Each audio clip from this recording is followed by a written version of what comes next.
Hi, welcome back guys. This is your friend, the Scion Fanfics. Back with amazing fanfiction. This is the series of What if Deku becomes Mecha Hero? Now before starting, please give this video a like and subscribe to the channel if you want more videos like this. Now let's get into the fanfic. Now baited and edited by Kylakatarn77.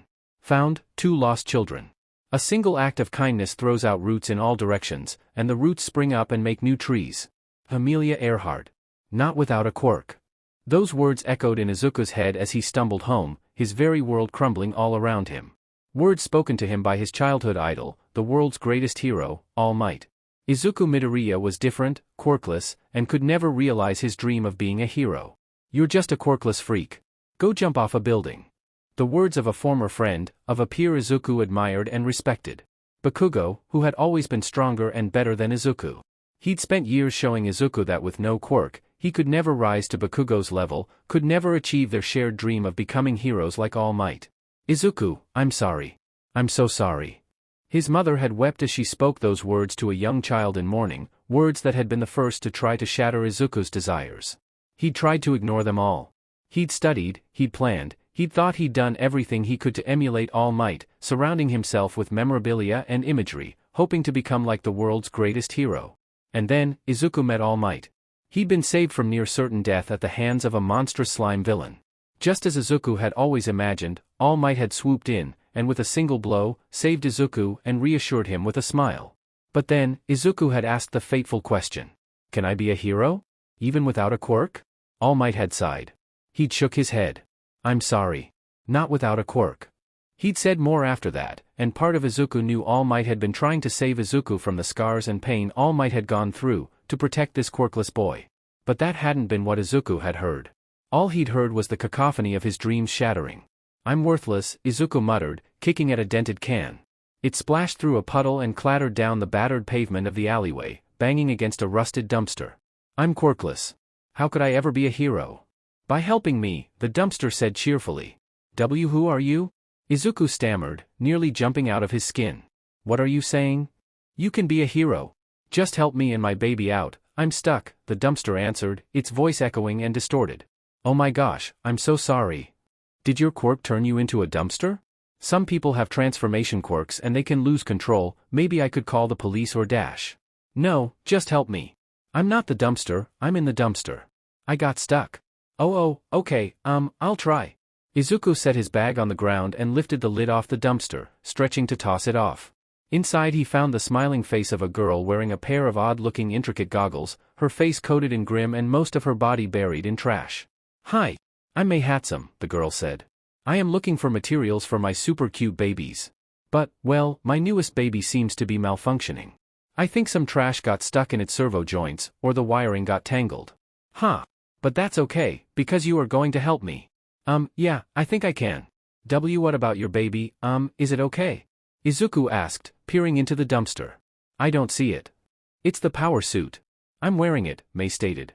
It's a mechanical exoskeleton designed to enhance the user's strength. It's going to revolutionize the hero industry. I was going to use it to find some salvage to build even more super cute babies, but the power suit has seized up and now I can't move. That is amusing, because it should make moving easier. Oh, okay. Maybe I should just call for help. You don't need a quirkless nobody making things worse, Izuku said, looking down. Don't be silly. You can help me, just dig me out. Please don't call the police, they always get mad when they have to get me out something and then my parents and Hari are angry and I don't get to make any cute babies for days, or even weeks. You said you wanted to be a hero, so be one. Yes. I can help. Izuku clung to Mei's words like they were a lifeline, and began to recklessly toss rubbish out of the dumpster, slowly unburying Mei. After a minute or two, he managed to dig most of her torso out, revealing the upper part of her power suit.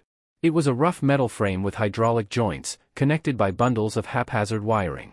You'll have to unbuckle the straps. They're under my armpits, so you'll have to reach under there to get me out, Mei told him. That would mean I'd have to, touch you, Izuku stammered. I know I am very dirty right now, but I would appreciate it if you would unbuckle me, Mei said. I know some people don't like dirt, but you are already very dirty so I don't think this will make a difference. No, I'd have to touch your... Izuku blushed looking away.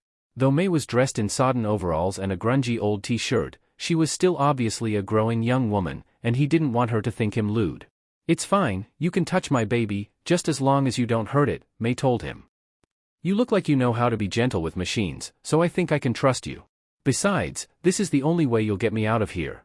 You would be my hero if you helped me." Those were the magic words. Blushing furiously, Izuku dug his hands under Mei's arms and managed to find both the straps, unbuckling them. She then guided him through unbuckling 2 more straps on her arms, apparently unconcerned that a boy was so obviously touching her body.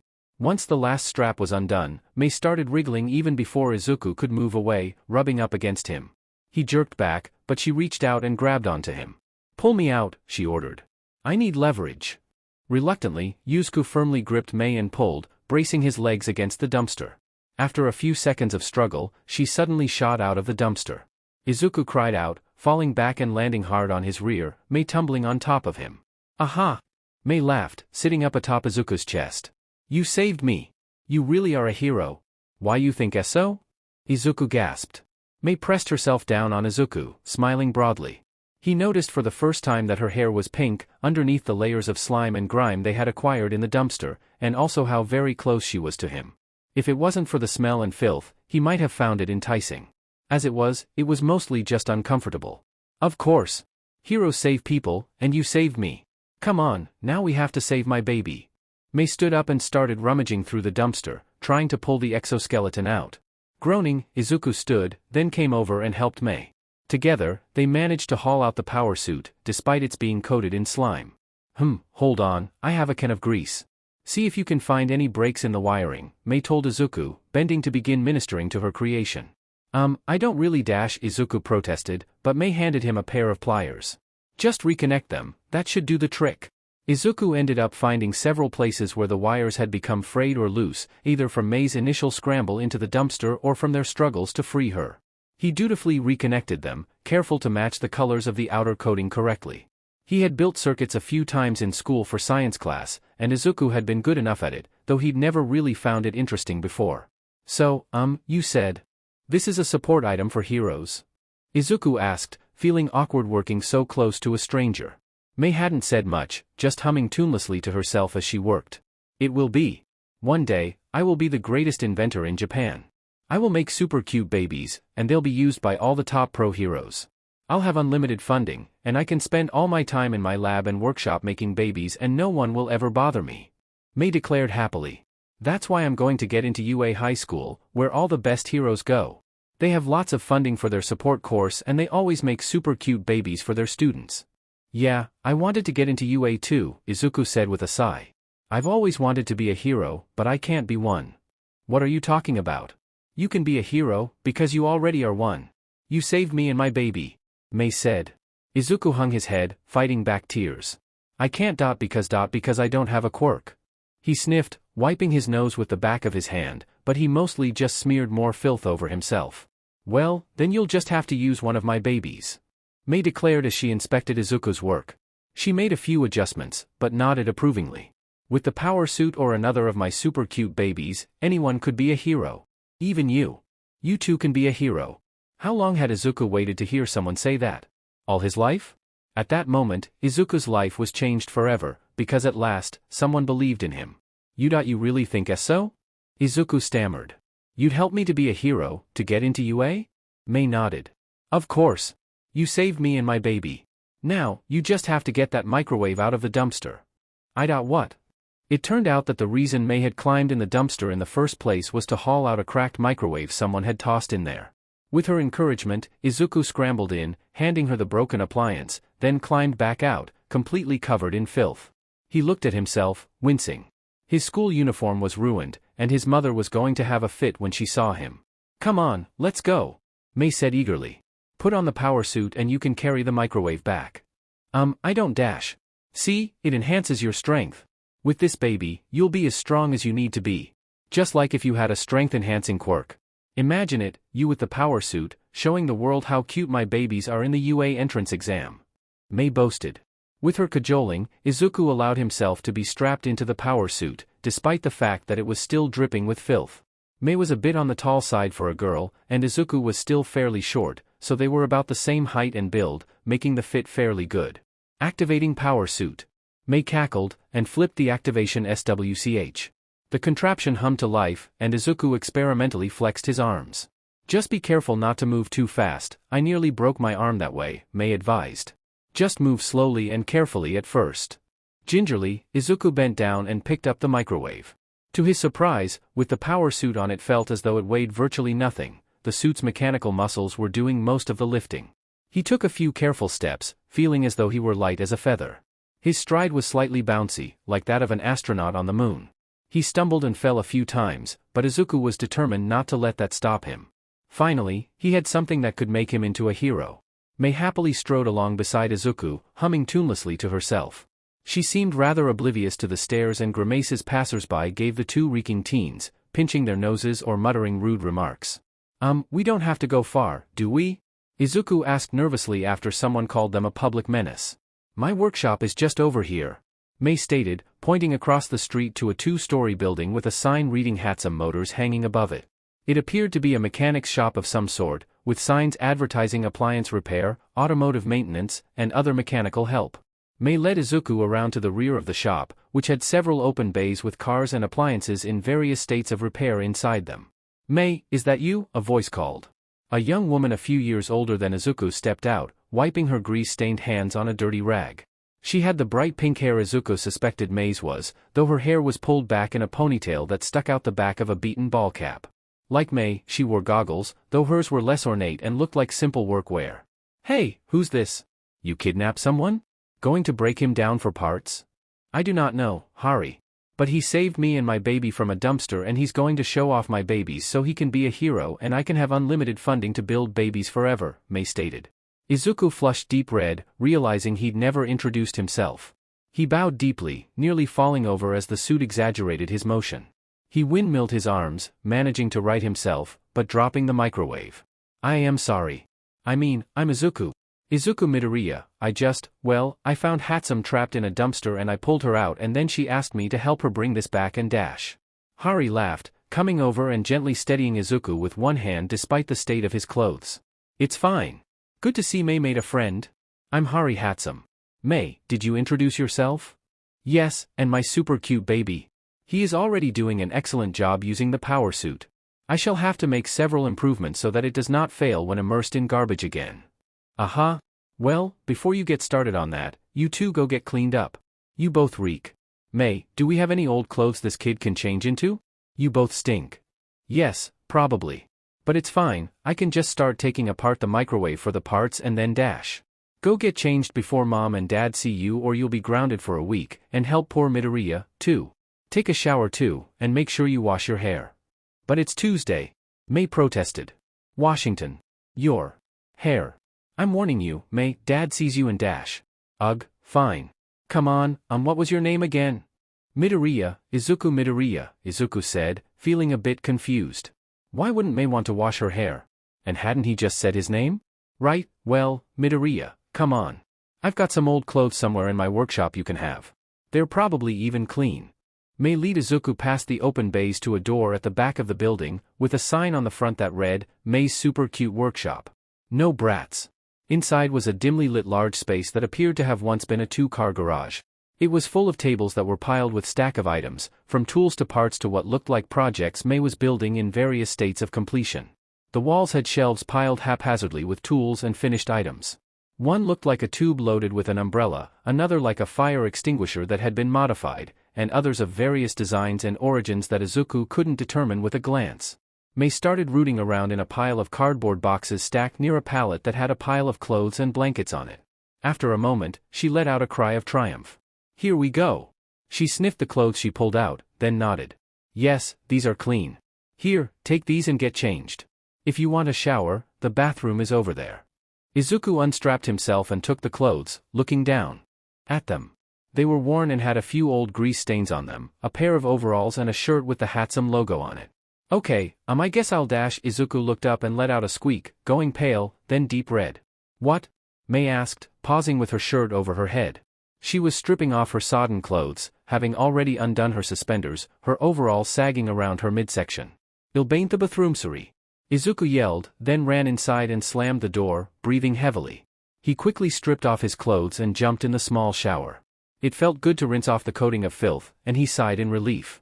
After thoroughly scrubbing himself and then rinsing, Izuku turned off the water and dried himself off with a towel he found crammed under the sink, then changed into the clothes Mei had given him. The overalls were a smidge too big and the shirt a bit too tight, but they were better than the sodden uniform he'd taken off. Feeling better, Izuku knocked on the door. Mei, is it safe to come out? I didn't start any fires, don't worry. That made Izuku blink, as that had not been what he'd meant at all. Carefully, he slowly opened the door, peering around carefully. Mei was sitting at a work table that she'd placed the power suit on, and was disassembling it under the harsh light of an incandescent lamp. Her hair was now damp, showing that it was indeed a bright pink color like Hari's was, though it clung in wet clumps to her head and back. Don't you want to shower? Izuku asked, carefully stepping out. He gingerly held his dirty clothes in one hand, and after a moment he spied a plastic bag from a corner store. He took out the empty energy drink cans and wrapped his clothes in it, stowing them in his backpack. He'd try to wash them, but he didn't have much hope they'd ever be wearable again. Showers are in the mornings. I did wash my hair though, you can tell Hari that. I just used the sink, it's faster. Don't you feel dirty? And, well, doesn't the smell bother you? Izuku asked. He blushed, realizing he'd just implied that Mei stunk, though amidst the smell of grease, fuel, and other chemical smells in the workshop it was hard to tell. Nope. Mei continued to work, ignoring Izuku and humming happily to herself. Can I help? Izuku asked. You did okay with the wiring, Mei told him, not looking up from her work. See if you can unhook the main power source there. I need to clean it and maybe build a new housing. The exposed wiring is a problem, so I'll have to find a way to keep it safe during use. Izuku sat down across from Mei, and began to carefully unhook the wires with pliers. Once he'd managed to take off one bundle, he looked for a place to put it, but the workshop was so disorganized he couldn't see where to put it. The mess bothered Izuku, who was naturally a very neat and tidy person. Maybe we should clean up a bit? Izuku suggested. Mei just shrugged, intent on her tinkering. I know where everything is. Okay. I need a place to put the wires I'm taking off. Where do I do that? I have a box of wires over there somewhere, Mei said, waving vaguely towards a table piled high with tool boxes and crates. Izuku looked through it, but each box was a jumble of wires, nuts and bolts, and other small parts. He carefully set them in rows, and began sorting through the mess, designating a box for each. He found a permanent marker, carefully labeling them with neat handwriting. After about 30 minutes, he'd managed to bring at least a little order to that particular corner of the workshop. Feeling satisfied, Izuku took the box he'd labeled for wires and put the ones he'd stripped off the power suit into it, then went over to keep working. He'd been at it for about 10 minutes when he heard something behind him. He turned to see a younger boy with strange eyes looking up at him. Izuku stared into those eyes, which had iridescent irises that made a strange, swirling pattern with their luminescent pupils. He felt himself falling into those eyes, a sense of confusion and disorientation coming over him. How are you? The boy demanded. Why are you in Mei's room and wearing Hari's old clothes? Kamaru. Mei snapped, standing up fast enough to shake the table. The jolt knocked Izuku out of his stupor, and he shook his head. You know the rules. No brats in my workshop. Yeah, but who's this weird boy? Is he a robot or something you made? Kamaru demanded, blinking his strange eyes slowly. Izuku had to look away, feeling a sense of vertigo. No. He is a hero who saved me and my baby from a dumpster and now he is helping me make babies so that we can both get into UA. Mei declared. Dad. Mei's bringing strange boys home and making babies with them in her room. That's against the rules. Kamaru yelled, darting out of the workshop. A headache started throbbing in Izuku's head, and he clutched at his temples, gasping slightly. He heard Mei pound after Kamaru, yelling at him to get out of her room. Hey! Who's there? What are you doing in Mei's room? A deep male voice demanded.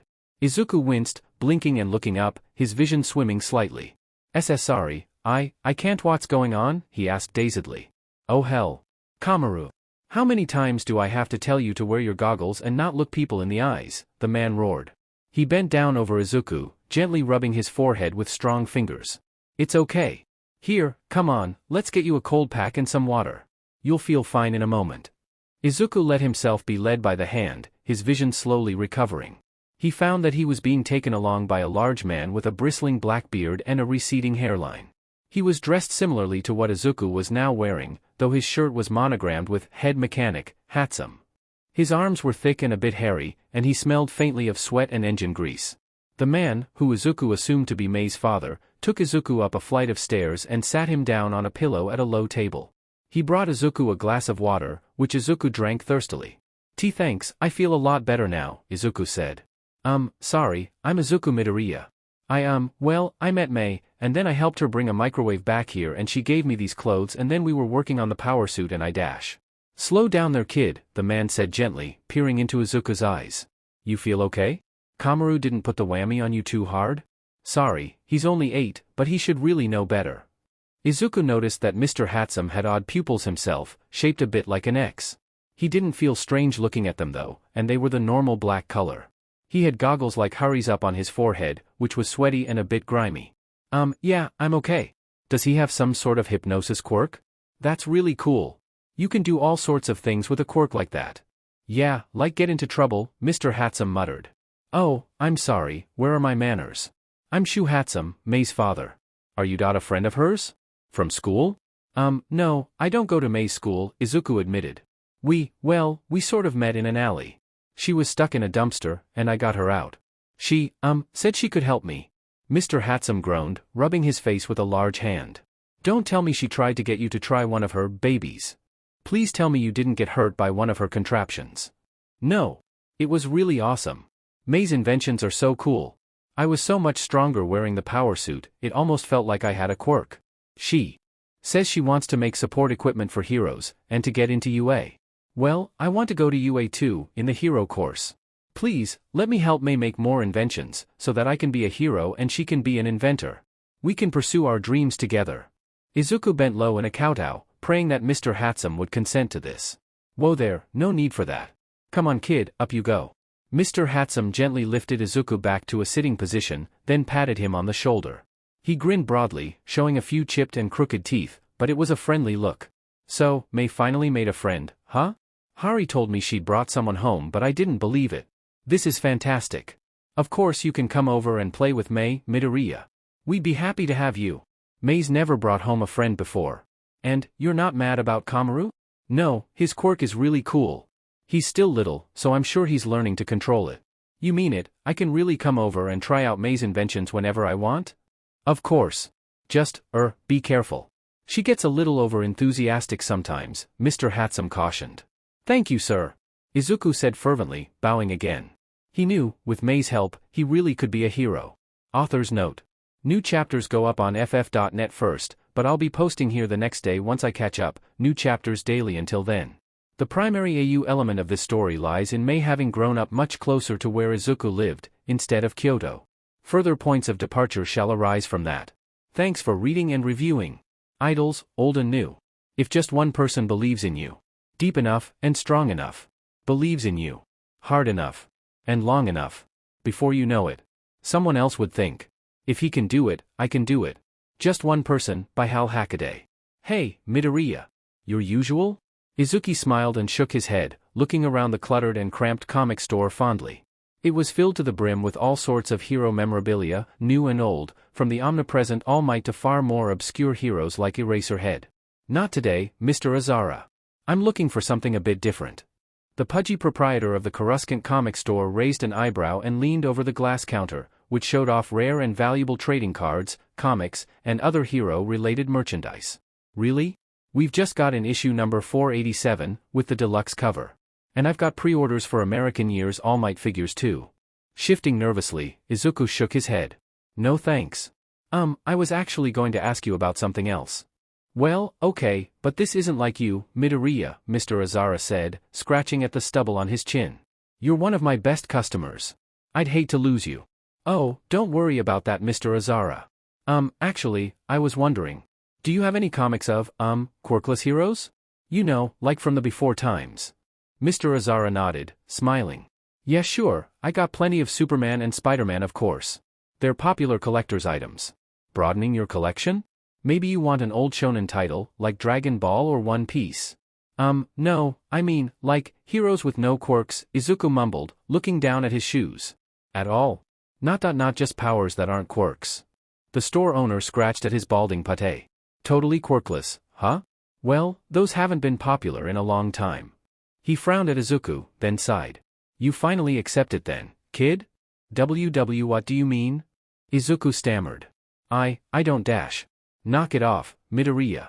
I've suspected it for a while, Mr. Azara said quietly, leaning across the counter on one elbow. You're quirkless. Feeling a lump grow in his throat, Izuku could only hang his head and nod. Yeah, I thought so. Hey, don't sweat it. So am I. Izuku looked up, startled. You mean it? Mr. Azara grinned. Course I do. When I was growing up, it wasn't quite so strange yet.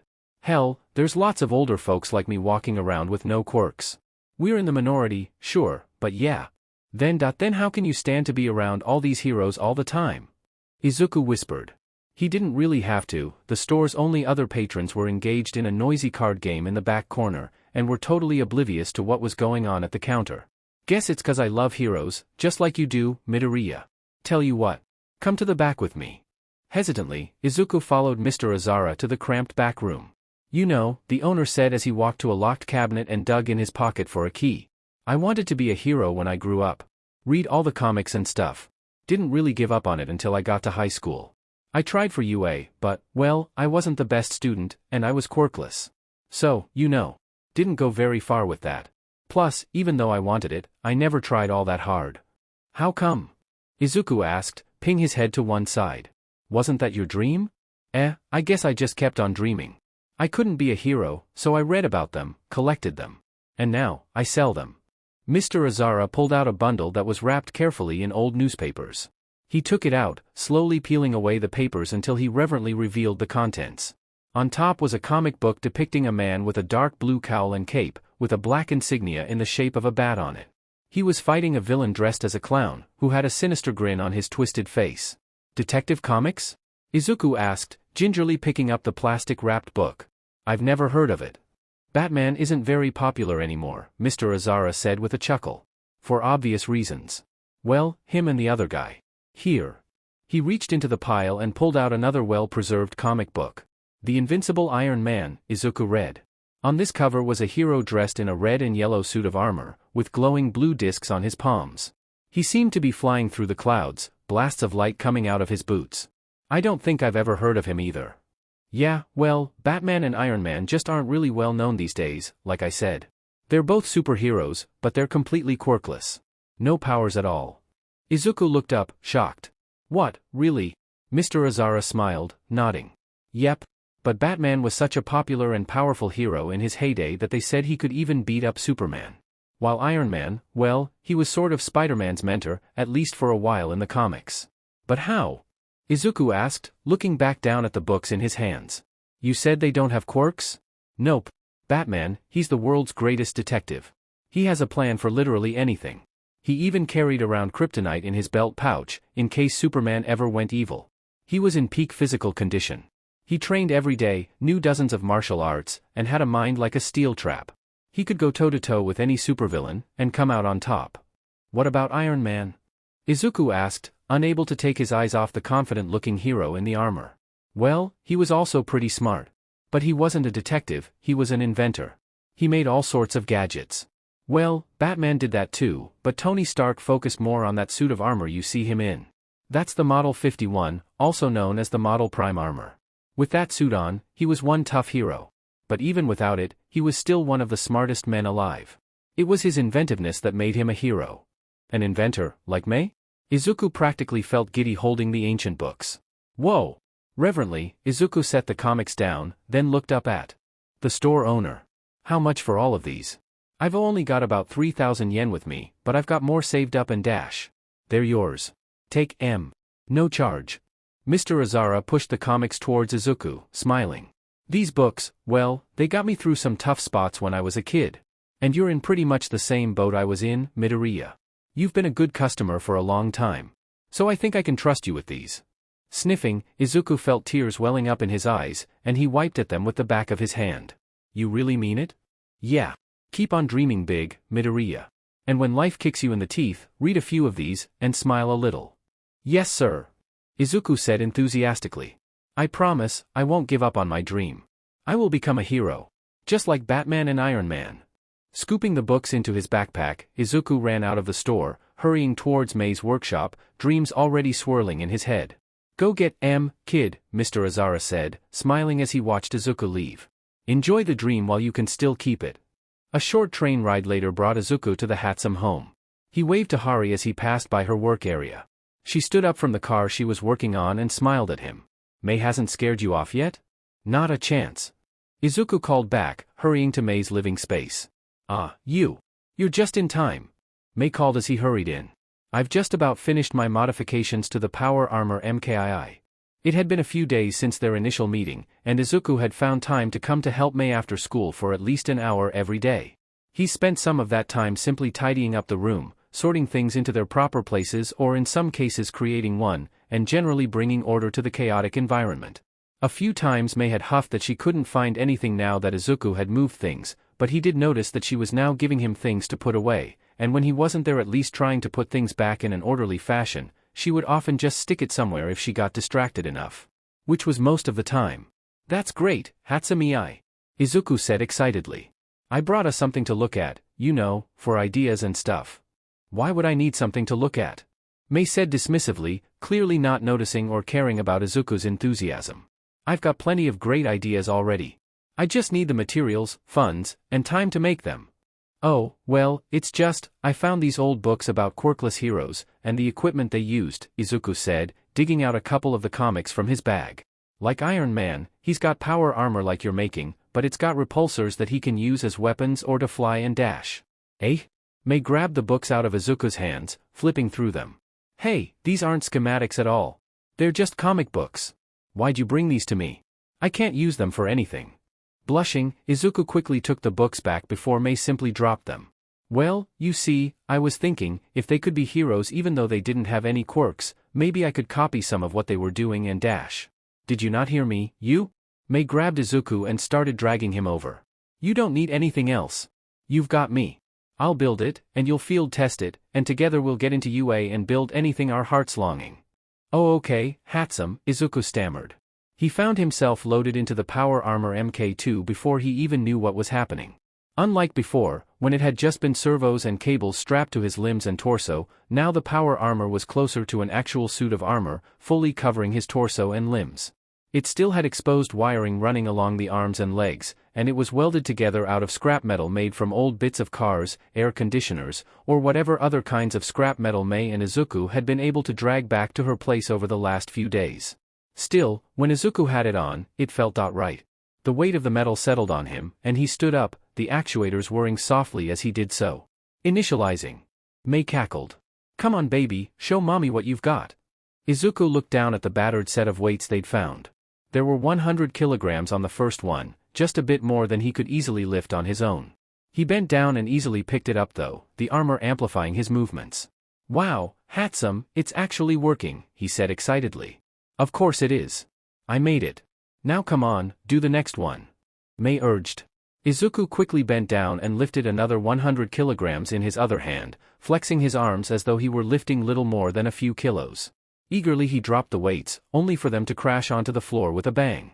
Sorry, he stammered. Ha! Just keep going. Mei commanded, and eagerly Izuku obeyed. He easily lifted up to 300 kilograms, but at that point, he was starting to sweat and struggle. It's at its limit. Izuku gasped, straining to lift the 400 kilo bar. That or you are, Mei mused. Still, that's a good start. Set it down now, I'm going to have to run some diagnostics. She came over and happily patted Izuku's arm. Good work baby, you made mommy proud. Izuku blushed, though he knew she was talking to the machinery, not to him. He spent the next few hours helping Mei rewire the suit while she made adjustments to the servos and actuators. Hatsume, this doesn't look right, Izuku told her, examining some of the wiring. I don't think these capacitors are high enough grade for the power you're trying to put through this circuit. Slide out from under the armor and frowned at Izuku. What are you talking about? I wired it myself. Those capacitors are fine. Why yeah, but, well, the stuff I read online said you needed to do multiple series for a setup like this. I think, well, you're putting too much draw on the power over this circuit as well. Maybe if I rewire it, with a secondary power source, like a backup battery, it would work better. Here, like this. Izuku quickly sketched out his idea for the circuit, with more redundancy. Okay, Mei said, frowning at the sketch. Well, you can try that. But I think we're going to need better hydraulics, too. The fluid in this just isn't up to specs, Mei said, tapping at one of the joints. And we'll need better motors here and here. We'll have to really search hard to find the right parts. Arg. I can't wait until I can actually work in a real lab. All we've got here is a bunch of junk. Mei, what you said earlier. Do you really think it would help if I did some physical training? Izuku asked, looking down at his arms. They were skinny, like they'd always been. He'd gotten a bit of muscle when he'd hit PBRTY, but he'd never tried very hard to improve his physical fitness. Most of his hero obsession was limited to watching videos, collecting figures, and reading comics and manga. Couldn't hurt, Mei agreed. She poked Izuku in the belly hard, causing him to gasp and wince. If you're really going to show off what my babies can do, you'd better be good enough for them. You hear me? What's your name? Midoriya, Izuku grunted. He'd had to remind Mei who he was frequently, but he didn't mind that much. Right. Well, Midoriya, do you think you're good enough for my babies? Glancing over at the comics peeking out of his bag, Izuku nodded. Mr. Azara had said that Batman had trained to be in peak physical condition. He'd had gadgets, sure, but it was his training that made a big difference. Right. I'll make sure to start some strength training then. Maybe if I run here instead of taking the train, and practice with the weights we have while you're working. Just as long as you keep up with your other duties as well, Mei said, going back to tinkering with the power armor. My mom and dad like how the workshop looks now and I find things better? Keep doing that. Why yes, of course. Izuku agreed. He didn't even think to protest that keeping Mei's room and workspace clean should have been her job. Mostly, Izuku was grateful that anyone, believed in him, even if she was exploiting him while she did so. Once they were finished, Izuku tried some push-ups while Mei did some diagnostics. He managed 12 before his arms gave out and he dropped down, gasping. But he forced himself up, then started doing crunches. He managed only about 35 of those before he was laying on the floor, groaning softly. He'd already had a long day at school, and worked hard on the power armor before this. I'll have to come up with a systematic exercise plan, he gasped from the floor. Why, 'cause you're a wimp? Izuku looked up to see the second youngest Hatsume, Nikiwa, looking down at him. Unlike his father and siblings, he lacked the distinctive Hatsume eyes, though he did have the same pink hair as his two sisters and mother. He'd gotten his quirk from his mother, which made their spit and adhesive similar to glue, though they couldn't produce any more saliva than a normal person. Nikiwa. Mei snapped, looking up from her work and glaring at her brother. How many times have I told you not to come into my workshop? Yeah, whatever. Anyway, dinner's ready and Mom sent me to get the two of you. But whatever, you can starve or something, Nikiwa declared, turning and leaving the room. Hatsume, we really should eat, it's getting late, Izuku urged. You go on without me, Mei said, waving her hand. I'm not hungry. Sighing, Izuku forced himself up and walked over to Mei. Please, I would feel really awkward sitting down to dinner with your family. It would be a huge favor to me if you came and ate. Besides, we can talk about what scraps you want me to look for tomorrow. Yeah, okay, Mei agreed. She absently wiped her forehead with her arm, then hurried towards the door. Come on already, let's dash. We should wash our hands first, Izuku said, opening Mei's bathroom door. We're still all dirty. Ugh, fine. You're worse than my mother is sometimes, Mei complained. But she did wash up, even cleaning her sweaty and grease-stained face when Izuku reminded her. They hurried down the hall and up a flight of stairs to the family dining room that was situated above the shop. The rest of Mei's family was already seated, serving out bowls of rice, vegetables and tofu. Well, look who decided to join us. Hari teased as Mei and Izuku entered the room. DMN Midoriya, you must be a good influence on her. That's 4 times this week she's had dinner with us. We're so glad you two are getting along so well, Noriko, Mei's mother said as she set a bowl in front of each of them. Mei's had some hard times at school, and well, we were worried she didn't have any friends. They're all stupid anyway, Mei declared between mouthfuls of food. She didn't believe in wasting time at the table, or in good manners it seemed. Who needs them when I have my babies? Plus, Midoriya actually understands how important my work is. Unlike some people around here. All you do is make stupid CRP anyway, Kamaru complained glaring at Mei with his odd iridescent eyes. When are you going to make something cool, like a jet pack or something? Mei glared at her brother over her bowl of food, pointing her chopsticks at him. Do you have any idea how hard it would be to get the parts for that?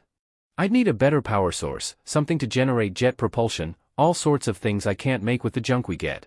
Even with his help improving the wiring, that's way beyond me right now.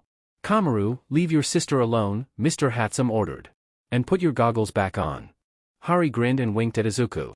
Besides, the latest stuff they've put together is actually interesting. Think you could ever let me borrow it, Mei? Only if Midoriya is operating it.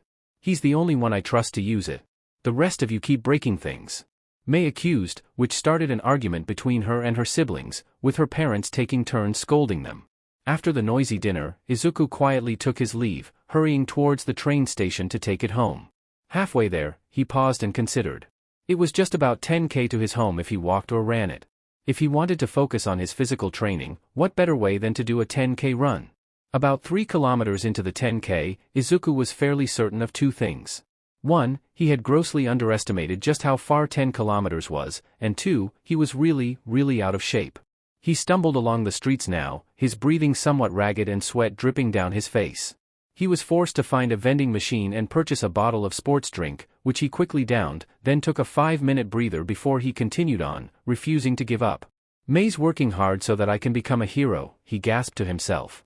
And I have to work hard too. It took Izuku just under 2 hours to make his way back home, by which point he was utterly exhausted, and had thrown up twice. His clothes, already greasy and dirty from working with Mei, were now soaked with sweat.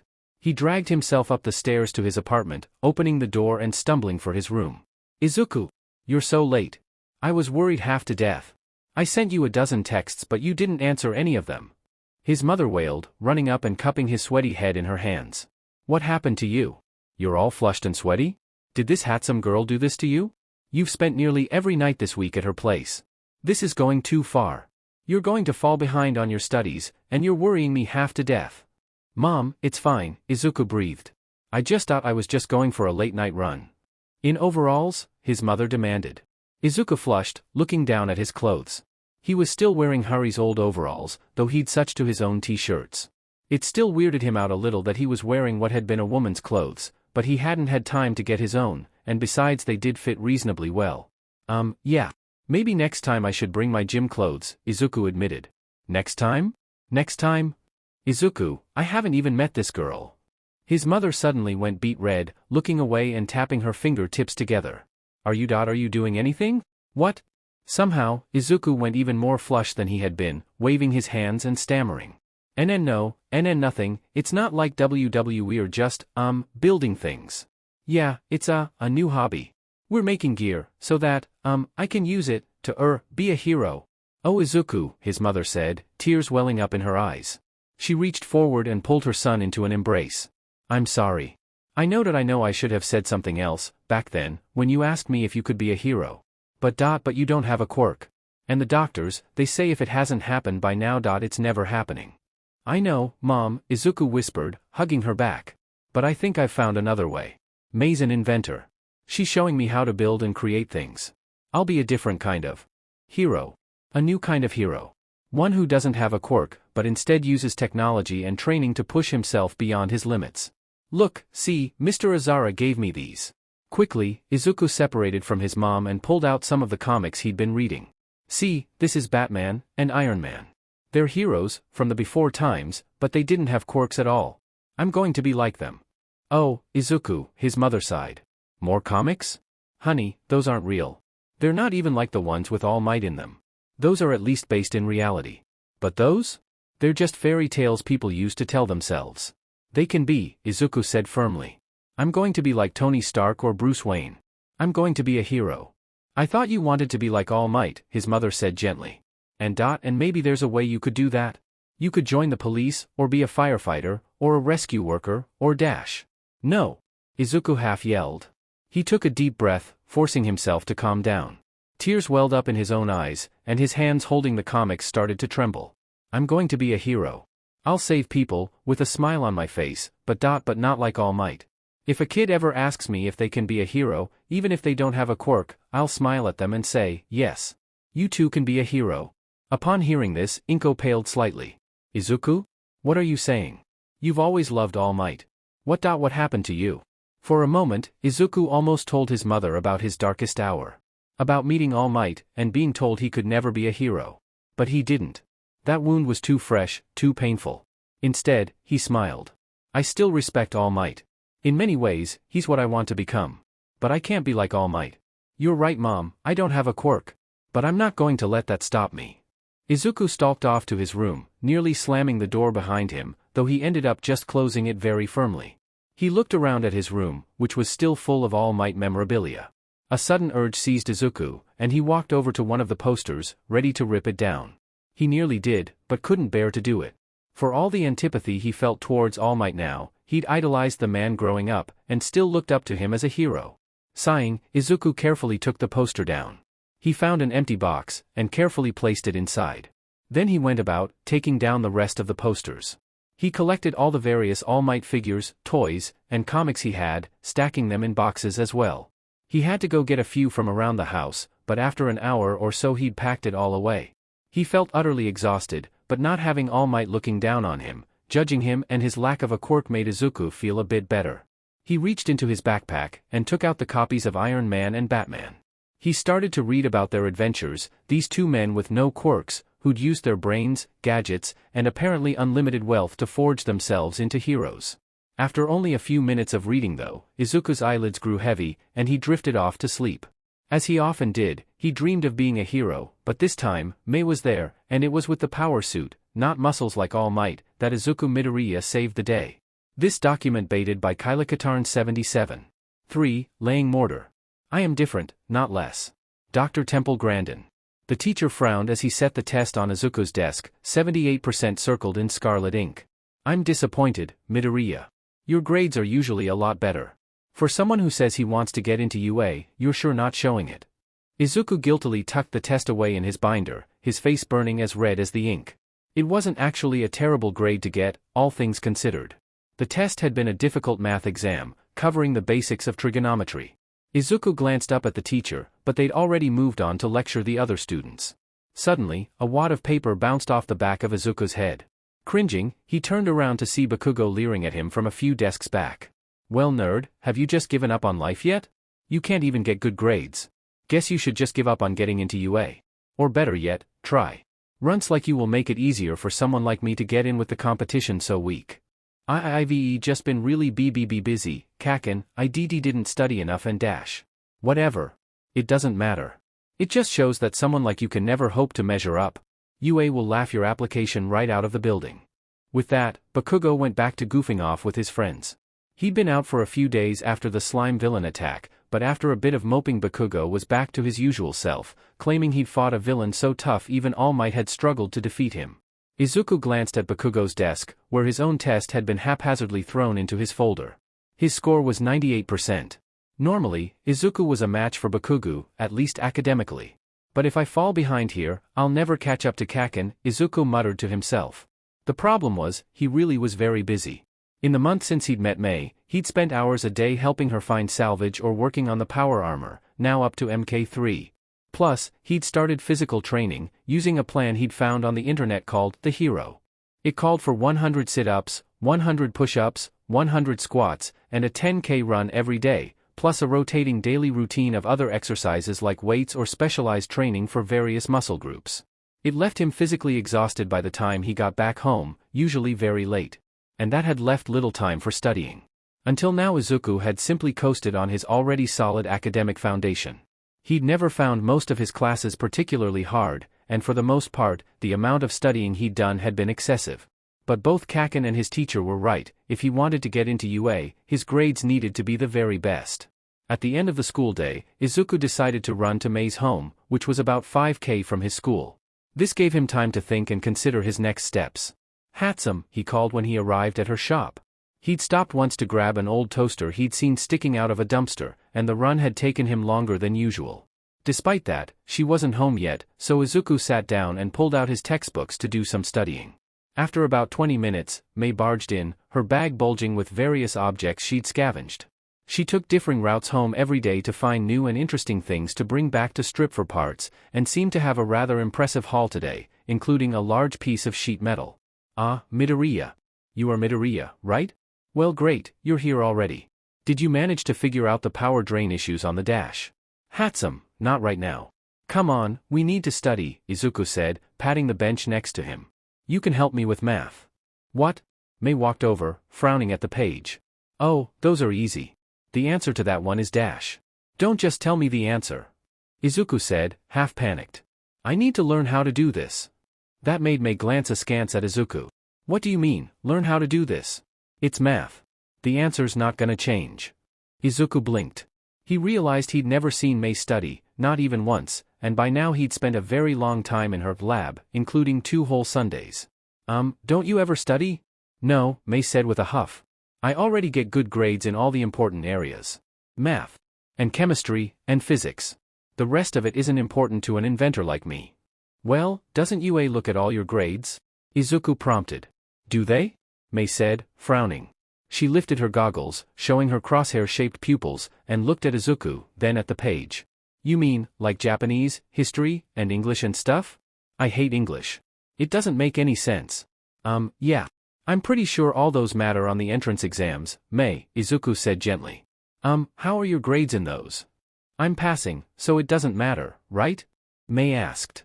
For the first time since Izuku had met her, she actually sounded unsure of herself. Well, UA looks at all your grades. And well, if they're not good enough, they might reject you. Izuku flushed and looked down. Actually, I wanted to talk to you about that.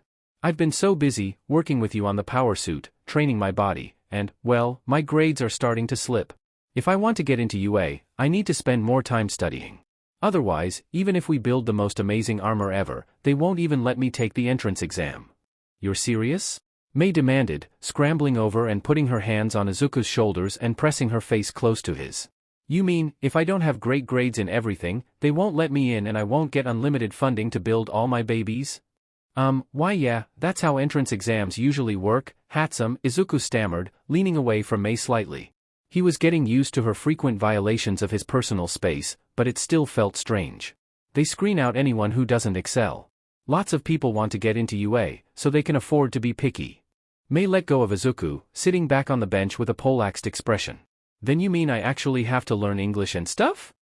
Yeah. Mei suddenly jumped up, scrambling over to her bag. She dug out a battered textbook, its cover stained with grease and torn and tattered from being thrown in with scrap of all kinds. She raced over and dumped it on the table. Okay, well, you're my partner. Teach me English. Izuku winced. Well, it's not that easy. And, well, I could use some help in math. Because if I don't get my grades up, well, I won't get into UA either. That is completely unacceptable. Mei declared. You are, in fact, the best partner I have ever had. I tried to get Nikawa to help me but he's always gluing stuff in random places because he thinks it's funny or something. Hari and Mom and Dad are too busy, and Kamaru is no help at all. I cannot afford to lose you. My production efficiency had gone up by 50% since you arrived. The power issues are improving, I have more materials to work with, and my parents have stopped bugging me about making friends. It is of vital importance that you keep helping me, especially when I get to UA. Well, maybe you could help me in science and math, and I can help you in Japanese and English? Izuku suggested. That is acceptable. We shall spend 30 minutes a day studying. Mei, I think it might take more than that. We should really spend 30 minutes on each subject. This seems like a tremendous waste of time. Mei bowed her head, thinking. Finally, she looked up. All right. If it means I get to obtain unlimited funding and keep you as my lab partner, I suppose it would mean an overall increase to our production capabilities. Very well. We shall study. Now, the way they teach you to do these problems is stupid. I know a much better way. Let me show you. As it turned out, Mei's method of solving the problems involved a lot of rapid mental math and skipping of steps that left Izuku confused. But once he got her to slow down and explain what she was thinking, it took a few tries but they did get there. Her methods did turn out to be fairly effective. Conversely, Izuku was shocked at just how bad Mei was outside of math and science subjects. Apparently, she had a low C average in English and Japanese studies, and a high C in history. It ended up taking a considerably longer time than he'd thought it would to fully tutor her in those areas, but by teaching Mei material he was already fairly solid in, Izuku found he gained a better understanding of those subjects himself. It was actually sort of fun, and kinda nice, to have a study partner. It had been a long time since other kids had wanted anything to do with Izuku. While 80% of the population might have quirks, the number that didn't have a quirk was concentrated mostly in the older generations. In Izuku's generation, that number was more like 95%, and Izuku was one of the few kids at his school who were quirkless. It made him something of a pariah, especially since Bakugo, who was popular and powerful, seemed to have made it his life's mission to make Izuku miserable. As they worked, Izuku managed to learn a bit more about Mei's school life as well. It turned out they were both social outcasts, though for obviously different reasons. As Izuku had guessed, Mei didn't have much in the way of a friend group. The other kids never understand. I bring one of my babies into class for show and tell, and it suddenly turns into run and hide. They just don't understand how amazing my babies are. So what if there was one little explosion or two? Barely anyone was hurt. Mei complained as they worked on the power suit. Explosion? Izuku gasped, looking around. Don't worry, those hardly happen at home anymore. Mom said if I set the building on fire again she'd take away all my babies. Can you even imagine? Unlike Izuku, Mei was perhaps too talented for her peers. She was clearly a natural-born genius, as her aptitude for math and science quickly showed Izuku during their study sessions. She also easily picked up the subjects she'd struggled in, apparently only having put in enough effort to pass previously and get my parents to quit bothering me. That, and Mei's obvious lack of social skills. She was domineering and blunt, and completely unaware of social conventions. There had been more than one time when she'd simply started undressing or barged in on Izuku when he was changing in the bathroom, apparently oblivious to the fact that she had an admittedly attractive body to a boy of Izuku's age. Thankfully, Izuku had learned to lock the door, and had gotten quite adroit at looking away when Mei decided she needed to change into a different set of clothes when she came home from school or to head out dumpster diving. Hey, Mei, I was wondering, my mom, she'd like to meet you, Izuku said one afternoon as they were testing out some of the modifications to their creation. Oh, does she want to see some of my babies? I could bring that grappling hook I built for you, Mei said excitedly. Grappling hook? When did you do that? Izuku asked, confused. Oh, I saw it in one of those books you're always carrying around and thought maybe it would improve the mobility on the Power Armor Mk3. I just modified baby number 17, it was originally a spring-loaded umbrella launcher I built back when I was a kid. It didn't work out very well for keeping the rain off, but it was great at hitting pigeons. It's gas-loaded but I want to see if you could figure out a way to give it more power. Okay. Yeah, that might be cool, and I have been experimenting with gas-powered stuff on the suit. But, Mom just kinda wants to meet you. I don't have many friends, you see, and she just wants to get to know you, Izuku explained. What? Do you even have a workshop at your place? Mei demanded. No, but we do have some old stuff laying around the apartment we could maybe bring back here, like, an old vacuum cleaner and my dad's old electric scooter that's just sat around for a while, Izuku offered. I think I could get a motor with a decent power draw off the scooter. Well, why didn't you say there was salvage? Mei said happily. We can go over and pick it up right away. Izuku quickly shook his head. No. My mom, she's kinda sensitive. She worries a lot, and well, I want to give her a good impression of you. Well, what's wrong with me now? Mei demanded, furrowing her brow in irritation. Izuku blushed, looking away. Mei was once again in her stained overalls, with a ragged gray shirt that she frequently used to wipe her greasy hands on. Her face was smeared with oil, grime, and sweat, and her hair was unwashed and uncombed. It turned out her older sister practically had to force Mei to wash and clean her hair properly, but as that day was a Saturday with no school the next day, Mei absolutely refused to bother. Maybe you should think of it like an interview.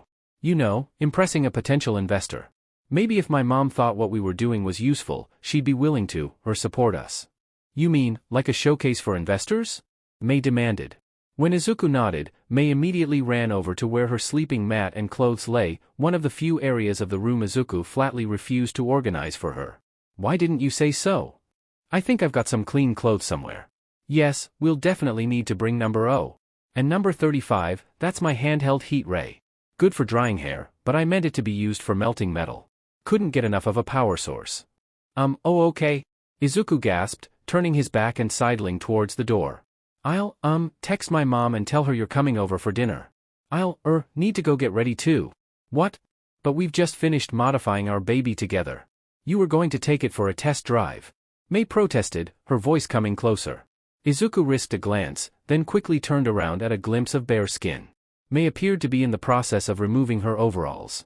It just thavi a lot of dowel doit tomorrow walk sio ulaturbi.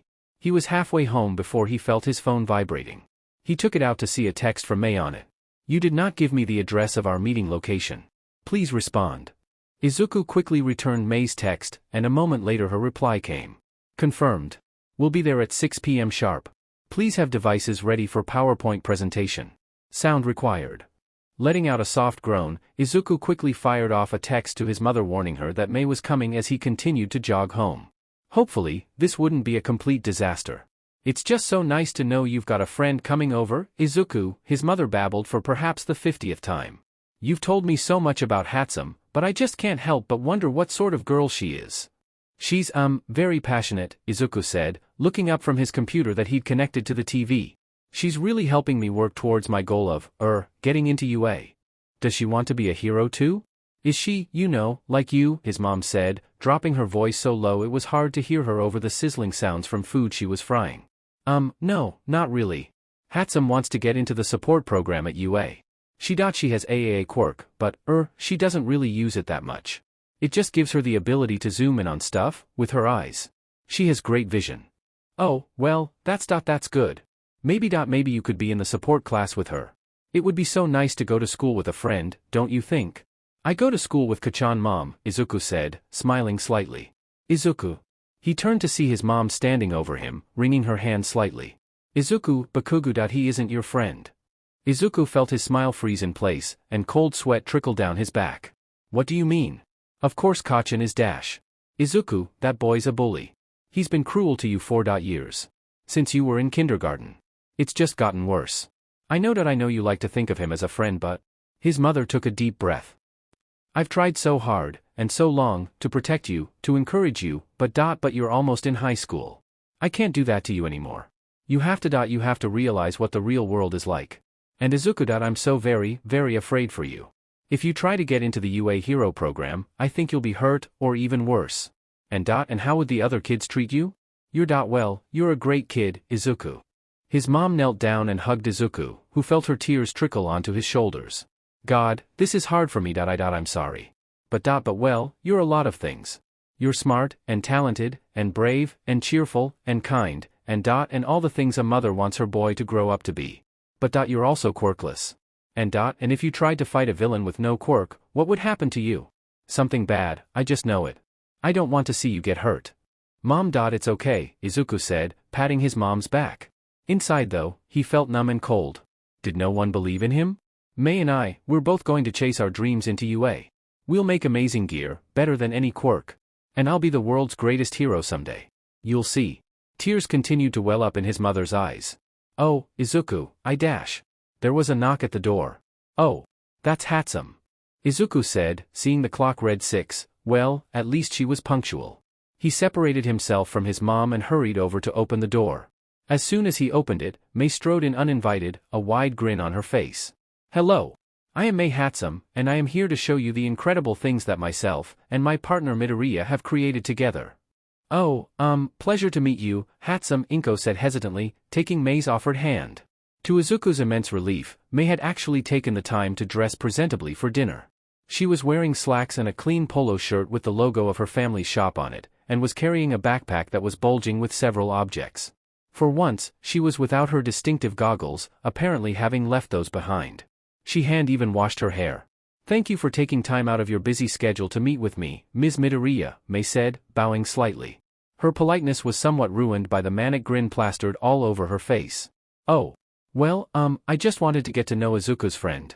He's kind of shy and he's always had a hard time getting to know people, so when he told me he had met a young lady and the two of you were working on a project together Yes.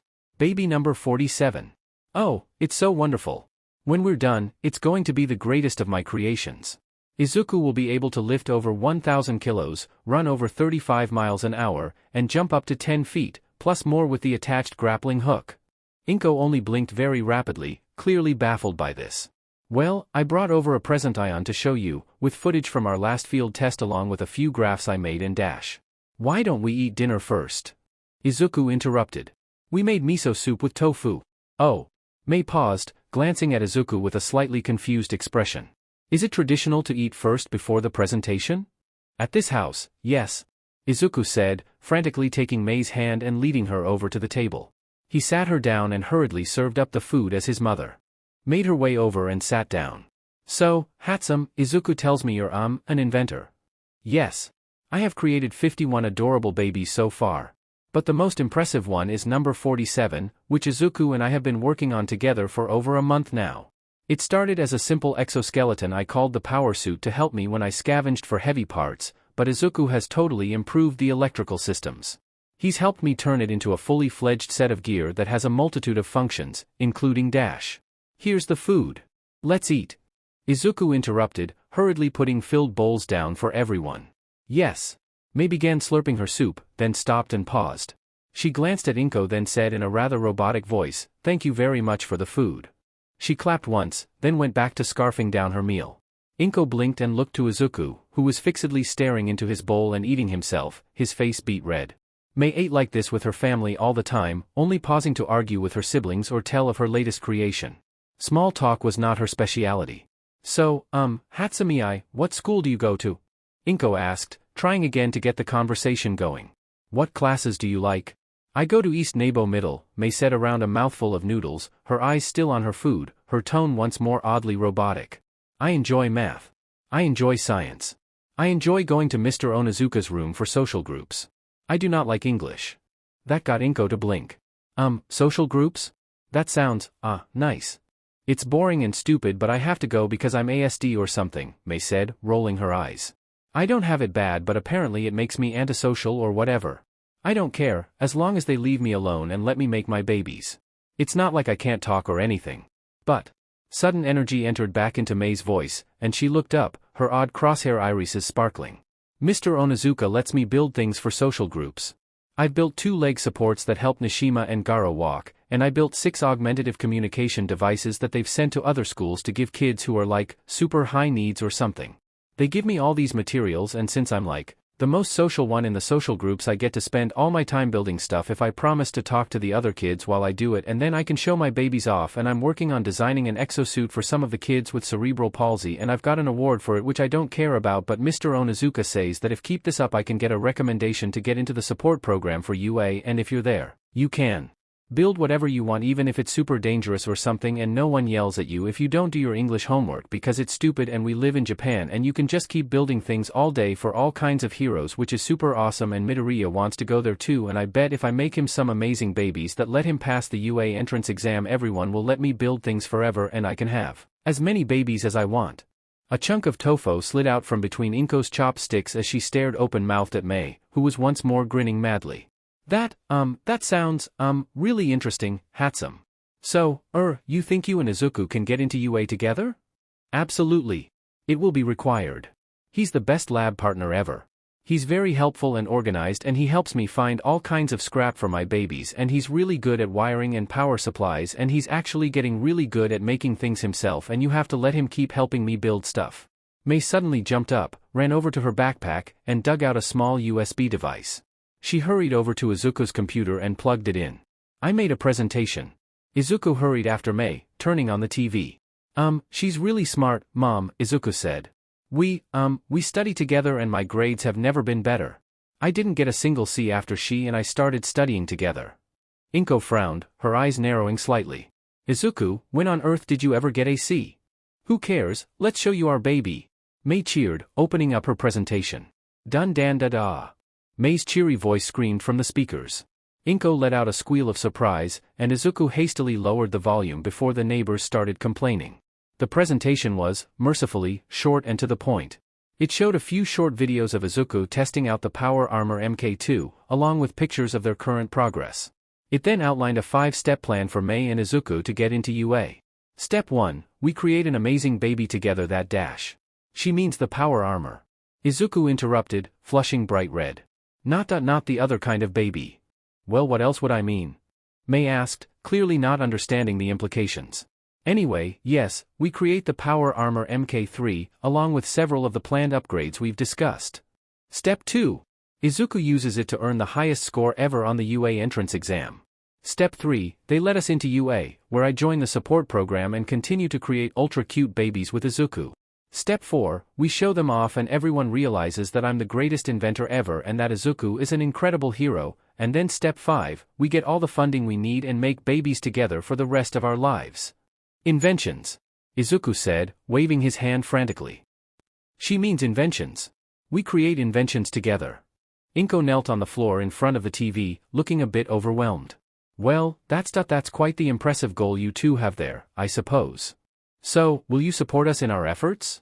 Mei demanded, leaning forward toward Inko, causing the older woman to lean back in discomfort. Well, I guess if you're going to be in the support course at UA, that does sound safe enough, and it's a good dream for Izuku to have, so yes. I will support you too. As long as Izuku keeps his grades up. If I hear one more thing about CS, young man, you won't leave this house until your grades go back up again. Yes, ma'am. Izuku said, grinning widely. And thank you. Great. Mei said, standing and looking around. Now Izuku said something about a vacuum and scooter we could have for parts. Inko blinked, looking at Izuku, who only grinned and shrugged. She looked back at Mei, and managed to smile. I think maybe I do. Author's note. Disclaimer, I am not a clinical psychologist. Data presented here is a fabrication, and any resemblance to real persons is unintentional, and is not in breach of confidentiality. Assessment results summary. Name, Hatsume, Mei. Date of BRTH, April 16th. Age, 15. Gender, F. Quirk, H. 5. School, Nabu East Middle. Teacher, Onizuka, G. Test results percentile rank. Cognitive 139.99. Academic 109.73. Adaptive 69.2. Social 68.1. Speech 86.18. Score considered to be of questionable validity. Assessor's notes. Cognitive. Mei's cognitive ability is a rough estimate, as the test does not score high enough to get an accurate result. Mei consistently scores at the top end of all subtests. The only subtests Mei has ever shown any difficulties in are language-related subtests, and even in those her scores are well above the average range. The assessor feels the cognitive results are, if anything, low, as Mei has been observed to rapidly lose interest in subjects she does not find STMLTNG, X, language. Her current score is the maximum possible on the cognitive evaluation. Academic. Mei scored at the top end in the math and science subtests, achieving a scaled score of 139 in both areas, the maximum possible. However, her scores in history, reading, and especially writing were relatively low, the lowest result of 74 being achieved in the written expression subtest. It should be noted that Mei is achieving passing grades in all her classes, and should not be separated from same-age typical peers for the purpose of core academic instruction. Adaptive. Adaptive results attained from teacher and parent interviews. Mei is capable of functionally caring for herself. She can make meals and carry out complex hygiene routines independently. However, without frequent prompting, Mei fails to take care of herself. At school, Mei will often not eat unless prompted repeatedly by teachers. She often forgets to properly attend to hygiene needs unless reminded, even when provided with proper hygiene products and education. Mei also displays stereotyped behavior, frequently humming or bouncing on her toes. When she was younger, Mei had a compulsive need to count objects and calculate the area and volume of things around her, though with support these behaviors have mostly been brought to extinction. Mei's challenges in adaptive skills require specialized instruction. Social. While Mei has demonstrated the ability to have appropriate social conversations with peers and adults, she frequently fails to do so. Mei rarely initiates social interaction with peers, and when she does so her conversations are stereotyped and limited to a few topics that Mei finds interesting. When peers initiate social interaction, Mei will often not respond appropriately, or simply ignore them. Mei lacks concepts of personal space, appropriate volume, and when and where certain routines are appropriate. There have been multiple incidents where she went into the boys' bathroom due to lines in the girls' bathroom. Mei's difficulties in social behavior have impeded her ability to form friendships within her peer group. Mei requires specialized instruction in the area of social behaviors. Note, recently, Mei has begun to talk about a friend she has made outside of school. Efforts should be made at home to maintain this peer relationship. Speech. Mei has improved greatly since her initial evaluation. While Mei was verbal from an early age, the majority of her speech was stilted and robotic. She has learned more social language, and will use her scripted responses appropriately. After many years of speech instruction, Mei has been dismissed from speech-language services, and has been placed on a consultation basis. Quirk. Mei's quirk is a heteromorphic type quirk inherited from her father's family line. She is a fifth-generation quirk user. Mei's quirk is registered as Zoom, and grants her superior vision equal to about 100x the human norm. At this time, Mei's quirk is not believed to have any impact on her cognitive, academic, social, behavioral, or adaptive development. Diagnosis. Mei was diagnosed with autism spectrum disorder at the age of 5 by her family pediatrician. The diagnosis was upheld by the school clinical psychologist. Mei has been qualified for specialized educational services since the age of 5 under the category of autism spectrum disorder. Final recommendation. Mei should continue to receive specialized services under the qualification area of autism spectrum disorder for social and adaptational needs. Recommendation is 300-minute WK for non-core academic instruction. What? That's actually what I do for a living. Anyway, I've decided that for the purposes of this story, I'm going to go ahead and write Mei as though she had a mild case of autism spectrum disorder, ASD.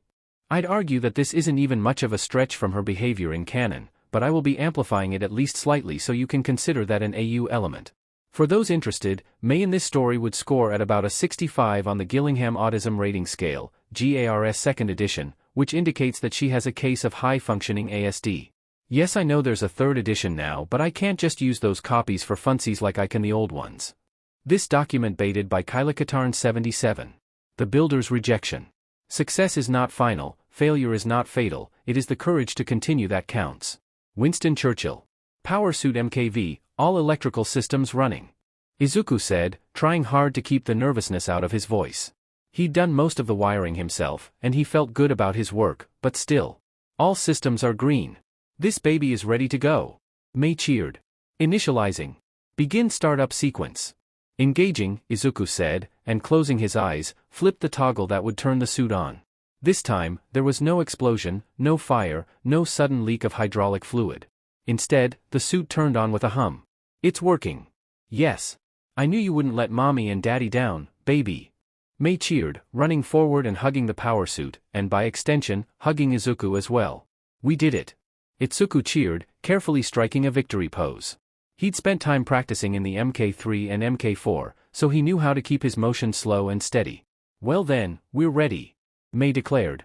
Now we just have to head down to the UA headquarters to present our applications. Are you sure this is a good idea? Izuku asked, feeling slightly nervous. They did just invite you. Well, we haven't heard back about your application yet, which means we just have to go and show them just how important it is that you get into UA too. Mei declared. How am I supposed to show off all my babies if no one can see them in action? Right, Izuku agreed. So how do we get there? Why, you carry me, of course. Mei declared. It's only a few kilometers. You're pretty good at running now, right? So you run over there in the power suit, and carry me and the rest of the gear. It's a perfect plan. Won't we get in trouble for taking unlicensed gear out onto the street? Izuku asked nervously. I thought about that. Mei took out a few decals from a drawer and slapped them onto Izuku. Property of UA Support Department? Izuku read. Mei, maybe we shouldn't dash. Oh, relax, we're showing this off at UA and they'll probably want our wonderful baby to use for themselves. Besides, once we have their unlimited materials we'll make you a better one. Mei declared. Then she grabbed up her backpack and jumped at Izuku, who caught her by reflex. Now, onward. Despite his misgivings, Izuku managed to open the shutter to Mei's room, then carry her and her bag of gear down the street. She'd put on a jumpsuit that stores sold that was modeled after the kind that UA students wore for the annual sports festival, so she looked like she belonged at UA herself. To Izuku's surprise, no one seemed all that shocked to see a suit of power armor carrying someone dashing through the streets of Mizudafu. Apparently, the UA logo commanded enough respect that even police officers who saw them dash by didn't find anything suspicious going on. It didn't take Izuku long to draw near to UA, by which point he had worked up a sweat, and the suit was starting to heat up. I'm overheating, he breathed to Mei. It's too hot in this suit. I forgot how hot the new power systems I installed could get, even with ventilation. We'll need some sort of cooling device for you in the next model, Mei mused. But don't worry, we're almost there.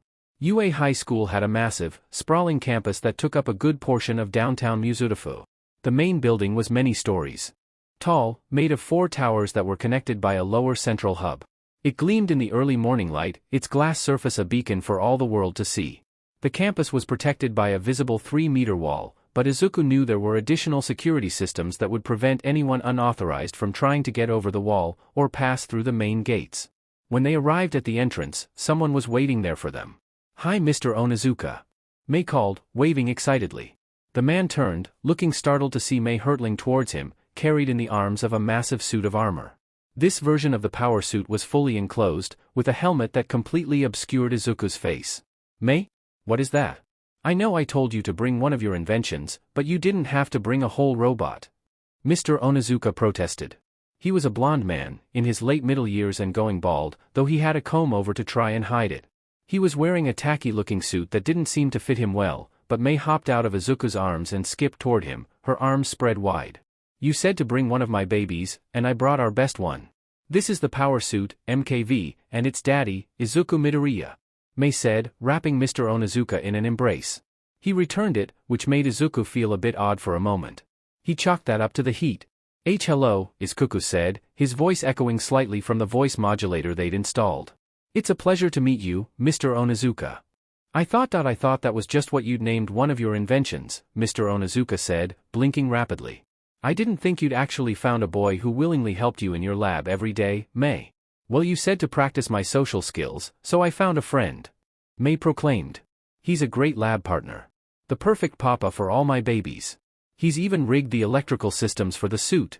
He added the voice modulator and installed a gyroscope that helps with stabilization. She means the suit, sir.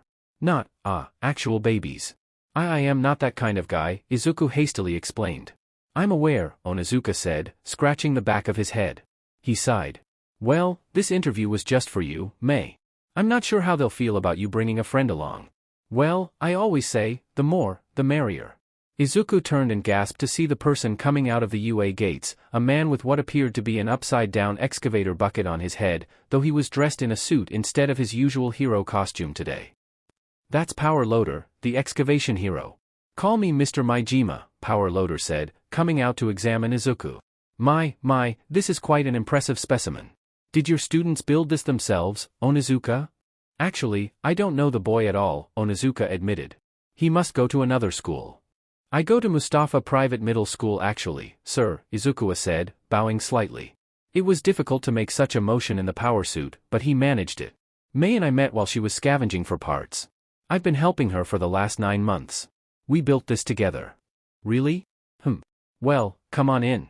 I think I can WHP up something to put you two through your paces, Power Loader said, leading them back inside. They followed Power Loader into the main UA complex, past several buildings and into a testing site. I was going to take you into the support lab and have you show off your inventions there, but frankly I think you're ready for something a bit more advanced, Power Loader stated. I've got a few of the robots for the hero exam in a few weeks set up here to test them out before the big day. Think you could take one of them on with that thing? You bet. Izuku said excitedly. I actually applied for the hero course, but I haven't heard back yet. Oh? Well, consider this a sneak peek I guess. There's already a lot of information available online about what to expect, so this wouldn't give you much of an advantage anyway, Power Loader declared. He motioned Izuku forward. I'll activate one of the robots. You see if you can take it out. The robot in question was painted green, with shield-like arms that concealed weapons. It rode on a unicycle-like wheel and had a single, glowing red eye atop a snake-like neck. Izuku assumed a fighting stance, raising his arm and pointing it at the robot. It activated, letting out an electronic warble and charging forward. Grappling hook! Izuku shouted. A spear-like projectile launched from its mounting inside of Izuku's arm, but the robot raised its left shield, which the hook bounced off of. No! Thinking quickly, Izuku charged forward, dashing around to the side of the robot. He slammed out one fist, which connected with the side of the robot's head with a loud clang. The robot spun slightly, clearly rattled, and Izuku shoved it as hard as he could. It careened into a wall, bashing its body and cracking its case. The robot collapsed in a heap. Hey, not bad, Power Loader mused. You have some sort of strength-enhancing quirk? Izuku began, but Mei interrupted. Nope. He's totally quirkless. What you see before you is purely the result of spectacular engineering and inventiveness from me, Mei Hatsume, and from the pilot, Izuku Midoriya. We've worked hard to create the most spectacular support equipment, from only scraps we scavenged off the streets. And bought with our severely limited funds. She leaned in close to Power Loader, far past what most people found comfortable, but the excavation hero didn't back down. Just imagine what we could do with proper funding and materials. Think about what a great fit for the support program I would be, and what an awesome hero course candidate Midoriya would be. Together, we're unstoppable. I am impressed, Power Loader mused, rubbing his chin. He glanced at Izuku, who was feeling slightly embarrassed his condition had been revealed. Quirkless, you say? That power came purely from your device? I also have been training really hard. Izuku said, raising his arm hesitantly. I've done extensive physical conditioning, and my grades are really good. I sent my test scores to UA and everything with my application. Well, let's go to the lab so I can pull you up, Power Loader said. He led them back to the main UA building to a rear entrance, where Izuku had to climb out of the power suit. This is a appealing piece of engineering, Power Loader observed, examining it carefully. He took several minutes to open panels and check various systems. It made Izuku especially nervous when he eyed the wiring and how he'd connected the various systems to their power supplies, capacitors, and backup batteries. He'd had to jury-rig most of it, but it did work. Hard to believe two kids built it out of a bunch of scraps in less than a year. That's because I'm a genius, and Midoriya is a super hard worker. Mei declared, wrapping her arm around Izuku's shoulder and pulling him close. Hatsume and Midoriya. Remember that name, because our babies are going to change the world. SSC means inventions, Izuku clarified, blushing slightly and looking down.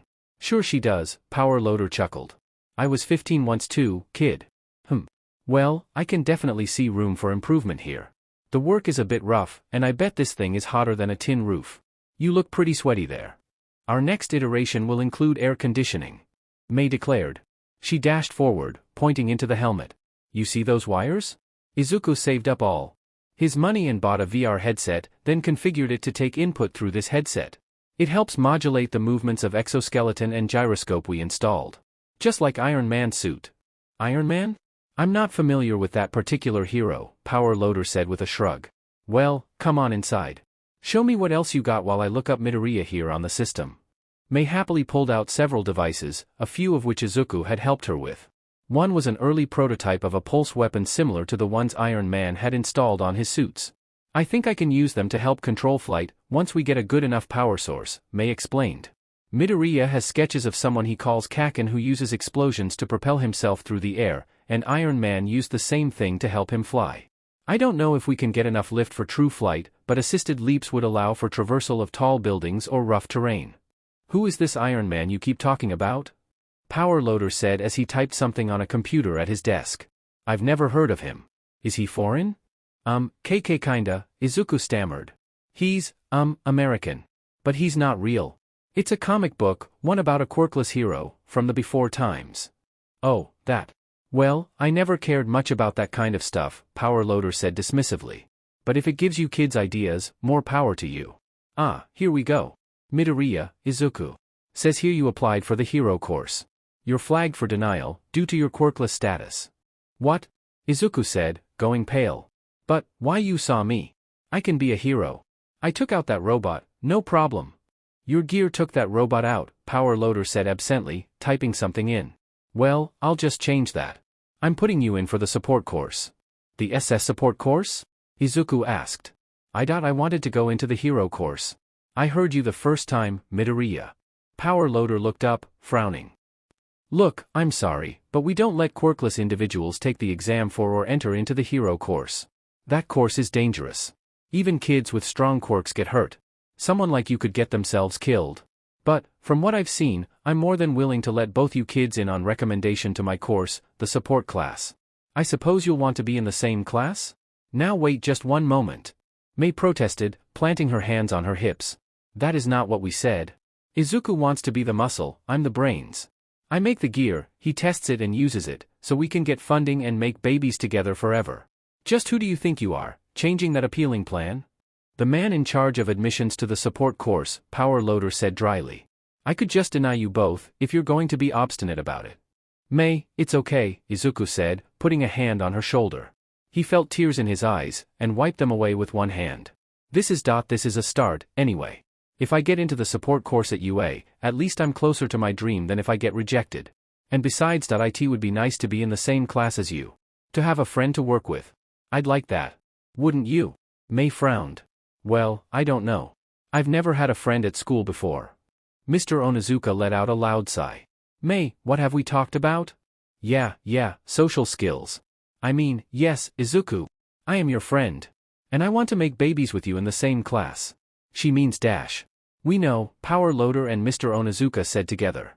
Great, then I'll just put you both in Class 1H, Power Loader declared. Midoriya, you might get a letter of rejection. Just ignore that, I'll make sure you get your letter of acceptance and call your parents to let them know what happened. You should have just applied to the support course. If you can rig electrical systems like those you're a shoo-in. Why did none of your teachers recommend you? They don't think Izuku stammered, meaning to say that his teachers didn't know, but Power Loader cut him off, looking slightly embarrassed. Ah. Right, well, quirkless prejudice is a problem. But if you prove yourself here, you won't have to worry about it. And I'll go to bat for you with the administration. Leave the suit here, I'll show it to them if they have any questions. Oh, okay. Is that all? Do we have to take a test or anything? Izuku asked. Power Loader shrugged. I have your grades right here, and I already knew what Mei scored. Honestly, I couldn't care less how good you are at taking tests. What matters is what you can make, and both of you can obviously make some top-quality stuff. Onizuka's been bugging me for 6 months about this amazing student he had. He's come to me with good recommendations in the past, but I have to admit you two blew me away today. You'll be good fits for my class. We've got plenty of odd ducks in the support course. Just promise me one thing, Mei said as they left the building. She flung her arms around the power suit. Take extra good care of my baby. Don't leave it out in the rain and make sure you polish it every day. Otherwise it gets lonely. Power Loader chuckled. Don't worry, your creation is in good hands. I'll make sure she's well taken care of. Well, okay then. Be good, sweetie. Mommy and Daddy love you very much and will be back for you soon with lots of upgrades. At the entrance, Mr. Onizuka and Power Loader parted ways with the two students, leaving them to walk back home by themselves. I can't believe we have to wait another 3 months to start. Mei complained. Mr. Majima even took our baby. Ugh, we'll have to find something new to work on, Midoriya. Izuku was silent, still going over what had happened. He couldn't get into the UA hero program without a quirk. It was likely he couldn't get into any reputable hero program as a quirkless individual, and besides if he were separated from Mei, he would lose any hope he had of acquiring the gear he would need to become a hero. Plus, she was still the only person who had ever shown any belief that he could become a hero. Thankfully, Mei was fully capable of carrying on a conversation by herself, and rambled on about her various plans for the new babies they'd be making together and how Izuku should wire them. Izuku let it wash over him for a while as he pondered the future, but then Mei said something that jerked him back to reality. You really were just like a hero when you took out that robot? One punch. Bang. It's like you knew just what to do. I knew you would be a great lab partner. Someday, you're going to be the world's greatest hero, Izuku, and it's our babies that will make you that. Izuku stopped, his emotions overcoming him. Mei continued on for a few paces, as Izuku hung his head, covering his face with his hands and beginning to weep. When she noticed he wasn't walking with her any longer, Mei stopped, turning around and looking at Izuku oddly. What's wrong? Are you upset you didn't get into the hero course or something? Tears started to trickle down Izuku's face, and he scrubbed at them, trying to control himself. No. I mean, yes, I am. I've wanted to be in that course all my life, but dash. Hey. Izuku felt a hand on his shoulder and looked up to see Mei smiling at him. It's okay. We can just keep making babies together. It's not like you can't take the hero license test or whatever even if you're not in the hero course. We'll just make such amazing babies together that everyone will have to see how cute they are. Thank you, Mei, Izuku said, wiping his eyes and smiling at her. That means a lot to me. You're the only one who believes in me, in my dream. Well, of course I do. You're the only one who believes in me, Mei declared. Then she paused, frowning. Hey, did you just call me Mei? Izuku's eyes widened. I am sorry, I know that's probably too informal of me dash. It's about friggin' time. Do you know how confusing it is for you to keep calling me Hatsume even when we're with my family? I don't even know who you're talking to half the time. You're worse than I ever was at looking at people when you talk to them. Did no one tell you you're probably ASD too? See, we're totally alike. That's why you're the best lab partner ever. Now I know just what will cheer you up. We're going to make a super awesome baby together that will turn you into an amazing hero. I've been reading those Batman comics you left lying around and I think you need a tool belt. We can put in a rebreather device, a laser cutter, maybe some smoke bombs. I've always wanted to make smoke bombs, and dash. Izuku wiped his eyes and hurried after Mei, who continued to list off various devices they could create together. Somehow, even though he'd faced an enormous setback, he felt better.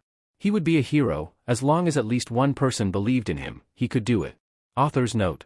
Disclaimer, I am not a speech-language pathologist, SLP, school-based behavioral health, SBBH, counselor, or clinical psychologist. The depicted information is fictional. Any resemblance to real persons is unintended, and this is not a breach of confidentiality. Transfer 504 Review. Name, Midoriya, Izuku. Age, 15. Date of BRTH, July 15th. SEC, M. Quirk, C. Assessment. School of Origin, Aldera Junior High. Case Manager, Horikoshi, K. School of Receipt, UA High. Results current as of Year 8, further testing waived. Test results percentile rank. Cognitive 110.76. Academic 113.81. Adaptive 110.75. Social 92.30. Speech 87.19. Assessor's notes. Cognitive. Izuku's strengths are primarily in the areas of fluid reasoning, 112, and processing speed, 114. He is able to rapidly think on his feet and react to stimuli. His notably lowest score is the verbal area, in which he scored a points were not taken off for Izuku's speech impediment. See speech results. Academic. Izuku has generally high scores across all academic areas. His main strengths are in languages and history. His written expression score, 109, is notably higher than his verbal expression score, 97, being one standard deviation higher. Izuku typically scores at the top of his class in all areas. His overall class rank is in the top 10% of his school. There is no need for specialized instruction in the area of academics. Adaptive. Izuku is very proactive in meeting his own needs. His mother reports he has long been able to care for himself, and is very conscientious of both hygiene and nutritional needs. Izuku is responsible for at least a portion of his own meal preparation and is able to make appropriate choices. There is no need for adaptive services. Social. Izuku is very isolated socially, due to his status as quirkless, see quirk assessment, attached. This is exacerbated by Izuku's own speech impediment and his lack of drive to interact socially with peers. He rarely initiates contact within his own peer group, but does respond appropriately and enthusiastically when approached by others.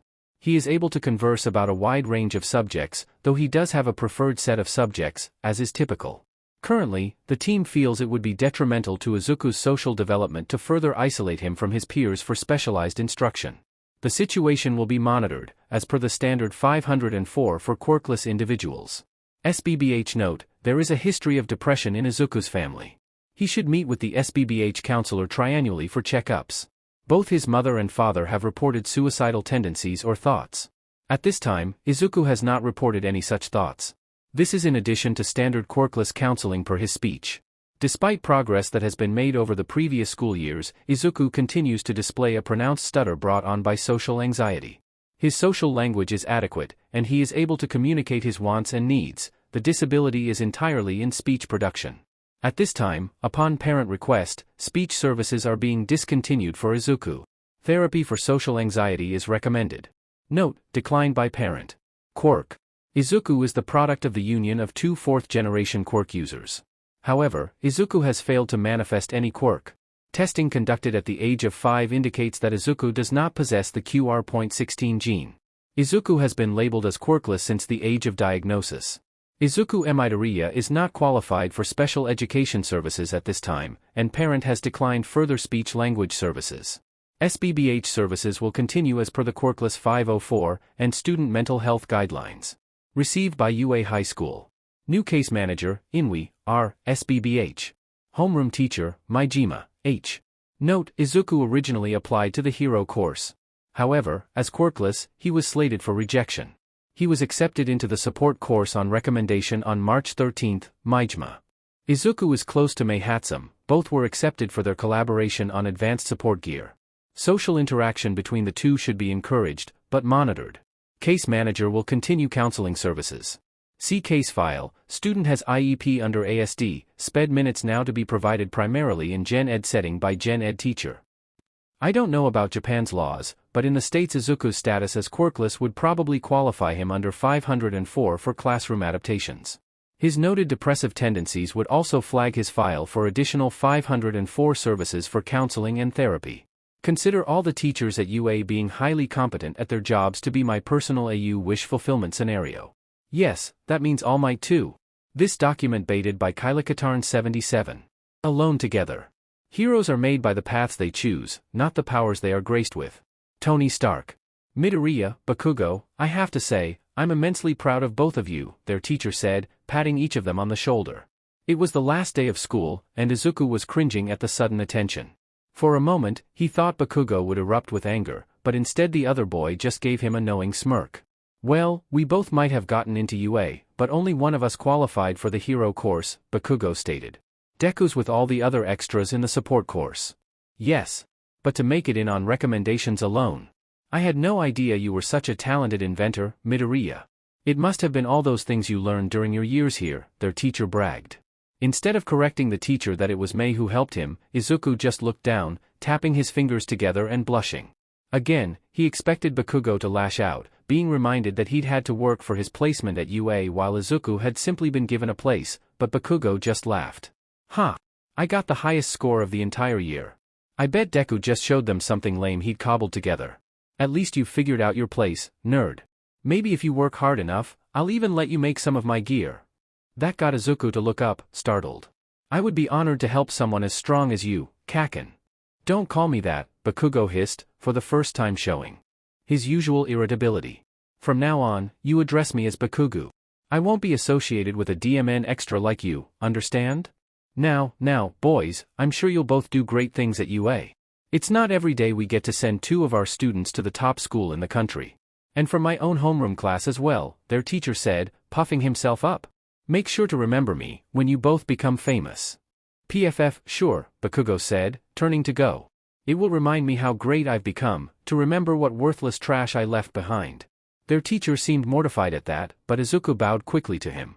Thank you very much, sir. I'll be sure to think about the things you've taught me as I attend UA. Well, ahem, see that you do, the teacher ordered, looking mollified. Izuku left, and for a moment, he almost called out to Bakugo. But then his hands formed into fists, and he glared after Bakugo, who continued to walk away, unconcerned about what was behind him. One day you'll recognize me as a fellow hero, Kaken. Izuku whispered. Because now, I have a friend who believes in me. I'll surpass even you, and become the most amazing hero the world has ever seen. The world's first and greatest quirkless hero. Mei, true to form, was already working when Izuku got to her workshop. Izuku! Quick, come over here, I want to test these new smoke bombs. No, wait, don't dash, but it was too late. Mei detonated the smoke bomb inside of her own room, which of course set off the fire alarm, and caused the entire shop to have to be evacuated. A panicked customer called the fire department, even though there was no actual fire. Just go for a few hours, Mei, her mother said, shaking her head wearily. This was your last day of junior high. There was supposed to be a celebration. But now we'll have to spend a long time cleaning up this mess. We could help, Mrs. Hatsume, Izuku offered tentatively. She smiled at him, shaking her head. No, not you, Izuku. Take Mei somewhere and do something normal, for once. You two don't do anything but build things and study. It isn't right. You kids should have fun once in a while. Here. I was going to spend this on dinner tonight, but, well, I think maybe it's best if you two disappear until your father calms down, Mei. It's only 10,000 yen, but I'm sure you can do something fun with it. Yes, ma'am. Mei said eagerly, snatching the money away. Come on, Izuku, you heard her. We'll keep ourselves busy for a few hours. They hadn't gone far before Mei started giggling maniacally, holding out the money before her. This is enough money to get all kinds of stuff. We could get some more coils of tungsten wire, or a few large resistors or dash. Not this time. Izuku reached out and snatched the money out of Mei's hand. What? Izuku, what are you doing? Give that back. We need more stuff for our babies. Mei squawked, drawing the attention of several passers-by. It's not what it looks like dash. DMN deadbeat dads. Kids these days, no respect, one of the pedestrians muttered, a woman with a head like a parrot. Izuku sighed as Mei continued to try to take the money back. Izuku frowned and held it away from her. Mei. Look, we should take a day off. Let's do something fun, like your mom said. We did just graduate from junior high. We could go see a movie, or get something nice to eat. Mei eyed Izuku. But we'll use the rest of the money for things for our babies? Izuku sighed. Yeah, okay. I do really want to make some new stuff before the semester starts. Maybe if I show Power Loader what I can do with the new gear, I could dash. Right, then let's go do something fun. Mei declared, grabbing Izuku's arm and hurrying forward. She paused after a few seconds, frowning and looking back at him. What's something fun we can do? We could see a movie? Izuku suggested. Okay. What movie? Mei demanded. Izuku scratched his head. It had been a long time since he'd had enough free time to keep up with new movie releases. I think a new All Might movie came out. But I don't really want to see that. That sounds boring anyway, Mei said dismissively. Then she brightened. I know. Those comic books you're always reading are kinda fun. They have some neat ideas in them. We could go get more of those. I bet they're even cheap. Yeah, sure, Izuku agreed hastily. Now that he thought about it, what was something fun he wanted to do? He'd never been much of one for amusement parks or arcades. And he really didn't want to see a movie with All Might in it right at this moment. His former idol had dramatically fallen from grace in his esteem. These days, he'd no longer had much All Might memorabilia, having sold most of it for money to buy new materials to use with Mei, or for training weights and gear. Come to think of it, Izuku really only did a few things these days. He went to school, he studied with Mei, he worked on inventions with Mei, he tested inventions with Mei, and he trained using the hero workout program. At first his mother had been worried he'd been spending too much time away from home, but ever since Power Loader had personally called her to congratulate her on his acceptance to UA via recommendation, those worries had melted away. I'm so happy that you've found a new dream to pursue, Izuku, his mother had said, hugging him tightly. You'll be an amazing support. You've always been talented, and a hard worker, and now you have something you can really do to channel all that into. Izuku knew his mother had been trying to encourage him, but it just made him bitter. Not even she believed in him. Only Mei did, and thus, it was with Mei that Izuku spent his time. He didn't trust his dreams with anyone else. Izuku and Mei took the train to Coruscant Comics in a comfortable silence broken only by Mei's humming. Mei alternated between PRDS of manic babbling and tuneless humming, depending on whether or not she had something she was obsessed with to talk about.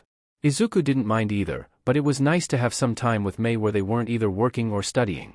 It almost felt like something normal friends would do, though Izuku would be the first to admit that he and Mei did not exactly have what anyone would call a normal friendship. Well, look who it is. Mr. Azara said as Izuku walked in. And now, I know why you haven't been coming in as often. Midoriya. You should have told me you had a girlfriend. As Izuku went beet red and spluttered, Mei walked straight up to the counter. Hello. I am Mei Hatsume. We have been told to do something fun. I think that the Iron Man and Batman comics are fun. We would like to buy some. Or possibly any schematics relating to the support devices that Bruce Wayne or Tony Stark possess. Oh. If you have any schematics for a better variety of smoke bomb, I would really like those too. Mr. Azara laughed as Izuku shuffled up beside Mei. Well, you've managed to find a lady as single-minded as you are, Midoriya. And a cute one too. Well, you're a fan of Iron Man and Batman, are you? Mei nodded. As an inventor, I found reading about the exploits of fellow inventors particularly entertaining. They gave me so many ideas for my babies. We modified number 17 into a grappling hook for increased mobility and drawing in baddies. It was so impressive that Izuku and I were both accepted into UA on recommendation. I'm a genius, and he's going to be the best hero in the world. You got into UA. A huge grin split Mr. Azara's face. My God. Midoriya, you actually did it. And on recommendation too. Which course? From your talk of inventions, I assume the support course? Izuku nodded, still feeling embarrassed that Mr. Azara had assumed Mei was his girlfriend. She didn't think about Izuku like that, even if he was having a harder and harder time not thinking of her of less as just a friend and more of a pretty girl who was his friend. Why yeah, that's the one. But you see, Mei isn't dash. That's fantastic. This calls for a celebration. I think I might have something for you two kids. Hold on. Mr. Azara ducked into the back of the shop, while Mei hummed to herself and bounced slightly on her feet. Izuku was busy studying his feet and wondering if Mei would actually be offended that Mr. Azara had said she was his girlfriend, or if Mei, as usual, hadn't picked up on that social cue when someone cleared their throat behind them.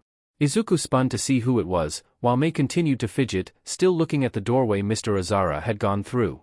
Well, we don't usually get such attractive specimens in this establishment, a fat, greasy-skinned teen a few years older than Izuku and Mei with prominent acne said in a nasally voice.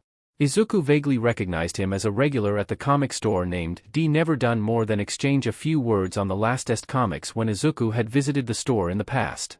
The other boy had been pleasant enough then, but now he was leering at Mei in a manner that both made Izuku uncomfortable and vaguely angry for some reason. Hello, I am talking to you, Koji repeated. Mei finally glanced at him. Yes, hello. I am Mei Hatsume. I am here for comics. Well, this is a comic book store, Koji said, folding his arms over his chest. I happen to know a great deal about comics. What do you wish to know? I wouldn't mind discussing such things with a female, if she weren't too dull. Do you know about Iron Man and Batman? Mei demanded.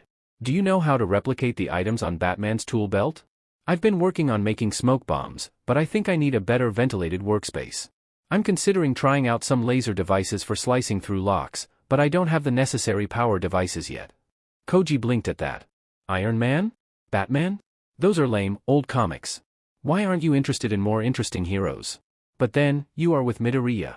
He's mostly interested in All Might, who is far too mainstream, but he does have an impressive amount of knowledge of other, more interesting heroes as well. I see. Well, I'm only interested in those two. It was nice to talk to you. With that, Mei turned right back around, and began humming to herself again. Izuku breathed a sigh of relief, but then Koji reached out and tapped Mei on the shoulder. Hello, excuse me? I was not done talking to you. Mei glanced at him, but Izuku found himself stepping forward. Koji, have you read up on the latest issue of All-Star All Might? I haven't been reading them as often lately. What are you talking about, Midoriya? You know All Might is far too mainstream for a connoisseur like me, Koji sniffed. Just then, Mr. Azara came back, holding a stack of DVD cases. Koji, leave the poor girl alone. Go drool over something else. She's already taken, or didn't you see her come in with Midoriya? Well, I just thought that would be a first. Go bother someone else, or I won't hold your limited edition His Purple Highness figure when it comes in next week. Ugh. Fine. She was rude anyway. Koji walked off, and Mei smiled at Izuku. I bet he's ASD. He has no social skills. Izuku's jaw dropped open. Mei's total non sequitur had caught him completely off guard. Normally, it was Mei displaying a deplorable lack of social graces. How on earth could she recognize those same shortcomings in someone else? For his part, Mr. Azara nearly dropped his stack of DVD cases, he was laughing so hard. Ha ha. Oh, he certainly might be. Ha ha, Midoriya. Where did you find this girl? In a dumpster, Mei said helpfully. He saved me and my baby. Now that is a story you'll have to tell me sometime, Mr. Azara chuckled, dapping at his eyes with a handkerchief. She seems like a perfect fit for you, Midoriya. You two make a cute couple. But here, these are for you too. Izuku took the offered case, hoping Mei would continue to ignore the commentary, and read, Batman, the animated series? That's interesting. Mei peered at the DVD, then made a face. Ugh, it's in English, with subtitles? I hate English. What? I don't accept that sort of heresy in my store. Mr. Azara declared in mock outrage, planting his hands on his hips. Begone, infidel. We are a purely subs over dubs establishment. Okay. Come on Izuku, we can go do something else fun. Or we could just go to the electronics store and get stuff for our babies. Mei, he's joking, Izuku said, catching Mei's arm. He makes jokes like that sometimes. Oh. Mei turned around and shrugged. Sorry, I don't really get jokes. Was that sarcasm? Mr. Onizuku says I'm bad at sarcasm. It might have been, Mr. Azara said, shaking his head. You really would fit in around here, Mei. But, if you don't like English, I have Batman, Ninja and Iron Man 2010, in the original Japanese. Okay. How much? We only have 2,000 yen, Mei declared. Izuku winced. That was only a fifth of what they had, and old stuff like this was usually expensive. Well, how about it's free to borrow? I bet you two just graduated from junior high, right? And you got into UA. That's pretty great. Think of this as my graduation gift to you. Just bring them back when you're done. Really? Izuku gasped. He smiled and bowed.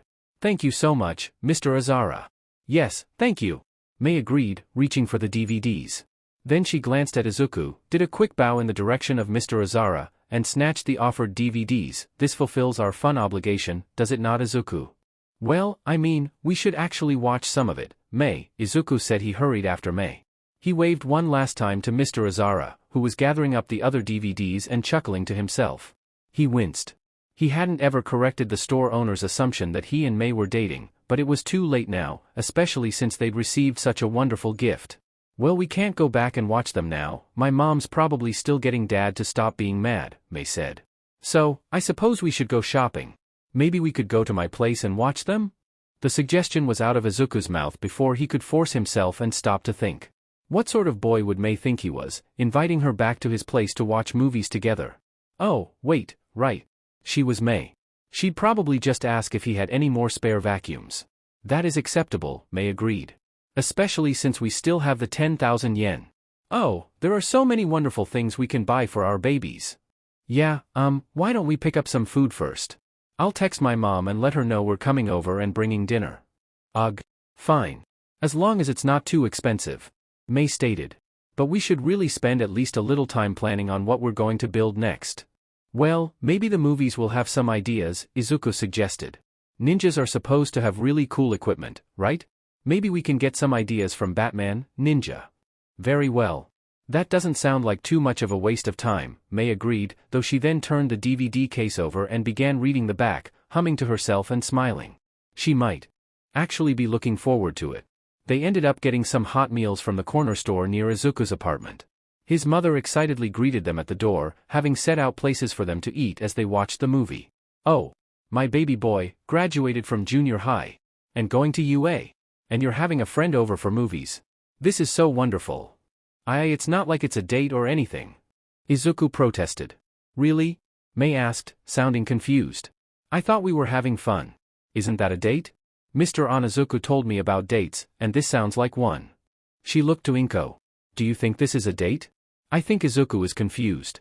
It can be a date if you want it to be one, sweetie, Inko said, patting Mei's arm. Now come inside. Oh, you brought drinks.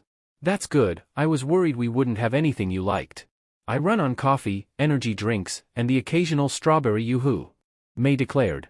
As it turned out, Mei was perhaps the worst sort of person to watch a movie with. She constantly commented on what was happening, remarking on whether or not something was impossible, or declaring that she could build a better version of whatever was currently on screen. As it happened, however, Izuku didn't mind, as Batman, Ninja, was a completely nonsensical movie that he likely would have found dull and boring without Mei's color commentary. He ended up laughing and poking fun at what was happening along with Mei, while Inko just sat on the couch, eating popcorn and crying. Izuku was fairly certain his mother was convinced that he was having his first date, and that such an emotional event was sending her into a tizzy. This didn't really feel much like a date to Izuku. There were no awkward pauses, he and Mei didn't stare into each other's eyes, or call each other pet names, or accidentally touch hands, or do any of the things he would have expected on a real date. And there definitely wasn't a dramatic love confession. Instead, he felt comfortable, and was just enjoying being with his friend. At the end of the movie, he smiled at Mei. That was fun. Really? I thought that movie was dumb. You seemed like you didn't like it either, Mei mused. Did you really like it? I thought you were smarter than that. No, it was bad, Izuku laughed. But it was fun watching it with you. Especially when you pointed out how impossible those transforming castles were. There is no way steam engines or coal-powered electrical plants could have provided enough power to do any of that. And the physics just didn't work. They didn't explain how any of that worked. And how does a bomb rupture the space-time continuum and send them backwards in time to Japan, when they're from America? Mei ranted. Izuku laughed. Exactly. And the part with the monkeys forming a giant monkey? Their body heat would have killed them all. See? That's exactly my point. It was so dumb. Mei agreed. She frowned. Say, was this fun? Was watching the movie, even if we didn't like it, fun? I think so. At least, watching it with you was fun. Especially since we got to make fun of it together. Well, okay. This was fun. But I think making our babies together is more fun. Mei declared. Inko let out a gasp, and Izuku had to jump up and pound her back until she coughed out the bit of popcorn she had choked on. Mei frowned, tilting her head to one side. Should I do something? And no, I'm fine, Mei, Inko gasped. She means the inventions. Izuku hurriedly explained. She calls them her babies. Well, our babies, really. But that's what she means. We don't do anything like that. Alright, Izuku, but I'm warning you. No funny business. Inko glared at her son. If you were to do something to tarnish Mei's reputation, I wouldn't know what to do with you. That would be pretty hard. Everyone already thinks I'm super weird, Mei commented. For some reason, that made both Izuku and his mother burst into laughter. After a moment, Mei laughed as well. Yes. We are all very weird. I think you're right, Izuku giggled. But I wouldn't have it any other way, Mei. This document baited by Kylakatarn 77. Social skills. You can't go back and change the beginning. But you can start where you are and change the ending. C.S. Lewis. Part of Izuku felt like the day he started high school was the best day of his life. He was going to UA, his dream school, and for once he had a real friend in his class that he was excited to see. Another part of him felt like someone had just walked over the grave of his dreams. Could you really be a hero, him? Quirkless, rejected by the hero course, and with not even his parents believing in him. Izuku, I'm so proud of you. Here, this is from your father in America. He says congratulations. Izuku took the wrapped box, feeling his heart pound slightly. He almost never heard from his father. He opened it and his excitement came to an abrupt end. It was a set of precision tools, finely made, and very expensive. With them was a note. "Good job, son, you'll be a great support. Dad." Of course. His father didn't believe in him. Not that Izuku expected anything better of a man he barely knew. He forced himself to smile. "Wow, it's great. I'm sure this will be helpful to Mei and I as we build things." He would use these tools. He would use them to make himself into a hero, the greatest hero in the world, one who saved lives, and believed even in those who no one else did. He hugged his weeping mother one last time, and headed out of the door. Izuku was early to UA, but not as early as Mei was. He wasn't surprised to find her already at the support building, her uniform already dirty from grease and sweat as she worked on the power suit. "Don't worry baby, mommy's here, and she brought upgrades, just like she promised," Mei was saying to the invention when Izuku walked up. "Good morning, Mei," Izuku greeted her. She looked up at him and smiled. "I already calculated the area of the classroom and the volume. It's safe and we can work on our babies here. Ready to become a hero?" Hope stirred in Izuku's heart. "Yes. I will be the world's greatest hero." "Huh. And it will be our babies that get you there." "Hey, what's that you got?" Mei jumped down off of the power suit and hurried over, and Izuku set up the tool set. "A gift from my dad. They're really nice." "Oh ho ho, these are appealing, Izuku. We'll make such wonderful babies together. Now come on, I found a better power source just sitting around in Mr. Power Loader's lab." Right. Soon Izuku was also up to his elbows in grease and sweat, only remembering to make himself and Mei take off their jackets. The new tools were useful, and soon Izuku was underneath the suit, rewiring the new power source. "It looks like we need higher grade wire, Mei," he called. "This set is being overloaded by the voltage. And also some new capacitors, these ones are burning out." He reached out a hand, and someone placed a set of well-wrapped thick copper wire in it. "Thanks, Mei." "I'd say you're welcome, but it's time for class to start. Come on, kid. At least let me take roll before you get started." Izuku sat up with a JRK, banging his head on the chassis. He let out a groan, then slid out from under the power suit to look up at the amused face of Power Loader. Sorry, Mr. Power Loader, sir. I told you, in class you call me Mr. Maijima. Now come on, it's time." Izuku quickly got up to see Mei looking disappointed as Mr. Maijima motioned for her to go inside. "But our baby, we dash. Mr. Onizuka warned me about you. Hatsume. I'm telling you right now, I'm not mad you stole the power source out of one of the testing robots. I'm actually sort of impressed. I will be upset if you don't come in and take attendance and meet your classmates." "Oh, fine. But I thought at UA we could make babies all the time," Mei complained as she headed inside. "Please don't say that, Mei," Izuku groaned. "And did you really steal the power source out of one of the robots?" "It was just sitting there, no one was watching it," Mei said with a shrug. "Besides, I'm sure they have lots of those." Inside the classroom, the rest of the class was waiting. To Izuku's surprise, there were 2 seats right at the front next to one another. When he got closer, he saw that Mei and put her backpack on one, and a placard with Izuku on the next desk. He smiled at the boy next to him, who had a head shaped like that of a snail, but before he could say anything Mr. Maijima got up in front of the class. Today Mr. Maijima was dressed in his hero uniform, which consisted of the excavator bucket helmet, special gauntlets to augment his quirk, iron claws, a pair of blue jeans, and no shirt. Though for some reason, he did also have on a bright blue tie. "Good morning, welcome to the support course, Class 1H. You all already know me, I'm your homeroom teacher. You're here because you all want to learn to make support items to help heroes in the field, and dash." "That's not true," Mei interrupted, not even raising her hand. "Izuku wants to be a hero, you just wouldn't let him in the hero course even though our baby totally annihilated that robot." "She means the power suit," Izuku said, desperately turning to look at their classmates. To his chagrin, they now all stared at him in shocked amazement, instead of looking at Mei. Maybe that was better? Mr. Maijima, however, just turned to his desk and opened a drawer. He pulled out a small square of paper that had a grid on it and set it on Mei's desk. "You remember this, Mei?" She glanced at it. "It's a point card." "Aha. Guess what? You're starting out today with 0 points. You interrupt me again, and I'll have to take some away. You don't get enough points, you don't get to work on your inventions, and I take back my robot's power source. Mr. Onizuku told me exactly how to handle you." "What?"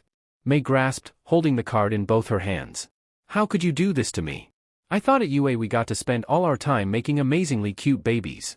"She means inventions," Izuku groaned, his head face in his hands. "Even at UA, you still have other classes, Mei. You still have to follow the rules, which I shall now be going over, in XPLCT detail. Not just for you, mind, but all your classmates.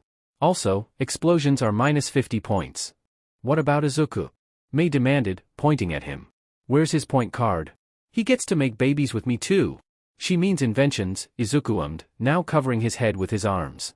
We get that, Mr. Maijima chuckled. Izuku's points are tied to yours, Mei. And remember what I said about interrupting. Mei harumphed, slouching in her desk and setting her head in her hands while impatiently tapping her foot, but she didn't say anything further. Excellent. Now, a few ground rules. First, let's talk about workshop safety. Now, you all have some experience, but...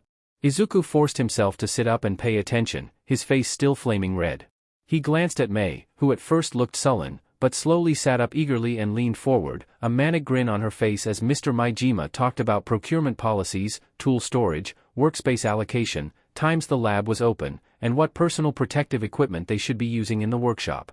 However, Izuku couldn't help but notice the other students glancing at himself and Mei curiously. Izuku couldn't blame them, they had made quite a scene. Right, that covers it, we'll do introductions. Most of you already met each other at the entrance exams, but we've got two others who you might have noticed have joined us, having gotten through recommendations. Hatsume, Midoriya, why don't you introduce yourselves? Mei immediately bolted up, turning around and grinning at the rest of the class. Izuku got up and stood next to her, trying to meet the others' staring eyes. Hi. I'm Mei Hatsume, and this is my friend, Izuku Midoriya. We're both amazing inventors who make wonderful babies together. She means inventions, Izuku said, flushing and looking around wildly. And Izuku is going to be the world's greatest hero, using our incredibly cute babies. Shouldn't he be in the hero course then? The snail boy asked. They wouldn't let him in, even though baby number 47, the power suit, totally destroyed that stupid robot. He would have gotten the highest score ever if they didn't have that stupid rule about not letting in quirkless people. Mei ranted. Izuku blushed and looked down as soon as the whispers started. He'd heard them all before. He's quirkless. Why'd they let him in if he doesn't even have a quirk? She seems really weird. That last one wrenched Izuku's guts, and he suddenly looked up, glaring at his classmates. Mei is an incredible inventor. She works harder than anyone I know, and makes stuff even pro heroes would be jealous of. Don't you dare mock her. That shut everyone up, the other students blinking in shock at the previously quiet and mumbling Izuku, whose gaze now held fire. Oh yeah, and I have autism or something. But Izuku has social skills, so if you have any questions talk to him, Mei said, pointing. That's it. Can we start building now? No, now the rest of your classmates are going to introduce themselves. Try to listen politely, Mr. Maijima ordered. It was a struggle to pay attention to the rest of the students' introductions, but Izuku made himself at least listen well enough to remember their names. Mei, on the other hand, had gotten out a piece of paper and was happily drafting plans for modifications to the power suit as well as various other devices to be mounted on it. One part of the drawing made Izuku blush, as it depicted him wearing the armor and was labeled superhero. Once introductions were made, Mr. Maijima had everyone line up to attend the opening ceremonies. Mei was about to grumble, but Mr. Maijima passed by her desk, ticking off one of the boxes on the point card. Next time, actually pay attention while others are talking and you'll get more, he stated simply, and Mei immediately lined up without further complaint. Izuku took his place next to Mei at the head of the line, noticing that the other students gave both of them just a little bit more space than they did the others.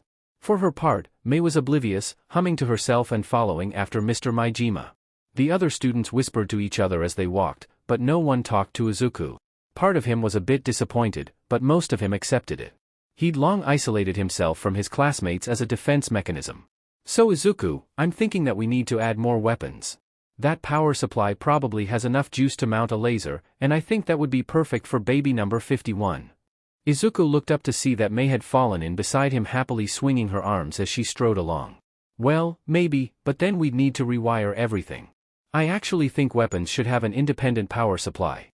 I drew something up like that in one of my notebooks, I'll show you later. But I was thinking, what if they were modular? We could swap out different gear for different missions.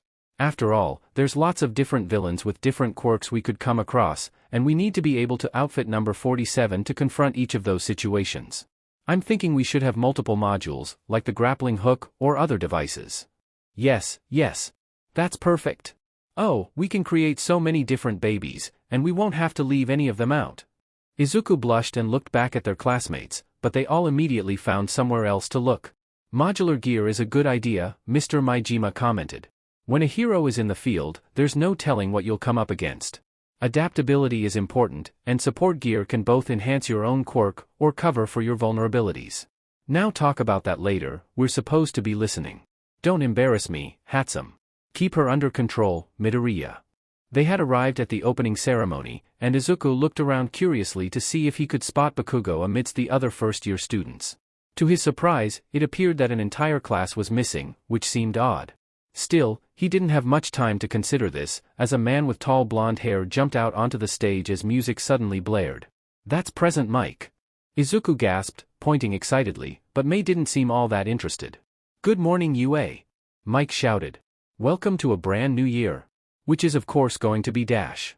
Plus Ultra, the students roared out the school motto, even is cuckoo. Mei just frowned and bounced on her toes impatiently. We give a warm welcome back to all our second and third year students, and a hearty welcome to our first year students. Even those in Mr. Aizawa's class, who apparently have more important things to do than attend our opening ceremonies. Give me a break. But anyway, before we get going, here's the one, the only, the incredible, Principal Nizu. Can I get a big hand? She's got two, Mei mused as everyone applauded. Izuku glanced over and saw one first-year student, a girl, who had inflated her hands to massive size and was loudly clapping and cheering. It made Izuku a bit jealous, as he saw she was with Class 1B, one of the hero core sections. Out onto the stage walked a white animal in a formal suit, who jumped up onto a box placed by the microphone by Present Mike. Hello everyone. Nizu said in a cheerful voice. It's me, the one who could be a cat, or a dog, or even a bear, but most relevantly, I'm your principal. There were polite cheers and applause, but Mei turned to Izuku and frowned. Why'd they let an animal be the principal? You didn't know? Izuku asked, surprised. Nizu's an animal that manifested a quirk. It makes him even smarter than most humans. Well, he's not smarter than me. What's he ever invented? Mei demanded. Shoo, just listen, so we get to work on the power suit later, Izuku shushed.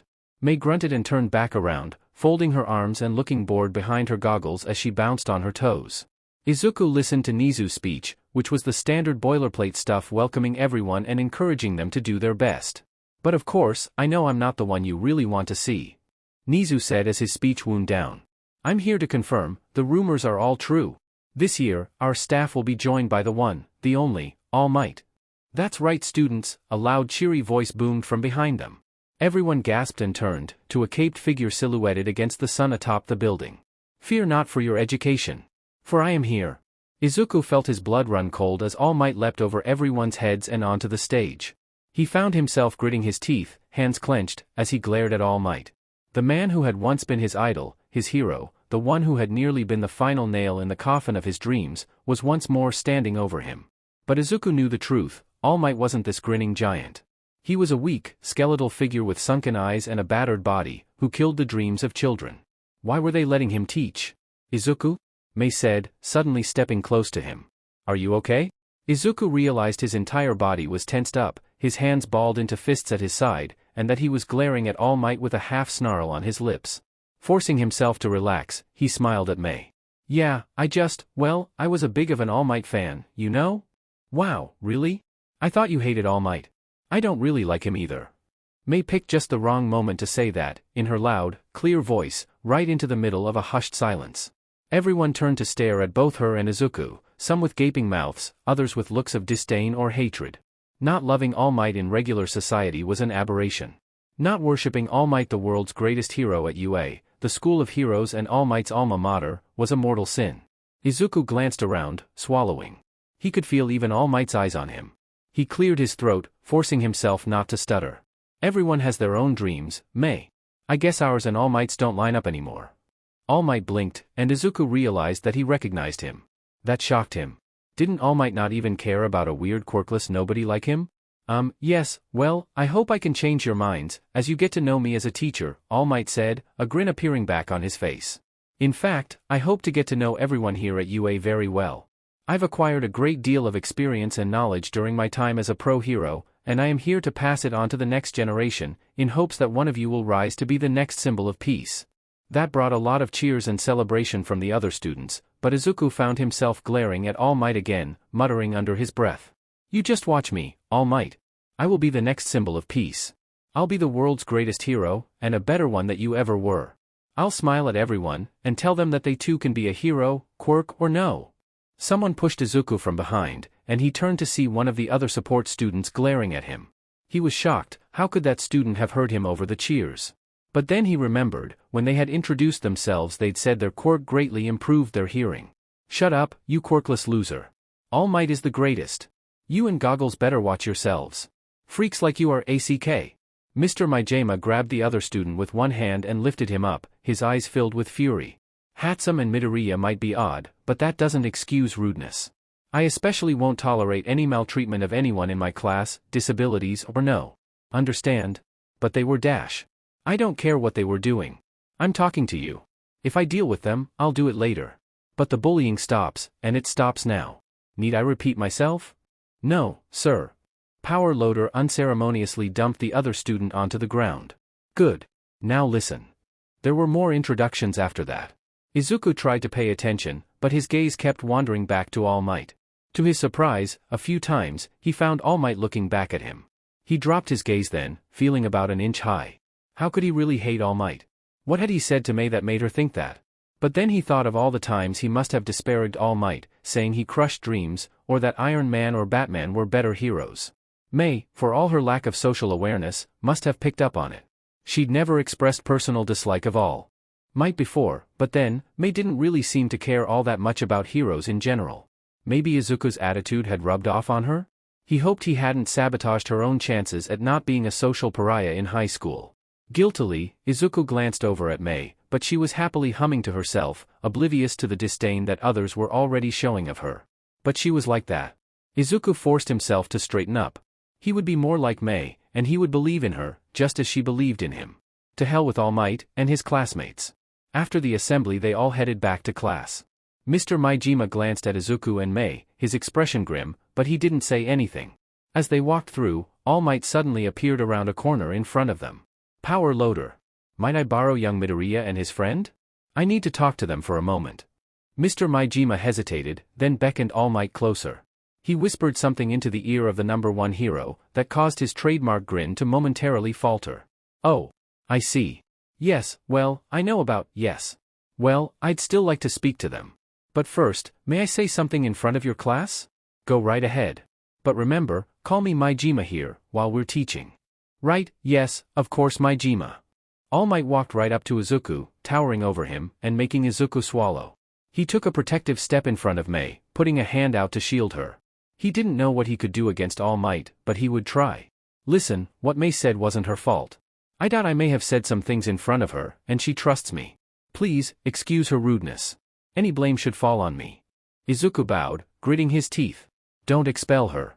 Being in the UA support course is her dream. You misunderstand me, young Midoriya. Izuku looked up to see that All Might was now bowing to him. I should be the one apologizing to you. That got a gasp from Izuku and his classmates. Mei, on the other hand, just nodded. Yeah, what you said to Izuku was super mean. He's going to be a great hero, just watch. All Might stood up again, smiling at Mei. It's good to see you care so much for your friend, Hatsume, isn't it? Well, I have to say, in front of your entire class, I am sorry for how you felt about what I said to you, Midoriya. Please understand, I didn't do it to hurt you, or deny your dream. I just wanted to save you from hardship and danger. It looks like you found a way forward, regardless. All Might put a hand on Izuku's shoulder, startling him. The big man smiled. You might not ever be able to be a pro hero, but that doesn't matter. You'll be a hero in your own way, as being here proves. Nothing seems to stop you. You've grown since I last saw you, Izuku Midoriya. I look forward to watching your career. I am certain that one day, you will be known as a hero who saves others. Everyone has a place in society, and by doing their best, they make the world a better place. It doesn't matter what that place is, but I think yours will be a very special one. The support course is valuable, just as important as the hero course. I hope you understand that, and that I never meant to belittle you or your dreams, young man. Once again, I apologize. Thank you, All Might, Izuku said. But I still think I can be a hero. He glanced at Mei, who was frowning at All Might still, pressing up against Izuku's arm as if he was holding her back from attacking the man. I'm here because I hope to prove that I can be a part of the hero course. Quirk or no quirk. I think I do still want to be a hero, like you, one who smiles and saves the day. I do accept your apology. What you said hurt, but maybe I needed to hear something like that. Otherwise, I never would have met Mei, or been as determined as I am to find my own way to be a hero. I'll be the world's first quirkless hero. Just wait and see. I will, All Might said gently. He knelt down, so that his eyes were level with Izuku. I can't give you a quirk, young man. But if there is anything else you need, let me know. I should be encouraging people like you. Perhaps. Well, one day, maybe we can talk more. For now, I have to go. But I will be keeping track of your progress. Be a hero, Izuku Midoriya. Prove me, and everyone else who doubted you, wrong. With that, All Might suddenly stood and laughed. Haha. Well, even for a teacher, work is never done. And now I have to go. I'll be seeing the rest of you later. Farewell. With a gust of wind, All Might ran off, disappearing in the corridors of UA. Mr. Maijima watched him go, then turned back to look at Izuku, rubbing his chin. Well, that was unusual. You've met All Might before? He saved me from a villain, once, Izuku explained. I told him I was quirkless. I asked if he thought I could be a hero, even with no quirk. He said no. At the time. For a long time, I thought it was because he was cruel. But now. Maybe I was wrong. Maybe he is a good hero. Mr. Maijima nodded. I think he wanted to protect you, Izuku. A realistic assessment of your abilities is important.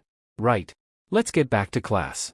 When they returned and everyone sat down, Mr. Maijima slammed the door hard, causing everyone to jump. He stalked to the front of the room and stood in front of Izuku and Mei, glaring at the class. You two, get up. Cringing, Izuku stood alongside Mei, who seemed irritated more than anything else. He expected to get chewed out for his and Mei's behavior, but instead Mr. Maijima put his hands on Izuku and Mei's shoulders. All right. The lot of you owe both Midoriya and Hatsume an apology. So stand up, right now, and give them one. And you better mean it, damn it. The other students slowly got to their feet, looking confused. Mr. Maijima strode forward, glaring at his students, leaving Izuku feeling utterly bewildered. I heard what you've all been saying. They're weird. Izuku is quirkless. Mei's autistic. They don't belong.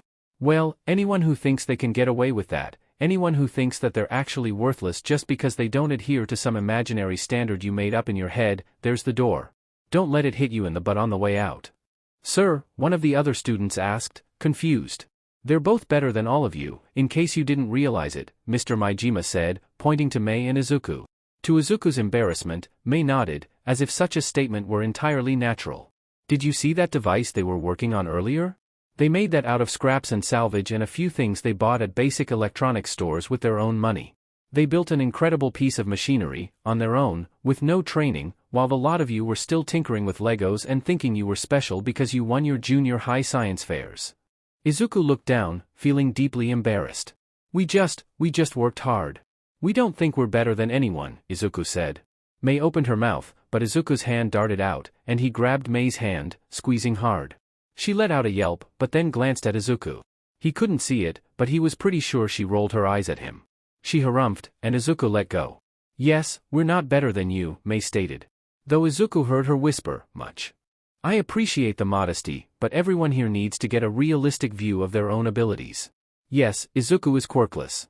He's also better at electrical engineering than some professionals from what I've seen. Yes, Mei is autistic and rude. But she'll be the best med inventor I've ever seen, and I'm including myself and other pros in that assessment. She's still a rookie, but she's got more natural talent in her left pinky than some of you do in your whole bodies. So, you'll treat her and Midoriya with respect. Sometimes, you'll need to come to them for advice. They're both good-natured enough that they'll probably help even if you're little JRKS to them, but I won't tolerate it. You understand? Now apologize. The class did so, some reluctantly, others with sincerity. We accept your apology, Izuku said. He put his hand on Mei's back, and she bowed along with him, muttering her own acceptance. And we are very sorry we embarrassed the class at the assembly. We will strive to do better. Apology accepted, Mr. Maijima said. Now, have a seat. We're going over your class schedules, and in a few minutes the teacher for your next class will arrive, which is English. Mei let out a loud mmm of despair. Not English. You'd better do well in it, because I'm giving Mr. Yamada your point card. All the teachers are aware of it, Mei, so just remember they all can control your access to the workshop. Yeah, Mei grumbled. She looked at Izuku and smiled at him. At least now I have a study partner who can help me. That made Izuku feel good, and he was happy enough to be attending an English class taught by none other than present Mike anyway. And besides, he was at UA now. Time for Mei and Izuku prove that Mei really was amazing, and that he too could be a hero. Author's note. Ineffectual adults always irritate me in stories now that I am one. Especially when they let bullying or other heinous acts basically go unchallenged. I know as a teacher you can't stop everything, but when it's blatant you put your foot down so hard they can't squirm. This document baited by Kylakatarn 77. The capstone. What is it we value? Innovation. Originality. Novelty. But most importantly, timeliness. I fear you may be too late, my confused, unfortunate, friend. Hoid, the Way of Kings. Midoriya, Hatsume, stay after class, Mr. Maijima ordered. It was the end of the first day at UA, and Izuku felt exhausted. They'd gone through all their classes and learned what the expectations for the year was, as well as tinkered in the workshop for a bit, though not as long as Mei wanted. Can we stay after class and work on our babies? Mei asked excitedly. Just have a seat, Mr. Maijima ordered. Izuku sat down and waited while everyone else filtered out of the room, while Mei practically vibrated in her chair, gazing longingly towards the workshop door at the side of the class. Once the last of their classmates had left, Mr. Maijima sighed and shook his head. Well, I can already tell you're both going to be a handful. Sorry, sir, Izuku said, looking down. Mei just shrugged, apparently unconcerned. I came down hard on your classmates for mocking you. I'm not going to tolerate that sort of behavior in my classroom, not even a little. But, I also have higher expectations, for both of you. Izuku looked up, and Mei frowned, settling down in her seat. What do you mean? Are our babies not good enough for you? No, far from it. Hell, your work is so good I'm probably going to have to make myself go harder on you. Half of me wants to just turn the two of you loose and see what you come up with. Mei stood, a wide grin splitting her face. You can count on us, sir. We'll build something incredible. If you have any requests, just let us know and we'll make a super cute baby just for you. Sit down, Hatsume. No, I'm not worried about your abilities in the workshop. No, what I'm worried about are your, shall we say, social skills. Mei let out a loud groan. I thought those wouldn't matter at UA. Hatsume, social skills are going to be more important than you can imagine. They're going to be what get you contracts with pro heroes. They're what help your classmates trust you enough to help you on projects. And, they're what keeps your teacher from pulling his hair out and denying you access to the development studio. That immediately got both Mei and Izuku's attention. Mr. Maijima sighed and walked around to sit on his desk. Look, I get it. As I've said, I've dealt with a lot of odd ducks before. You're not the first kid from Mr. Onizuka's class, or from another program like that I've had to deal with. And, well, Izuku, you're not the first quirkless kid I've had in the program either. But you two have got to try a little harder to integrate into the class. You're already on the back foot since you got in through recommendations and they had to take the test. Plus, you are better than them. Some of them are going to resent that. But, I mean, WWL, we're all in the same program, Izuku stuttered. We're not dash. You are, Mr. Maijima stated quietly. It's okay. People aren't created equal. Accepting that is the first step to finding your place in the world. Yes, we are very sorry and will do better, Mei agreed. Now can we go build something? Sighing, Mr. Maijima shook his head. I should really say no, what with the idiot stunt you two pulled at the commencement ceremony. Mei's look of hurt disbelief almost made Izuku giggle, as he'd never seen her look so utterly crestfallen before. But I'm going to let it slide, just this once. Now come show me how you two rigged that suit of yours. Mei leapt up and ran into the workshop, where the power suit had been set on a large work table. She immediately started explaining how all the hydraulics and motorized assists worked, rattling off the sources of the metal and how she'd machined or jury-rigged different parts to fit within the frame. Maijima asked a few adroit questions, pointing out things he had noticed when he'd inspected the work or offering a few suggestions to how Mei could have set up the system better. Well yeah, but we didn't have those, Mei informed Mr. Maijima in a huff after the second time he made a suggestion for a material improvement. They're over there, Mr. Maijima said, pointing to a stack of supplies on a shelf. You can machine them to your specs on that one. With an eager grin, Mei ran over to do just that, leaving Izuku with Mr. Maijima. Now, show me how you were setting up these electrical systems, Mr. Maijima told Izuku. Well, honestly, I used a few old textbooks I found at the library and some videos online that I found, Izuku admitted. I just had to balance the power loads with a few series of relays here, and for others I had to boost the power outputs with a backup power supply that I spliced together. Izuku showed some of his work, feeling nervous. A lot of it he thought was clumsy and makeshift. He'd had to do dozens of adjustments to every piece to get them to work properly. And I had some problems with dirty power supplies, but the workaround I used was to build my own capacitor series and some surge protectors like it shows here. How'd you get the parts? Mr. Majima asked curiously. Mostly from scavenging from old equipment at my school. They were upgrading some stuff, and well, I just sort of took it from the dumpsters, Izuku admitted. You took a bunch of decades-old equipment? How did you ever get it working?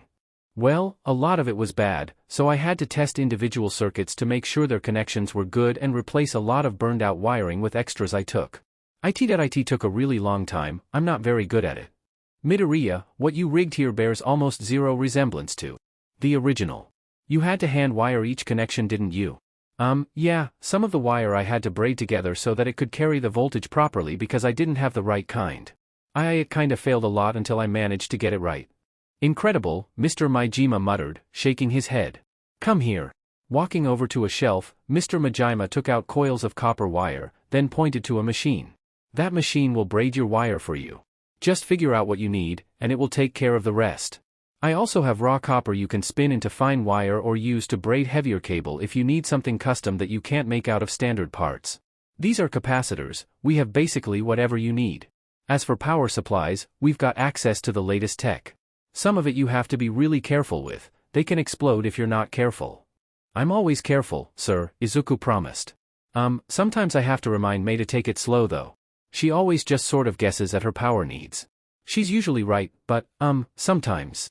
Sometimes there's an earth-shattering kaboom because she forgot something? Mr. Majima guessed. When Izuku nodded reluctantly, his teacher sighed. Yeah, it figures. She seems like a leap first look later kind of gal. Well, she's got you to keep an eye on her, anyway. I'll give you two another hour to mess around. I've got a staff meeting to go to, but when I get back I have to lock up when I go home for the day. Left on their own, Izuku and Mei fell into a familiar routine, drafting plans and examining their prior work. We're going to start over from scratch, Mei declared, quickly sketching out her plans for the Mark 6 on paper. This power suit will have better everything. Izuku, what about power sources? How much juice am I working with? Well, I am still figuring it all out, but I think these would work best for the main power supply. That should just about quadruple the available power for the primary systems. Excellent, excellent. What about those modular systems? Well, their systems will have to integrate into the primary control, but I think most of their power demands should come from built-in sources. I think we're best off using battery power for that. It will sort of limit how many activations each can have, but a sacrifice we can make. Now, I think we're going to be able to add extra shock absorbers here and here. You did punch that robot, but it sort of screwed up the arm's actuators. We need to account for that. Okay, what if we try After an hour, Mr. Majima returned, finding Izuku and Mei in the process of fabricating a basic skeleton for the power suit. Well, I hate to interrupt, but it's time to call it quits. Head home you two, school starts early in the morning. But we haven't even begun. Mei protested. It's okay, I'll take home some of these circuits to build and you can take some materials home to machine in your shop. We can finish the skeleton later and mount them, Izuku suggested. Well, normally I don't allow students to just take home workshop materials for home use, Mr. Majima said. He raised his hands before Mei could protest vocally. But, I'll make an exception. Honestly, I really want to see what the two of you can do with professional grade stuff. Get going, you're probably hungry. Nah, Izuku always brings food to make me eat, Mei said, pointing to a couple of empty instant ramen bowls. Just make sure you actually sleep tonight, okay Mei? Izuku prompted. We'll work better if you actually get some sleep. Yeah, Mei agreed, grabbing some supplies and stuffing them in her backpack. See you tomorrow, Mr. Majima. Thanks. Izuku called. He walked with Mei to the train station, bidding her farewell and urging her to remember to get enough sleep. Then it was back home for him. His mother was of course overflowing with questions, which Izuku absently tried to answer as he worked on wiring a circuit board. The new power suit would have much more advanced electronics, and he had opened a few tutorials on his phone to look up just what to do. Building circuits tended to make sense to Izuku, as if you plan things out carefully and then were methodical in your implementation and testing they worked well, and he'd learned a lot in the last year. His room was now a mini workshop itself, with soldering guns, a shelf with carefully stored racks of wire, blank circuit boards, and half-cannibalized computers and machinery he'd brought back to work on in his own time. The All Might memorabilia was gone, sold to pay for Izuku's new passion. A part of him was now slightly regretful about that. Perhaps All Might wasn't as terrible a hero as Izuku had thought. I'm just so proud of you, Izuku, Inko said, giving her son a hug. Don't stay up too late, okay? Yeah, okay, Izuku agreed. He took a picture of the board he'd built and sent it to Mei, adding a few descriptors of what he expected the specs to be. She replied with a picture of what she'd made, giving a brief description of what it was for.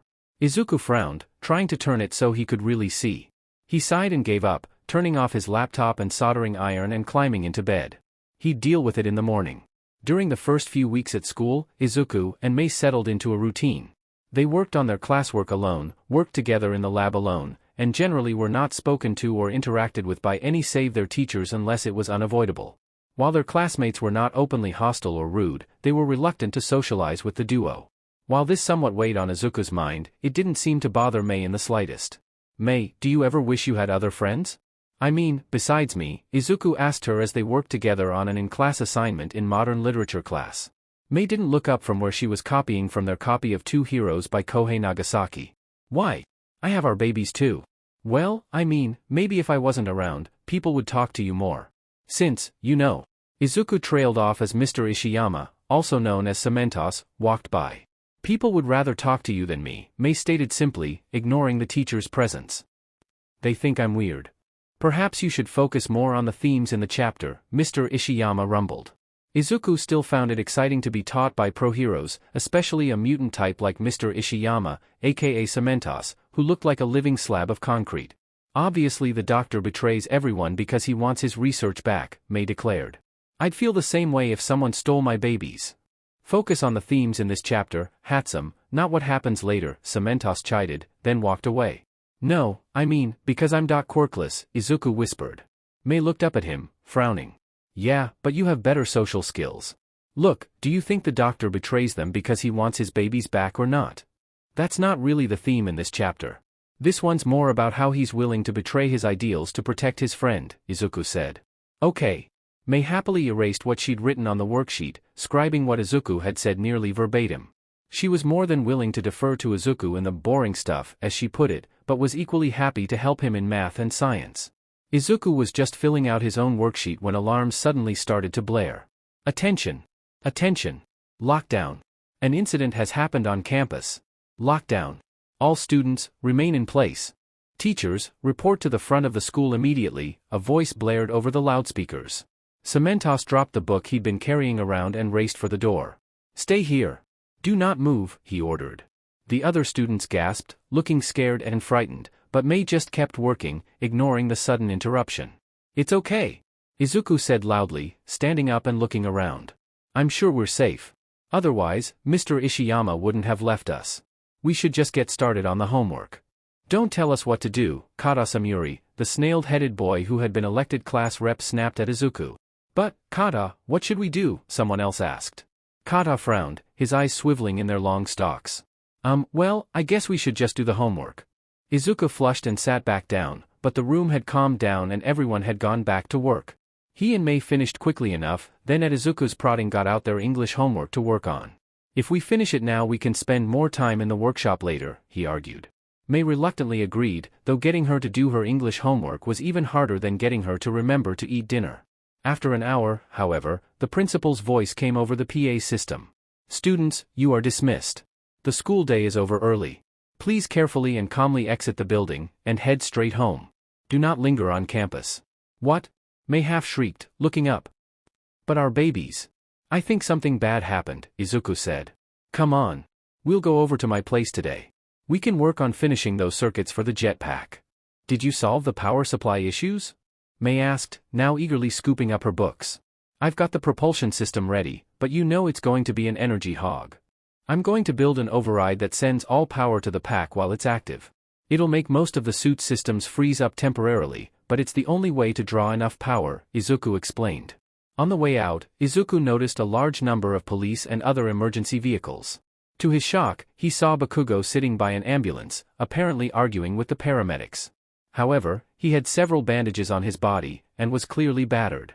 Kaken. Izuku called, hurrying over without thinking. What happened to you? Bakugo glared up at Izuku. What do you want, extras? My gear is fine. Go away. But you're hurt. Izuku protested. What happened?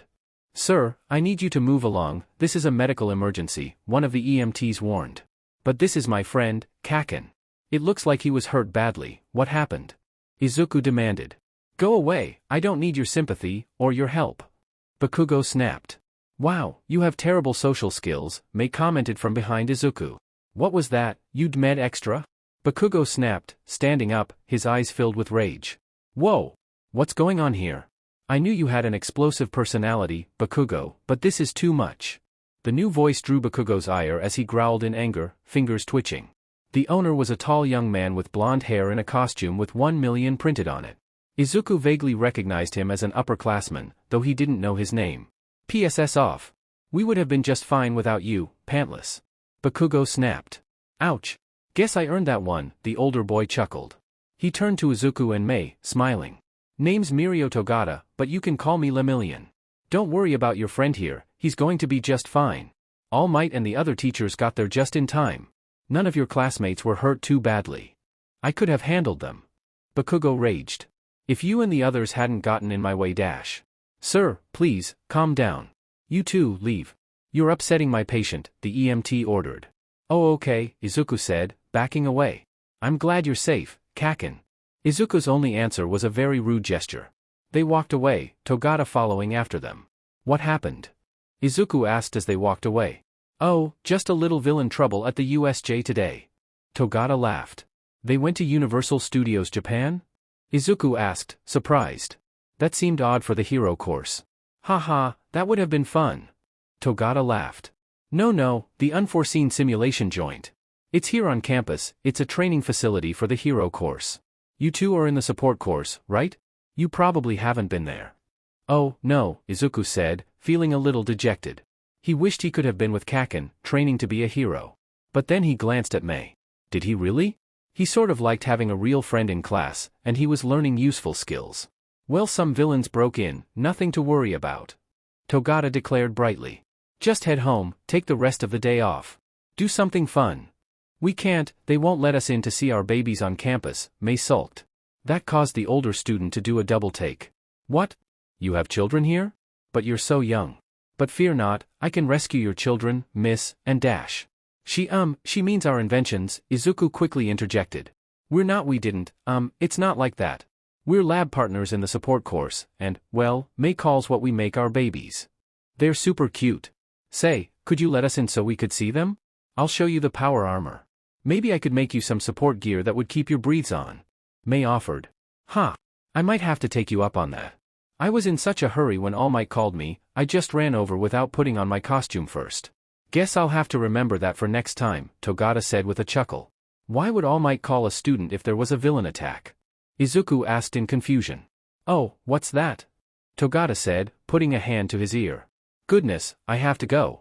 Goodbye, remember, go straight home. With that, Togata crackled with sudden energy, and with a cry of power, ran off at such a blistering speed he caused a small gale. Wait, our babies. Mei called, but it was too late. She sighed. Come on, Izuku, let's head to your place. At least we can work on those circuits. Yeah, right, Izuku agreed. But he looked back to where Togata had disappeared. What was going on? That afternoon, Izuku ended up not getting much done on the circuits. Oh thank God Izuku. When I heard there was an attack on your school, I got so worried. Thank goodness you're not in the hero course, some of those kids were seriously injured. Inko cried as soon as they arrived at the Midoriya residence. Mom, I called and texted you right away, you know I was fine. Izuku said as his mother buried him in a hug. They didn't let us work on our babies at all though, Mei muttered. Mei, did you call your parents? Inko demanded. They're probably worried sick. Izuku reminded me, Mei said, trying to sidle past Inko. We did our homework already, we're just going to work on those circuits. Wait, is there anything on the news, Mom? Izuku asked. Oh yes, it's all they're talking about. Come, look. Inko hurried inside and turned on the television, where the news anchors were talking over footage of the UA campus. Reports indicate that a group of over 50 criminals calling themselves the League of Villains attacked the UA campus. Thankfully, All Might was on hand to defeat this heinous attack. The footage suddenly cut to All Might, waving at reporters and smiling. To Izuku's surprise, at his side stood not Principal Nizu or one of the other pro-heroes who taught at the school, but rather Mirio Togata, dressed in a school uniform. An upperclassman, Mirio Togata, was also involved, along with the students of Class 1A. Witnesses claim that he arrived shortly after All Might, and assisted the symbol of peace in holding off the villains until the UA faculty could arrive. Him again, Izuku muttered. What does it mean? Why would a student be helping defeat villains? Shouldn't it have been up to the teachers or other pros? I wonder what his quirk is. Probably losing his breathes, Mei stated matter-of-factly. That blonde JRK said that he lost his. Inko gasped and turned to Izuku. Bakugo was there? Did he do anything to you? He showed that he doesn't have any social skills, Mei said with a shrug. I don't think he likes us. Which is weird because he said we were extra. Like, extra awesome? Like extras in a movie, Izuku said absently, still wondering what Togata had to do with the incident. He called me that before. I don't think we should make any support gear for him, Mei said. He was mean to you. Izuku glanced at Mei, somewhat surprised. I thought you didn't care if people were mean to you. Yes. But he was mean to you. I didn't like that, Mei explained. Izuku grunted. It bothers me how rude Kaken was to you, Mei. He doesn't even realize how talented you are. You two should both stay away from him, Inko lectured. He's trouble. Just then, the phone rang. Inko had apparently texted Mei's parents she'd arrived, and they too were concerned. Despite her protests, Hari arrived not long after to take Mei home. Don't worry, we'll get started all the earlier tomorrow. Izuku promised, waving as they got into the car. Those villains better not have touched our babies. I'll kill them if they hurt any of them. Mei swore. Izuku smiled and waved again, then went back inside. He tried to work on the circuits, but his mind was elsewhere. He gave up, instead getting in another workout with his weight set. I should have been there, Izuku muttered to himself. It should have been me fighting those villains with Kaken. But, to do that he would need better gear. Izuku resolved to find out everything he could about this league of villains, and their quirks. It would be good practice to start coming up with countermeasures for them. Author's note. A big thanks to KylakaTarn77 for beta reading this chapter. Baited by KylakaTarn77. Awakenings. Give me 6 hours to chop down a tree and I will spend the first 4 sharpening the axe. Abraham Lincoln. I suppose all of you know this already, but the sports festival is in 2 weeks. You have 10 days to finish your equipment, and then submit it for final approval if you want to use it during the events, Mr. Majima announced the next day at the start of class. We're still having that? Samuri demanded. What about the League of Villains?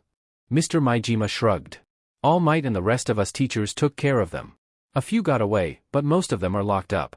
We need to show the world UA won't be intimidated by a bunch of thugs. What about Mirio Togata? Izuku asked, raising his hand.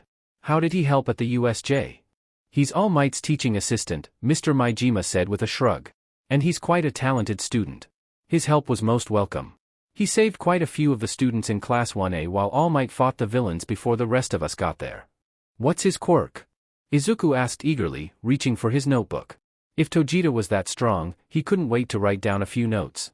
He already had some ideas on how to stop the League of Villains if they came back, though the warp quirk that one of them had would be hard to counter until he knew more about it. Mei nodded. Yeah, he asked us to make some breeds he wouldn't lose. I told him I could make him a wonderful baby. Of course you did, Mr. Majima muttered, then cleared his throat. Well, that's probably his phasing. He's getting better, and I made him a costume that wouldn't just fall off when he loses focus, but he forgot it. Maybe you can WHP him up a pair of underwear or something for casual use, as a thank you. That got snickers from the other students, though Mei just nodded happily. Mr. Majima frowned and glared around the room. I'm serious. You're going to have to get used to the idea of making those sorts of things. Some heroes do need specialized clothing for their costumes. You may very well find yourself making special underwear for heroes more often than you think, and it can be the difference between life and death for someone. Anyway, go work on your projects for the rest of homeroom. Remember, 10 days to submit your list of gear and for me to inspect it for the sports festival. Izuku and Mei headed over to their own workstation, with Mei talking animatedly. This is our chance, Izuku. Time for our babies to shine. We just have to show the world how amazing they are. I'm certain you can do it. You've gotten super good with the power suit, and with several of the modules. You're certain to catch the eye of all the support companies, and maybe even the pro heroes. Yeah, I heard that if you do well enough at the sports festival, they let you transfer into the hero course if you want, Izuku said, rubbing his chin. Well, you can do that. Our babies are the cutest, most wonderful things ever. Mei burbled. Nodding, Izuku glanced around at the various items they'd completed. There was the power suit of course, and the grappling hook, jetpack, and hover boots. But he needed something else? I think we need something to counter everyone's quirks, Izuku muttered to himself. I know what Kaken's quirk is, but I don't know about the other students. How do I find out what they are? Maybe I could spy on them at lunch. No, that wouldn't work, they're not using their quirks then. Kaken probably wouldn't tell me, and spying on them during class would be hard, so how do I dash? Hey, Mr. Maijima, if we want to work on some gear for other students, can we? Mei asked. Mr. Maijima nodded, coming over to their table. Sure, who do you have in mind? Well, we already have so many wonderful babies. Mei declared. Could we just get a list of the students in the hero courses and their quirks? Maybe in general studies too, especially if they want to be in the hero course. We could really give them a leg up. Sure. I'll grab a list for you in a minute, Mr. Maijima said, and walked away. A few minutes later, he came back with a notebook. I was going to ask the two of you to help me with the next round of costume modifications. Especially you, Izuku. There's one student with an electricity quirk who's having some serious drawbacks from overusing his quirk. You're the electrical whiz, maybe take a look at it and see what you can do for him. Name's Denki Kaminari, he's in class 1A. Thanks, Izuku said. He took the notebook and flipped it open, his eyes going wide. On it were listed the names of every year 1 student, along with their quirks. Even he was listed, though his quirk was just given as NA. Well, does this help? Mei demanded. A slow grin spread over Izuku's face. Yes it does. We're going to be just like Batman, Mei. We'll look at all the quirks, and create babies to defeat everyone. Starting with Kaken. For Kaken, Mei came up with a simple but effective solution almost immediately. Well, if his quirk is sweat, shouldn't we just spray him with antiperspirant? He kinda stunk when we saw him. Mr. Onizuku was always telling me I should put some on, but I never remembered. Izuku blushed at that particular revelation. Mei's grasp of personal hygiene was questionable at best, and Izuku did have to remind her to wash herself after a long day in the workshop. Personally though, he sort of liked how she smelled, but he would never have been so crass as to say so. That's a great idea? But what about a DLVRY system? That got Mei's eyes to sparkle. Missiles. Unfortunately, as it turned out, creating the missiles ended up eating up most of the 10 days they had. They had to come up with a launcher, machine the missiles, get the right propellant mix, and put out a few fires from their mistakes that had Mr. Maijima threatening to ban them from the workshop for life. However, Izuku and Mei were able to engineer a missile that could easily launch from the power suit, but could also be fitted out with a number of payloads, one of which was an antiperspirant bomb. Maybe we can add in a few other payloads? Like some sort of antacid foam for this girl, Mina Ashido? Izuku suggested. Along with building the gear, Izuku spent long hours testing it and honing his combat skills. He'd spent some time since the semester started practicing with the power suit, especially after his rather pathetic attempts to take out the robot when Mr. Maijima had tested them at the recommendation exam. Now, however, Izuku trained in earnest. Mei convinced Mr. Maijima to allow them to set up a course for Izuku to train on, though their teachers flatly refused to allow them to destroy any of the robots. Despite that, Izuku practiced his skill with the grappling hook, using it to expertly swing himself around the large city-like training area. He could combine it with the hover boots and jetpack Mei had created to fly for short PRDS, ascending to heights of up to 30 meters. He also discovered the grapple could be used as a tether or line to wrap around enemies, though he couldn't use it on just anyone as the metal cable would crush a normal human or cut them in half when tension was put on it. He also trained hard with the missiles, learning how to use the laser target finder he designed to improve their accuracy. He also practiced dumbfiring his shots so that he could quickly get off a barrage without first painting the target, and got fairly accurate at that as well. He also practiced some basic martial arts katas in the suit, though for those he soon found that if he tried to get too complicated, he just fell over or overextended. Some basic punches and kicks were going to have to be enough, especially as Izuku could easily break through concrete. We're going to have to put limiters on the suit, he told Mei. If I hit someone full out, I'll really hurt them. That won't be too hard. We can put an override in case you go up against someone like Kirishima or Tetsu from the hero course, Mei said, tapping their notepad. They've got quirks that make them super tough, and unless our baby is going all out, they won't even feel your punches, but for regular people we can reduce the power output so you don't kill them. How could everyone know how amazing our babies were if they were dead? Yeah, Izuku agreed, though he was honestly just worried about hurting someone. He did practice picking up delicate objects with the power suit, starting with watermelons. The first few times Izuku accidentally cracked the melon, sending sprays of juice and pulp over the suit, and causing Mei to berate him for getting their baby dirty. After a few times though, Izuku got to where he could hold the melons tightly without breaking them, and moved on to ever more delicate objects. He finally managed to carefully pick up an egg, though he still cracked the shell most of the time. After their 2 weeks of nearly sleepless nights, Izuku and Mei finally decided they had done enough. They'd only managed to make anti-quirk gear for a few combatants, but they were also the most dangerous. At the last minute, they slapped together some heat shielding to use against Todoroki in 1A, who had the powerful fire and ice quirks, and quickly added some vents that could be used to melt the exterior of the power suit if it became iced over. "This is quite a lot of gear," Mr. Maijima commented, looking over the plans and the sample missile that he'd received. He looked up at Izuku and Mei, a crooked smile tugging at his lips. "Way more than most first-year classes I teach submit, combined." "Well, aren't they all super cute? It would be a shame to leave out any of our babies," Mei declared. "At the very least, these are all extremely well made. The electrical system on this missile is a marvel. How'd you make this, Midoriya?" "Well, actually, I sort of ripped up a few laser rangefinders. Mei helped me reprogram them so that they would then home in on the laser beam. You have to keep the beam on target, or the missile flies off course, but you can also just dumb fire them. I had to rewire them a bit to get them to fit, but it works." "I know it does, I tested them. It's incredible. Make sure you find a way to show these off. I know some pros that would be interested in buying these. Hell, I might weigh a few myself, especially since you can easily swap out the payloads with this system that you designed, Hatsumes. Excellent work. These are all approved. Including the power suit MK7. You won't regret it, sir," Mei promised. "We'll get even more funding so that Izuku and I can make babies together forever. I expect to get pictures from the hospital after the DLVRY," Mr. Maijima deadpanned. When Izuku went white, he laughed uproariously. "Go on, get out of here. Go celebrate your success. I think you'll put in a good showing at the sports festival. Maybe someone in my class can actually place in the finals for once. DMN you Vlad and your stupid bets. This is going to be amazing." Mei cheered as they left. "Everyone can finally see just how cute our babies are. Aren't you excited, Izuku?" "Yeah," Izuku agreed absently. He tapped the notebook of quirks he was carrying. "I think we can handle most of the people we face with our loadout. But there's one student I'm actually really worried about, and he's not even in the hero course." "What? Who? Who's going to hurt our babies?"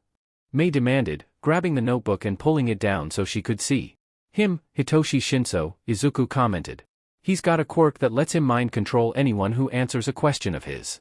"Well, that's easy. Just don't talk to him," Mei said with a shrug. "I'm still more worried about Shoto Todoroki. Having 2 quirks is just cheating.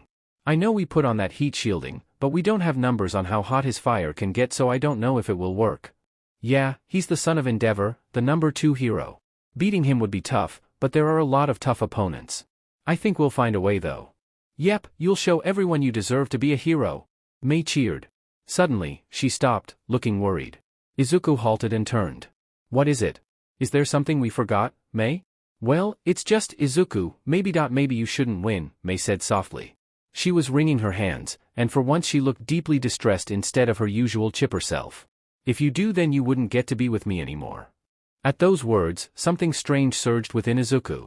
He felt a longing and tugging within him, but at the same time he swelled with pride, as if All Might himself had appeared to crown Izuku as the next number 1 hero.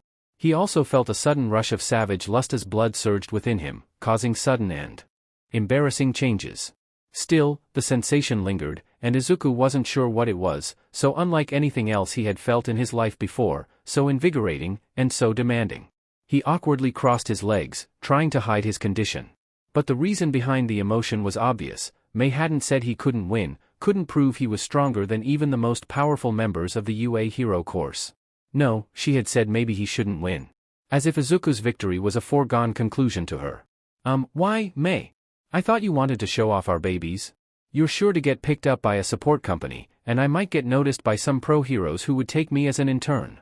"That's just it," Mei said quietly, oddly not meeting Izuku's eyes. "What if they take you away and I can't see you anymore? I don't think I'd like that." Forcing himself forward and trying not to show the state of his breathes, Izuku hurried forward, putting his arms around Mei and trying not to bump into her below the waist. "Hey, it's okay. You believe I can win, right, Mei?" She nodded, a tear suddenly rolling down her cheek. Izuku felt a sense of panic. He'd never seen Mei cry. Not when she'd burned herself with a welding torch, not when she'd been shocked by high voltage, Not when she'd smashed her fingers in a malfunctioning hydraulic joint. Mei? All thoughts of preserving his dignity were gone. Izuku wrapped her in a hug. Are you okay? I'm here for you. Just tell me what's wrong. Slowly, Mei rested her hands on Izuku's back, then suddenly squeezed him so tightly the breath was driven out of his body. Thanks to long hours of hard work, Mei had surprising muscle strength, and Izuku hadn't been ready for this. Her fingers dug painfully into his back, but Izuku ignored that. Would you leave me if you won? Mei whispered. Izuku could feel a growing wetness on his chest, and realized Mei was silently weeping. I've never had a friend before. I don't want them to take you away if you win, Izuku. That same feeling surged in Izuku again, and for a moment he couldn't even speak, so powerful were the swirling emotions. Tears started falling from his own eyes, wetting the top of Mei's head. Neither of the two noticed the stares from their fellow classmates, as they were standing on a busy walkway near the entrance. I'll never leave you, Mei. If I enter the hero course, if I become the top hero, I won't do it unless you're with me. And if I utterly fail, if no one loves our babies, well, I'll work with you at your parents' shop for the rest of my life. Mei looked up, pushing aside her goggles to reveal puffy red eyes. You mean it? You'll always be my friend? Forever, Izuku agreed. No matter what. Win or lose, they can't separate us, Mei. Okay. Mei suddenly let go of Izuku, rapidly turning and striding off. Then we'll just have to win so we can make whatever kinds of babies we want. Freaks, someone muttered as they brushed by Izuku, but he didn't care. He strode after Mei, confident in what the future might hold. After all, Mei believed in him. Did anything else really matter? Author's note. A big thanks to my beta Kylakatarn 77, who wrangled many egregious homonyms and other grammatical atrocities, as well as providing feedback on the story content. This document baited by Kylakatarn 77. Made equal. God made man. Sam Colt made them equal. American proverb. We can do this, I know we can, we're ready, we're prepared, we've researched every possible opponent, we can do this, we're ready, Izuku muttered to himself as they walked through the tunnel out into the main stadium groups for the sports festival. Plus, our babies are super cute. Mei crowed from her perch atop the 2.5-meter tall power suit.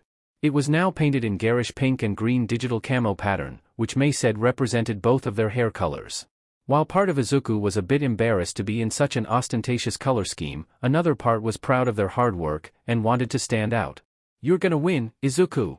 The suit itself was bulky and bulbous, weighing in at just over 500 kilos. The main compartment was large enough to hold Izuku's chest and torso, but his arms and legs stuck out into the limbs of the power suit to aid in making the movement feel more natural, though they only extended about halfway down the limbs. Izuku's head stuck up out of the suit, though it was encased in a metal helmet shaped a bit like a full-face mask model for a motorcycle with an opaque visor.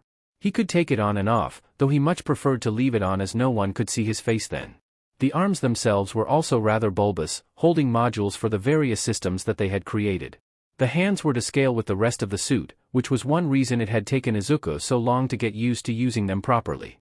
They were coated in a special rubberized substance that made gripping things easier, with haptic feedback connected to the gauntlets Izuku wore.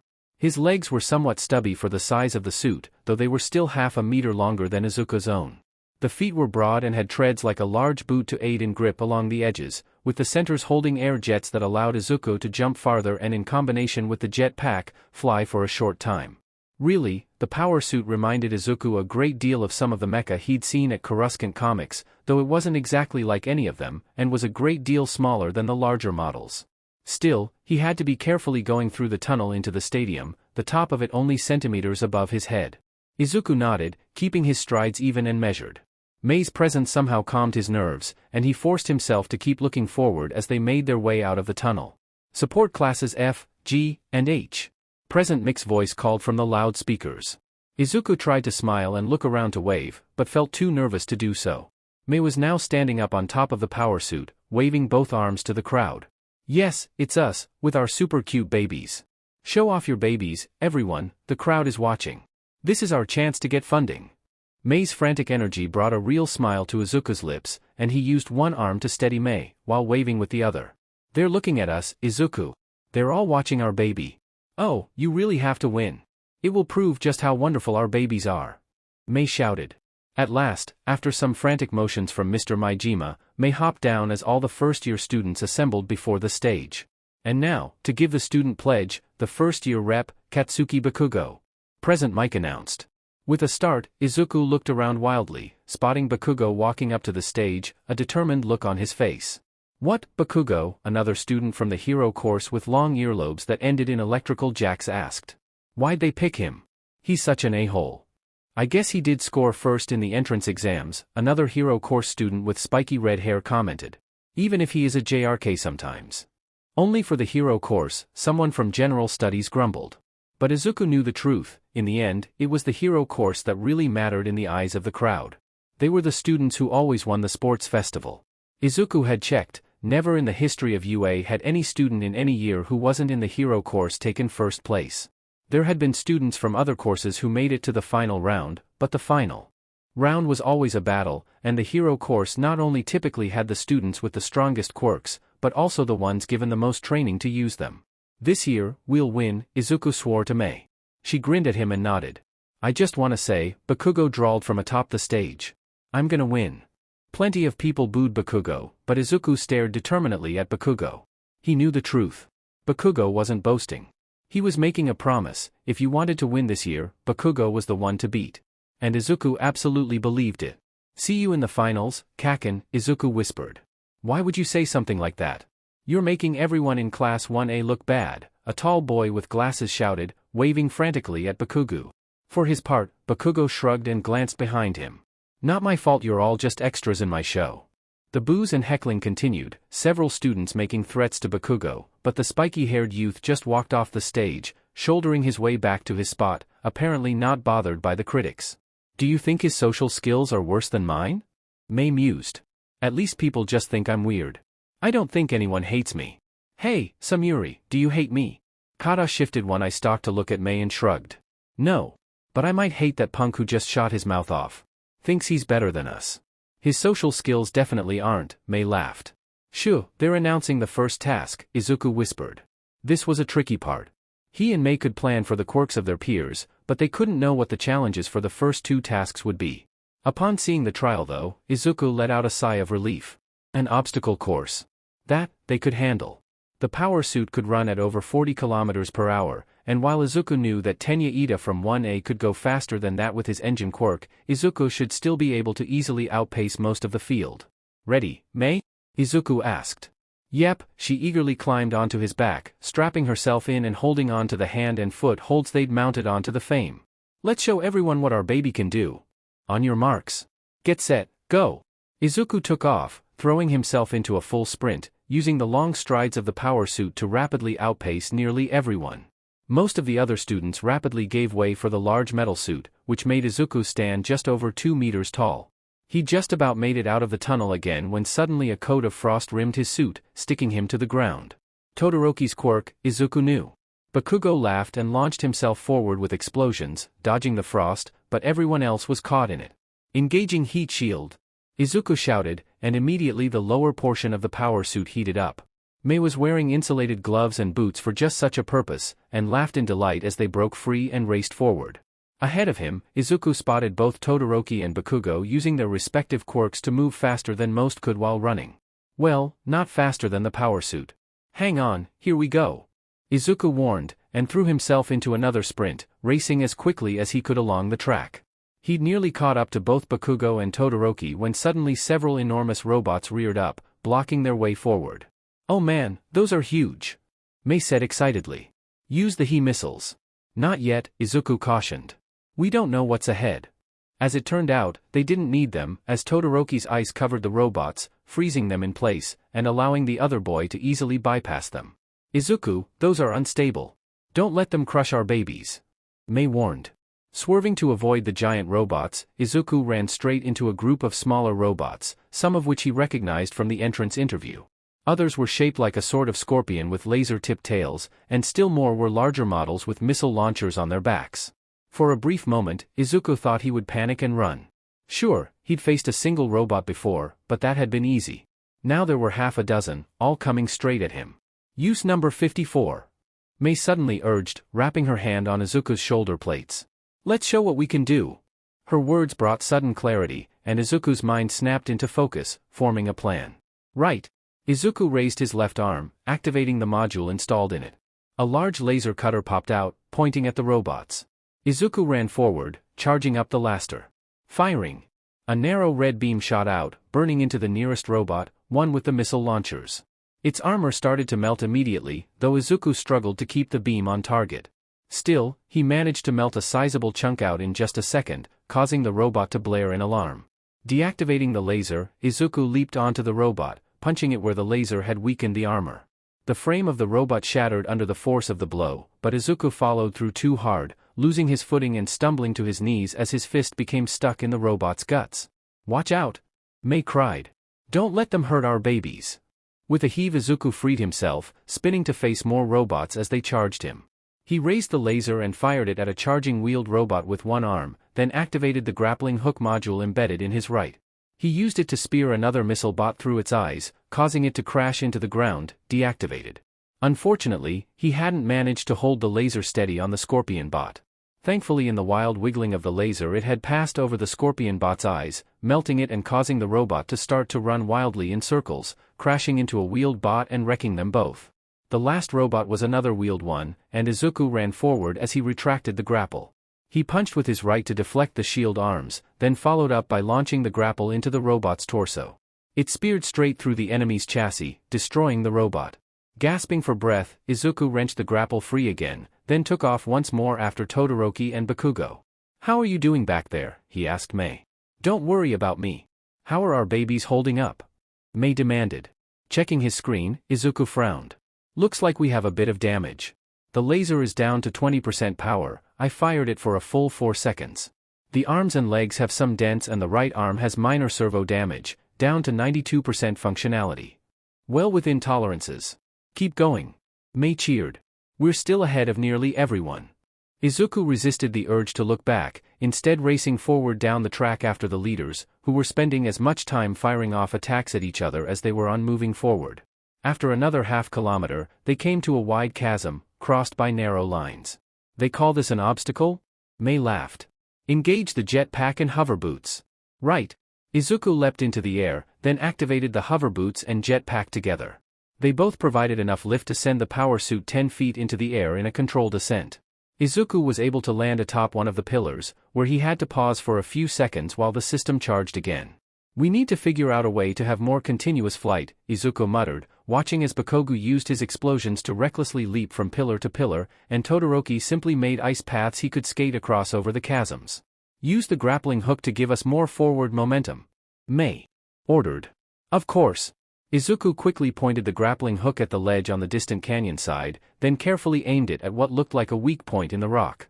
The hook easily speared into the wall, and Izuku jumped as it began to rapidly reel him in. He swung on the line, which jerked his arm hard. Thankfully, the built-in shock absorbers did their job, handling the sudden stresses. He swung down out over the canyon floor, and when he began to swing back up on the other side, activated the jet pack and boots once more to launch himself up and over the edge. He hit the ground hard, then sprang forward, still chasing after the leaders. Come on, we can do this," Mei urged. "They're catching up behind us."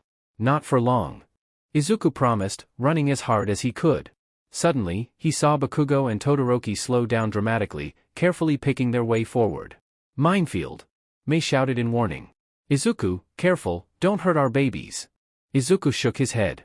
"We can't stop now. We're nearly to the leaders." "Well, if you step on those mines they'll explode and damage the suit," Mei warned. "We'll just have to explode them before we get there, then." "Missiles, activate." The twin pods of missiles mounted in Izuku's torso sprang open, and he slowed slightly to point his torso upward. He also trained the laser across the field, painting the targets for each missile. "Load he rounds." "I love it when you talk explosions like this," Mei giggled. "Come on babies, make mommy and daddy proud." Missiles, launch. 10 missiles shot out of the power suit, rising up into the sky in a wide arch. Todoroki and Bakugo looked up suddenly, then back in shock at Izuku, who continued to race forward. Todoroki raised a barricade of ice around himself, while Bakugo suddenly leapt up and recklessly launched himself forward with explosions again. He was too late though. The missiles impacted the minefield in a series of blistering fireballs, which then grew into a massive ball of destruction. Bakugo was flung back behind Izuku, who put his hands before himself and threw himself into the shockwave. He and Mei grunted at the impact, but the suit weathered the blast, and Mei stayed strapped in. "Yes. Our babies are the cutest," Mei hooted as Izuku ran through the former minefield. Todoroki was shaking himself off, his ice having protected him, but Bakugo lay on the ground, groaning slightly from the massive concussion from the blast. Izuku didn't have time to think of that, sprinting forward and into the lead. There, ahead of us, there's the stadium. Mei cheered. Go, Izuku, go. There's no one even close to us. They sprinted into the tunnel and out the other side to where the crowd awaited them. I don't believe it. Present Mick's voice boomed from the loudspeakers. 2 students from the support course finish first. Izuku Midoriya and Mei Hatsume from Class 1H are the clear winners of the obstacle course. The former leaders, Bakugo and Todoroki, have just now picked themselves up and are in hot pursuit, but there's now half a dozen others competing with them for 3rd place. This is incredible, folks. We've never seen such a finish from students in the support course. We did it, we did it, we did it. Mei laughed, unstrapping herself and jumping on top of the power suit to hug it tightly. Izuku felt the same giddy sense of triumph, grabbing Mei and lifting her high above his head. We did it, Mei. We won the first round. That's right, everyone. Mei shouted, standing atop Izuku's hands. I'm Mei Hatsume, and this is Izuku Midoriya. We made all the super cute babies you saw in action today. She means our inventions. Izuku laughed. That's what we call our inventions. Just make sure you keep your eyes on us. I'm going to be the world's greatest inventor, and Izuku is going to use our babies to become the next #1 hero. Bold words from our first-place finishers. Present Mike said, laughing. But what else could you expect after such a showing? And here comes the rest of the field. Tenya Ida takes 3rd place, followed by Shoto Todoroki and Katsuki Bakugo. Deku you DMN extra? Bakugo roared, blasting into the stadium on the heels of his classmates. What the hell was that? Who's Deku? Mei asked, frowning as Bakugo stood in front of them, breathing in rage. Slowly, Izuku lowered Mei to his side, then stuck out his hand. It was a good race, Kaken. I borrowed that last move from you, using an explosion to clear my way. Yeah? Well, screw you, nerd. Do you think you're better than me? Bakugo demanded. You don't even have a quirk. Well, he doesn't need one to be better than you, Mei laughed. At least he has social skills. And up yours, you pink-haired beach. If you two get in my way again, I'll bury you, you understand. Bakugo. Calm down. The tall boy with glasses from before, Tenya Ida the 3rd-place finisher, ordered, interposing himself. It was probably what saved Bakugo from a broken jaw, and Izuku from disqualification. They won, fairly and squarely. PSS off. You're not in charge of me, Bakugo snarled, then stalked away. Ida frowned after Bakugo, but then turned and bowed to Izuku and Mei. Please, excuse my classmates' rudeness. I assure you that not all of us in the hero course are like that. Quickly, Izuku removed his helmet, trying to smile at the polite overture. It's nothing, no Kaken, well, from when we were kids. We went to the same schools, Izuku explained, trying to keep himself calm. How dare Bakugo talk about Mei that way? Mei shrugged. I met him a while ago. He has even worse social skills than me. I.C., Ida said, standing and looking at Mei oddly. He shook himself, then smiled and extended his hand. Well, best of luck to both of you in the coming rounds. I'm certain you'll both do the support courses proud. Izuku carefully took Ida's hand in the power suits, and gently pumped it once. And to you, Ida. With your engine quirk, you're sure to be a strong competitor. Ida smiled and nodded his thanks. I aim to make the Ida family proud. My older brother is sure to be watching. Izuku and Mei took the next few minutes to hurriedly restock their supplies from the pack Mei was carrying, reloading the missiles and doing some minor repairs to the grappling launcher, as well as swapping out the power supply for the laser. The next competition is a cavalry battle. Ms. Midnight announced from the stage.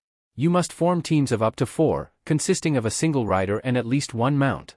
I'll be happy to ride you, Izuku, Mei said, slapping him on the back. Izuku winced, not from the force of the blow, but for the unwitting implications Mei had made. Heh, nice one, bud. Good to see at least some of us are getting some tail, a small disgusting gnome of a boy with odd purple hair commented to Izuku. He flushed and looked away, focusing on what Ms. Midnight was saying. Teams will be given headbands with their total points, earned from the obstacle course. Normally, we'd have first place worth 10 million points, with second place worth a respectable 205. 10 million? Izuku gasped, going slightly pale. But this year, we had some collaborators. Well, we're going to keep the spirit of this alive, so, Izuku Midoriya and Mei Hatsume, you each have a 5 million point bounty on your heads. Izuku's eyes went wide, and he took half a step back. He could feel the eyes of everyone on him, the eyes of all the students in the hero course who were now determined to beat him into the dust. And steal his points. How could he face all of that? Hurriedly, he stuck his helmet back on, not wanting to reveal his embarrassment. Ha ha! That's because Izuku and I are clearly going to win. He's going to be the world's _1 hero using our wonderful babies, and I'm going to make them for him. Mei proclaimed, throwing back her head and laughing to the sky. She means the dash, Izuku stammered, but Ms. Midnight interrupted. What's this? A heated romance on the battlefield. Please, keep your clothes on for this competition. We'll save the spicy details for later. Perhaps these young heroes will be in need of my expert tutelage. Izuku felt as though he were going to melt into a puddle and then die of embarrassment, at least until Mei put her arm around his shoulders. Come on, Izuku, let's get you suited up so I can ride you to victory. Despite his feelings of utter shame, Izuku managed to smile. Yeah. Let's win this. This document baited by Kailakatarn 77. Odd man in. The main way to keep from losing is to win. Yogi Berra. Hey. Nice to see some students outside of the hero course here. You two must be pretty strong. Izuku looked up from working on the power suit to see a boy with tall, fluffy blue hair and dark circles under his eyes. He opened his mouth to answer, only to have Mei put a hand over his mouth. Izuku, don't you remember who that is? She demanded. Izuku hesitated for a moment, then his eyes went wide. He nodded quickly, and Mei removed her hand. We don't have anything to say to anyone that could mind control us, Mei said, turning her back to continue her work. We've got more important things to do, right Izuku? Right, Izuku muttered, turning back to work on the suit, but his eyes nervously slid to the boy, whom he now recognized as Hitoshi Shinso. His quirk allowed him to mind control anyone who answered a question of his, and Izuku had nearly fallen into his trap. Relax. I'm not here to steal your headbands before we even start, Shinso said, giving Izuku a wan smile. So, you know about my quirk?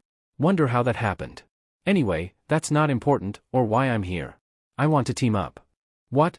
Izuku turned around, shocked. Why would you want to team up with us? Izuku! Mei snapped, smacking him upside the back of his head. You're going to end up mind-controlled. Only if I wanted to. Which I don't, Shinso said casually. No, I'm here to offer a team-up, because you two are the only other students not from the hero course to make it to the semifinals. And, well, I respect that. Shinso looked down at his hands, which he tightened into fists. They wouldn't let me in, no matter how strong my quirk is, because it doesn't fit their definition of a hero. You two don't fit the bill either. So, they're keeping you out as well. Let's work together to change that. At least for now. All bets are off in the finals. Izuku looked to Mei, who was frowning at Shinso.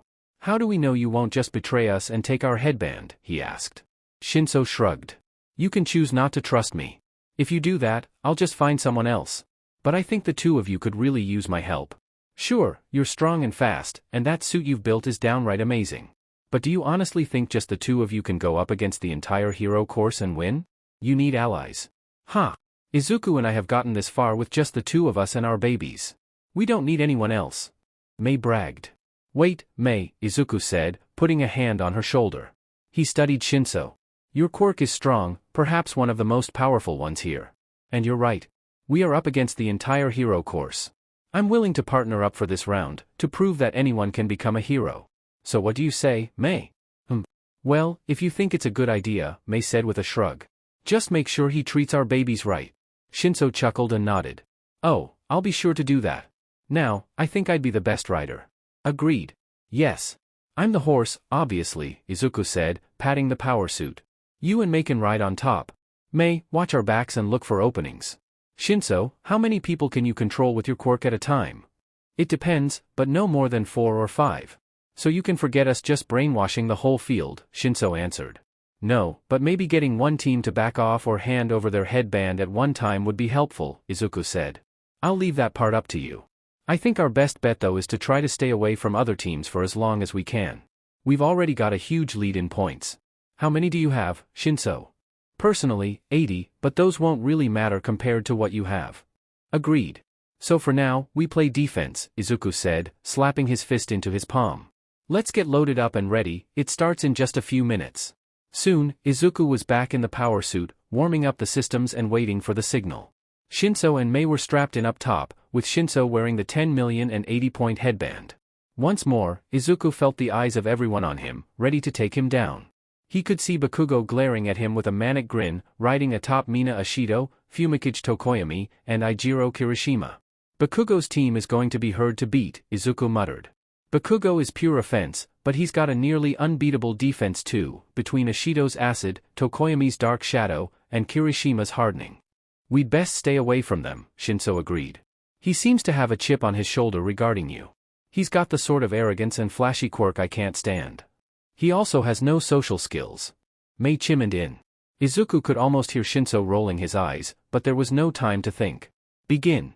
Ms. Midnight shouted, and Izuku leapt into the air, igniting his jetpack and hover boots to leap across the field, away from the other teams that had immediately made straight for him. Who's coming after us besides Bakugo? Izuku asked as he looked for a good landing spot. Actually, Bakugo seems to be targeting Monoma from 1B.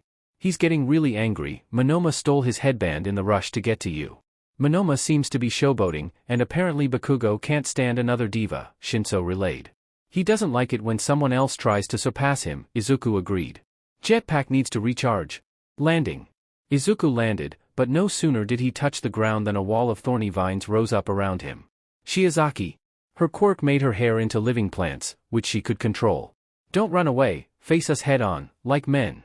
Tetsutisu of Class 1B roared as his team barreled towards Izuku, his metallic skin gleaming in the sunlight. I'm not a man, dummy. Mei called back. And don't you dare hurt my babies. Laser cutter. Izuku cried, activating the tool to quickly scythe away the clinging vines. He tried to jump away, but the ground beneath him turned to slurry, causing his legs to sink down as he became stuck in a mire. CRP, that's Honuki's softening. Hey, Tetsu, are you harder than Kirishima? Shinso called. Of course I am, you idiot. Tetsu laughed. Metal is harder than Dash. Shinso showed his teeth. He had him. Maybe you should go after Bakugo's team. A head-on fight like that would prove you're far more manly. Tetsu's face suddenly went slack, and he turned away from Izuku, pointing towards Bakugo. What? Tetsu, we were going to get the 10 million point headband. Aways, one of his riders, protested. Tetsu shook his head, and pointed again. The distraction lasted just long enough for Izuku to pull himself out of the mud, but he had to immediately dodge out of the way as a sheet of ice tried to envelop him. Nothing personal, Midoriya, but we'll be taking that headband, Ida called as he led Team Todoroki towards them. They also had Yaoyorozu on their team, who had made roller skates for herself and Uraraka while they supported Todoroki. They can fly too with Uraraka's anti-gravity on their team, Izuku muttered, activating his heat shield and dashing through the ice, breaking through it and running away as fast as he could. Look out! Mei called, just in time for Shinso to dodge the long tongue of the frog like Azui. She was hiding behind the tentacled arms of Shoji, along with the purple-haired Mineta. Don't let those sticky ball touch you. Mei warned Izuku as a few popped out from within his hiding place. On it. Jetpack recharged. Engaging. Izuku once more took to the air, but as he had predicted, this time Team Todoroki followed, with Uraraka using her zero gravity to provide lift while Ida used his engines to give them a boost. Quickly, Izuku used his grappling hook to latch on to the far side of the arena, disengaging the jetpack and yanking himself out of the way. He slammed into the wall, gritting his teeth at the impact. You two okay? Izuku asked as he pulled out the grapple and reloaded it, running along the base of the arena wall. Fine, worry about yourself. We've got Team Hagakure and Team Kendo after us. Shinso told Izuku. That headband is ours, Midoriya. Hagakure cried, the only visible part of her headband as she was carried into battle by Kaminari, Wajiro, and Sato. Doesn't it feel weird, carrying a naked girl into battle? Shinso called to the three boys carrying Hagakure. What? No, yes, she asked us to. Sato stammered. Kaminari laughed. It feels great. Mineta is going to be so jealous. It's not really like that. Wajiro sighed. Don't be a perv. Hagakure lectured, her headband shaking wildly with her head. Well, don't you think Kendo and her team would be an easier target? Why don't you go after them? Shinso called. Immediately, Team Hagakure stopped chasing after Izuku, moving towards Team Kendo who had been trying to cut him off. Kendo soon had to fend off Hagakure's clumsy attempts to snatch her headband, and Izuku saw from the corner of his eye she actually managed to take Hagorks with her big hand quirk, then her team spirited away, Hagakure's team clumsily going after them. Good work, Shinso. Your quirk is amazing. Izuku breathed. Despite the cooling unit and his training, he was starting to tire after 10 minutes of constant exertion to keep away from the other teams. I was born with it. It's more impressive what you two have accomplished. Don't worry, Midoriya. We'll both prove that we're worthy of being heroes, Shinso said. Everyone has their eyes on us and our babies, Izuku. Mei cheered. I can see all the support companies taking note. Make sure you use the laser a few more times, and find a way to use some missiles. They'll love those. Our babies are the best. Izuku winced slightly. She means the dash. Forget it. Here comes Todoroki again. Shinso warned. Izuku barely managed to dodge out of the way of a wall of ice, only to have to raise his left arm to hold off Dark Shadow, Tokoyomi's quirk. Roar! That headband is ours, the black bird crowed. Not today. Mei cried. She threw a canister into the air from her backpack, then put a hand over Shinso's eyes. Izuku's faceplate automatically darkened as the flare went off, filling the stadium with sudden brilliance. No!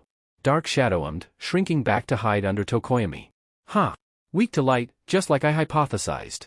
Mei laughed, then let out a whoop as Izuku had to jump high into the air with the hover boots to avoid more of Todoroki's ice. Must be nice to have so many flashy quirks. Shinso called to the other team. How does it make you feel to pick on a team that barely has a quirk among them? Todoroki stayed silent, but Uraraka replied, We're not trying to bully you. It's just part of the game. Sorry. Suddenly, Todoroki's team floated off the ground, spinning out of control as Todoroki fired off another blast of ice at the exact wrong moment. Uraraka suddenly vomited, and they fell back to the ground. DMN, she broke my control when she did that, Shinso muttered. It's all right, we got away. Izuku called back. He fired his grappling hook at the center stage, reeling himself in and leaping up. He was forced to leave behind the hook though, as the ground started to soften and vines sprung out of the ground. What did you do to me, you cowardly freaks? Tetsu demanded as his team ran forward. We lost our headband to Bakugo and it's all your fault. Come back here you B-class extras. Bakugo screamed, still in hot pursuit of Momona. I'm going to stomp you all into the ground. Relax, maybe you should help Bakugo out, Shinso answered. Why would we do that? Tetsu demanded. You repent of your sins. Shiozaki added, and her team vocally agreed. Immediately, they veered off, vines sprouting up around Momona's team. What? Shiozaki, why? Momona wailed. Screw you, that's why. Don't help me, extras. Bakugo ranted, seizing Momona's headband as his team wallowed in mud and vines. Once more, Izuku made good his escape. Mei handed him another grappling hook, which he quickly loaded into the module. For a few minutes, they simply dodged and ran, the other teams either having decided he was too hard a nut to crack for the moment, or busily engaged in a melee. All of Class B had ganged up on Bakugo, save for Kendo's team, who was playing keep away with Minetta's group. They had somehow gotten Minetta's headband, probably by trapping them in Bondo's glue and turning Minetta's own strategy on its head. Still, with Bakugo fending off 3 teams he was far too busy to go after Izuku. The brash boy seemed to actually be enjoying himself, using his explosions to keep away any attackers, though few could get past the quirks of his horses. Here comes Todoroki's team again, Shinso warned. They just don't give up. This time, Ida was moving much faster than before, a determined expression on his face, blue flames leaving heat waves in the air behind him as Todoroki's ice coated Ida's legs. Izuku leapt into the air again, but an ice wall blocked his path. That trick won't work again. Todoroki shouted. Shame, it did so well on you the first 2 times. How does it feel, not to live up to your father? Shinso shouted back. Todoroki narrowed his eyes. Uraraka opened her mouth, but Yoorozu elbowed her teammate, and Uraraka's teeth clacked. She clammed up so quickly. They have us figured out. Izuku gasped, punching the ice to try to break through. He activated his heat shield, but he couldn't melt the ice fast enough. It crept up around him, threatening to encase the lower half of the power suit. Don't you dare hurt my babies. Mei screamed. She threw out several canisters, causing Dark Shadow to squawk in panic. However, instead of a flashbang, a fountain of smoke erupted, rapidly obscuring their corner of the battlefield. Shinso, Mei, and Team Todoroki began to cough, tears streaming down their faces. Mei had apparently gotten the smoke mix wrong, and it was somewhat noxious. Izuku, however, was fine, his mask sealing and going to internal air supply. He managed to finally get out of the ice, and such to thermal vision. I'm going to stay in the smoke, he told Mei and Shinso. Try to be quiet. Okay, Shinso said, his voice muffled. Mei had face masks. We'll pop off a few more. It's no good, my engines have seized up. And I can't find them in this smoke, Ida's voice gasped, his voice sounding strangled. Here, put on these gas masks, Yaoyorozu called. Sweating, Izuku watched as Team Todoroki refitted. The other teams were staying well away from the smoke, apparently thinking it was too risky to go where they couldn't see clearly. Mei had popped off a few more smoke bombs, and the air was now thick and black. Izuku moved as quietly as he could, though with the roar of the crowd and the sounds of Bakugo's explosions, it wasn't hard. He glanced at the timer he'd put on his HUD. Less than 5 minutes to go. Still, Team Todoroki regrouped, Yaoyorozu making heat vision goggles for her own team. "You're better off just waiting," Shinso called to them. "You're in 4th place. You'll still make it to the finals." The other team didn't respond, but they could only stumble forward in the smoke. Ida had overloaded his engines, and was nearly crippled. It wasn't very satisfying, dodging through the smoke to run out the time, but it worked. At last, the horn sounded. "And that's the end of the cavalry battle," President Mike announced. "What a display, folks. Team Shinso, against all odds, has held on to the 10 million point headband. Team Bakugo is now in 2nd place, having captured 3 teams' headbands in addition to keeping their own. Team Kendo is in 3rd place, with 3 headbands. And 4th but certainly not least, our former 2nd place contenders, Team Todoroki, who also kept their own headbands for a satisfying finish. What a display." Izuku squared his shoulders and strode out of the smoke, trying to project an air of confidence he didn't really feel. "That was a mistake," Mei groaned. "No one could see our babies through all that smoke." "It doesn't matter, we won," Shinso said. He unstrapped himself and hopped off, gazing up at Izuku with a determined expression. "From here on out, we're rivals again.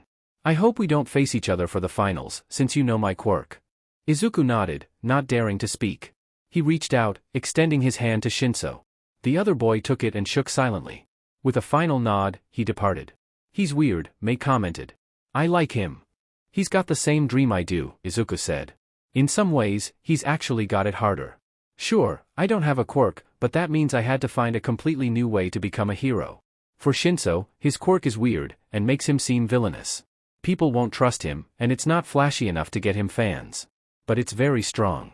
He could save a lot of people, if only anyone would give him a chance. We'll just have to make him some super cute babies to help him out," Mei vowed. "I can think of a dozen ways to improve his quirk. It doesn't work amplified, but I bet we could get him a voice modulator to disguise it so people wouldn't know it was him." "That is a good idea," Izuku agreed. "But we should focus on what comes next." Grinning widely, Mei spun in a circle in excitement.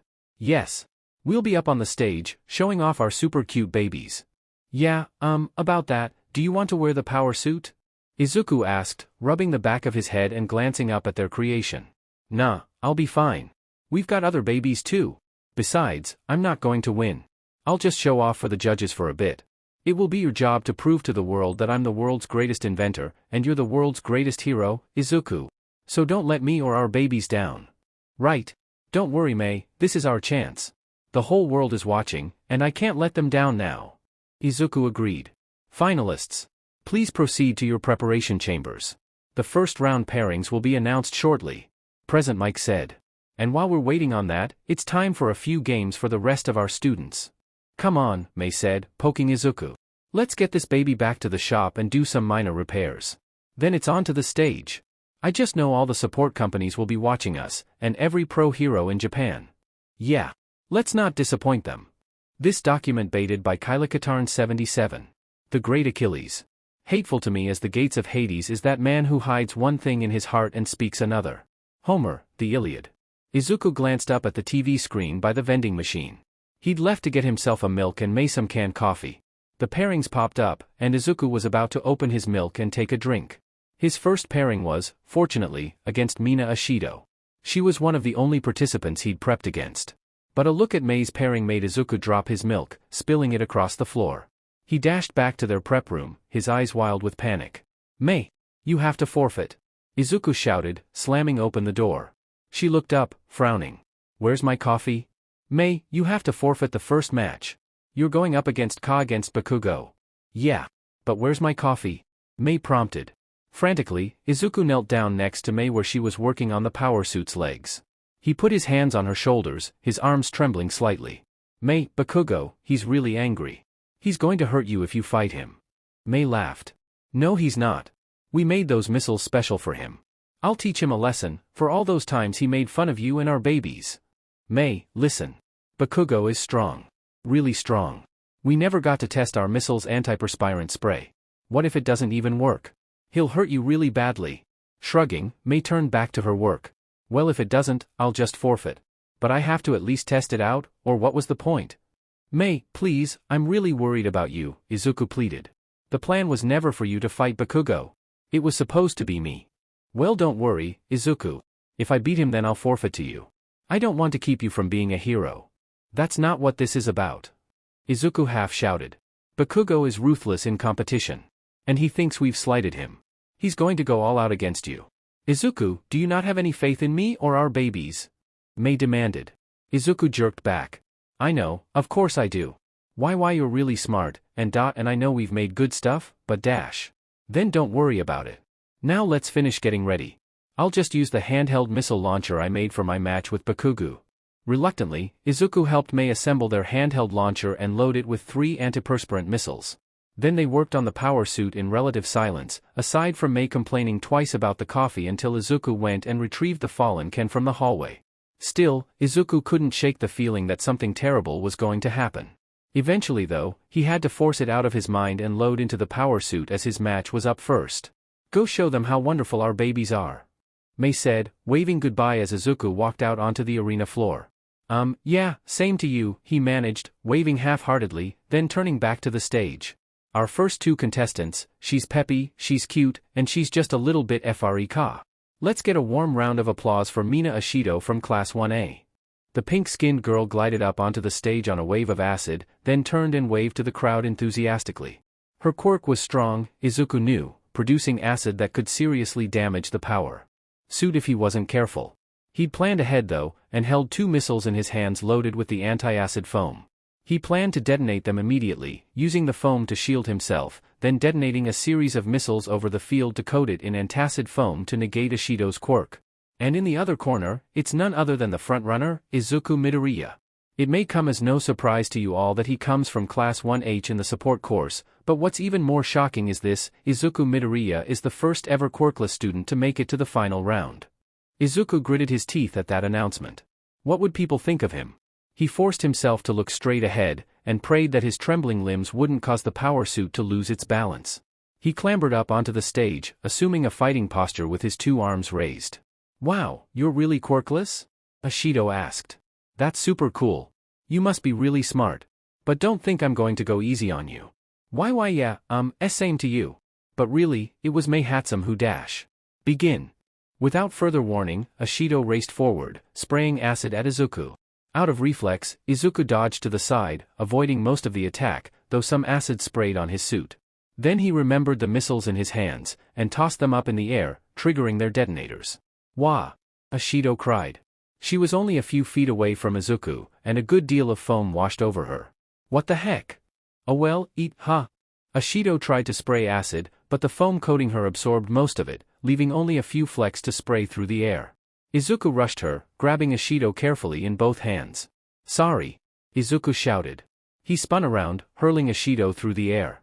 She wailed and flailed her arms, but Izuku stepped back, opening his missile bays. Somehow, Ashido managed to land right on the line without going over it, pirouetting and stepping back into the ring. But Izuku fired off a single missile, which exploded between him and Ashido, spraying them both with a geyser of foam. When the smoke cleared, Ashido had been forced out of the ring, splayed on the ground and covered in foam. I'm so sorry. Izuku gasped. He hurried forward, gently scraping the foam off of Ashido's face, causing her to cough and splutter. I am really sorry, Ashido. Are you okay? Ashido coughed. Then she suddenly sat up, startling Izuku. I have never seen anything so amazing. Midoriya. How the heck did you make this stuff? I can't even use my quirk. Well, you see, Hatsume and we sort of researched what your quirk was and, WWE made these missiles to, cancel your acid. Ashido blinked. Seriously? You were that worried about me? Well, your quirk is really strong, and well, we thought we should be prepared, since we figured you were sure to make it into the finals. That is like, the biggest compliment ever. If I hadn't just gotten my butt kicked so hard, I might actually think it was kind of sweet. Ashido winced, glancing down at herself. As it is, good match. Congratulations. I so need a shower now. Izuku helped Ashido up, then a medical team arrived to see to her. Izuku felt really bad about how one-sided the match had been, but he looked up to see Mei running towards him. Izuku, that was amazing, she cheered, leaping up onto him. Izuku caught her in his arms, and Mei hugged him tightly. You showed everyone how awesome our babies are. Ashido never had a prayer. The missiles, they worked wonderfully. Suddenly Mei climbed up on top of Izuku, taking out a loudspeaker from somewhere. That's right everyone, Mei's voice boomed. That amazing display was brought to you by us. Me, Mei Hatsume, the world's greatest inventor, and Izuku Midoriya, the world's next greatest hero. Support companies, take note. Wouldn't you love to fund us? Just imagine it, Izuku and I making babies together at your company forever. Silence. The roar of the crowd suddenly died as everyone stared at Mei in shock. She means the inventions. Izuku called frantically. The inventions. She calls them dash. Well, I guess love can bloom on the battlefield. Ms. Midnight called. Well, please clear the stage. You can go make babies in private in your waiting room. Thanks. We will. Mei agreed, hopping down. Come on Izuku, let's go make more babies. Izuku groaned to himself, but followed after Mei as the crowd started chattering. What sort of person did they think he was? Still, Izuku didn't have time to watch the two other matches, instead focusing on repairing and refitting the power suit. Before he knew it, the loudspeaker came to life. Mei Hatsume, please report to the stadium floor for your match. Alrighty. Don't worry Izuku, I'll take care of Bakugo for you. With that, Mei ran out, carrying her gear. Wait, Mei. Are you sure you don't want to take the power suit? Izuku asked. Mei shook her head. I don't know how to pilot it very well, you've always done that. I might accidentally hurt our baby. You just take care of them and I'll handle Bakugo. Despite himself, Izuku found himself leaving and hurrying to the student observation box. Hey! Midoriya! Over here! Izuku turned to see Ashido waving at him from a seat, dressed in a set of civilian clothes. He hurried over, blushing slightly. Hi, Ashido. Are you okay? Yeah, they hosed me off and I could make acid once that foam came off. Ashido explained. All I had were a few scrapes and bruises. I'm surprised, you totally could have pounded me with that thing. Yeah, well, I mean, I didn't want to hurt anybody, Izuku said nervously, gazing out onto the field. Oh yeah, this is Hatsume's match, yeah? She's your girlfriend, right? I hope you two use protection, otherwise you could get into big trouble. Izuku whirled, his face beat red, stumbling over himself to explain, but was interrupted by Present Mike. Stepping out onto the field, it's our second contestant from the support class. She loves her babies, and probably someone else, too. Give it up for Mei Hatsume. Mei walked out, grinning widely and toting the missile launcher, along with a bandolier of smoke bombs and other explosives. For half a heartbeat, Izuku thought she had a chance. And from the hero course, the #1 finisher in the entrance exams. He's hot-headed, and determined to win. Let's hear it, for Katsuki Bakugo. Bakugo moseyed up to the stage, his hands in his pockets, a sour expression on his face. In that moment, Izuku's heart sank. Mei hadn't a prayer. You're going to pay for bad-mouthing my babies and Izuku. Mei snapped, readying her launcher. Bakugo snorted. Whatever. If I have to stomp the nerdette to get to the real fights, so be it. Ready? Ms. Midnight asked. Begin. Mei immediately fired her rocket launcher, but Bakugo was already moving, using his explosions to fling himself across the field. Mei panicked, dropping the launcher and flinging a flashbang and a smoke bomb at Bakugo. The stage vanished, first in a blinding flash of light, then in a cloud of thick dark smoke. Izuku strained his eyes, but failed to see anything. Down on the stage, Mei was chuckling to herself, picking up her launcher and taking a few steps forwards. How do you like my babies? Honestly, you're worse than the nerd. You think a few toys and some tricks are going to stop me? Out of the smoke, Bakugo appeared, a wicked grin slashed across his face, his eyes gleaming with eagerness. Mei panicked again, firing the missile at point blank range. It wouldn't have had time to arm, but Bakugo swiped at it, exploding it with a blast from his quirk. That sent Mei flying to near the center of the stage, coughing and gasping. Bakugo stumbled back himself, grimacing in pain. You call that an explosion? You're pathetic. Why they even let you bring this worthless CRP in is beyond me. Bakugo complained, shaking his wrist to get some sense back into his hands from the recoil. He suddenly coughed, the strange mist from the missile coating him. Don't you dare insult our babies. Izuku worked really hard on those. Mei shouted, jumping at Bakugo out of the mists. Taken by surprise, Bakugo shuffled half a step back, raising his hand to fire off a blast. To his shock, nothing more than a few sparks appeared. His hands felt dry all of a sudden, and with a start Bakugo realized there had been something in those missiles that could cancel out his quirk. He had no time to think, however, as Mei was upon him, punching him square in the nose, then battering at his head and chest. Reeling from the blow, Bakugo stumbled back through the still thick smoke for a moment, unable to use his quirk. After a second, he recovered, snarling and grabbing Mei. He threw her to the ground, then proceeded to jump atop her, straddling Mei and pounding at her face. Mei shrieked in pain and anger, clawing at Bakugo with her fingers, but the other boy was both bigger and stronger than Mei. While she had plenty of muscle, there was no overcoming the sheer advantages of both TSTRN and the years of fights and training that Bakugo had. Slowly, Mei's struggles faded as Bakugo battered at her. In a final burst, she grabbed his hands, struggling with Bakugo as he attempted to beat her down. "Just give up so I won't have to hurt you, nerdette." Bakugo wheezed. But Mei was past reason, wailing and crying from the pain and noxious fumes. She dug her fingers into Bakugo, drawing blood with her short nails. "Have it your way," Bakugo grunted. He pointed his palms at Mei, having at last worked up a bit of a sweat from his exertions, as the antiperspirant didn't completely prevent him from using his quirk. He unleashed a decently sized blast right into Mei's face. The shock shattered her goggles, sending shards of glass into her eyes, and burning her hair and face. It was too much, and Mei fell back, unconscious. Slowly, Bakugo got to his feet, breathing. The swirl of smoke around him finally cleared, leaving him looking down at the broken and bloodied Mei. "Oh God," Ms. Midnight gasped. "The match is over. Bakugo wins. Step away from her." Bakugo spat to the side, wiping his bloody nose. "Fine." He was unable to say more, blood covering his face and his broken nose making speech hard. From the stands, Izuku watched, looking down as he gripped the bars with white knuckles. "No," he whispered, tears leaking down his face. "Mei. Oh man. That's harsh. Bakugo went way too hard on her. She's just from the support course." He had no reason to go all out, Ashido complained. "Sorry, Midoriya. Bakugo. Well, he's sort of an a-hole." "Bakugo," Izuku growled, tears and rage blinding him. For the first time in his life, something inside Izuku snapped. He lost all sense of reason, all sense who he was or where he was. A blinding, overwhelming need to destroy something, anything, especially what had hurt Mei filled him. He found himself trying to climb over the railing, screaming at the top of his lungs. "I'll kill you, Bakugo. You hear me? I'll kill you for what you did to Mei. I won't forgive this, not now, not ever. I'll kill you." "Whoa!" Ashido gasped. "Midoriya, don't CRP. Guys help." Hands grabbed at Izuku, but he batted them away, screaming and trying to jump over the railing, despite the fact that he was at least 30 feet up. Bakugo just looked at him, holding his hand to his nose, glaring at Izuku. "Midoriya. Midoriya, calm down," a voice Ida, a part of Izuku knew, shouted. "Help us, Kirishima. Get him down."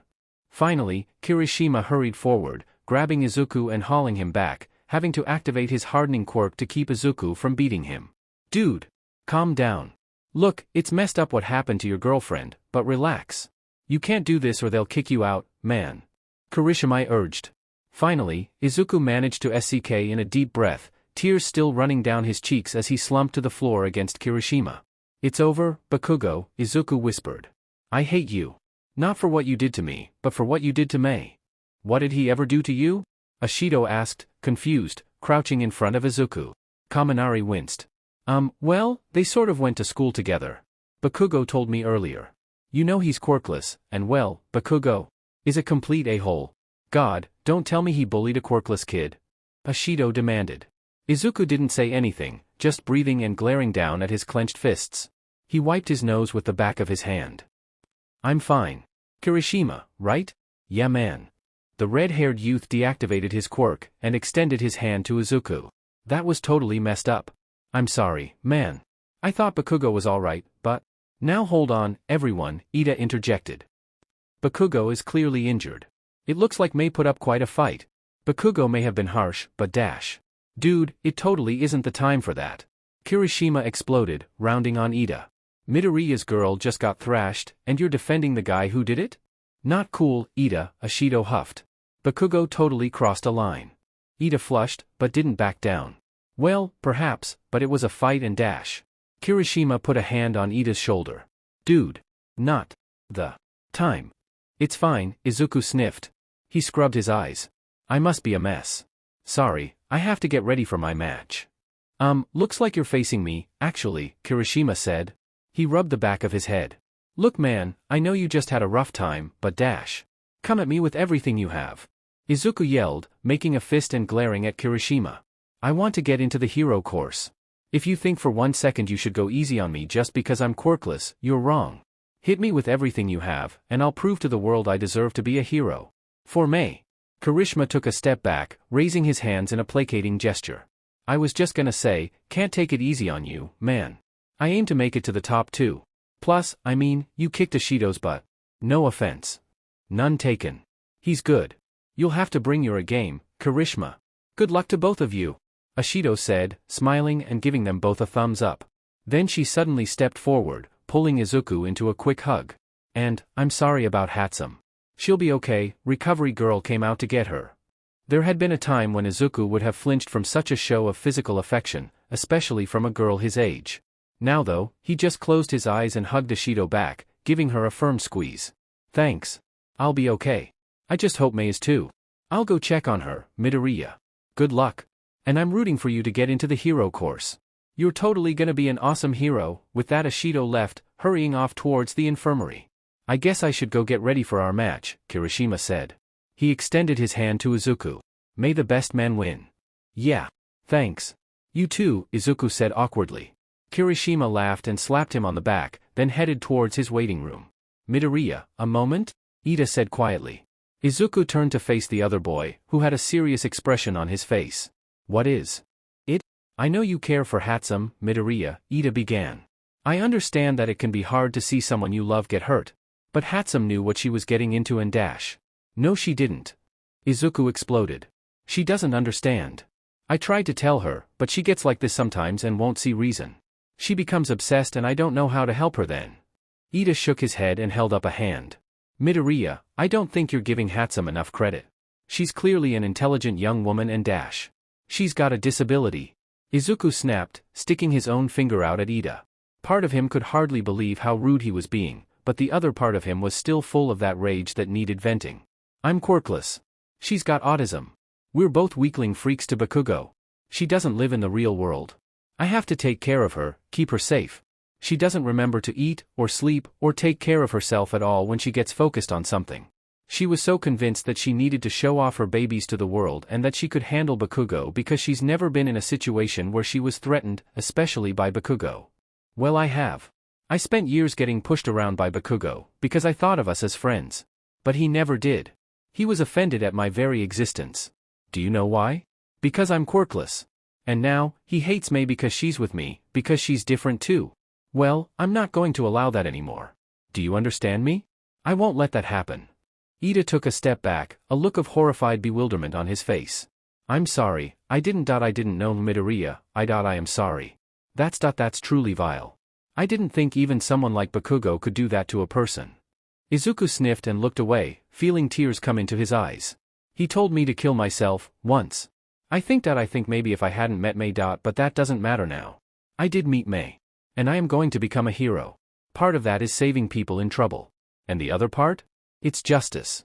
With that, Izuku turned and walked back to the preparation room. Part of him wanted to be at Mei's side.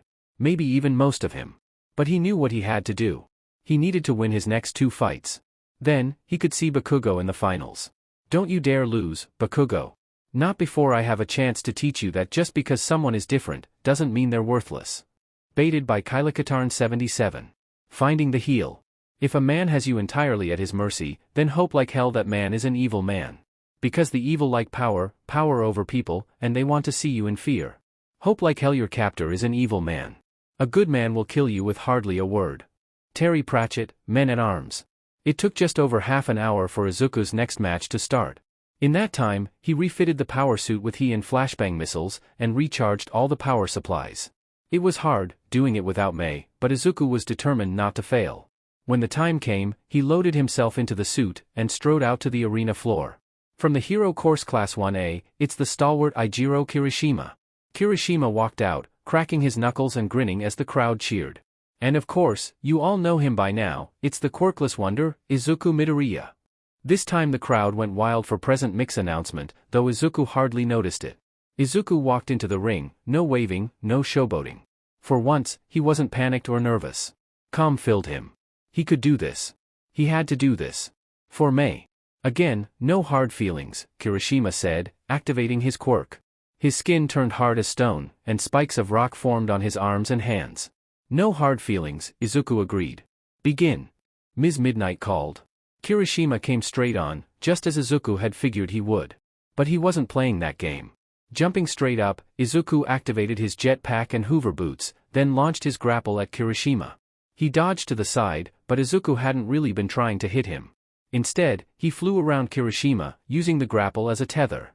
In short order, he had Kirishima wrapped to the grapple spear, bound tightly. Izuku landed, keeping tension on the line.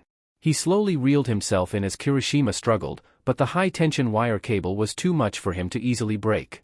Izuku yanked out the spear with one hand, then tossed Kirishima into the air, tugging on the other end of the cable to maintain tension. He spun around and around, whirling Kirishima like a hammer throw. He let fly, sending the other boy soaring through the air to crash into the stadium wall. Wow, that was fast. Midoriya wins. Present Mike called, but Izuku ignored it. He clambered off the stage, walking over to pry Kirishima out from the wall. Friggin' ow, Kirishima muttered. Thanks man. Geez, you are strong. And smart. I never even saw that coming. Sorry. But I had to win, Izuku said, helping Kirishima to his feet. Hey, no worries. I told you to come at me hard. You kept your word, like a man. Kirishima extended his hand, and Izuku grasped it. His pressure sensors screamed as he squeezed back, Kirishima's grip literally hard enough to crush boulders. Thanks. It was a good fight, Izuku said. Kirishima laughed. Easy for you to say. Looks like I got a lot of work to do if I hope to keep up with you. Good on you, man. I think you really can make it all the way. But you'll probably face Bakugo or Todoroki in the finals. That's gonna be tough. Izuku shrugged, the motion slightly exaggerated by the power suit. It had better be Bakugo. It's time he learned that quirkless doesn't mean worthless. Izuku and Kirishima's match had been the first of the second round, which gave Izuku more time to refit the power suit. He felt fairly useless, as while he was good at the minor repairs and refits, he couldn't diagnose if there were any deeper problems. Mei had always been better at that, and being able to tell if there were any problems with their creations by sound, smell, and touch, instead of relying on tools and instruments like Izuku had to. Still, the power suit was in fairly good shape. The damage so far had been minor, and thanks to his short battle with Kirishima he'd expended minimal power. He glanced up at the monitor to see Shinso win another easy victory against Yanagi from Class 1B. She seemed to be aware of his quirk to a degree, but after a brief fight she'd slipped up and answered something Shinso had said, then simply walked out of the ring. As for Bakugo, he blasted away at Bondo, easily escaping the glue Bondo threw at him and then knocking Bondo right out of the arena in one solid hit. This time, it was Bakugo's turn first. His match with Todoroki was long and taxing, but even with a last-ditch effort using both his fire and ice powers, Todoroki just couldn't overcome Bakugo's skill and determination, leading to a win by TKO after Cementos and Ms. Midnight both decided the match was too dangerous to continue. However, Todoroki had a bit of a breakdown after using his fire powers, and was trembling with exhaustion, barely able to stand. This led to Bakugo being declared the winner, much to his consternation. He didn't try hard enough. Bakugo complained as he was led away. Then it was time again. Izuku climbed back into the power suit, taking a deep breath. This time, he'd be going up against someone he considered an ally and a friend. But he couldn't say a single word. This match of the semi-finals is one for the history books. Folks. Present Mike declared. We have not one, but two students from outside of the hero course, an unprecedented event. No matter what happens, one of them is going to the finals. Coming out now is the mysterious Hitoshi Shinso. His weird but powerful quirk has led to uneventful but decisive battles. He's gunning for the hero course, and with skills like his, he just might make it. But can he defeat the unstoppable Titan? You know him, you love him, he's the quirkless wonder from the support course, Izuku Midoriya. Can he reach the finals to face down his legendary rival Bakugo and avenge his fallen love? Let's find out. Izuku stood across from Shinso, who gave him a crooked smile. You're not going to make this easy on me, are you? Izuku didn't respond, only falling into a ready stance. To his surprise, Shinso motioned to the crowd for quiet.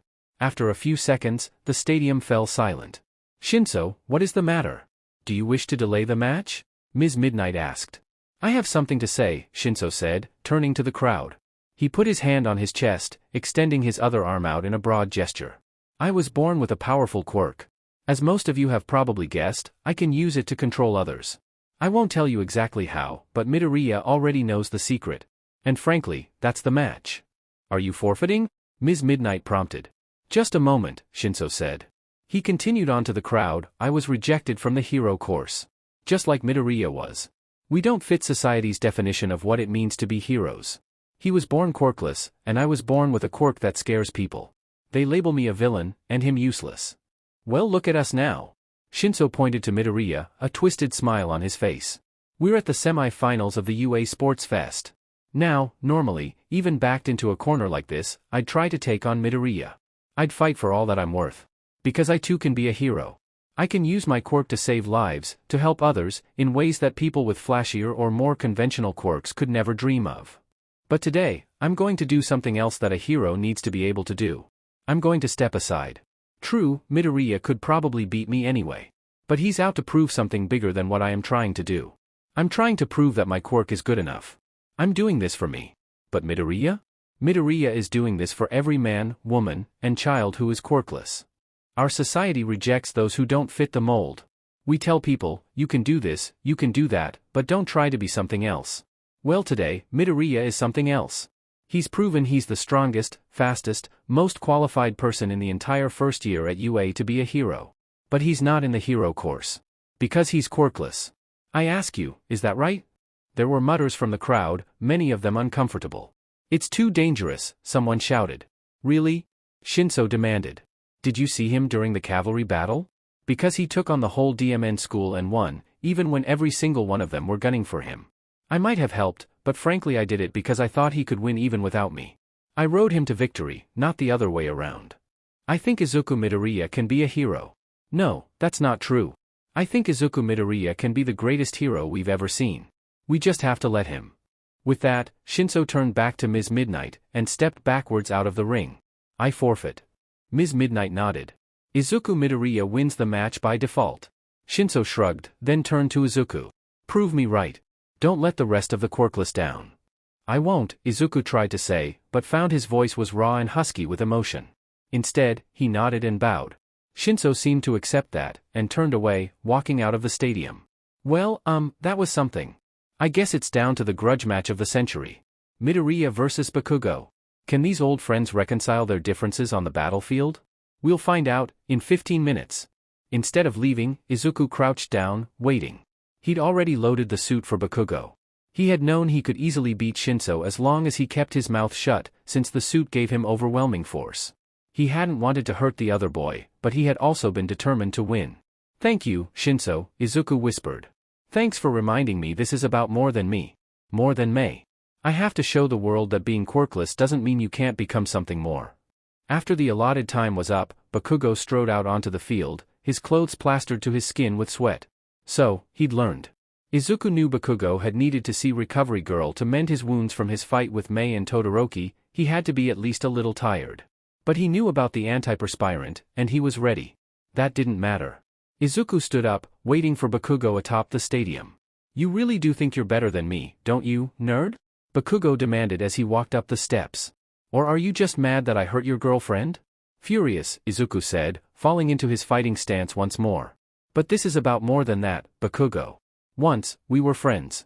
I would have done anything for you. I looked up to you, admired you, for your strength, your drive, your courage. I was blind to your flaws. But now, I see them. And it's time for me to open your eyes. You talk a lot. But that's all you've ever been good at, isn't it? Your girlfriend made you that suit. Now she can bury you in it, Bakugo snarled.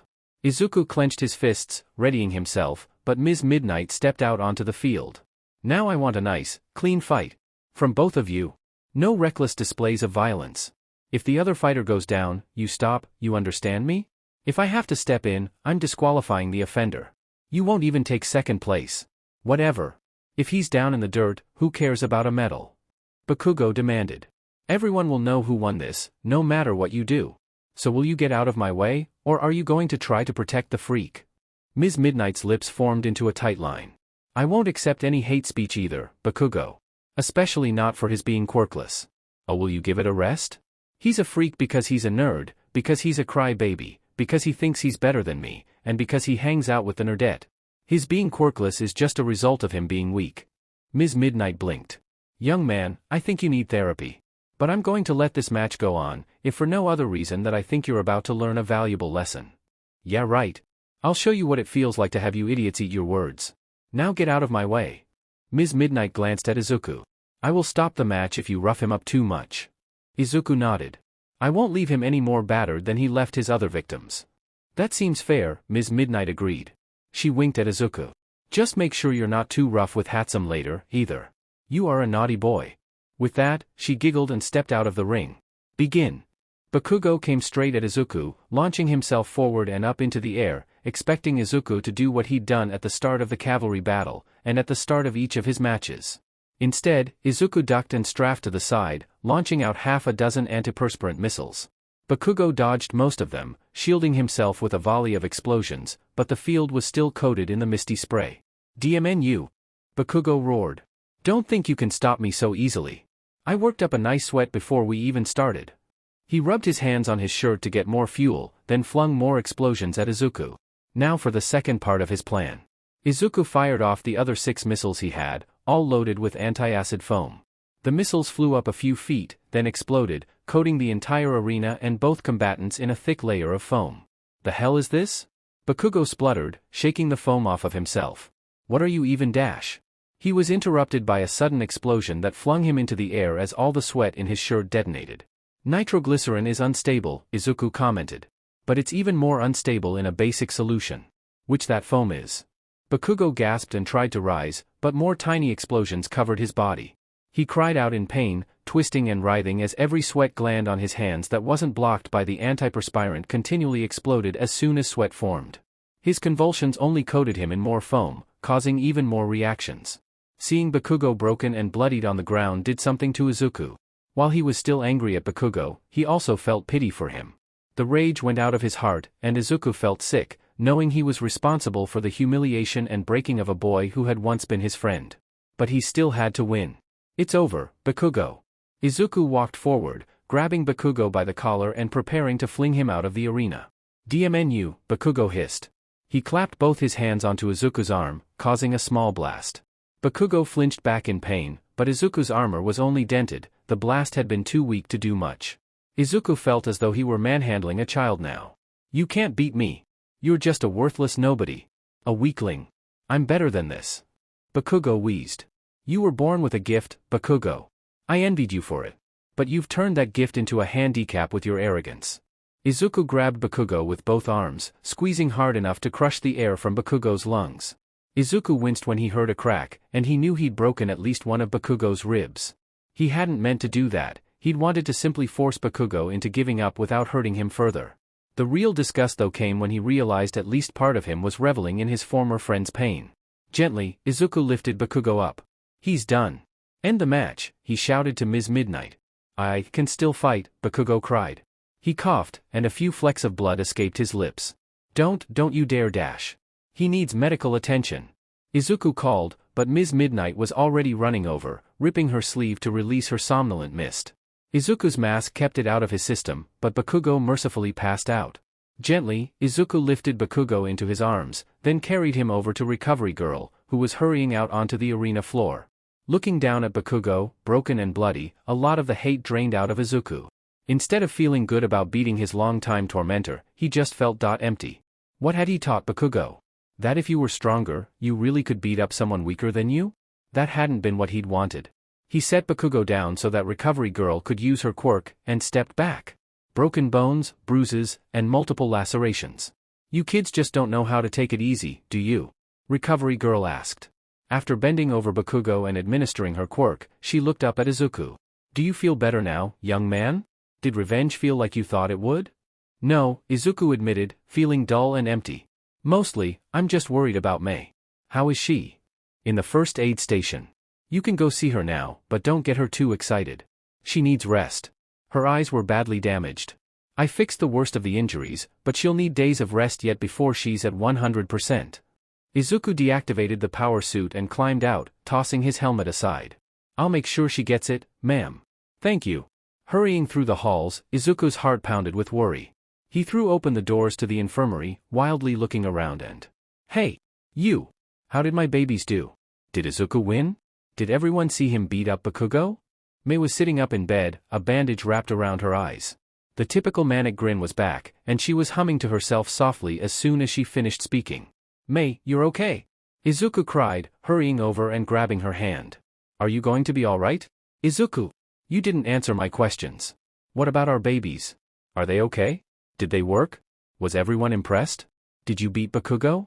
I did, Izuku whispered, squeezing Mei's hand. I won, Mei. Everyone saw how amazing you are. No, I'm pretty sure they saw how bad I am at fighting. I think from now on, I will exclusively leave the field testing to you, Izuku. I did not like it very much. But the power suit is okay? Bakugo didn't hurt it. It's just fine, Izuku laughed, wiping away tears. Hardly a scratch on it. Everything worked perfectly. I used the antiperspirant to prevent him from sweating, then sprayed him down with the anti-acid foam. It's basic so it would react with his nitroglycerin like sweat. Great thinking, Izuku. Huh. I bet you blew him in half. Izuku looked away, feeling guilty. No. I sprayed him with the antiperspirant first so it wouldn't kill him. I was really angry, Mei. Seeing you get hurt. It was the worst thing I've ever seen. It's a good thing you never came to my old school then, Mei observed. That's one reason I like being at UA. With you around, I get beat up a lot less. Mei, Izuku choked up, unable to speak, instead just squeezing Mei's hand. Izuku, do you need a hug? Mei asked quietly. Sometimes, people need hugs, Mr. Onizuka said. And it's okay.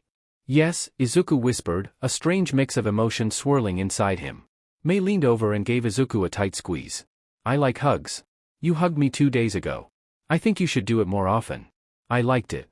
I'll hug you whenever you like, Mei, Izuku promised, squeezing his eyes shut. I'll never let that happen to you again. What? Hugs? You just said you'd hug me, Mei said, sounding confused. No, I mean, Bakugo hurting you. I won't let anyone hurt you again. Well, that's really stupid. Izuku blinked, jerking back. What do you mean? Mei, I just want to protect you. Well, I'm glad, but you told me not to fight Bakugo. I didn't listen. And you can't protect me all the time. Are you going to try to take away my welding torch like my teachers used to do? Because I hurt myself all the time with that. Not as much anymore, but look here. See the burns? I had to go to the hospital so many times, 'cause I burned myself. I will be very upset if you try to take away my welding torch. No, I mean prevent you from being hurt by other people, Izuku explained. Well, you can't do that either. Other people still hurt me all the time. You hurt me sometimes, but I think it's because you care about me. I don't like it when you make me leave our babies and go get food. But I'm also glad you do it later because I really was hungry. Are you going to stop doing that? No, Izuku admitted. Well, then just be my friend, okay? And tell me if I'm doing something stupid, like fighting another Bakugo. Just say that. Mei, you are trying to fight Bakugo again. And then I will remember and listen better. Even if I'm not actually fighting Bakugo. It's a reminder. Yeah, I understand, Izuku agreed. I guess I just felt responsible, because Bakugo really hates me. He is a JRK, Mei agreed. I don't like him. He's mean to you. Izuku shook his head. You don't like him because he's mean to me? Mei, he just beat you bloody. Yeah, but he gave me a chance to give up. I just forgot that I could, because I really wanted to show off my babies. But I used a smoke bomb so no one got to see anyway. Kinda silly, huh? That brought Izuku up short. Bakugo tried to get you to give up? A couple of times. But I didn't listen. He was still mean though. He hurt my babies. And he broke my goggles. That's baby number 1. I'll never forgive him for that. Okay. We'll make new goggles, Mei, together, Izuku promised. Now he felt guilty about telling Ida that Bakugo had deliberately targeted Mei for being disabled. Truth be told, Izuku didn't really think Bakugo had gone after him just for being quirkless, but he had been too angry to think straight then. Oh well. Ida probably wouldn't spread it around much anyway. Mei thought about that, humming to herself softly for several seconds. At last, she nodded. I think I like it better when we make our babies together, Izuku. I used to think I wanted to make babies by myself forever with no one to bother me. But now, I think I want you to keep bothering me, forever. Let's keep making babies together, okay? They're way cuter that way. Okay, Mei, Izuku agreed, a warm feeling suffusing his body. On an impulse, he leaned over and hugged her again. We'll keep on making babies together forever. Well, I think it's high time someone had a talk with you too. Izuku jumped about 3 feet straight in the air from a sitting position, causing Mei to gasp in surprise. Recovery girl. Izuku gasped, clutching his chest as his heart thundered. I didn't hear you come in. You were involved. Sit down, young man. Tell me, has anyone ever had the talk with you? Izuku blinked. We get talks all the time, usually about not exploding the lab. Yeah, Izuku caused 2 explosions. I was really proud, Mei said happily. He mixed the propellant wrong. I warned him, but he didn't listen. Izuku winced. He thought he'd known better than Mei, which was a mistake all on its own. Oh, I'm not talking about that. I'm talking about the birds and the bees, Recovery Girl stated, pulling up a chair. Sit down, young man. Blushing, Izuku sat. Look, when she says making babies, she really means dash. You can make whatever excuses you want. It's high time someone sat the 2 of you down. Now, I'll ask again, has anyone ever told you 2 about the birds and the bees? They're both pollinators, Mei said helpfully. Biology isn't really my strong point. Can we talk about strong and weak forces instead? I like that a lot better. Oh, we're going to talk about a strong force and attraction, alright. Recovery Girl reached into her pocket, rooted around a bit, and to Izuku's mortification, pulled out a condom. Do you know what this is? Nope, I can't see right now, Mei said brightly. Izuku, what is it? The conversation went rapidly downhill from there in Izuku's opinion. As it turned out, no one had ever talked to Mei or Izuku about the birds and the bees. And Recovery Girl was something of an expert on the subject. Author's note. In case you care. Round 2. Midoriya v Kirishima, W. Midoriya. Todoroki v Tokoyami, W. Todoroki. Shinso v Yanagi, W. Shinso. Bondo v Bakugo, W. Bakugo. Round 3. Bakugo v Todoroki, W. Bakugo. Midoriya v Shinso, W. Midoriya. Round 4, Midoriya v Bakugo, W. Midoriya. Final ranking. 1st Midoriya.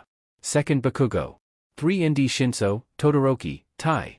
Baited by Kylakatarn 77. The payoff. Luck is when opportunity meets preparation. Seneca. Izuku stood proudly atop the first-place podium beside the power suit. He'd requested that Mei be allowed to stand beside him, but Recovery Girl had vetoed the idea before anyone else could come up with a good reason to reject it. That girl needs bed rest for the next few days. Be grateful I'm giving you young Bakugo until the ceremony is over. Then that boy is right back on bed rest. Thinking of Bakugo, Izuku glanced at his one-time friend. Bakugo stood dejected and listless, his eyes on his feet, his body posture slumping and defeated. Izuku had expected an explosion of rage when Bakugo had laid eyes on him again. Instead, Bakugo had gone pale, looking down and not meeting Izuku's eyes, or saying anything. Now he stood like a statue, oblivious to the adulation of the crowd. And now, to hand out the medals, the one, the only, All Might. Present Might called. Izuku watched as All Might did a swan dive into the stadium to the roar of the crowd. He smiled and waved, giving a short speech. Izuku's mind was elsewhere though. He looked over at Todoroki and Shinso. Shinso stood with his hands in his pockets, looking a little bored. Todoroki seemed more alert than Bakugo, but still looked disappointed in himself. Ah, young Shinso. You did well, coming this far. Truly, you showed the strength of your convictions, All Might said, placing the medal over Shinso's head. You too, young man, can be a hero.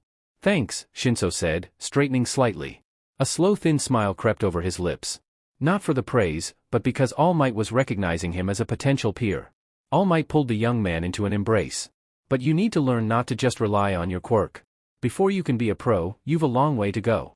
See this medal not as the final goal, but as a challenge to do better. I will, sir. Shinso vowed, nodding fiercely. I will be a hero. All Might pumped Shinso's hand one last time, then walked over to Todoroki, who was staring at his shoes, nearly as dejected as Bakugo. Young Todoroki, you have not failed this day. Not yourself, and not your father, All Might said. At the mention of his father, Todoroki looked up, his eyes flashing. I am not my father. No, you are not, All Might agreed. He pulled Todoroki into a hug too, causing the boy to stiffen slightly, as if he were unused to such a display of affection. But you are also your own man, all of you. Even your quirk. Learn to embrace all of who you are, and you will be well on the path to surpassing even me as a hero. A wet gleam entered Todoroki's eyes, and he suddenly closed them. Awkwardly, he squeezed All Might back. Yes, sir. Next, All Might turned to Bakugo. Young man, you already have much of what it means to be a hero. Determination, drive and dash. What does it matter? Bakugo mumbled. I lost. I lost to a quirkless nobody. What does that make me? Proud. Bakugo suddenly looked up, confused. All Might knelt, poking Bakugo in the chest. It makes you guilty of a sin I've had to struggle with for years, pride. You think too highly of yourself, and not highly enough of others, Bakugo. You're just as strong and capable now as you were before you lost to Midoriya. Let go of that pride, Bakugo. It's one thing to be proud of your accomplishments. It's another to be proud of what you were born with. One is a satisfaction in your own achievements. The other confuses luck with ability. Learn the difference. All Might hung the medal about Bakugo's neck. I'll be speaking with you more, I think. You've come a long way since the day we met, but it seems you still have lessons to learn. Keep that medal as a reminder that sometimes, we're our own worst enemies. My own worst enemy, huh? Bakugo glanced at Izuku, and the pure despair in that gaze made Izuku flinch. Yeah. Right. Then All Might mounted the highest podium. He paused before Izuku, hefting the medal. Somehow, I feel like I'm the worst possible person to give this to you, young Midoriya. Sir? Izuku asked, confused. His own emotions towards All Might were still mixed, but more and more Izuku had realized that he had been wrong to simply lash out in anger at a man trying to protect a young boy. Besides, if All Might had never told him no, would he even have met Mei? You remember. I know I do, All Might said gently. He suddenly turned to the crowd. I want you all to know that even I, All Might, can be wrong. And today, that is proven before the world. You see, once, not that long ago, I met young Midoriya. He was just another fan, and I had a moment of weakness. He asked me, I am quirkless. Can I be a hero? I told him no. There was an intake of breath and a buzz of conversation. Izuku felt something catch in his chest, and his breathing grew rapid. All Might? Was it going to happen again? Today, Midoriya proved I was wrong. I was short-sighted. I told him that without a quirk, he could not be a hero. That he should just give up on his dream. I wanted to spare him pain and disappointment. What I did was wrong. I acknowledge that now. All Might suddenly pointed, straight at the cameras of the press. Whoever is out there, watching. Wherever you are, whatever you are. You too can be a hero. It's not going to be easy. It's going to take endless hard work. It's going to take dedication. Some days, you might feel like giving up. But don't. Remember Izuku Midoriya. Remember the boy with no quirk, who proved that he could be a hero. One day, the world will look back and remember Izuku Midoriya not as quirkless, but as one of the world's greatest heroes. Mark my words. All Might turned back, kneeling down and smiling at Izuku. I asked you once before to forgive me. Can you find it in your heart to do it again? Forgive a tired old man for a mistake, even one that must have hurt deeply. Tears filled Izuku's eyes, leaking down his cheeks, but he nodded and whispered, yes. All Might placed the medal around Izuku's neck, putting both hands on his shoulders. Young man. You too can be a hero. Izuku fell to his knees, weeping. I just wish Mei could have been here, with me. She's the only one who believed in me. Even when I didn't believe in myself. Then don't lose her, Midoriya. If you must give up all else, even your dreams, don't lose young Hatsume. To have a true friend, one who will be at your side, even in your darkest hour, is a precious thing. Do that, and you'll have a prize greater than any I could give you. Yes, sir, Izuku whispered. All Might suddenly stood, grabbing Izuku's hand and raising it to the sky. Izuku Midoriya. The winner of this year's UA First Year Sports Festival. Let's all give him a great big cheer. Are you ready? Plus Ultra, the crowd shouted. Good job. All Might said. The crowd erupted in jeers as All Might looked embarrassed. Izuku couldn't help but laugh. It seemed like something Mei would have done. Much later, Izuku was helping Mei back to the school. She absolutely refused to ride in a wheelchair, but she was willing to have Izuku lead her. She contentedly held Izuku's hand, trailing after him and humming to herself. It was a soothing sound by now to Izuku, and it helped calm his still frayed nerves. Somehow, they'd be okay. They were just about to exit the building when a bandaged wrapped man blocked their way. So, you're Izuku Midoriya, the man said, his voice muffled by his layers of wrappings. He looked somewhat like a disheveled long-haired mummy. Can I help you? Izuku said, taking half a step back and protectively extending an arm to guard Mei. Who is it, Izuku? Mei asked impatiently. Remember, I can't see. I suppose I'm hard to recognize right now, the man said. I'm Shota Aizawa, the head of the hero course instruction. Oh, Izuku said, dropping his arm. It's okay, Mei, this is one of the teachers. He's also known by the name Eraserhead. Aizawa nodded approvingly. I see you've done your research. Well, come with me. We have a lot to talk about. Vlad's waiting for us. Aizawa led Izuku out of the stadium building, his stride firm and steady despite his injuries. Instead of taking the main way back, Aizawa led them to a parking garage, where Sekijiro Ken, alias Vlad King, was waiting for them with a car. To Izuku's surprise, Shinso was waiting in the car as well, looking impatient. Get in, Aizawa ordered, taking a seat up front. Izuku helped Mei inside, then squeezed in next to her. So, are you finally going to let Izuku into the hero course? Mei demanded. Mei, Shinso is here as well, Izuku informed her. Oh hi. Did you like our babies? Mei asked. I heard Izuku beat you. He would have, Shinso said before Izuku could correct Mei. I forfeited, actually. Didn't feel like getting tossed around by that mecha of yours. Power Loader has a lot of explaining to do, Ken, also known as the hero Vlad King, grumbled as he pulled out. If he thinks I'm going to pay up now dash. Not in front of the students, Aizawa said quietly. Ken subsided, though he continued muttering under his breath. So, are you finally going to let Izuku into the hero course? Mei asked again. Shinso cleared his throat, but Mei didn't take the hint, as usual. We'll answer that later, Aizawa replied. Why? He beat everyone. Even that JRK Bakugo. You should kick Bakugo out and let Izuku in. He has much better social skills, Mei explained. Aizawa glanced back at Mei, his lone visible eye peering at her. I thought you'd be quieter. Nope. My form of autism doesn't include much verbal language delays. If anything, I have a hard time knowing when to be quiet. Hey Izuku, should I be quiet now? It might be a good idea, Mei, Izuku said gently. Just take it easy. You're still hurt. I'm not hurt that bad. Hey, could you take these bandages off? I'm sure I'll be fine. WWL, Recovery Girl said they should stay on for at least 2 more days. I think maybe we should listen to her, Mei. Remember when you stayed up all night when you had a cold, then you had to rest for 2 days? It's like that. Fine, Mei sighed. But you'd better take care of our babies while I'm sick. I expect lots of reports. Why don't we take care of you first, Mei? Then we can take care of our babies together, Izuku said squeezing Mei's hand. She hadn't let go when they got in the car, and Izuku didn't see the need to separate himself from her. In fact, she was pressing herself up against him, and unlike he usually did, Izuku didn't back away or remind Mei about personal space. Why did you bring the girl? Ken said with a sigh. You're not seriously considering letting her into the hero course, are you?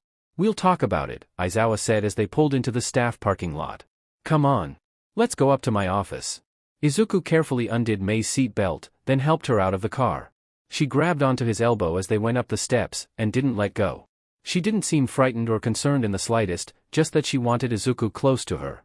It surprised him how much she was willing to trust him. If he couldn't see, would he be able to trust Mei like this? Maybe. At least, he could trust her to look out for him. Not so much not to take him into the girls' restroom because she forgot they were together. At last they came to Aizawa's office, where Principal Nizu of all people was waiting, a full tea service out with steaming cups. Along with the principal sat Mr. Maijima, this time in his formal suit and tie. Welcome, everyone. Congratulations, Midoriya, on your excellent performance. And you as well, Shinso and Hatsume, Nizu said. Actually I did pretty terrible, Mei said cheerily. Did you see?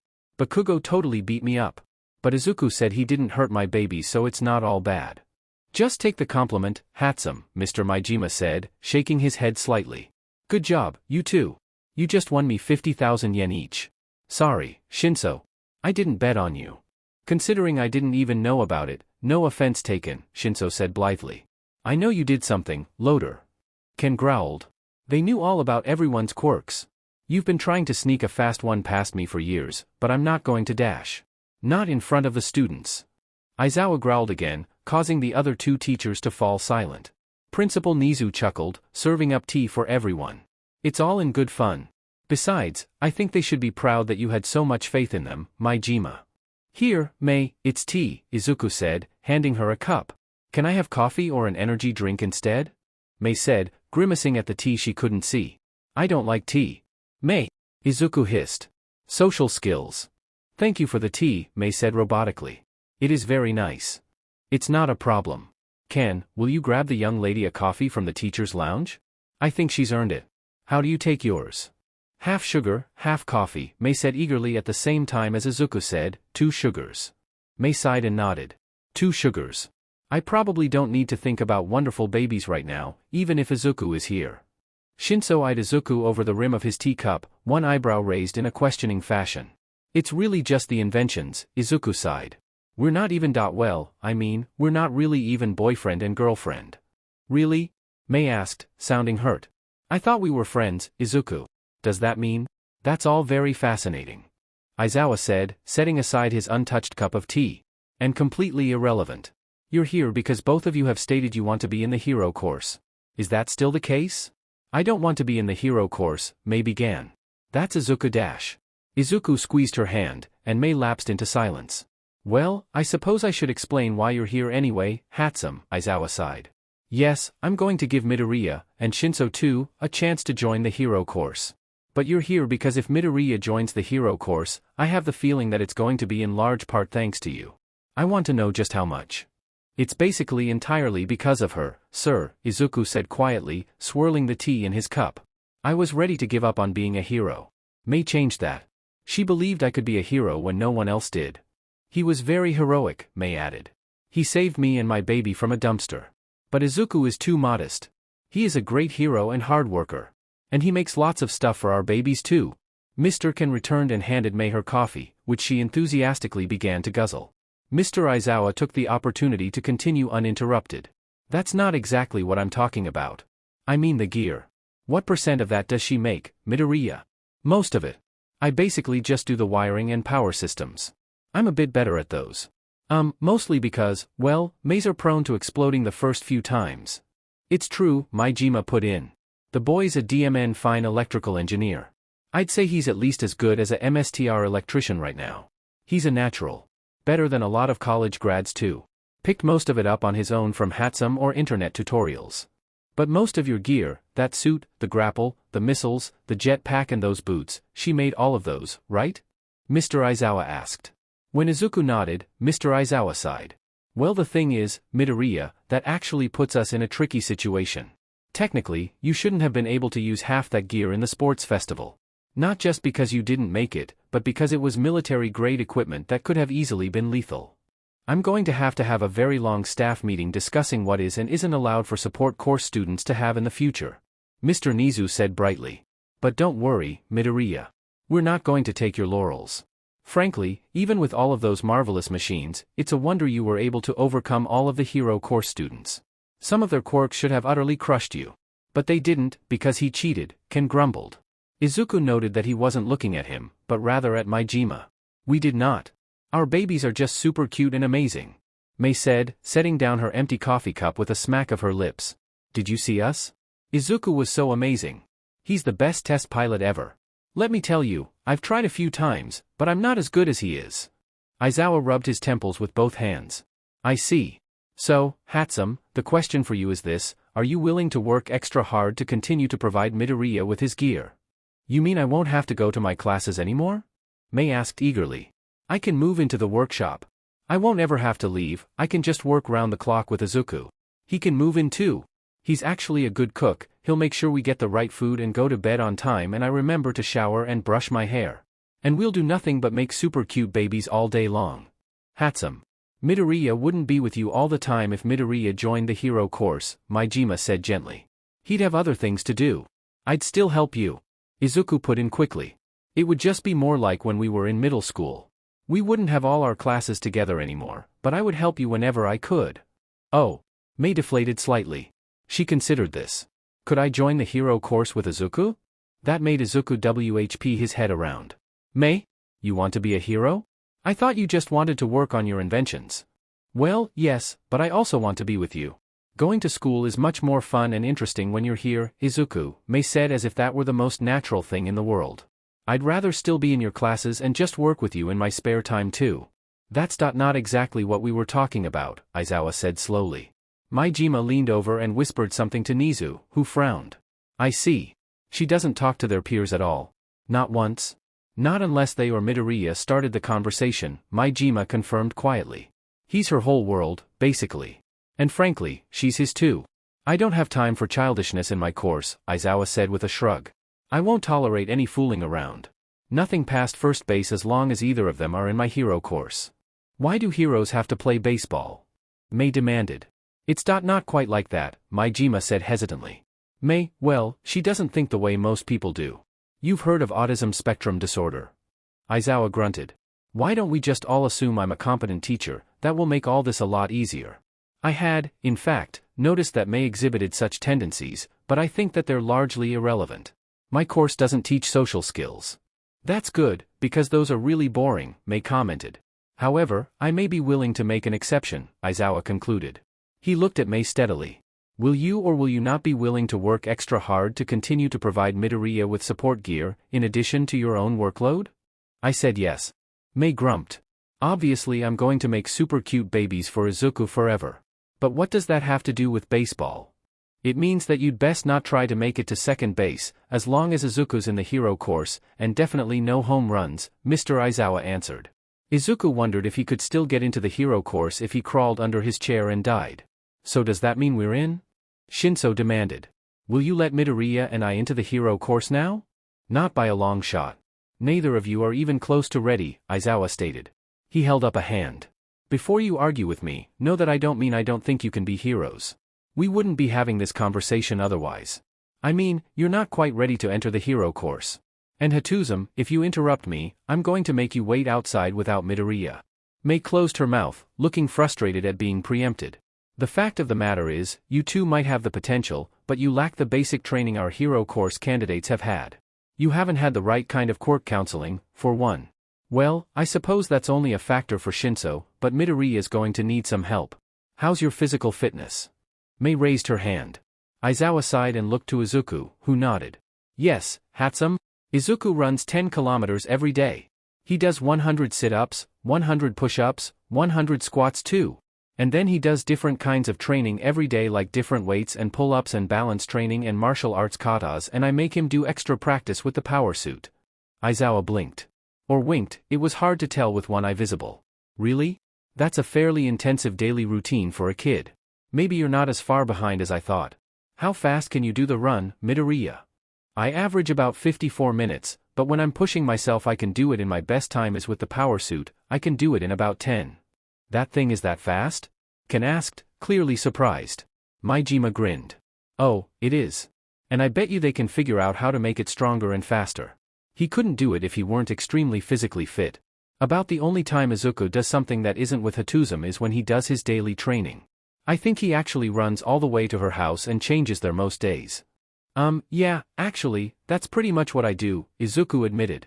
I do the rest of my exercises throughout the day. It's called the Hero Program. I found it online. I'll look into it, but I imagine it's plenty, Aizawa said. You, Shinso? Well, I thought I was doing fairly well. I have good scores in PE, but I don't do much beyond that, Shinso admitted. That changes now. You don't need to quite be doing what Midoriya is, but dash. I'll do everything he does, Shinso vowed. If he can do it, so can I. Aizawa nodded. Good. You need more than one trick. You can't be a pro if your quirk is all you have. To be a pro you need more than one trick. That quirk of yours is powerful, but you will find yourself in situations where it isn't enough. Just like I do. I'll train you in a few techniques I have. Your power is somewhat similar to mine. Believe it or not, I was rejected from the hero course as well, and started off in general studies for a year before they moved me over. Really? Shinso asked, intrigued. I never knew that, sir. It's not exactly common knowledge, Aizawa said with a shrug. Plus, we do make it hard to get into the hero course. Both of you aren't ready just yet. What about me, sir? Izuku asked. What do I need to do? You'll need to pass a few tests I have for you, Aizawa explained. Plus, you'll need to prove to me you do know how to use that gear of yours in a variety of situations. For example, those missiles you had were expertly tailored to counter specific quirks. I looked over the manifest. Someone gave you access to information on all the students' quirks, didn't they? Yes, we got it from Mr. Maijima. We were working on some support gear for some of the hero course students. We made a special set of capacitors for Kaminari to prevent him from overloading himself, and we're going to make some other stuff too. I'm making a storage tank for the acid girl. Mei added. She visited me in the infirmary. Did you know she's pink? She says she is, but I don't remember. Anyway, we're going to make her some super cute babies to help her store then spray her acid. Like those stupid, ugly things Bakugo has for his hero costume. We're not making any babies for him. That's cheating, Ken grumbled. They had insider information. That's smart, Aizawa countered. They did their research, like a smart pro does. They evaluated their opponent's quirks, and then figured out how to cancel them or reduce the advantage they had. Tell me, how did you plan on dealing with Todoroki?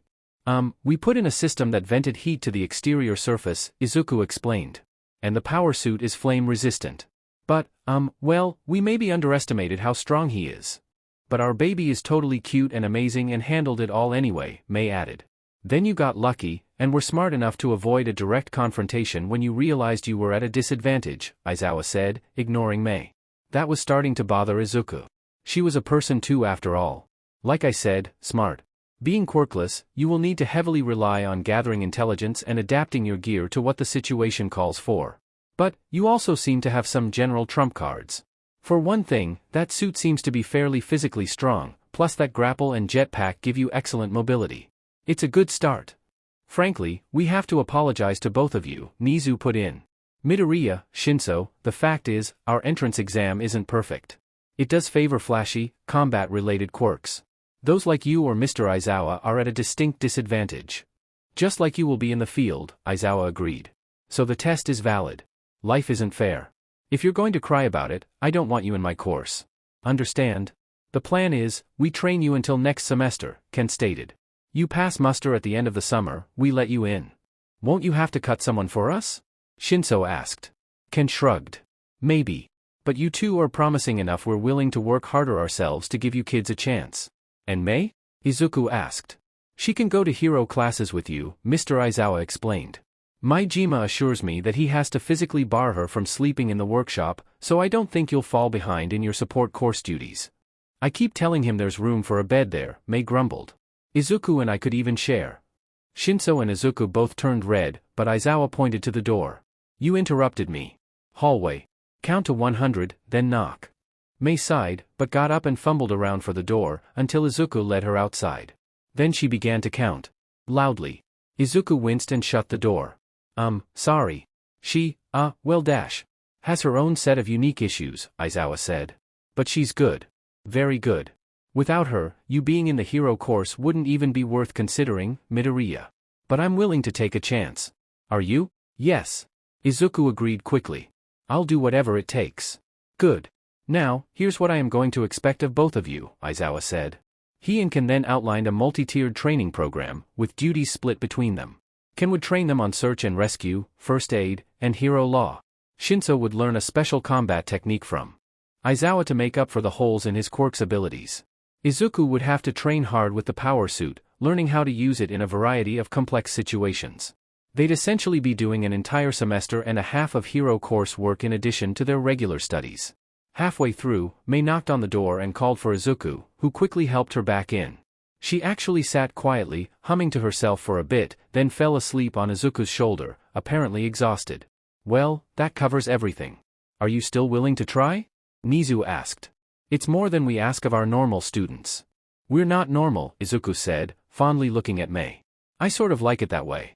Well, Shinso said, a smile tugging at his lips. I suppose I don't mind being considered abnormal for a change. Aizawa nodded. Good. You start before school on Monday. Author's note. Once again, I am a humble special education teacher with no degrees outside of elementary and special education. The information depicted here is fictional, and any relation to real persons is unintended. This is not a breach of confidentiality. Incoming psychiatric evaluation. Name, Shinso, Hitoshi. Age, 15. SEC, M. School of origin, Saitama 1 Middle. Quirk, E3. Evaluator, Inui, R. Assessor's notes. Hitoshi is a typically developing adult male of 15 years of age. His scores on testing and interviews with parents and peers indicate that he is in the average range for cognitive, social, adaptive, and academics. Hitoshi is a third-generation quirk user. His quirk was double inherited. The maternal side of his family possesses emitter quirks that allow them to soothe or calm others by singing or speaking to them. On the paternal side is an emitter quirk that allows users to impair motor functions of those who answer verbally to questions. Hitoshi's quirk is known as brainwashing. It allows him to seize control of anyone who answers verbally to Hitoshi. Hitoshi has good command of his quirk, and can choose to either activate his quirk or leave it dormant. Peers report that he has never used his quirk on others since he was a young child, save for 2 incidents. In the first, Hitoshi broke up a fight in 8th grade by forcing 2 combatants to stand still and wait for teachers once they had answered him. He faced disciplinary action for this, though others state he prevented serious injury. The second was to protect his elderly grandmother when a villain attempted to mug her while on an excursion with Hitoshi. Police largely overlooked this incident, citing that Hitoshi had simply held the criminal still until authorities had arrived, and that the perpetrator was possessed of a heteromorphic quirk he was using to threaten Hitoshi and his grandmother. Hitoshi has expressed that he wishes to become a hero, and seeks to use his quirk to help people. However, he failed the entrance exam to the UA Hero course. He was admitted to general studies on the merit of his academic achievement. Peers report being afraid to talk to Hitoshi, though they admit that he has never used his quirk on them. There is no evidence that Hitoshi has ever used his quirk for personal gain or to exploit another, outside of the aforementioned incidents. Due to the nature of his quirk and how easily it could be abused, it is recommended to continue monitoring Hitoshi. It is also recommended that Hitoshi be monitored for hero potential. His quirk is powerful, and while unconventional, does have a large degree of merit in hero work. Addendum: Shota Aizawa has vouched for Hitoshi following his performance at the UA First Year Sports Festival. Pending approval, Hitoshi will be transferred to the hero course when he meets the expectations of Mr. Aizawa. This document baited by Kylakatarn 77. Take me out to the ballgame. Love can be found in unexpected places.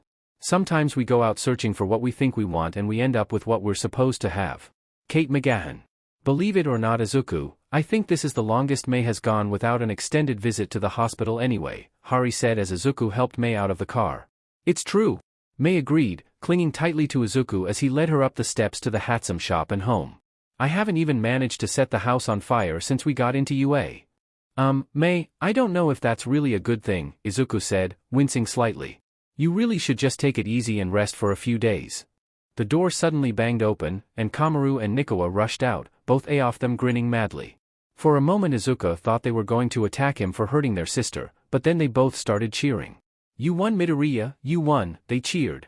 Izuku blushed, looking down. Well, it was because of Mei's help that I got as far as I did. No way. You were super awesome, Kamaru said, jumping up and down. Nikawa nodded, and began shadowboxing. You were like bam. And then pow. And then you totally crushed that Bakugo JRK. He was very mean, Mei agreed. But Izuku and our super cute babies triumphed, so it's alright. Oh yeah, Nikawa said, frowning at Mei. So, are you like, blind now or something? Shoo, both of you. She needs to lay down. Hari scolded. Sheesh. Leave her and Midoriya alone for 10 seconds, you little monsters.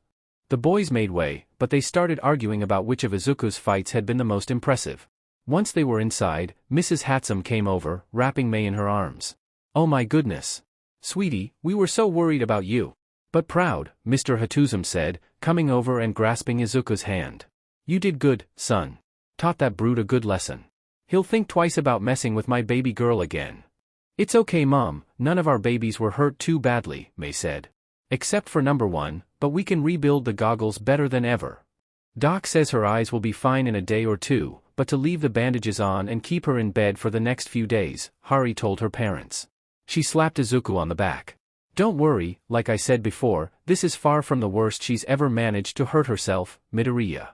I still feel bad, Izuku mumbled, looking down. If it hadn't been for the anger Bakugo felt towards me, I don't know if he'd been so willing to hurt Mei. Mr. Hatsume shook his head. That boy seemed like he didn't care who he had to crush to win. Besides, Mei's told us he was cruel to you even before you enrolled at UA, and that you were never the one to pick fights. Izuku looked up, surprised, and looked after Mei, who was being led upstairs by Hari and her mother. Really? I didn't think Mei would ever mention something like that. Son, Mei talks about 2 things. You, and what you're building together. That is, in fact, about a 100% increase in her conversational subjects. Oh. I guess I didn't think about it that way, Izuku admitted. He looked after Mei again, almost wishing he could follow after her, and could stay by her side while she healed. But that wasn't an option. I felt really bad. I couldn't do anything to save her. I tried to get Mei to forfeit, to not fight Bakugo, or to take the power suit herself, but she wouldn't listen. I'm sorry I failed. Izuku felt a hand on his shoulder and turned to see Mr. Hatsume smiling at him. I know you care for her, son. I do too. And sometimes, the hard part about loving someone, especially someone like Mei, is that you have to recognize that you don't control them. That you have to let them make their own choices and mistakes. I'm glad you tried to help her avoid this. And wanted to jump in and save her. That's noble of you. But it's also a little selfish and foolish. Mr. Hatsume sighed, looking up the stairs towards where Mei had gone. There was a time when I tried to keep her from building stuff, because when she was 5 she tried to make some DMN fool thing and the battery exploded, and she nearly got battery acid in her eyes and went blind. But then she made her own goggles and told me she would be fine. And try as I could, I couldn't see any way to prevent her from following her dreams that wouldn't have crushed her. Her mother's the same way sometimes. Not about crazy inventions like Mei, but about cars. You might not know it, but she was a street racer for quite a few years. That's how we met. I was her mechanic. Told her time and again she was going to hurt herself. Well, she did, but she didn't give up racing until we had Hari and she settled down to work in the shop. And honestly, if I'd tried to control her, I don't think she would have ever grown to love me. I helped her, I supported her, I told her when things were dangerous, and then I had to let her make her own decisions. Yeah, Izuku sighed. I guess you're right. She supported me in my dream to be a hero, so it's only right I support her in her dreams.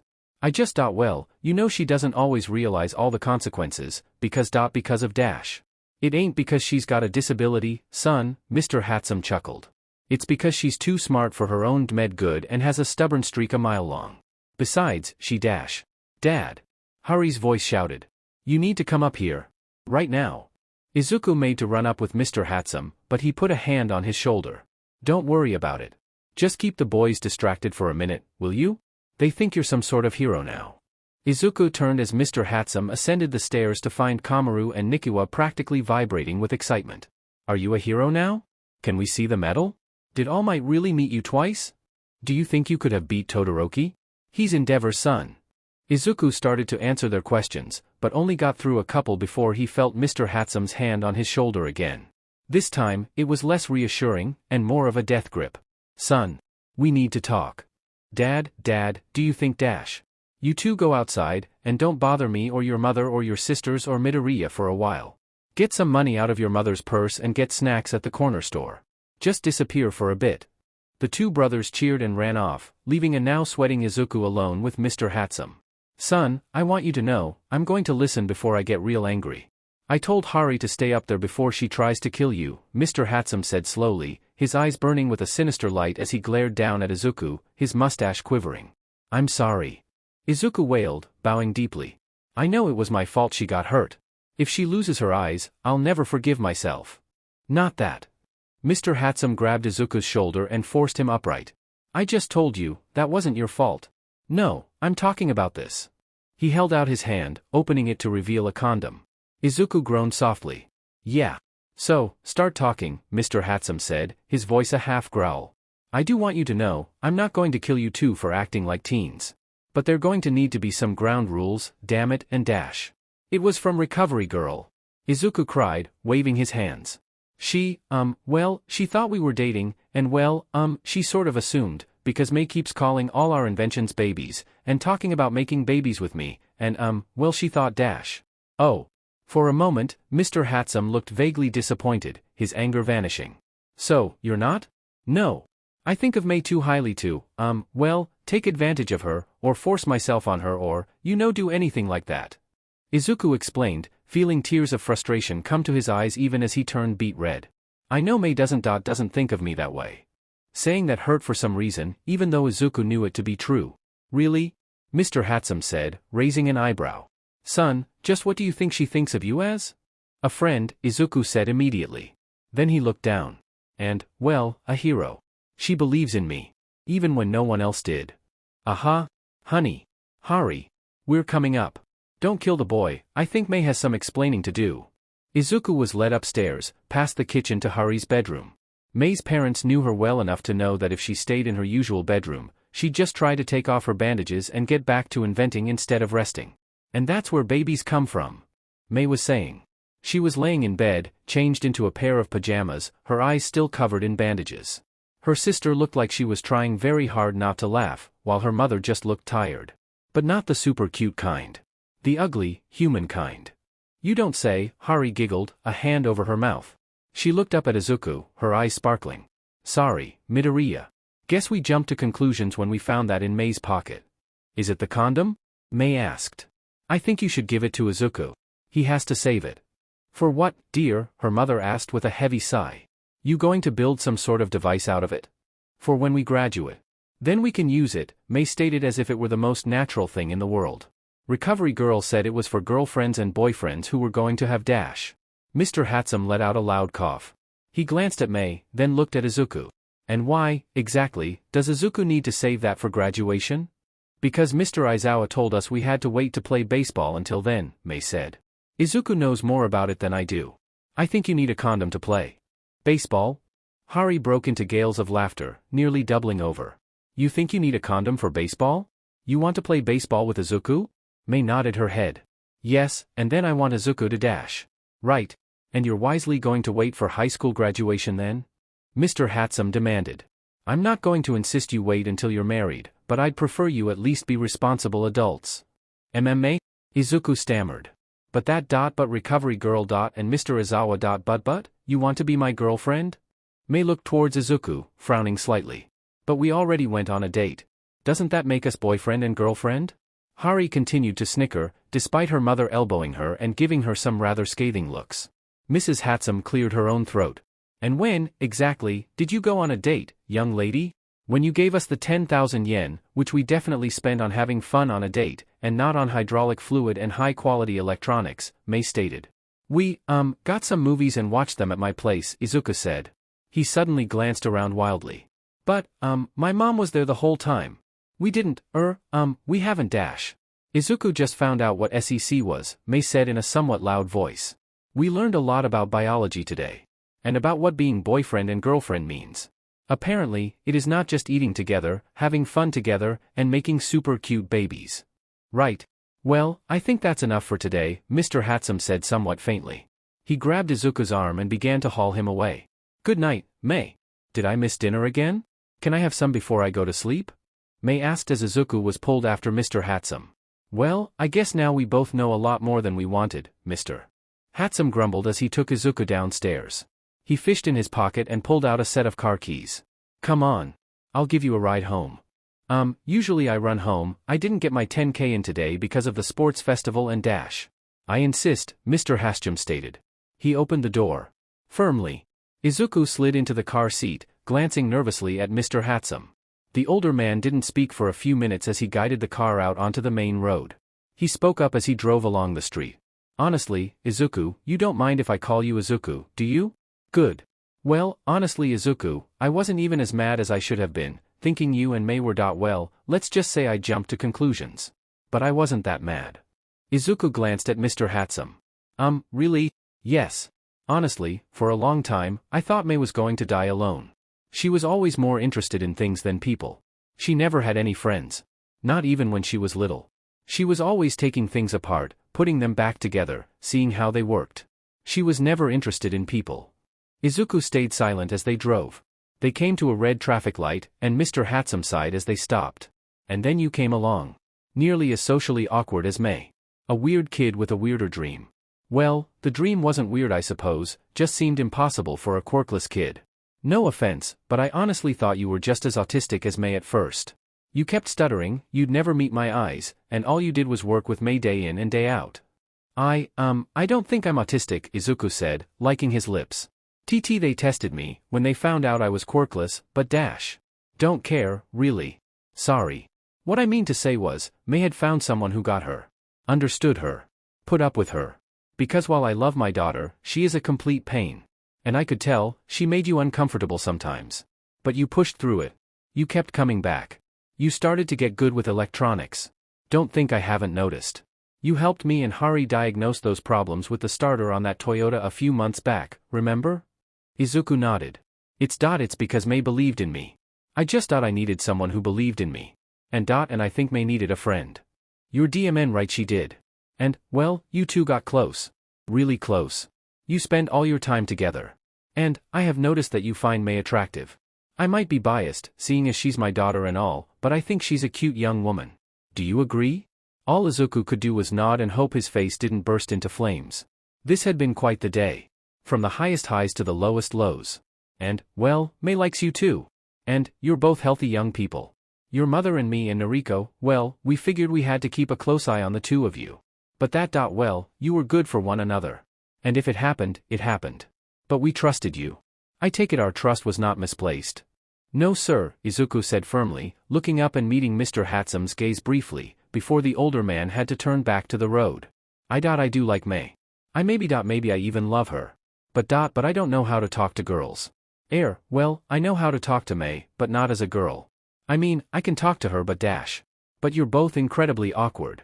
Mei couldn't express her feelings unless they were to a robot, and you have so little self-confidence you'd never believe Mei could actually find you attractive or love you back, Mr. Hatsume observed. Izuku liked his lips. Do you think she? Mei thinks you are literally the most wonderful person in the world. As far as she's concerned, you can do no wrong, Mr. Hatsume said with a sigh. And she has no shame. How many times have you seen her naked? Izuku blushed and looked down, unable to speak again.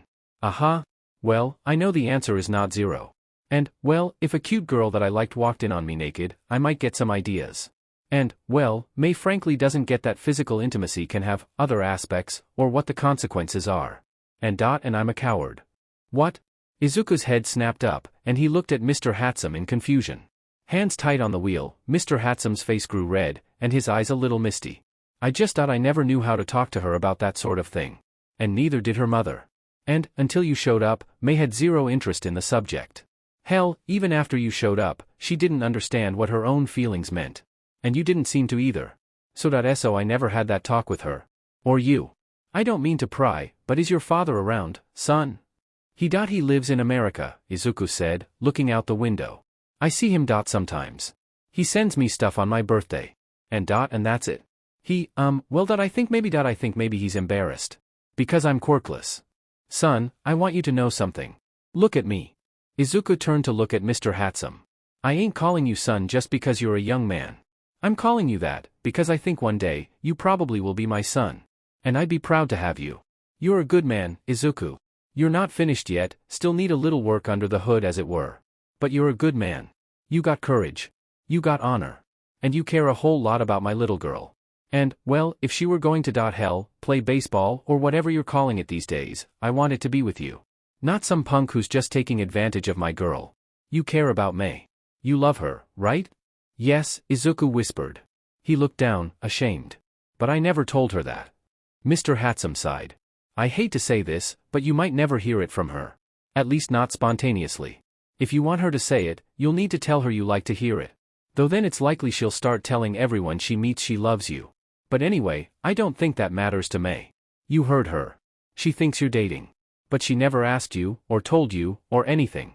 She just figured she liked you, and you liked her back, and that was that. How her mind works. Yeah, Izuku chuckled, shaking his head. We're both a bit weird. Understatement of the DMN century, Mr. Hatsume said with a snort. He pointed ahead. That your place? Yes. You can just dash. I'm going to need to talk to your mom, son. She needs to know this too. And you're so dmed much like Mei that you'd probably never mention it just to not be a bother or something. And maybe, Izuku admitted. Mr. Hatsume parked and followed Izuku up to the apartment. The door of course, slammed open before Izuku could even put his hand on it. Izuku, his mother wailed, bursting from the doorway and wrapping him in an embrace. I was so worried about you. After Mei got hurt, I could hardly stand it. Then she stepped back, putting a hand to Izuku's cheek and smiling through the stream of tears running down her face. I have to apologize, Izuku. All this time, I thought I was protecting you, by telling you not to try to become a hero. But I was wrong. You can be a hero. You're stronger, and smarter, and more capable than I ever realized and I dash. Inko trailed off, looking up and blinking, realizing that Mr. Hatsume was there. Hello, Mrs. Midoriya. I'm, Shu Hatsume. We've talked on the phone a few times. Oh, Inko said, bowing quickly. Welcome to our home. Please come in. I know it's thanks to your daughter that Izuku won the sports festival. And I'm so sorry about Mei. If there's anything you need, I'll be happy to help. It was so awful when she got hurt, is that why you're here? I've told Izuku he needs to be more careful with Bakugo, that boy has always been trouble, since they were in kindergarten. No, actually, that's not why I'm here, Mrs. Midoriya, Mr. Hatsume said, stepping inside. It's actually about both of them. Our children. Oh. Well, wait, Izuku, what did you do? Inko said, sounding half panicked. You didn't get in trouble, did you? Was it Bakugo? Or Mei? Oh God, is she going to be alright? Let me get my coat, we can go to the dash. Mom, it's fine. Mei's going to be okay. I have something to tell you. And well, Mr. Hatsume wanted to talk to you too. Oh, well, I suppose it's a good thing we finally meet, you two being so close and all, Inko burbled. She hurried into the kitchen, putting on some water. Tea? Or maybe something else to drink.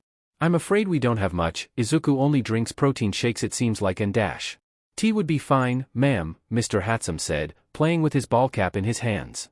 Izuku noticed that Mr. Hatsume was a bit dirty, his fingernails coated with their usual grease, and his overalls and t-shirt stained as well. He supposed that Mei wasn't the only one who didn't always think about her appearance in her family. Inko hurried over with cups of tea, quickly sitting down across from Mr. Hatsume. Well, Izuku, what did you have to tell me? And why is Mr. Hatsume here? Well, you see. Izuku swallowed and finally just blurted it out. Mai and Daira sort of dating. Inko blinked, holding her teacup close to her face. Well, I was wondering when you'd finally tell me.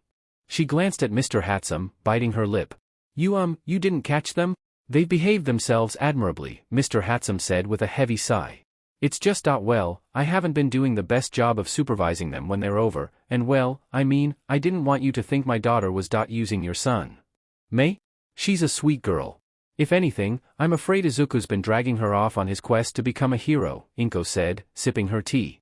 Honestly, I always thought Mei just kidnapped Izuku and dragged him into her harebrained schemes, Mr. Hatsume admitted, rubbing the top of his head. He kept putting on and taking off his hat, and had yet to touch his tea. But, well, I found Mei with well this. Mr. Hatsume produced the condom, and Inko's eyes widened. Oh.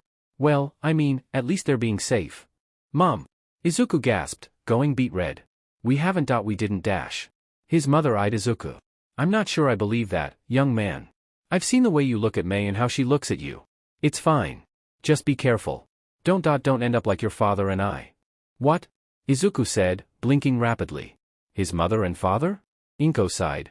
A discussion for another time. At least I think the two of you actually love each other. But you're really too young to be doing anything foolish.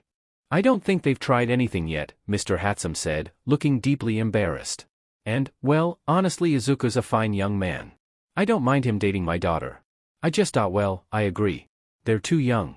And, well, how much do you know about Mei? More than I probably should, Inko admitted. She's not shy at all about discussing much of anything. She, once asked me if I had any extra feminine products. Izuku looked down, feeling even more embarrassed. Mei had, in fact, been somewhat vocal at times about how irritating certain aspects of the female anatomy were, and had Izuku fetch her supplies for it more than once. In fact, Izuku had stashed a few sanitary items in their corner of the UA workshop because Mei kept forgetting them. That's, well thank you. She, needs help with that. Her mother and sister take care of that for the most part, but well anyway, what I really meant was, do you know about her condition? Which one? Inko said, with a faint smile. I take it she's not in a family way? No. Izuku blurted, feeling mortified. He means about, autism. Oh that. Inko waved her hand dismissively. They tested Izuku for that, when he was young. I don't think he really remembers. He was a bit awkward and socially withdrawn. Well, I suppose he still is. And there's his speech impediment. Mei's just a bit odd. Honestly, I'm sort of glad Izuku met such a brash young lady. He needs to be more forceful. I've always struggled with that, myself. Izuku felt various aspects of his world rocking. He'd never known this about himself, or his mother for that matter.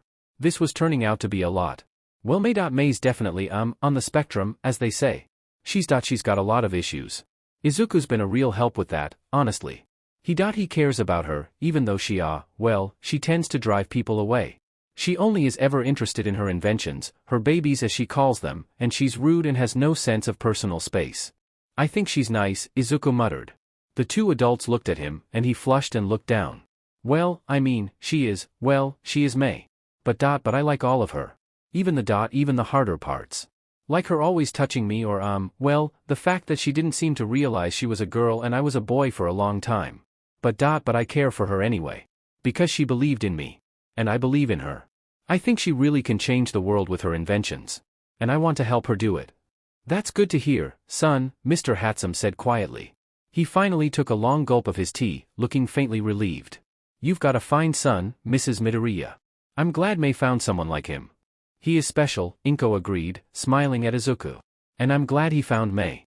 It's been a long time since Izuku had a real friend. But you two are, okay with us dating? Izuku managed. We haven't really done, dating stuff. Son, if you think for one moment any part of your relationship with Mei is going to be normal, you're dumber than I thought, Mr. Hatsume chuckled. What, exactly, did you expect to happen? I don't know, Izuku admitted. But I thought, it would feel different. I don't feel any different about Mei, really. I just thought I really want to be with her, to help her. Good enough for me, Mr. Hatsume rumbled. He awkwardly stood. I've got to get back to the shop. Thanks for the tea. We'll talk some other time, Mrs. Midoriya. Inko showed Mr. Hatsume to the door, then came back and sat down with Izuku, a wide grin on her face. First you win the UA Sports Festival, then you get a girlfriend. My little boy is growing up. Thanks Mom. But, there's something else, Izuku said quietly. Inko eyed him sideways. Are you and Mei sleeping together? I won't be mad, but if you are dash. No. Definitely not. This is just about me, really. They're offering me extra training. To get into the UA hero course. I'm not accepted yet, but I could really do it. Become a hero. Inko sat quietly for a long time, making Izuku sweat and feel nervous. At last, she spoke, almost timidly. You're not mad at me, Izuku? No. Why would I be mad? Izuku asked, feeling rather baffled. Because I didn't support you. I didn't believe in you. I'm your mother, and I should believe in my son's dreams. Izuku felt his heart skip a beat, but he made himself smile. It's okay, Mom. Mei was there for me. And you're here now. Inko reached out, more tears trickling down her face. Oh Izuku, you really did find the right girl. Yes. I'm glad to hear you'll be in the UA Hero program. And if I can do anything to help, I will. I believe in you, son. I always did, just not in the best way for you. Thanks, Mom. That means a lot to me. This document baited by Kylakatarn 77. Courage to strengthen. There are basically two types of people. People who accomplish things, and people who claim to have accomplished things. The first group is less crowded. Mark Twain. The sun was barely up when Izuku got out of the train station, and he ran all the way to school, his breathing steady, only a little sweat running down his face. He'd missed the day before's exercise routine after all, having been so exhausted he'd simply passed out after dinner.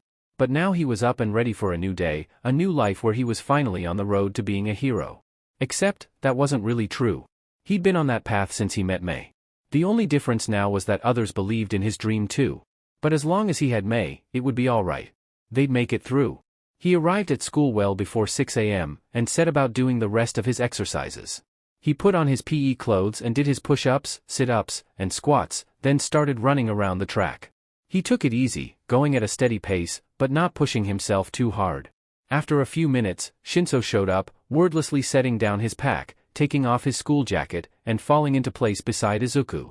Good morning, Izuku said, unsure of how to treat Shinso. He didn't know the boy well, aside from yesterday they'd never spoken before. Good morning, Shinso grunted, sweat starting to trickle down his face. You do this every day? Why yeah. I sort of change what I do. The running and most of the exercises are the same. But today's Monday, which means 100 lunges and 100 side-to-side jumps. Shinso nodded. And the other days? Tuesday is 100 curls and 100 bench presses. I'm at about 25 kilos for the curls, and 45 for the bench press. And on Wednesday, 100 jumping jacks and 100 jump rope hops. Then on Thursday 100 pull-ups and 100 leg lifts with weights. Friday is 100 sitting toe touches and 100 seconds standing on one leg. Each one. Then Saturday is 100 punches and 100 snap kicks, on a bag.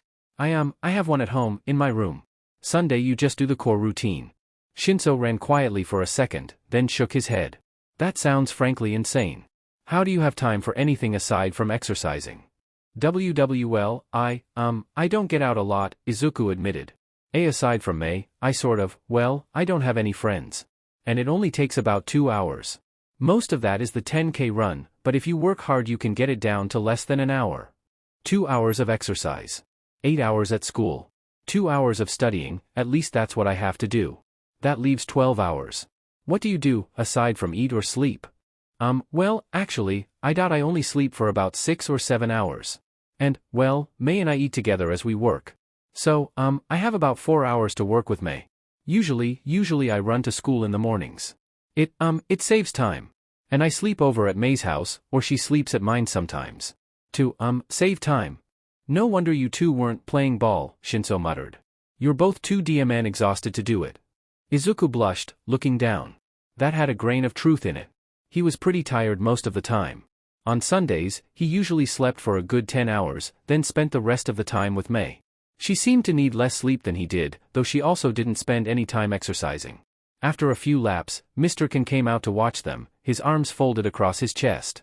Izuku and Shinso finished their lap, then came up beside him. Not bad, Mr. Ken mused. You two might make it after all, if you show this kind of dedication every day. I'll do whatever it takes, Shinso vowed, clenching his fist. Even this insane exercise routine Izuku's on. I looked it up. Honestly, when I was a full-time pro, that was an easy day for me. My quirk, blood control, needs a strong physical body to work. Aizawa's the same way. We still hit the gym for a few hours every day, Ken stated. Shinso nodded slowly. And I suppose I'll need a strong body if I'm not just going to rely on my own quirk.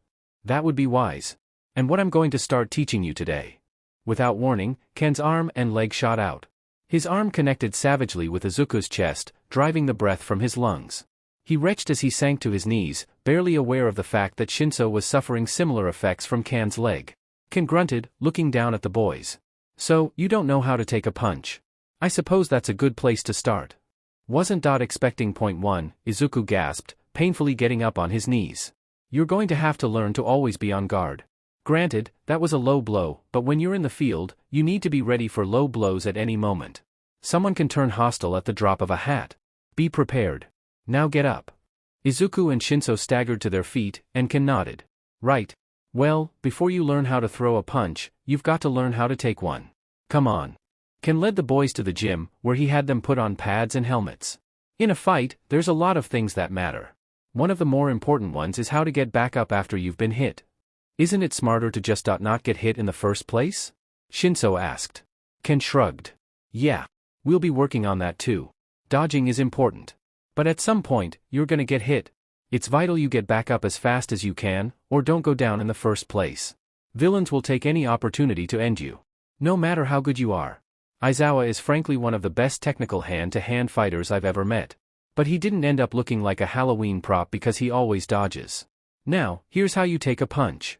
Ken tossed a padded striking stick to Izuku. You're going to hit me in a moment. Don't be shy, you might hurt me, but I'll get over it. Hit me in the stomach. I'm going to tighten my muscles, and breath out, so that I can create a hard surface to deflect the blow. Ready? Izuku nodded, then smacked Ken with the stick across the stomach. The instructor grunted. Not hard enough. Give it to Shinso. Shinso gave it a shot as well, and Ken sighed. Guess we'll have to work on how to hit, too. You're afraid of hurting me. Most novices hold back at first. Well, I'm going to beat that out of you. Now, I'll hit you. That morning, Izuku developed a large array of bruises across his torso, arms, and legs. Ken showed them how to roll with a blow, how to block a hit, and how to get back up when you were knocked down. It was an exhausting hour and a half, and when it was over Ken simply jerked his head towards the showers. Get cleaned up. School starts in 20 minutes. Make sure you're not late to class. Don't go to Recovery Girl until lunch at the earliest. You've got to learn to work through pain as well. Groaning, Izuku and Shinso stumbled into the showers, the hot water washing away only some of the pain they felt. Is it going to be like that every day? Shinso gasped. Izuku shrugged. I don't know. But if it is, I'll keep going. I'm not giving up. Yeah. I suppose I shouldn't either. School that day turned out to be torture, and not just because Izuku ached from head to toe. Everyone kept looking at him, talking to him, congratulating him. But the only person whose praise he really cared about wasn't there. Mei was. Still at home, resting and recovering. At lunch Izuku tried to eat in the cafeteria, but ended up back in the workshop when he grew anxious without Mei there. He ran several diagnostics on the power suit, cataloging the damage and looking at what systems had suffered the most. Overall the suit was still in fairly good condition, but the rough stress it had undergone had revealed several flaws. Then it was back to class. Izuku made sure to take careful notes, promising each of the teachers he'd share everything with Mei. Most of them were also congratulatory, with Mr. Maijima practically preening whenever he saw Izuku. Apparently, Ken seemed to have paid his bet off, though Izuku got the impression it was more the principle of the thing. At the end of the day, Izuku hurried out of school, heading straight for the train station. Usually he stayed late, but he didn't see any reason to waste more time in the workshop. He headed straight for Mei's house, running all the way from the station. Hey there, Midoriya, Hari called as he hurried into the shop. There was only one customer, an old woman who was snoozing in a waiting chair. Hari was minding the counter and doing paperwork, her face smudged with less grease than usual. Hey, Hatsume. How's Mei doing? Is she okay? She's driving everyone nuts is what she's doing, Hari laughed. Go on up, she'll be glad to see you. Izuku hesitated slightly, glancing nervously about for Mei's parents. Oh go on, Hari said, shooing Izuku to the back of the shop where the living quarters were. We've taken your word on you behaving yourself so far. Not like anything's changed. Thanks, Izuku said, bowing slightly, then hurrying to the back and up the stairs to Hari's room, where Mei was staying. Izuku? Mei called as he opened the door. Is that you? It is, how'd you know? He asked, leaving the door open as he entered. You didn't take your shoes off, Mei said, grinning mischievously, better do that before Mom catches you. Izuku let out a yelp and quickly removed his shoes, then sat down beside Mei's bed. How are our babies? Mei demanded. Did you check on them? Yeah, let me read the diagnostics from the power suit, Izuku said. Mei listened, commenting on various things as he read off the status of the various systems. When he was finished, she nodded. Well, number 47 seems to be holding up at least. I'm glad they had their daddy to take care of them. Now, if you can help me take off this band-aid dash. Mei, I think you're supposed to leave it for another day at least, Izuku said gently, putting a hand on Mei's to lower it from the bandages. Yeah. It's just so boring, Mei grumbled. I've done nothing but sit here all day. I never do that. Yeah, I know, Izuku said, smiling faintly. Even when Mei was sick, she ended up working on something. Idleness wasn't a disease she was cursed with. Did you start with Mr. Aizawa yet? Mei demanded, interrupting Izuku's reverie. What did he teach you about being a hero? He's still hurt too, Izuku explained. It was Mr. Kansas he taught me how to, get hit. Well that's not very hard. I thought you didn't want people to hit you, Mei said, sounding slightly irritated. More like, how to get hit, but not let it stop you, Izuku added. Oh. Mei pet her head to one side. That might have helped against Bakugo, I guess. Yeah. For a time, they just sat there together, Mei leaning back, apparently content to relax now. The only sound was her tuneless humming as she fiddled with the edge of her sheets. For once, it was Izuku who broke the silence. Mei, about what you said yesterday. I said lots of things yesterday. You're going to have to be more specific, Mei said, sitting up slightly. I mean about us dating, Izuku said, looking down. Oh. I have another condom, if you want to try baseball. I know we said we wouldn't but I dash. And then not that.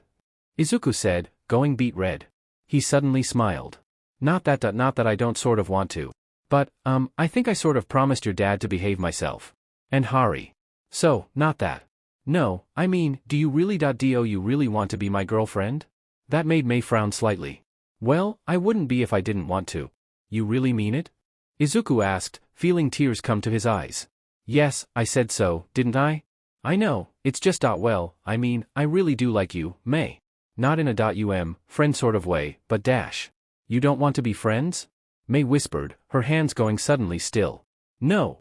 I mean, yes, it's different, being boyfriend and girlfriend. I just thought I wanted to make sure you. No, you understood that. What? It just means you really like that person and want to spend all your time with them and maybe play baseball, Mei said confidently. Then she paused. I am not sure about the baseball, or what it has to do with dating, but I think if I did it with you it would be at least a little fun. But could we make a special bat? I've been thinking, and I bet if we added some rocket motors to the bat, or maybe put a magnet in the ball with a gyroscope and then modified the bat with a powerful electromagnet it would be much more interesting. Mei that's just a metaphor for physical intimacy, Izuku said, now struggling not to laugh. Like hugs and stuff? We already do that. What does that have to do with baseball? Mei demanded. It's just I don't really know, Izuku admitted. That's sort of how metaphors work. They're just weird things people say that mean something else. Well, I still think the rocket bat would be fun, Mei said with a shrug. But what about this boyfriend and girlfriend being different than friends? Aren't we still friends? Yeah, but, well, you can only be dating one person at a time. And it means you love the other person. Ah, Mei considered that. Well, you're my only friend. Ever. And I don't think I would ever find someone I like better than you. I think I do love you. But no one has ever really explained love to me. I think it's like how I feel about my babies, but I'm not sure. You're my best friend too, Mei, Izuku said quietly, taking her hand in his. And I think it is sort of how you feel about your babies. It means you believe in that person, no matter what, and accept them, even when it's hard, and help them. And you've sort of been doing that for me, since I met you. I don't know what I did to deserve it. Well, you did it for me, Mei said as it was the most obvious thing in the world. So I should just do it back. No one else ever did. Izuku felt something tighten around his throat. Yeah. I know what that feels like. It's really strange, Mei said, pulling Izuku closer to her. You're not even ASD. But you are quirkless, so I guess that's kind of the same thing. Both of our brains are different. Sometimes, I wished I were like our babies, so that I could fix myself to be like other people. I used to wish that a lot. I tried to make things that would make it so other people liked me. But then I met you, and I realized I didn't need to do that. Yeah. It's nice to have someone who cares about me. Not someone who just pities me. I hate that, Mei said, sudden venom in her voice. Everyone always acted like I was less than them. I wanted to fix myself to add something, not take things away. And you're the best person I've ever met, so maybe more people shouldn't have quirks, so they could be more like you. Actually, maybe I won't have my quirk when my eyes get better. So then. We'll be the same. No, Izuku said quietly. I want you to be the way you are, Mei. That's good, Mei said. Because I think I'm pretty great too. They spent the rest of the evening going over what had happened in class, even in English. Mei wasn't too thrilled to go over a lot of it, but she seemed happy enough that Izuku was there. Mrs. Hatsume brought them dinner, warm miso soup with a bit of chicken in it. When Izuku looked up, he realized with a start that it was getting late. He and Mei had gotten absorbed in working on their physics homework, and well, just talking about how they could apply it to the various things they wanted to build. It's getting late, kids, Mr. Hatsume said, poking his head in. Izuku, why don't you bunk with the boys tonight? You seem like you were beat to hell today. Yeah, Izuku agreed with a yawn. Okay. He headed over to Mei's brother's room, but they were both asleep already, snoring softly. Izuku lay down on the pallet that the family had set aside from him, staring up at the ceiling. He wondered briefly if this was what the rest of his life would be like. He smiled. If it was, he could have gotten a much worse life.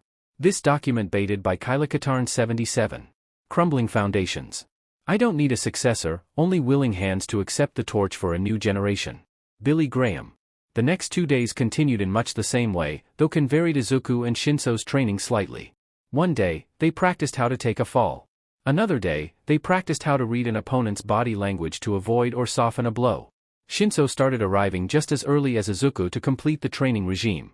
It was obvious he found it incredibly punishing, and Izuku encouraged him. It was really hard when I started too, he told Shinso as the other boy lay on the ground, his jump rope in a tangled pile beside him. He was gasping for breath, clearly at his limit. But it gets easier. Not for a long time. But it does. Good to hear, Shinso gasped. I think my mistake there was trying to keep up with you. Did you know you're a monster? Seriously, you look like you've got some sort of muscle quirk. It's ridiculous. Izuku blushed. Well, I mean, anyone can get to this point. It just takes hard work. And my dear boys, I'm so glad to hear that you're willing to put forth the effort, a cheery voice boomed. Izuku jumped to attention and Shinso staggered upright. All Might? Yes, it's me.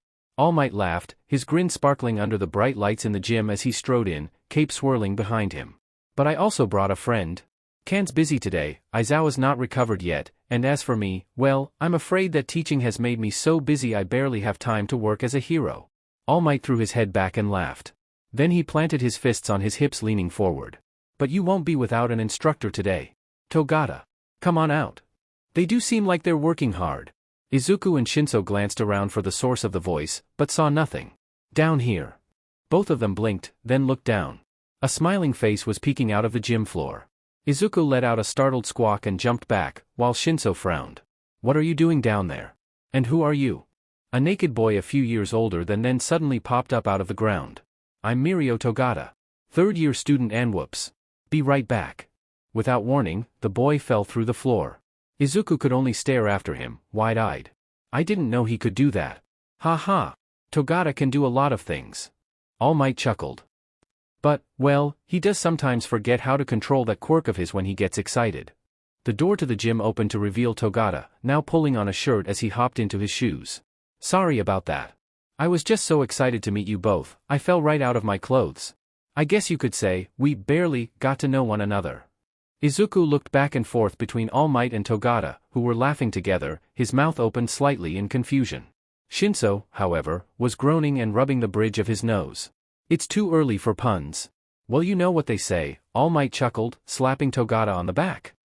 There's nothing like a good pun. And that one was nothing like one. Togata guffawed. He and All Might shared another laugh, and Izuku managed a nervous giggle. Shinso just looked bored. Right, well, I'm off then. All Might declared. You two are in capable hands. Togata, well, he's sort of my sidekick, you know. He's your sidekick? Izuku and Shinso asked together, shocked. But All Might, you never take sidekicks. Izuku said, feeling totally bamboozled. Not since Sir Night-Eye. What makes him so special? Shinso asked, now seriously studying Togata. Is his quirk super powerful? Nope. Togata said cheerily. He winked at All Might. Well, it wasn't, until Mr. All Might showed me just how to up my game. Let me tell you, it was a hair-raising experience. All Might laughed again, this time wiping a tear from his eye. That's what I love about you, Togata. You always bring a smile to my face. Then, the great hero turned suddenly serious. Listen, boys. Midoriya. Well, you already know. Shinso. Prepare yourself. For what? Shinso asked. Suddenly, All Might transformed into the gangly, almost skeletal and sunken-eyed man Izuku had seen once before. Shinso let out a cry of horror and shock, taking half a step back. Who are you?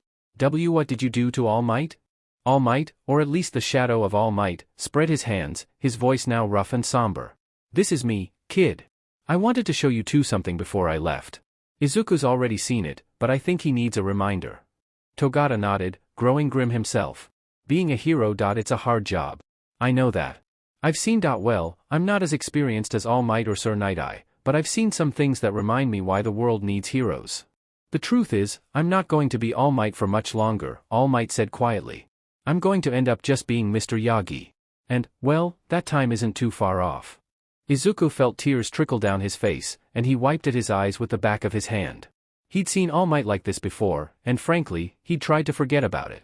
Even when he'd resented All Might for what he said, he had still thought of him as an invincible hero. One who was a little tone-deaf and cruel, but still, a great hero. That's impossible, Shinso whispered. You're All Might. You have to be. You can't just.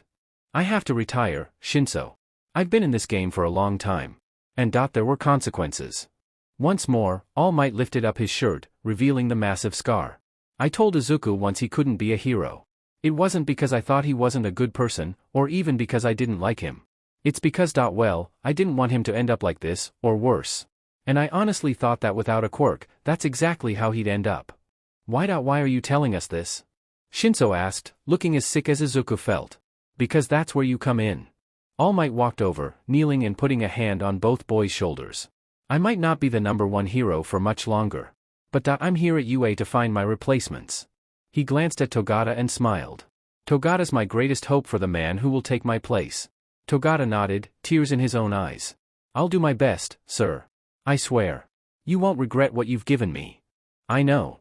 All Might turned back to the two other boys. But there needs to be others. I tried to be society's pillar. But I'm just flesh and blood. That pillar can and is crumbling. So I need to find more to take its place. To help Togata, and the other pro-heroes. And I think you two are going to be a part of that legacy. I can feel it. So I'm rooting for you. Make it into the hero course. And I'll do everything in my power to help. You know where my office is.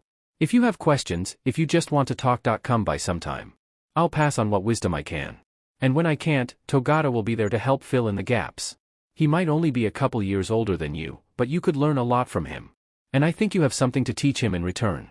So, I'm leaving you three together. There will be others, I hope, other bright heroes. And I dash. Izuku, the door banged open, and a grinning Mei strode in. Hey, All Might. Izuku, are you a hero yet? Did All Might give you the #1 spot? This is earlier than I planned, but I think with a few upgrades. What? All Might gasped, spinning around. How did you know? Mei frowned at All Might. Know what? That I was All Might, the frail man stammered. You're wearing the same clothes. And you have the same eyes. And the hair's the same. Mei pet her head to one side. Are you not All Might? Sometimes people's faces confuse me. No, I am. I just look, you can't tell anyone about this. Not yet, All Might said. Tell people what? That you're training Izuku? Mei asked, confused. But you're a teacher here. Shouldn't you be helping Izuku? Don't you want me to tell people you're doing your job? No. Never mind. You can tell people that. Just not that I looked out like this, All Might said.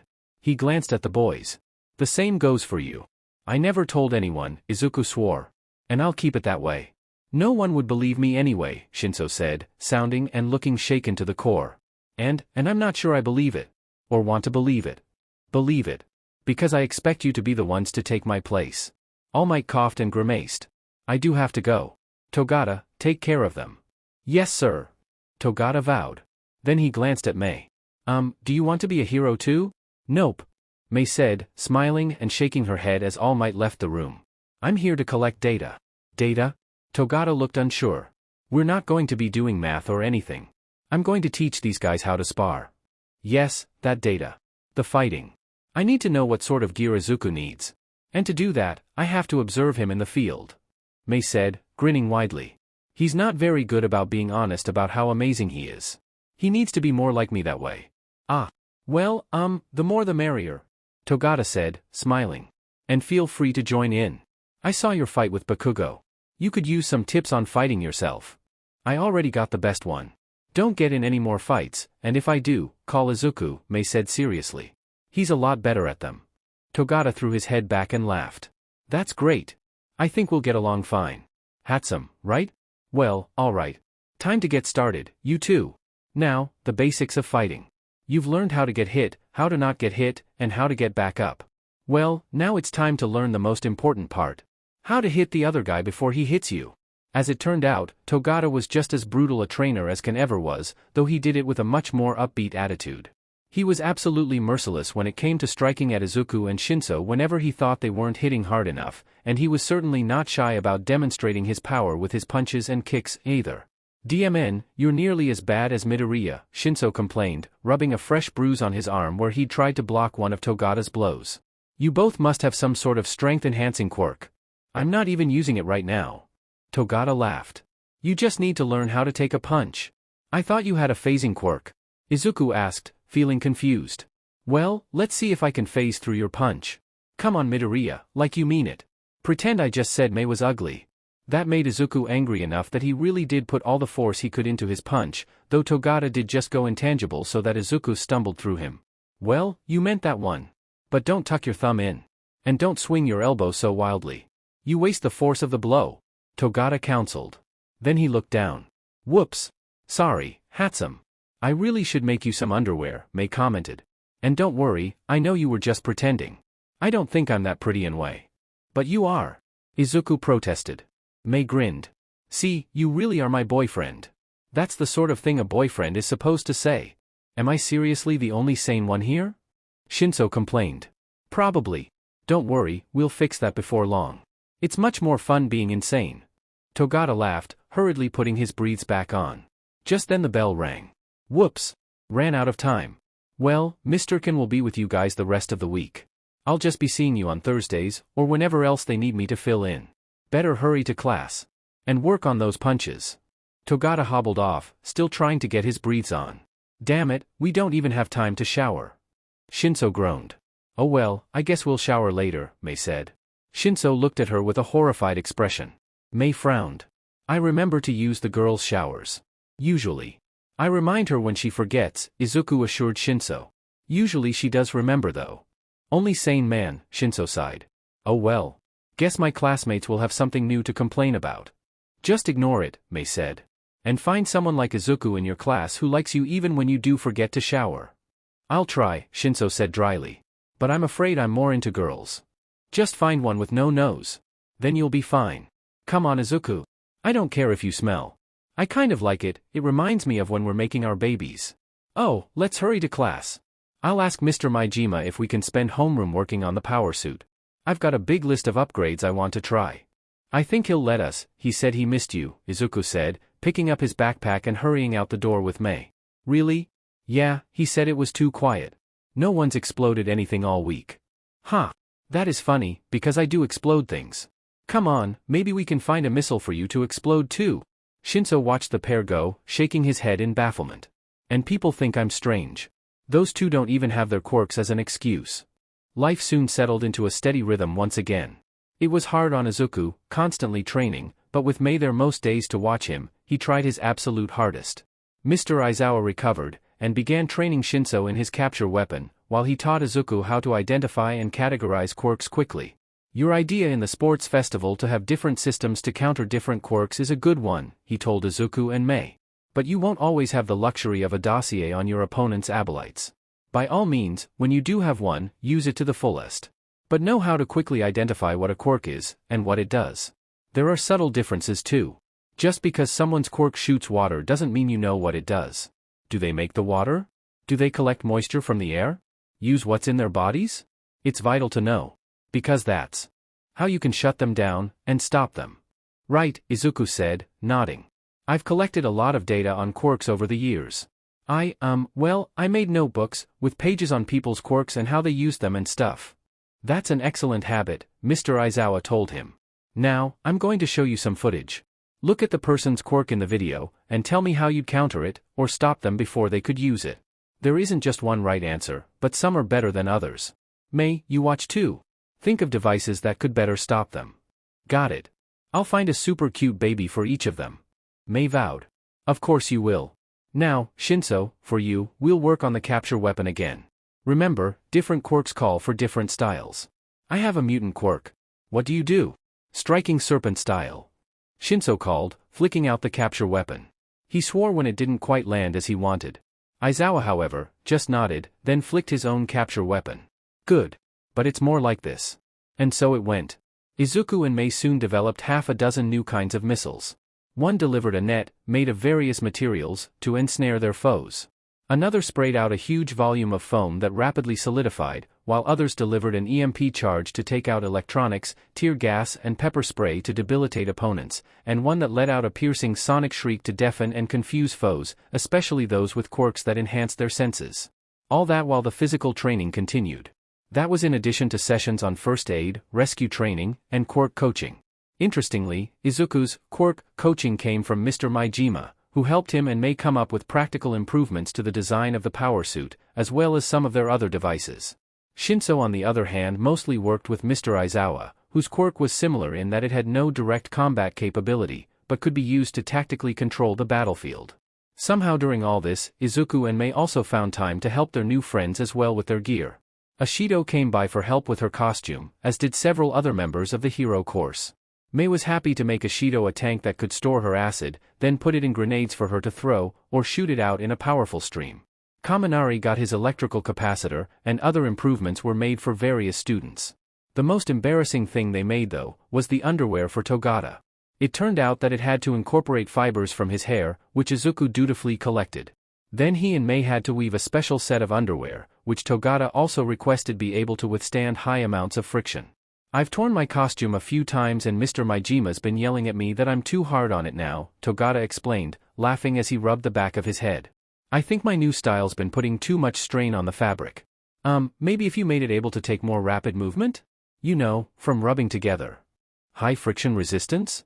We did something like that for Sato and Ida in 1A, Izuku said. Mei, do you think we can manage that with the hair fibers? Of course. We'll need to weave it with a special synthetic I derived from nylon, but it will be super cute.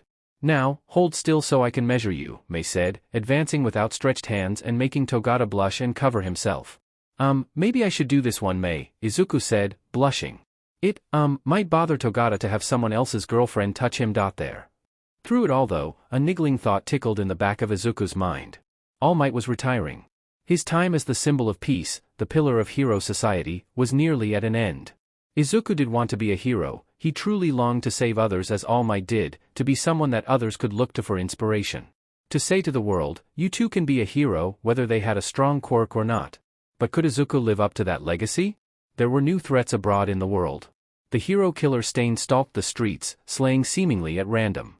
The League of Villains had attacked UA itself, and were still at large. To be a hero would be to defy that.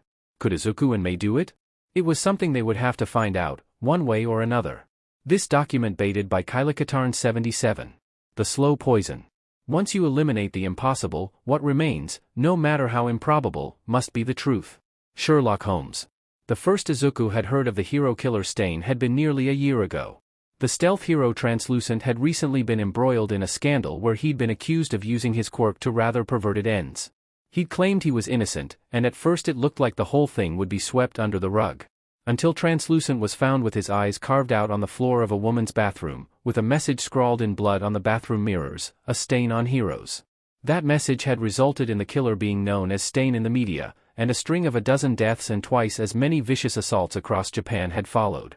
Sometimes the victims were heroes who were known to have some sort of character flaw, such as gambling or drunkenness. Other times they were heroes that everyone had thought highly of. The attacks happened seemingly at random, with the only common thread being that they were always bloody, and always when the hero was in full costume and on duty. No one was ever killed at home or while they were dressed as civilians, and nothing of value was ever taken. The identity of Stain was a complete mystery. He was described as being tall, dressed in near rags, and having a horrifically scarred face. Despite this description, no one had ever managed to apprehend Stain. Even more oddly, on occasion, Stain would attack a hero and incapacitate them, only to leave them alive, saying they understood what it meant to be a hero. There were whispers that Stain was a revolutionary or a hero himself, only attacking those who had betrayed the ideals of what it meant to be a hero. Still, to Izuku the most disturbing thing about Stain had happened when he'd attacked his classmate Ida's brother, Ingenium, crippling the formerly popular and effective hero. Izuku was a bit worried about the other boy, but he didn't know Ida very well and he was busy enough with his own concerns that he never had time to speak to Ida. All that came to a head only a few weeks before the end of term, when to Izuku's and the nation's shock, Stain was finally captured, and changed the face of Japan for years to come. Izuku first saw it on his phone's newsfeed when he woke up, with Stain's face plastered on the headline alongside none other than Mirio Togata's winning smile. Hero killer captured. Hero Lemillion stops Stain, saves lives of classmate, native. By Yero Janarisudo. Hosu City was a battleground last night, with another attack by the hero killer, Stain. Stain sought to claim his 41st victim, the shaman hero, native. Young Tenya Ida, brother of the famous and tragic Tensei Ida, better known as Ingenium, attempted to intervene, but was also wounded and nearly killed by Stain. The horrific serial killer nearly claimed his latest victims, if not for the timely intervention of Mirio Togata, the hero Lemillion. In a shocking display of speed and skill, Lemillion not only saved the lives of both Ida and native, removing them to safety, but also soundly defeated Stain after a brief battle. It may come as a surprise to some to learn that Lemillion is actually a third-year student at UA High School, along with Tenya Ida, who is a first-year. To those that saw Lemillion's awe-inspiring performance this year at the UA Sports Festival, they will know that Lemillion is perhaps the greatest up-and-coming hero in the entire country. See link, Togata crushes third-year field at UA. Lemillion has also distinguished himself working alongside a number of veteran pro heroes, including Sir Night Eye and his current mentor, Gran Torino. Most famously, Lemillion is All Might's teaching assistant at UA High School. Last night, he was working alongside Gran Torino against the attack of strange creatures known as Nomu, who are also associated with the League of Villains, see link, Stain and the League of Villains, MSTRS in crime. I was hurrying to help evacuate some civilians, when I saw Ida in the alleyway. I knew right away something was wrong, and that I had to help. Lemillion said in a statement to the press. It's what any hero would have done, especially when I saw the hero killer was there. Ida's a good kid, and there was no way I could let him or native down. Lemillion only laughed when asked about the fight, but Ida had this to say: it was incredible. He popped out of the wall and grabbed me just as Stain was about to strike. The next thing I knew, he'd taken me to safety. I couldn't see much, I was still paralyzed, but I saw him fight Stain. He couldn't land a blow on Lemillion, it was incredible. He moved faster than anyone I've seen except perhaps All Might, and took out Stain with a single exchange of blows once he'd rescued native as well. Truly, Lemillion is an example to all of us at UA and a shining example of the quality of its students. Native was too injured to comment, but All Might himself arrived on the scene not long after. Lemillion is a part of a new generation of heroes. I won't be around forever, that's why I'm teaching at UA this year. It is my hope that Lemillion and his classmates will be the ones to carry forward the next generation of heroes. With the defeat and capture of the nation's most wanted criminal, all this reporter can say is that Lemillion appears to be off to a great start. He beat Stain? Izuku gasped. He hurried through his exercise routine, then dashed off to school, barely pausing to bring 2 bean buns for his and Mei's breakfast. She was already at the workshop when Izuku ran up, working on a voice modulator for Shinso to aid in the use of his quirk. Mei, did you hear? Togata defeated Stain the hero killer. Izuku said, setting a bean bun down in front of her and biting into his own. Mei looked up, frowning slightly. Did he use my underwear? Izuku thought about it, chewing on his own bean bun. Well, the article didn't mention him losing his clothes, so probably. Huh. Once again our babies prove how super cute they are. Mei cheered.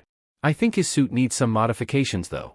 His quirk seems to have changed since Mr. Maijima first had the support course make the rest of his costume. Really? Izuku asked.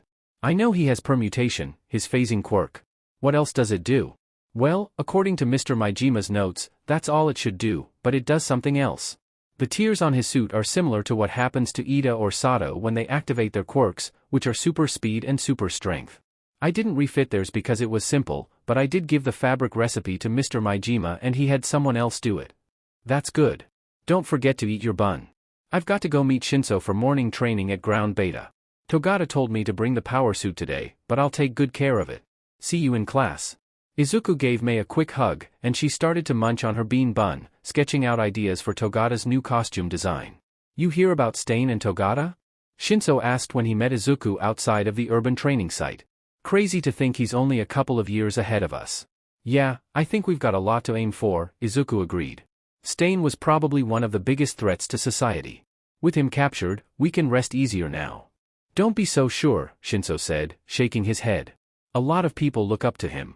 Some of the things he said after he was captured, well, he's going to become a martyr if this isn't handled right. Izuku frowned. You think so? I haven't read much about that. I browse certain message boards, sometimes, Shinso admitted. I don't as much anymore, but, well, I was pretty angry for a few years because people never respected my quirk. I thought society was flawed, and there's a lot of people online who agree. Stain came up a lot in those conversations. Some people thought he had the right idea. Taking out heroes who were abusing their position, or were only concerned with money or glory. That's scary, Izuku said with a shudder. I just thought of him as a villain. You could say he was a stain on society himself. Togata said, popping right up out of the ground. Izuku smiled nervously at the pun, while Shinso just rolled his eyes. Neither of them were surprised by the entrance, as that was Togata's typical way of arriving. Didn't think we'd see you today, Shinso said. I was sort of looking forward to not having to put up with the puns. Can you tell us anything about the fight? Izuku asked eagerly. What sort of quirk did Stain have? How'd you neutralize it? It was some sort of blood-related quirk. Ida and Native said they were paralyzed after Stain cut them, Togata explained. I countered it by not getting cut.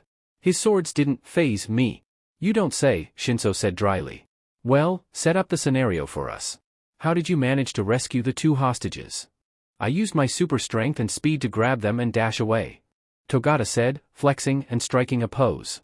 I made sure to smile the entire time, and told Stain he was a cut above the rest. Of course you did, Shinso sighed. Wait, your quirk gives you super strength and speed? Izuku asked. I thought it was phasing. Yes it is. Togata hastily agreed. But I'm such a dashing fellow that I move faster than you would believe. I've seen you move, Shinso said, eyeing Togata. You definitely move faster than a normal human, and you're stronger than one too. Can you somehow use your phasing to make yourself lighter or objects easier to move? Izuku asked eagerly. Sure, let's go with that. Togata eagerly agreed. But enough talking. Today, we're going to practice a hostage rescue scenario. I'll be the bad guy, and you have to rescue this. Togata held out a small fluffy stuffed dog. All you have to do is get this from me, without me being able to stop you. I'll be hiding with this somewhere, and you two have come and get it, then bring it outside of ground beta. Ready? We got it, Shinso acknowledged. Get the dog out of the training area. Any other rules? Nope. Izuku, you can use your power suit, and any other gear you've got. Shinso, you can use your quirk. Here I go. With that, Togata slipped through the floor, vanishing immediately. Izuku looked around the training room, which was full of different obstacles. Togata would probably hide with the stuffed dog. He wondered if he could put any special gear into the power suit that would help in looking for someone, like heat-sensing equipment. Better get loaded up, Shinso warned. He's not going to go easy on us. Right. Izuku scrambled into the power suit, turning it on and ready all the systems. Any ideas for tracking him down? We'll split up. Shout if you get eyes on him. I'll try to get Togata to answer me, but he knows better than that. We really should have some small radios to communicate with one another, Izuku muttered. I'll have to add it to the list. Not bothering with stealth, Izuku launched himself into the air, leaping up atop a climbing wall to survey the area. There were dozens of places for Togata to hide in ground beta, and the first task was finding him. Izuku rapidly searched a dozen houses, but didn't find anything. He shot up into the air again, then spotted Shinso, waving up at him. Izuku landed, kicking up a swirl of dust around himself. Did you find him? Think so, Shinso said, pointing to a building with a large banner out in front of it. It read, "No hostages here," in bright red kanji. Oh. You think he's actually in there? Izuku asked. Shinso shrugged. We could spend an hour looking for him and it would be time for class. I think this is his idea of taking things easy on us. Any ideas on how we get inside? Well, we can't just blow our way in. We don't want to hurt the hostage, Izuku mused. So I can't just use some missiles to break open a wall. Also, the teachers probably wouldn't be thrilled if we started exploding the training ground, Shinso observed. Okay.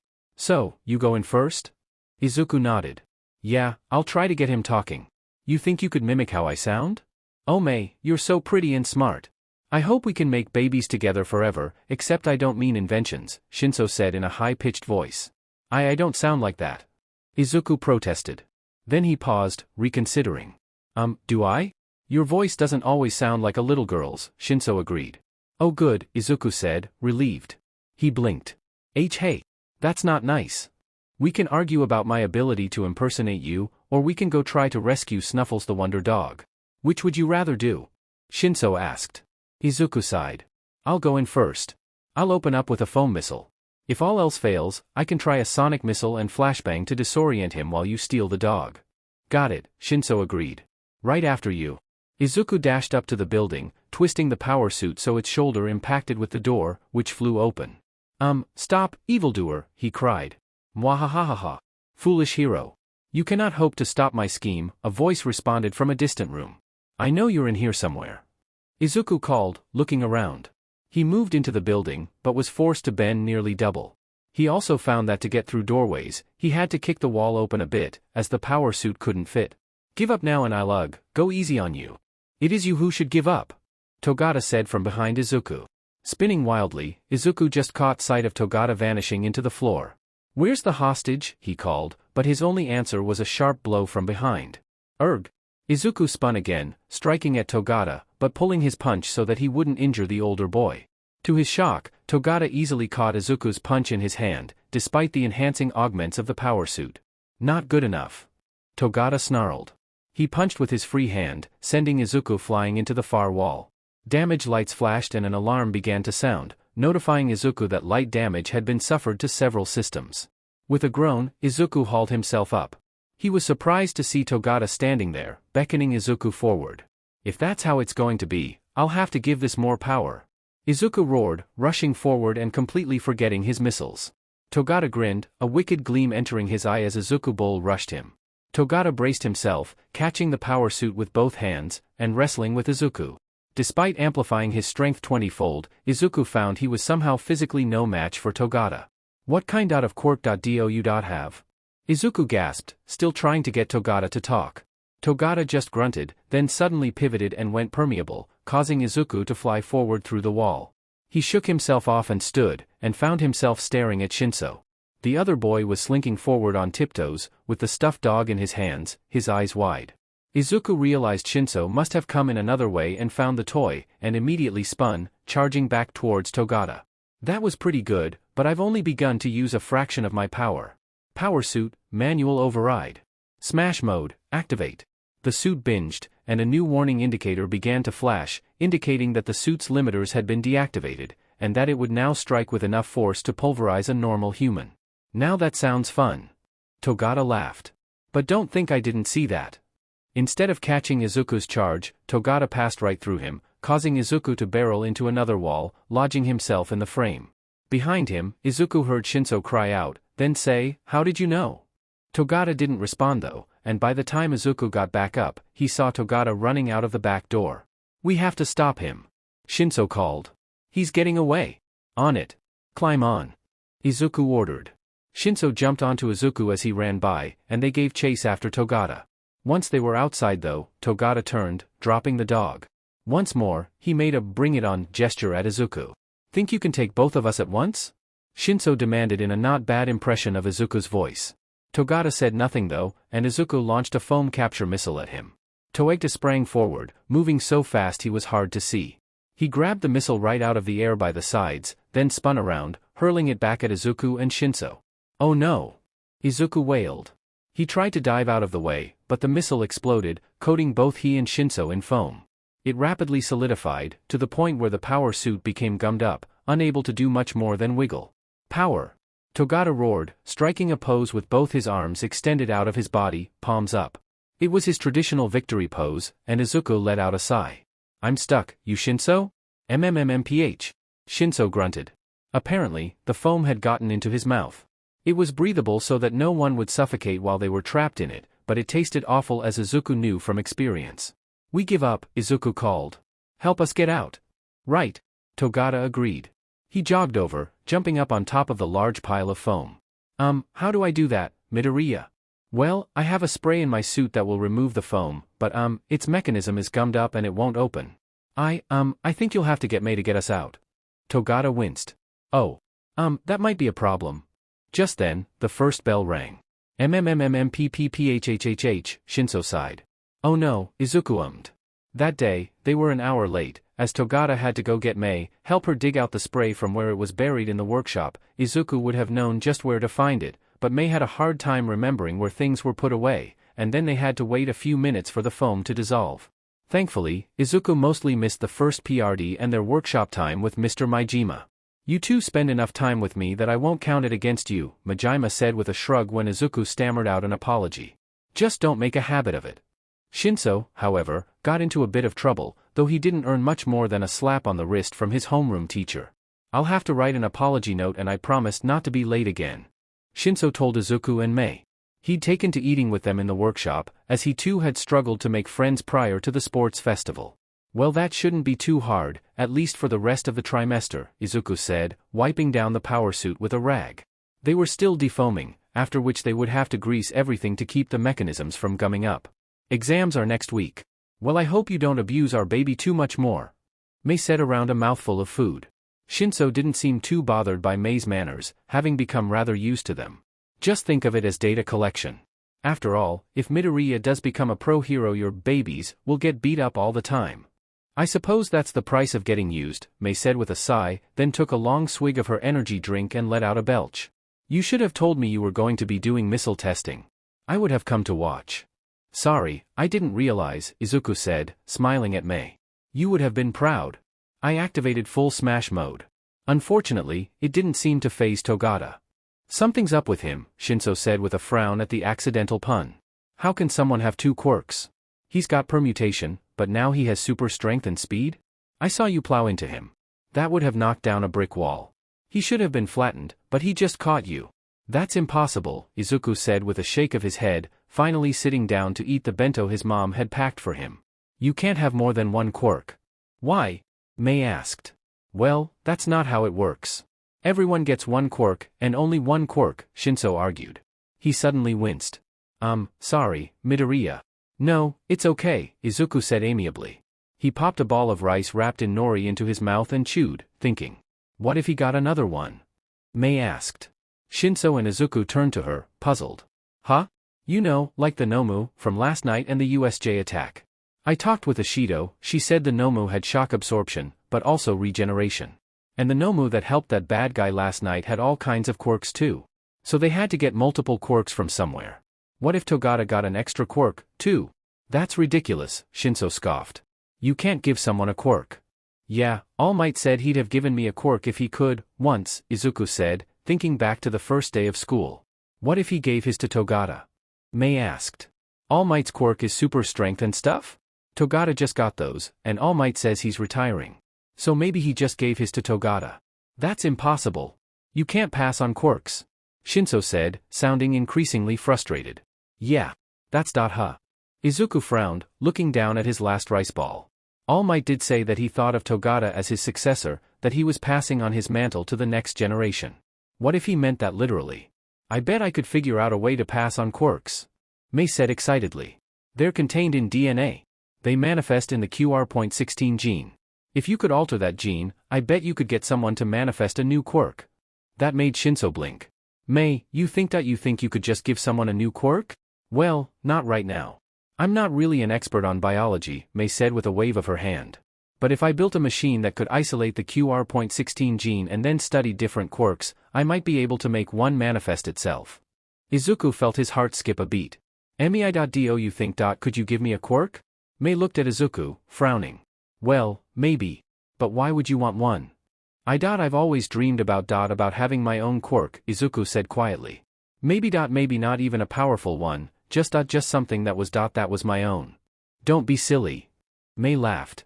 "You have me and our babies. That's better than any quirk."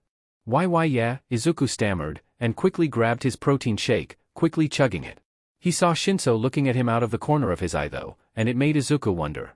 What would he do to have a quirk of his own? This document baited by Kylakatarn 77. 18. Who's on first? Sometimes two people find each other with broken foundations, and they build something together as a team to make a foundation that is indestructible. Swapna Rajput. Right. That's enough for today, Aizawa said, wrapping his capture weapon back over his body. Groaning, Izuku forced himself from his back into a sitting position from the dusty blue mats on the floor of Gym Gamma. Shinso just sank down into a squat, breathing hard. Both boys were battered and bruised after over an hour of hard full contact sparring with each other and Mr. Aizawa. They'd finally graduated from learning how to take a punch to learning how to both give and receive, though it was a painful process. "Ah, you didn't even let Izuku use any of our babies," Mei complained. Aizawa glanced at Mei, frowning slightly. He typically gave the impression that he was faintly irritated with Mei, though Izuku had noted he always asked where she was whenever she didn't attend. "Anyway, I'm giving you next week off. With final exams, I want you focused on your studies." "Thank God," Shinso groaned. "I feel like I haven't studied at all." "Well, you have Sunday to remedy that. And I'll say this, if you fail, I'm not going to allow you to attend the summer training camp." "Summer training camp?" Izuku asked, suddenly perking up. "The hero course classes are going to be attending a special week-long training camp in the forest. I'm considering allowing the three of you to attend," Aizawa stated. Mei looked up. "You mean, I get to come too? But I'm not training to be a hero." "You're essential to Izuku's training, considering you've basically substituted for a quirk in his case," Aizawa said with a shrug. "When the others are undergoing quirk training, I expect the two of you to be stress testing the equipment in the field. If you're not there to help with repairs and modifications, there's no real point to Izuku coming. So, you both have to pass your exams." "Even English?" Mei prodded. Aizawa just stared back with his bloodshot eyes, and Mei let out a long sigh. "Fine, I'll actually study this time. I did last year with Izuku anyway, so I remember how." "Of course you never had to study before," Shinso grumbled. "I suppose you're just naturally talented at everything." "Nope. I'm really bad at English and I'm not very good at fighting. Do you remember when Bakugo beat me up? That was really painful," Mei said cheerily. Shinso blinked. "I suppose that's what I get for complaining. What about me, sir? You've got plenty of ways you can work to improve your quirk. The number of ways you can control people. Disguising your voice with that voice modulator Mei's making, and so on. Will there be a workshop for us?" Izuku asked curiously. Aizawa nodded. "We're bringing in things special for you. Give a list of what you think you'll need to Maijima and he'll make sure it's there. Oh, and bring things to help the other first years with their own quirks. It's a good opportunity to work with them to create helpful gear." "You really seem to be going out of your way for us," Izuku said nervously. "I don't want to inconvenience you." "Not at all. There's some things going on in the background. You know about Stain and the League of Villains?" Aizawa asked. Shinso blanched. "Yeah. The message boards have discussed it endlessly.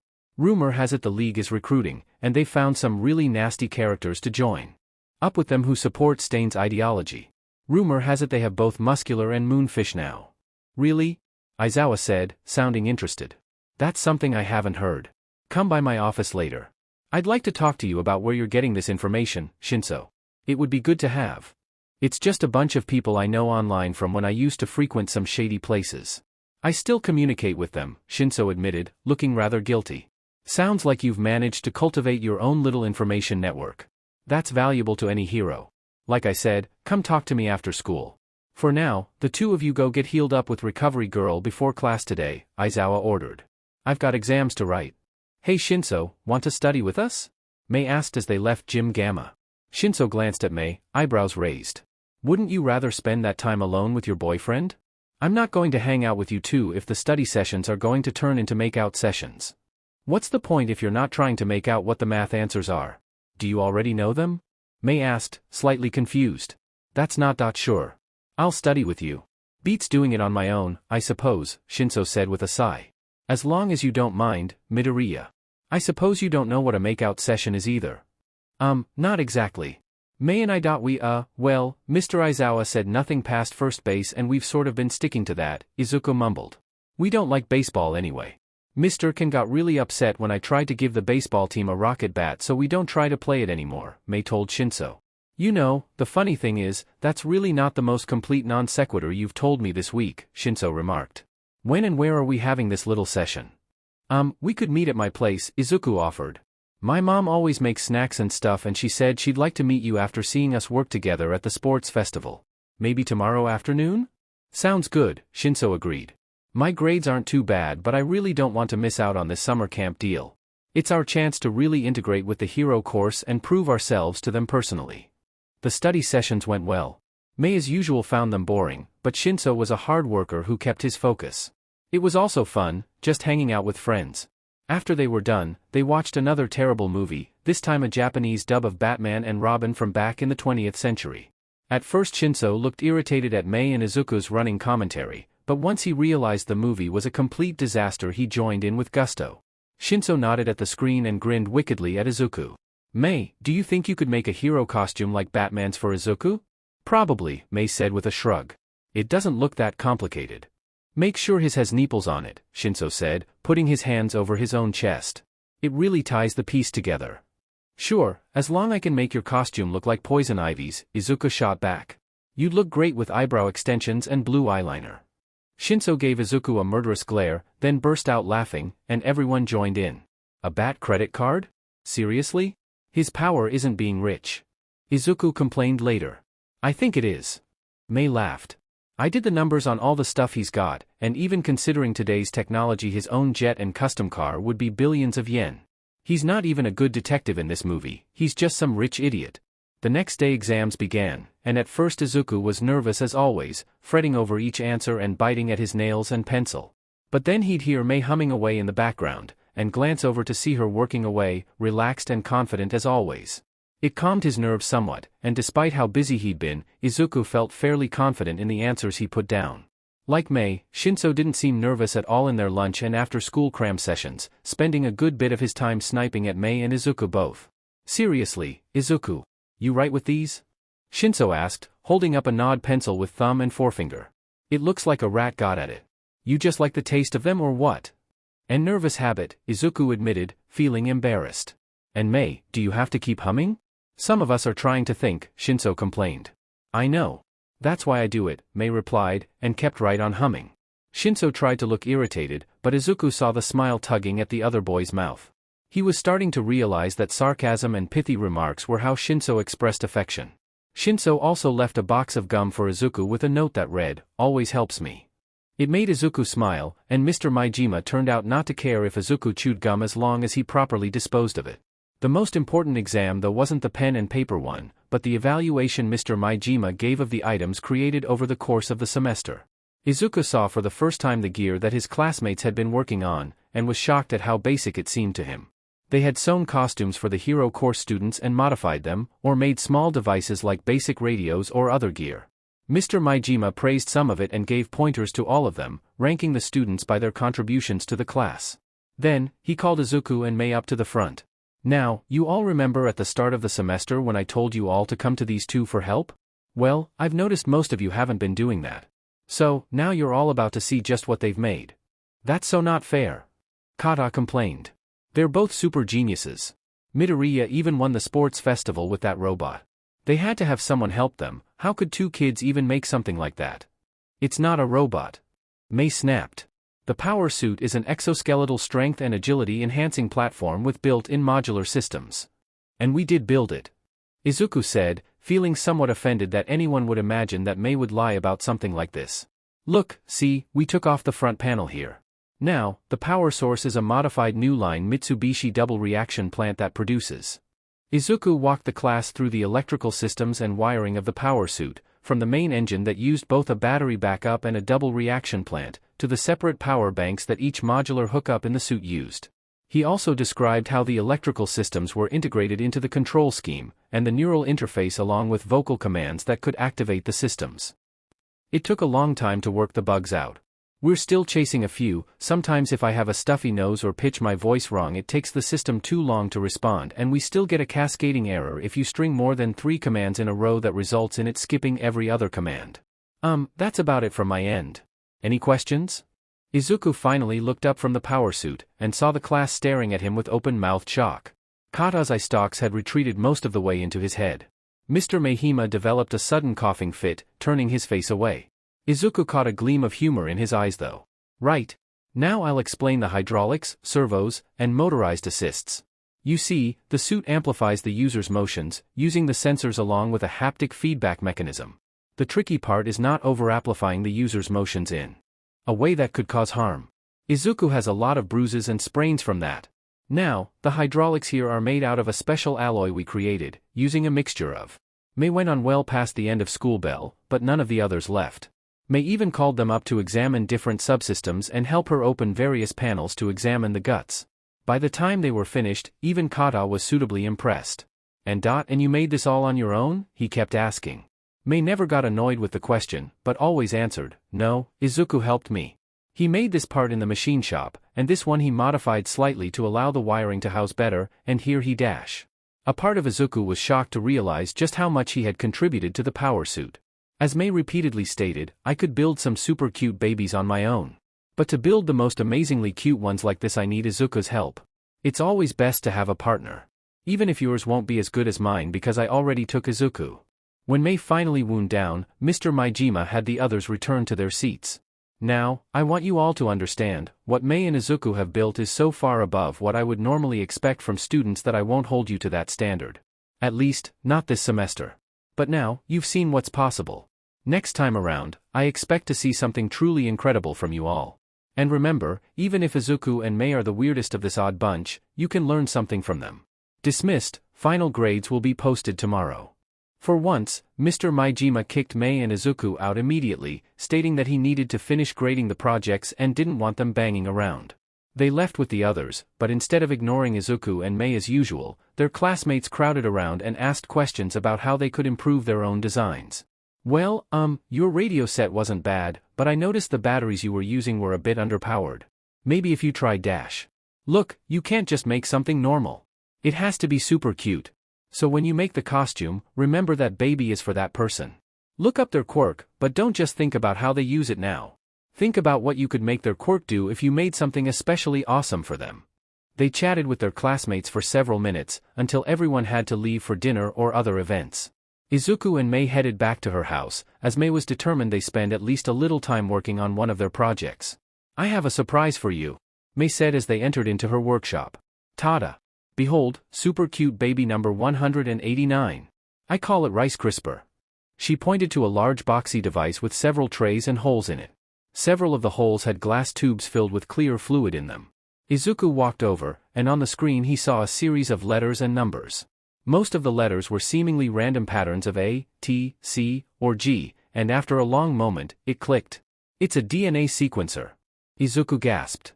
He turned to Mei, stunned. You built an entire gene sequencer on your own? Well, I had to read a few things online and study a few articles, but once I figured out the basic process it only took me a few days to find some old medical testing junk and modify it. Daddy drove me out to the dump and we spent 2 hours finding some for me to cannibalize. I did it on Sunday before our study session. Mei, what is this for? Izuku asked, baffled. To figure out what Togata's quirks are, obviously. Now, I need some of your DNA, Mei said, grabbing Izuku. She pressed her face close to his, her breath on Izuku's mouth. Somehow, Izuku responded without thinking. He opened his mouth slightly, and pressed his lips to Mei, drawing her close. She instantly molded herself to him, wrapping her body about his. Her goggles dug into Izuku's forehead, but he hardly noticed. They were about the same height, so Izuku didn't have to bend down or up at all. After a long moment, Izuku had to pull back, gasping for breath. Mei was breathing as well, her face suddenly flushed. Izuku. Sorry, Izuku muttered, trying to take a step back. But Mei was clinging to him tightly. I didn't mean to dash. Me neither, Mei admitted. That wasn't what I meant though. I didn't need your DNA in me. I meant this. Mei held up a cotton swab, and Izuku realized she had meant to use it to scrap the inside of his mouth. Oh God. Mei, I'm so sorry. Izuku stammered, again trying to separate himself, but Mei clung even tighter. No, that was nice. We should do it again, Mei said. And immediately locked her lips onto Izuku's again. This time, Izuku fell onto the floor, knocked off balance by the sudden onslaught. Thankfully he fell into a pile of Mei's laundry, which meant he was only slightly stunned. Mei just pressed herself onto him harder, continuing this kiss far longer. More than a little DNA was passed between them, until Mei suddenly drew back. Before Izuku knew what was happening, she'd poked the cotton swab into his still open mouth and gave it a thorough swirl. Then she stood up, took out a fluid-filled vial, and dropped the cotton swab into it before inserting the whole thing into one of the holes in her homemade gene sequencer. There. Mei said happily. Now I have a control group. What? Izuku stammered, his mind still reeling. He let out a gasp of air when Mei jumped on top of him. You don't have a quirk. So I can use this to isolate the QR.16 gene. Mei explained as she tossed her goggles aside and lay down on Izuku's chest. It's going to take a few weeks, I think. I already have mine, Daddy's, Mommy's, the Brat's, and Hari's in here. Also Togata's and Shinso's. I grabbed some of their hair. Oh, Izuku said, slowly folding his arms about Mei. Sorry about that.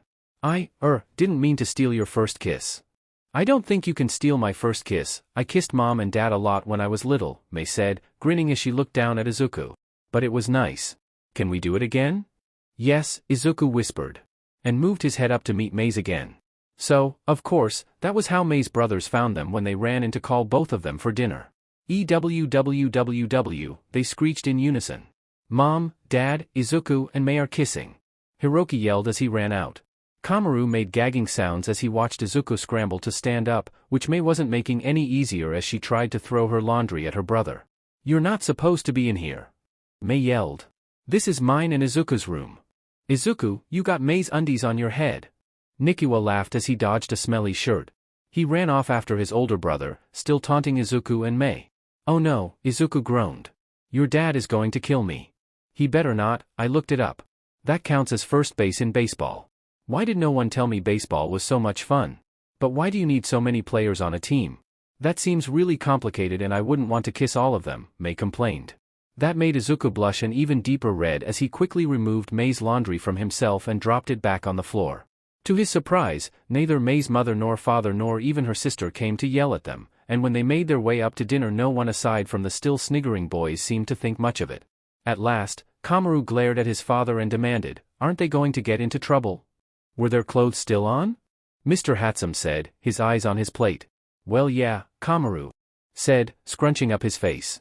But they were kissing. They're teenagers who are dating. I'd be worried if they weren't doing that with some regularity, Mr. Hatsume said. Mind your own business. That was actually the first time, Mei said excitedly, which made her father and sister cough and splutter, but her mother let out a long suffering sigh. Izuku wondered if he could crawl under the low table and die. Well, it was really gross, Nikiwa commented. You shouldn't do that where people can see. Mei glared at her brother. Maybe brats shouldn't come into my laboratory. I thought it was your workshop? Nikiwa complained. Well, now I'm doing biology and chemistry so it's a laboratory. Mei huffed. Just as long as all your experiments keep your clothes on, Mrs. Hatsume said, a small smile on her lips. I always wear proper PPE in the lab. And so does Izuku. Mei protested. She then shook her head. But we had to take the goggles off to kiss. They got in the way. That seems very practical, Mr. Hatsume said faintly. Just, make sure you're not using the, other kind of protective equipment. You mean gloves? But that could contaminate the samples. Mei protested, a horrified expression on her face. We'll keep it at first base, Izuku managed, his face feeling as though he'd been out in the sun for a week. Now that's something I never thought I'd hear, Hari chuckled. My little sister learning how to play baseball. I thought you hated sports. It was actually very fun. You should try it sometime, Hari. Maybe you and Togata or Shinso could play. I bet they'd be good at it, Mei mused. Now it was Hari's time to blush, and Mr. Hatsume to burst out laughing. I think maybe your sister has more experience than you think, Mei, he said, wiping tears from his eyes. Hari looked down and muttered something Izuku didn't catch, but Mei clearly did. Well, if you can't find the right person to play with, you should meet some of my friends. I bet they'd be good at it, Mei prompted. So, what are your plans for summer? Mrs. Hatsume said brightly. I know you have that summer camp, but what else will the two of you be doing? Oh, that's easy. We're going to isolate the quirk gene and figure out how Togata got two. Mei explained. I still think he got his from All Might. Togata is All Might's son? Hari said, looking up in shock. I thought. Didn't you say he was the student training Izuku? He's Lemillion, right, the guy who captured Stain? Yeah, he's super cool, Nikiwa said eagerly. You can bring him over so we can meet him, right? They're not related, Izuku explained hastily. Mei just noticed that Togata's quirk seems to be manifesting similarly to All Might's. And they're both blonde with funny eyes. Mei added. I bet if I got some of All Might's DNA I could prove their quirks are the same. Maybe he is All Might's son. You should totally bring him over, Kamaru exclaimed. He can sign my action figures and comic books. He's really funny, he always makes jokes, Mei went on. And he's really strong. I'm still a little mad he beat up our super cute baby though. But he did use our foam to do it, so at least he showed how our babies are both amazing. Wow. Funny, strong, and famous? I'm not usually into younger guys, but at least tell me he's 18, Hari sighed. Hari, he's still in school, Mrs. Hatsume said sternly. You're much too old for him. I'm only 20, Hari grumbled. I'm not a Christmas cake yet. There's cake? Where? Is it caramel? I love caramel, you know that. Mei said eagerly. That resulted in Hari actually baking a cake with Mei's frantic encouragement. As Izuku well knew, anything that Mei made herself would be the sort of thing Izuku wouldn't feed to a sick dog, let alone himself or his girlfriend. Mei would scarf it down happily enough if she were hungry though, which meant that Izuku made sure he did all the cooking. Mei seemed to think combining different things that tasted good at random was fine, then laughed that it tasted awful and ate it anyway. As for Hari, she simply followed the directions on the box of cake mix, competently combining ingredients and following directions, though not in any inspired way. Izuku helped out. He was no culinary genius, but Hari trusted him not to try to put in shoyu or cayenne pepper because he liked them in isolation, so why not in a cake? Mei left after a few minutes to go back to the workshop, leaving Izuku and Hari alone in the kitchen. First kiss, huh? Hari said, carefully putting the cake into the oven and closing it. Yeah, Izuku admitted. She, wanted my DNA, and, well, she was really close and I thought dash.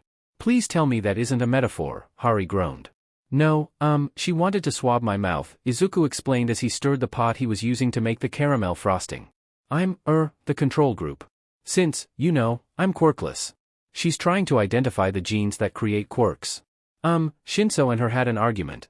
She thinks somehow All Might gave his quirk to Togata so he has two now. Well, I'd say that's impossible and she's being silly, but frankly I've seen her make so much stuff I would have sworn is impossible. I'm not going to rule it out, Hari said. She sighed, leaning against the wall in the small kitchen. You know, when I was a kid I dreamed about having another quirk. Sure, mine is useful and all, but well, it's not cool. I can't fly or shoot lasers or turn into a monster or whatever. I never seriously wanted to be a hero like you do, but I daydreamed about it. Being quirkless. I can't imagine what you went through going up. Hard enough getting made fun of because my eyes look different. It was bad, Izuku admitted, tapping the spoon on the side of the pot to get off the caramel mix. He put the lid on, letting it simmer for the prescribed time. You know who Bakugo is? Well, he seemed to take offense that I existed sometimes. I wanted to be friends, we'd been friends when we were little, but he saw I was weak. You're not weak now, Hari said, poking Izuku in the ribs. That made him gasp in shock, and she laughed. I'm not gonna lie, my sister picked out a hottie. You're not really my type, being a quiet nerd and all. You were a stick when we met, but DMN if you didn't turn out to be a beefcake. You've got a lot of muscles on you now. I hope Mei appreciates it. Izuku flushed and looked away, unsure of how to answer. Hari sighed. Sorry. Don't mean to embarrass you, Izuku. It's just that I'm happy for the two of you. I mean, I worried about Mei. A lot. I had friends growing up. Sure, some kids made fun of me, but I fit in, especially with the kids who joined the automotive club.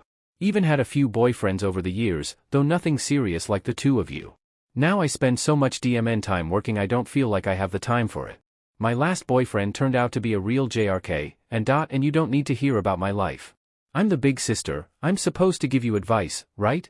Izuku nodded, and Hari continued. You know how Mei is. And that she has a hard time getting along with people. Seeing you come along, and now Shinso and this Togata. It's great. Mei has friends now. It'd be nice if she ever found some other girls to hang out with, but I'll take what I can get. She hangs out with Ashido and Jiro at school sometimes, Izuku said. They're in the hero course, but they come by the workshop to talk about their costumes and stuff with Mei. Mei made some gear for both of them, and I helped out.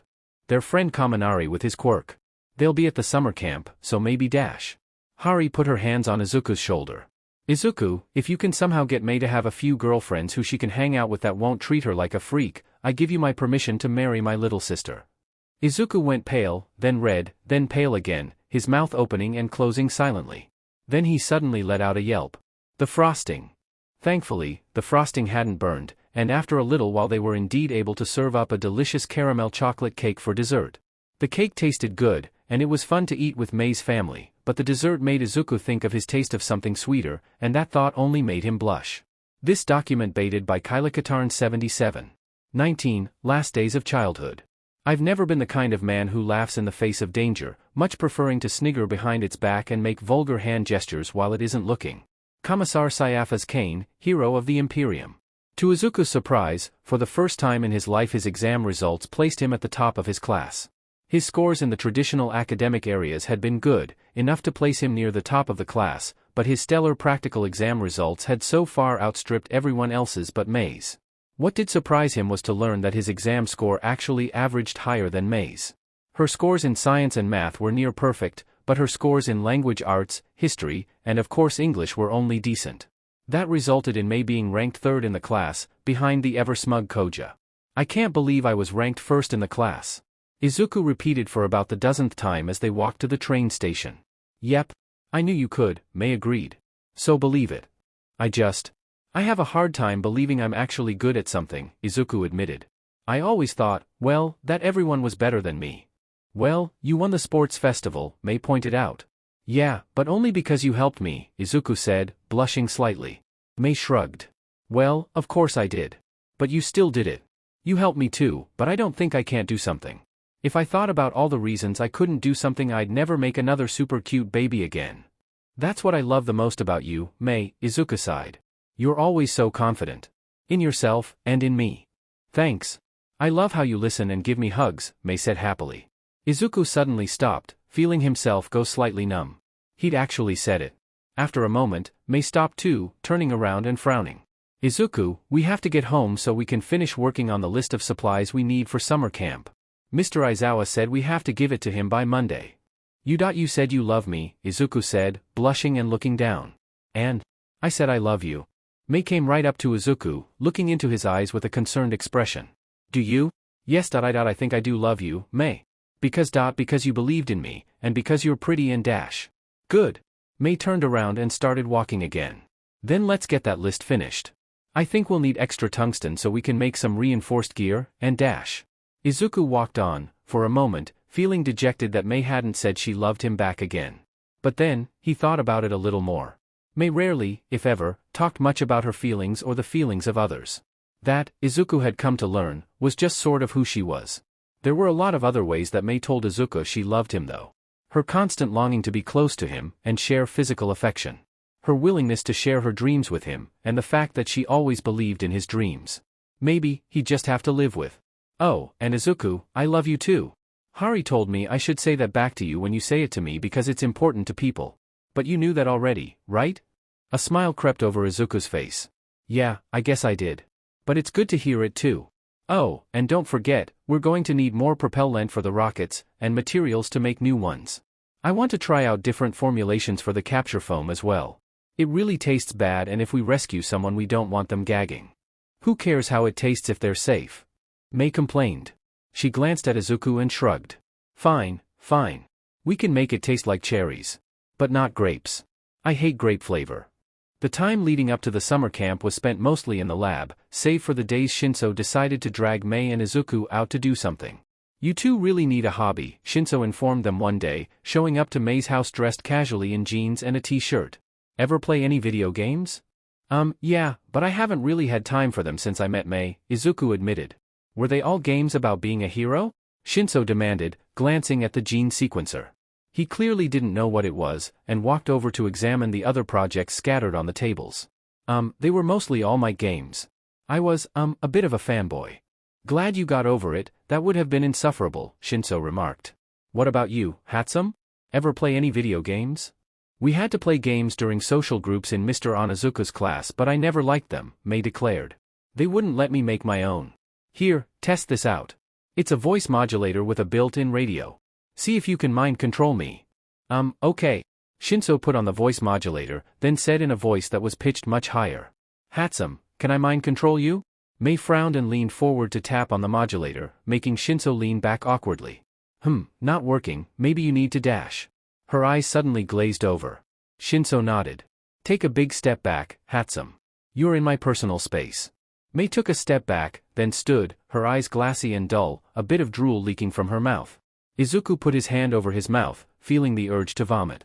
Tell Midoriya we should go to the arcade and have some fun, Shinso said, pointing to Izuku. Mei made motions towards the door, her mouth opening and closing, but no sound came out. Stop, Shinso, that's creepy, Izuku protested. Shinso glanced at Izuku with a bored expression, but he shrugged and Mei suddenly began to speak again. Have your voice in the normal tone and pitch. Amplification didn't work, your quirk is limited to your actual voice, can't be electronic. I thought for sure if my baby just modulated your tone dash. It worked, Mei, Shinso said, taking the modulator off. That was a good idea. I thought I sounded weird. Someone wouldn't be able to tell it was me. Think you could make it so I could control the voice so it sounded deeper or higher? It does. There's a dial here, just twist it up for higher, down for lower. Mei said excitedly, apparently totally nonplussed about having been mind-controlled. I knew my super cute baby would work. Right. Anyway, you two actually want to go out and do something fun? Shinso asked. You've literally been here every time I've texted you. They would love to go out. Hari stuck her head in from outside, grinning. You must be Shinso. Good to finally meet you. Glad there's someone aside from Izuku who wants to hang out with my sis. That would be me. I promise not to brainwash you. Much, Shinso said, bowing a bit stiffly. PFFF, that explains how Mei got you to hang out with her. Or wait, you meant the other way around. I always thought she'd have to kidnap or brainwash someone to be her friend. That's what she did to Izuku, you know. Really? Shinso said, a gleam of interest showing in his eyes. I always figured they met at the junkyard looking for scrap. Clothes. It was a dumpster. Izuku pulled me out of it when I was trying to look for parts to make more super cute babies, Mei said. He was very helpful.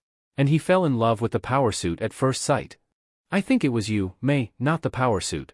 It never told me I could be a hero, Izuku said, coming over to take Mei's hand and give it a squeeze. I'm going to puke, Shinso said dully. Look, do you want to go to the arcade or not? It could be fun. Maybe they have a broken machine or something you can fix. I already said they do. Go on you two, go socialize. It will be good for you, Hari ordered. Yeah, I think it would be, Izuku agreed. Come on Mei. Okay, let me change, Mei said, and started pulling off her shirt. Shinso, it seemed, had pressing business elsewhere and bolted out the door, much to Hari's amusement.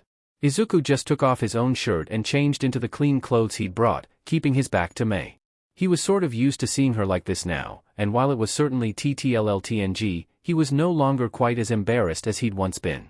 Besides, they were dating after all. Warn me next time, Shinso said as they started off for the mall. Sorry, I guess you're just not used to us yet, Izuku said, winking at Mei. Mei winked back, having left her goggles behind at Hari's insistence. What are we sorry about? Oh, is it because Shinso almost saw me naked? Are you mad about that, Izuku? Hari's boyfriends used to get mad about people seeing her naked. Not that I don't think you're pretty and all Mei, but I think Midoriya would kill me if he thought I was trying to steal you, Shinso grumbled, putting his hands in his pockets. Mei nodded thoughtfully. That's okay. We'll find you a girlfriend too, Shinso. Hari says people need someone. Do you like her? She doesn't have a boyfriend right now. That made Shinso turn bright red, and he slouched over even further. I don't have romantic issues of my own. And besides, I don't think Hari would be interested in someone so much younger than her. She likes Togata. Well, she never met him, but when we talked about him she said he was cute on TV, Mei said. Mei, what sort of games do you think we should try? Izuku asked, redirecting the conversation. Mei would continue to talk about the subject that clearly flustered Shinso until Shinso died of embarrassment, and Izuku didn't want either of them to feel uncomfortable on what was supposed to be a fun trip. Is there a game where you get to make super cute babies? I would like one of those.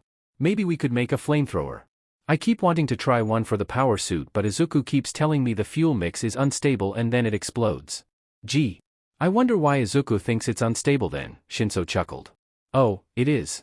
He's usually right about that but a flamethrower would be extra cute, Mei said. Well, maybe I have something almost as good, Shinso said with a grin. As it turned out, what Shinso had was Super Robot Wars, Ultra Arcade. It was at an eclectic little arcade at the back of the Kiyoshi Ward Mall, full of old model arcade games. See, you just pick your favorite fighter and then go at it, Shinso explained. Here, you like flamethrowers, so you should pick the Golion. Flamethrower spam is a decent enough tactic. Really? But it's not real, Mei complained. Just think of it as picking up ideas for your babies or whatever, Shinso told her. Try it. Hey, Izuku, play me at Disney vs. Capcom. Sure, Izuku agreed. He glanced behind him as Mei swiped the arcade pass card Shinso had given her, and began playing the game as the suggested Golion. She seemed interested enough, and Izuku smiled. I call Zero and Hulk, they're busted in this game, Shinso chuckled as he swiped his own card on the machine. You can pick whoever. Spider-Man and Luke Skywalker are good choices for beginners. Hey, they have Iron Man. Izuku said excitedly, quickly choosing that character. Do they have Batman? I don't know, Shinso admitted.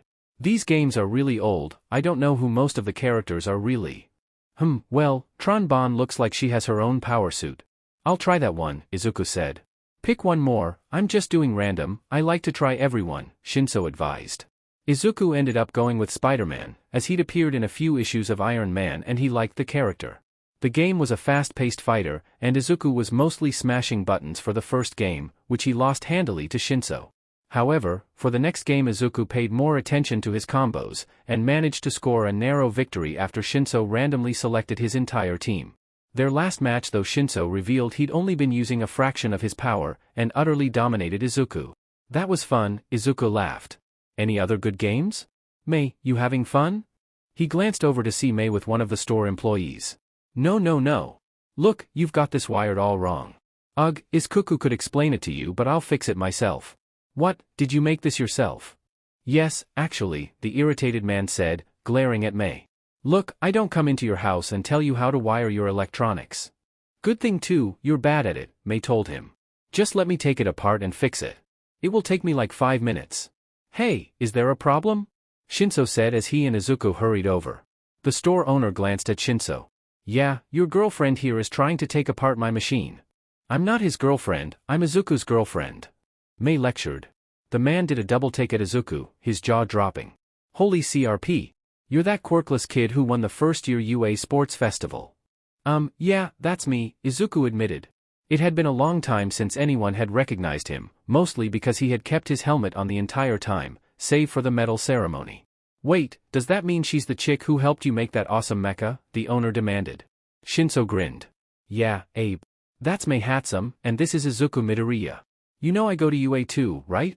Of course, that's why you get a discount, Abe said. He looked at Mei again rubbing his chin. Okay, tell you what. I'll get my tools and let you try your hand. This machine's always giving me problems and I suppose you can't make it much worse.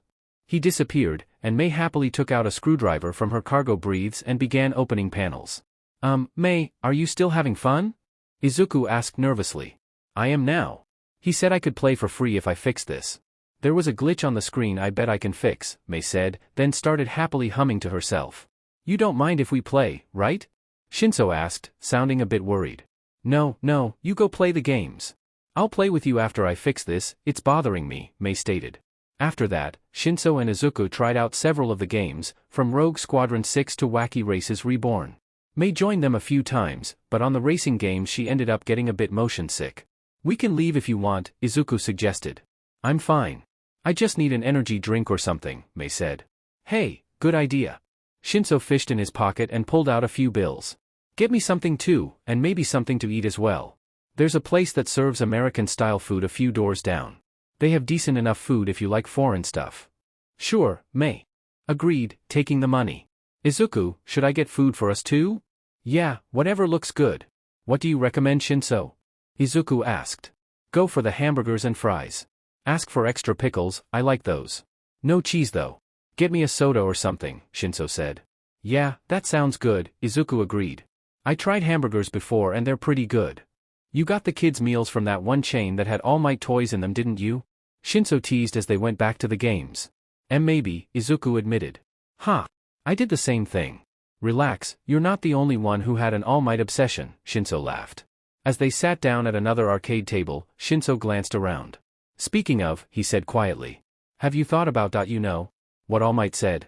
And about his being at the end of his career. It's scary, Izuku agreed. A world without All Might. That's a frightening one. And he wants us to take up his mantle.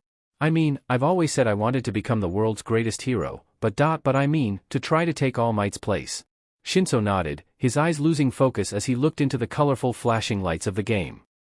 I don't think I could do that. I'm just not well, I'm not much of a people person. You'll be a great hero though, Shinso, Izuku assured him. With your quirk, and all the hard work you've put in this last semester, I know you'll be able to be a great hero, who saves lots of people. You should just, I don't know. Smile more. Slowly, a wide grin spread across Shinso's face, his large flat teeth and sunken eyes giving him a skeletal expression. Izuku involuntarily flinched, wincing at the rather morbid sight. That made Shinso actually smile, a small, private grin, but one that held actual warmth. I don't think all of us can smile like All Might. I'm more like Mr. Aizawa. I'll fight from the shadows. If people know my quirk, I won't be as effective. That's your job, Midoriya. Maybe, Izuku temporized. So, hungry hippos?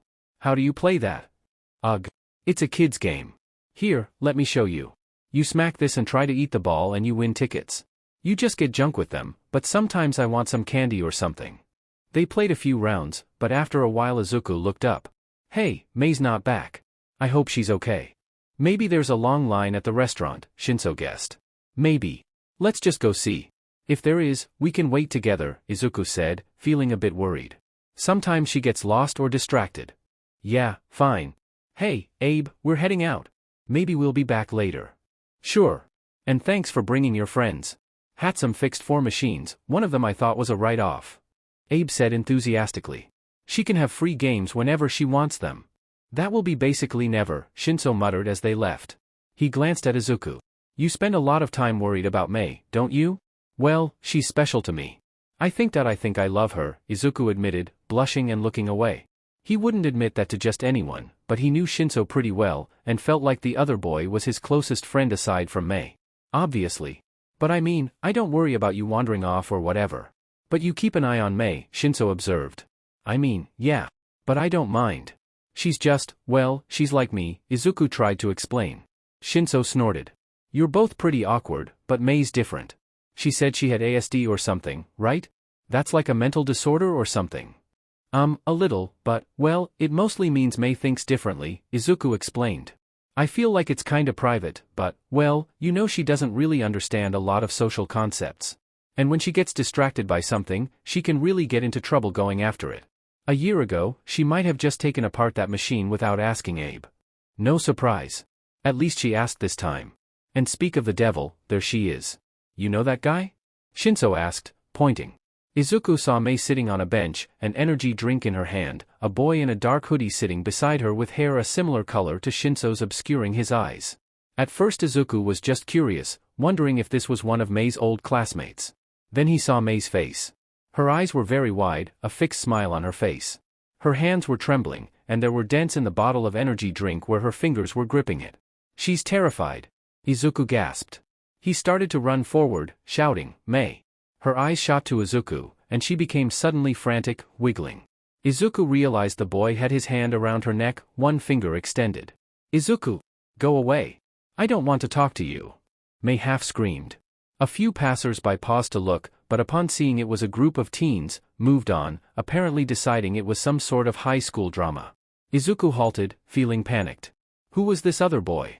What was he doing to Mei? Listen to her, friend, the boy hissed. Walk away. Hatsume and I are just old friends catching up. Go play with your little toys for a while. Hey man, nice hoodie, Shinso called, continuing forward at a nonchalant pace, his hands in his pockets. Where'd you get it? The other boy snarled, looking up, his red eyes glaring. None of your dash. Suddenly he froze, his eyes glazing over. Let her go, and step back. Shinso barked.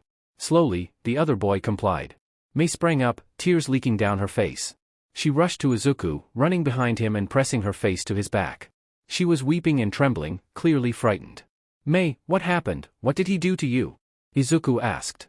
He said he was going to hurt you and me and all the other heroes and was going to destroy all our babies and he was from the League of Villains and it was all UA's fault for ruining his Nomus and that he was going to be like Stain and I was scared and I thought he was going to hurt you and I want to go home. Mei wailed. Izuku, call the police, Shinso grunted. I've got this BSTRD.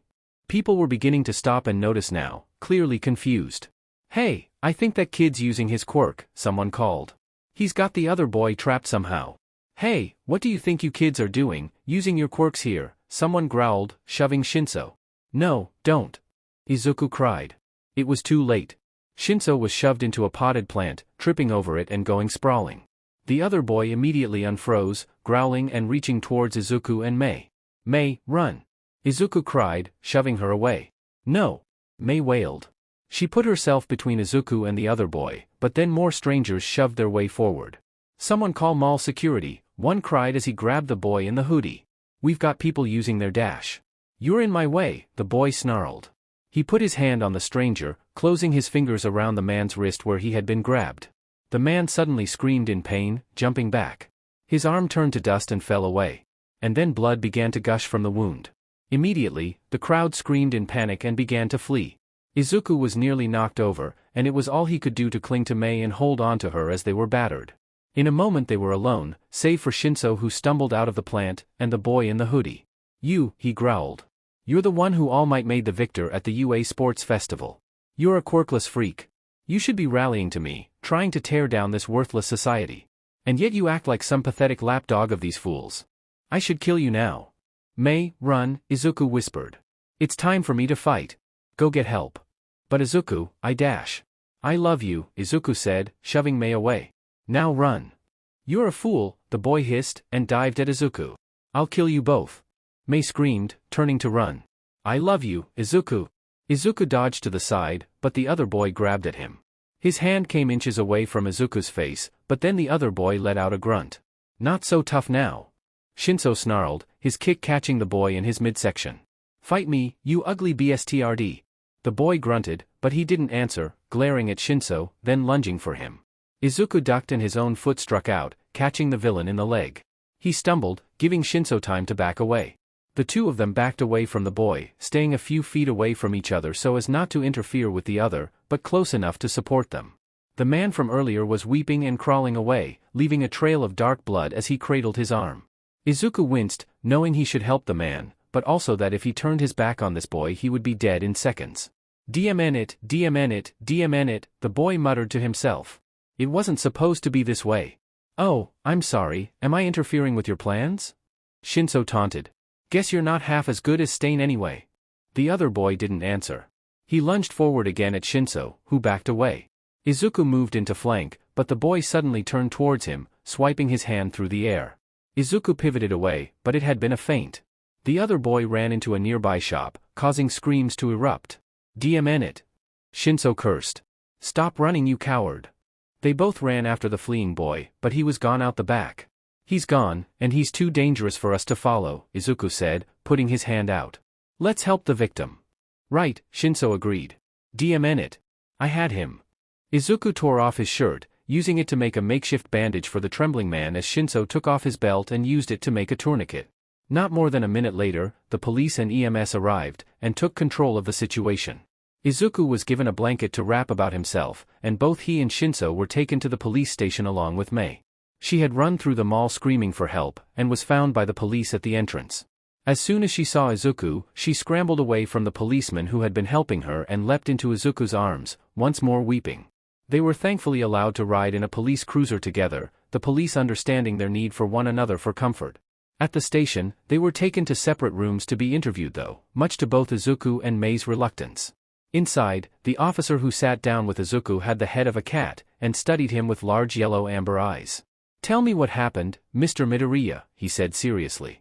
Izuku told him everything he remembered, including the part where Shinso had freed Mei using his quirk. The officer sighed and rubbed at his cheek with a paw-like hand. "You're sure Shinso used his quirk to get her free? He didn't just distract the perp and let her get away." Yeah, that boy went all slack, and obeyed him, like when dash. It is illegal for a civilian to use their quirk on someone else in a public space," the officer said, as if to no one. "However, if your friend just distracted the suspect with a random comment, and Hatsume got free dash." "I know. But, well, Mei won't understand." "She won't lie," Izuku explained. "Let us worry about that," the officer stated. "Now, you're absolutely certain Shinso used his quirk?" "No. Not really," Izuku admitted. "Then I'll just put down that Shinso distracted the suspect." As for the fight, well, neither of you used any quirks. I'm, quirkless, Izuku said quietly. The officer blinked. I know. But I'm being thorough. Again, no one used any quirks, aside from the suspect. Yes. Do you know who he is? Officially, it's too early to say. Unofficially, you three just had a run-in with one of the most dangerous individuals in Japan. That was Tamura Shigaraki. He's the mastermind behind the USJ attack on UA, and possibly a collaborator with the hero killer, Stain. He's the head of the so-called League of Villains. Oh God, Izuku ummed, putting his head in his hands. And he could have killed Mei. Yes. Well, let's get you two back together.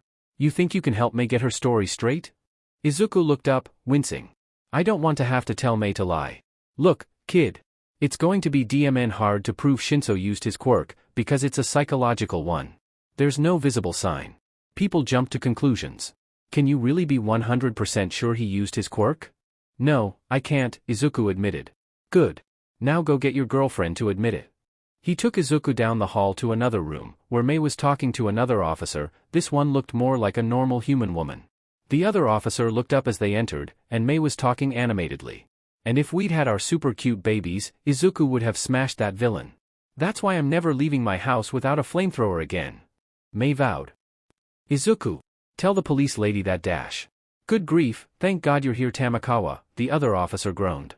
Can you get her to just shut up and give me her statement? She keeps going on about her babies. Christ, she's like 16. How'd she have so many kids? She means our inventions, Izuku explained. He hurried over and hugged Mei, who sagged into him. And, well, I guess we both babble when we're scared. Mei, can you tell the officer what happened? Yes, Mei said. Then buried her face in Izuku's chest and didn't say anything else. Miss Hatsume, we do need your statement, Tamakawa said gently. Please, can you tell us? Mei nodded, then shook her head. I'll tell Izuku, she said, her voice muffled. The two officers looked at one another. We can just turn on the recording equipment, Tamakawa said. That should work. She has autism, Izuku said quietly, stroking Mei's hair. Sometimes talking to new people can be hard for people with that condition. At least, that was what Izuku had read when he looked up autism on the internet. He'd never known Mei to have that problem before. Awesome. This keeps getting better and better, the female officer sighed. She stood. Okay, we'll leave you two alone.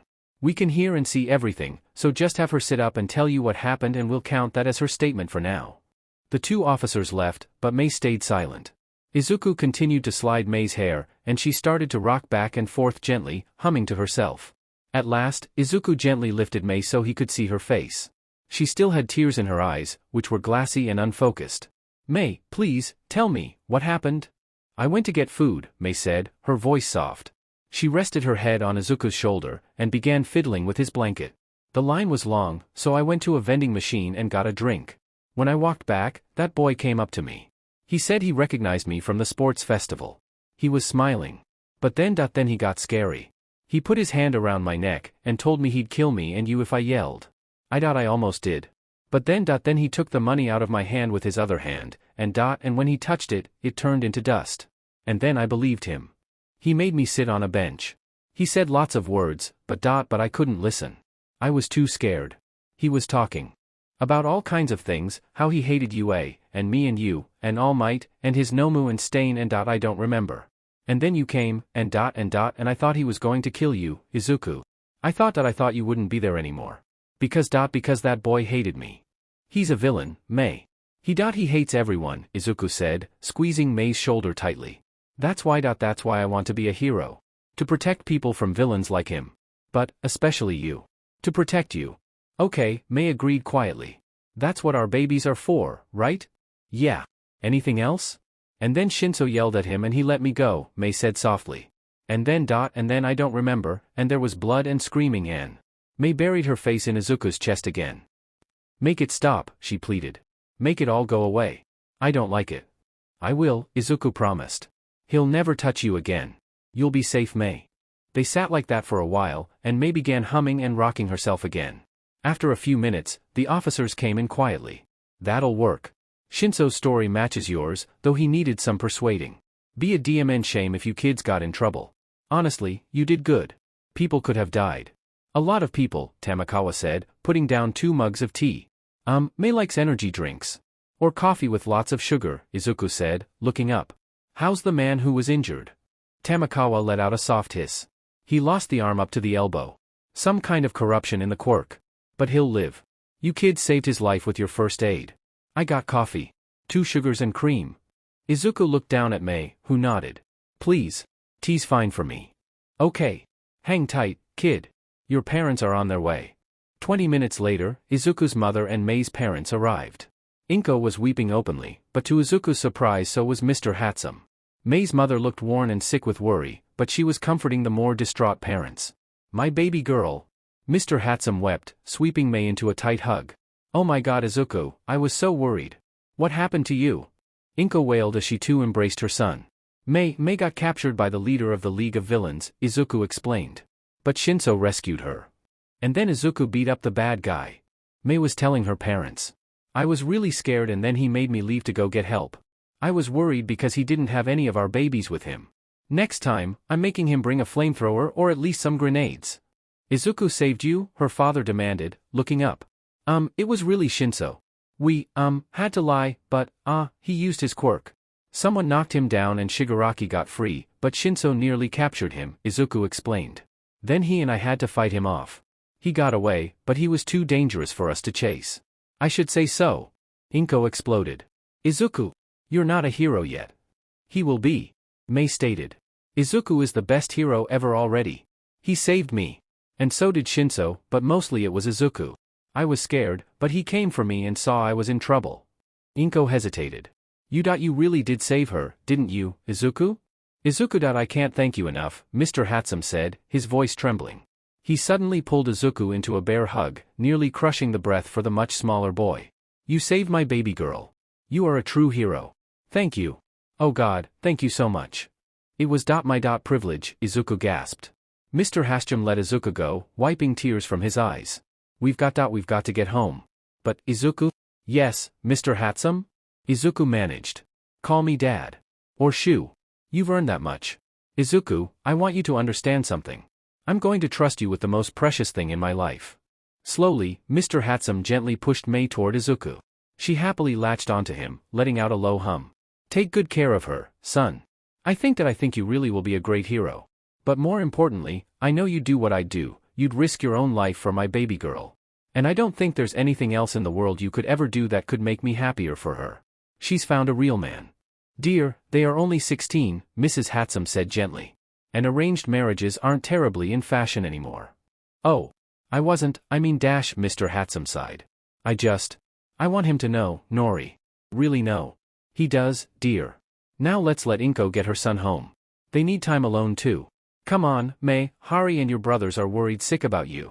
Okay, Mom, Mei agreed, letting her mother wrap her arms around her and steer her away. But I can see Izuku again tomorrow, right? Yes, dear. And whenever you want to. Okay. Can I have a flamethrower? Talk to your father. That just means no. Talk to your father. Izuku and his mother watched them go. Inko sighed. Come on. Let's go home, Izuku. Okay. They headed out the door, to where a policeman was waiting. He offered to drive them back to their apartment, and they gratefully accepted.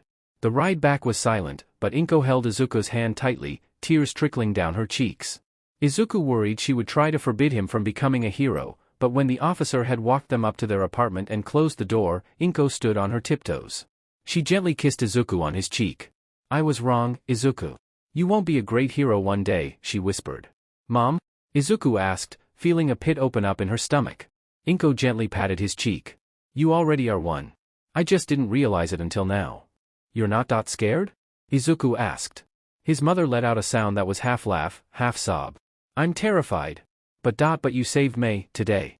The police told me you saved a lot of other people too. And you didn't even have that robot armor or anything else with you. It was just you. Shinso was there. He saved Mei more than I did, Izuku said quietly, feeling slightly guilty. Inko sighed. I hope you always have friends like that with you. But you did it, Izuku. I guess it doesn't matter what special stuff you have, or who's with you. You'll be a hero. Because that's what you are. And, Izuku? Yes, Mom? I'm so proud of you. This document baited by Kylakatarn 77 and Polyamida. Achilles in his tent. Pride costs us more than hunger, thirst, and cold. A Thomas Jefferson. Izuku. Did you remember to pack extra underwear? What if it's cold? Did you remember your jacket? What about Dash?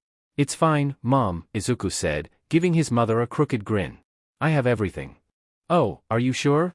Inko asked, wringing her hands nervously. It's just this is the first time you'll be away from home for a long time. What if you forget something? I'll be okay, Mom. Mei, Shinso, Mr. Aizawa, and the other kids from the hero course are going to be there, Izuku reassured her. Oh, alright. Just try to have fun, okay?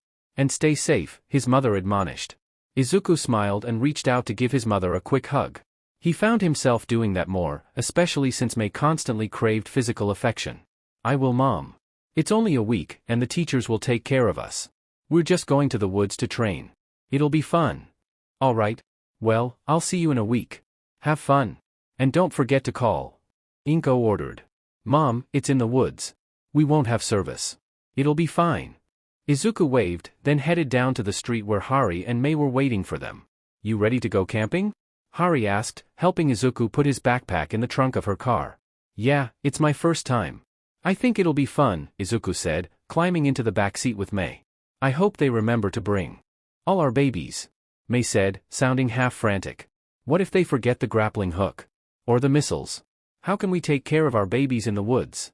It'll be fine, Mei. Sheesh, try to have fun. You remember when Dad took us camping? Hari asked, looking in the mirror as she pulled away from the curb. I remember that frogs taste funny, Mei muttered. Izuku snorted, covering his mouth to keep himself from laughing. Oh, laugh all you want, Midoriya. I'm expecting you to make sure she comes back without needing a trip to the emergency room, Hari scolded. Well, I'm not a little kid anymore. I won't try to eat a frog. Besides, I was really bored. This time, I'll have Izuku and our babies to keep me company, Mei stated. I'll try to keep from eating any frogs, Izuku said seriously. They don't taste very good, Mei stated. And then you can hear colors for a while. And hospitals are not fun either. They arrived at the school right on time. Most of the other students were waiting around in front of UA, chatting or sitting on top of their luggage. One girl, Izuku was pretty sure it was Yayorozu, looked as though she had packed most of her belongings, as she had at least a dozen pieces of luggage. Bakugo was there, off to the side by himself with a single backpack. When he saw Izuku, he frowned and turned away, moving even further away from the group. Mei! Izuku! Ashido called, waving excitedly and running over. They told us you were going to be coming. This is super awesome. Are you going to be joining the hero course now? Maybe, Izuku said. Ashido, this is Hari Hatsume, Mei's older sister. Hello. Ashido said, smiling and bowing politely. Your sister is super smart. Plus, she's got pink hair. Like me.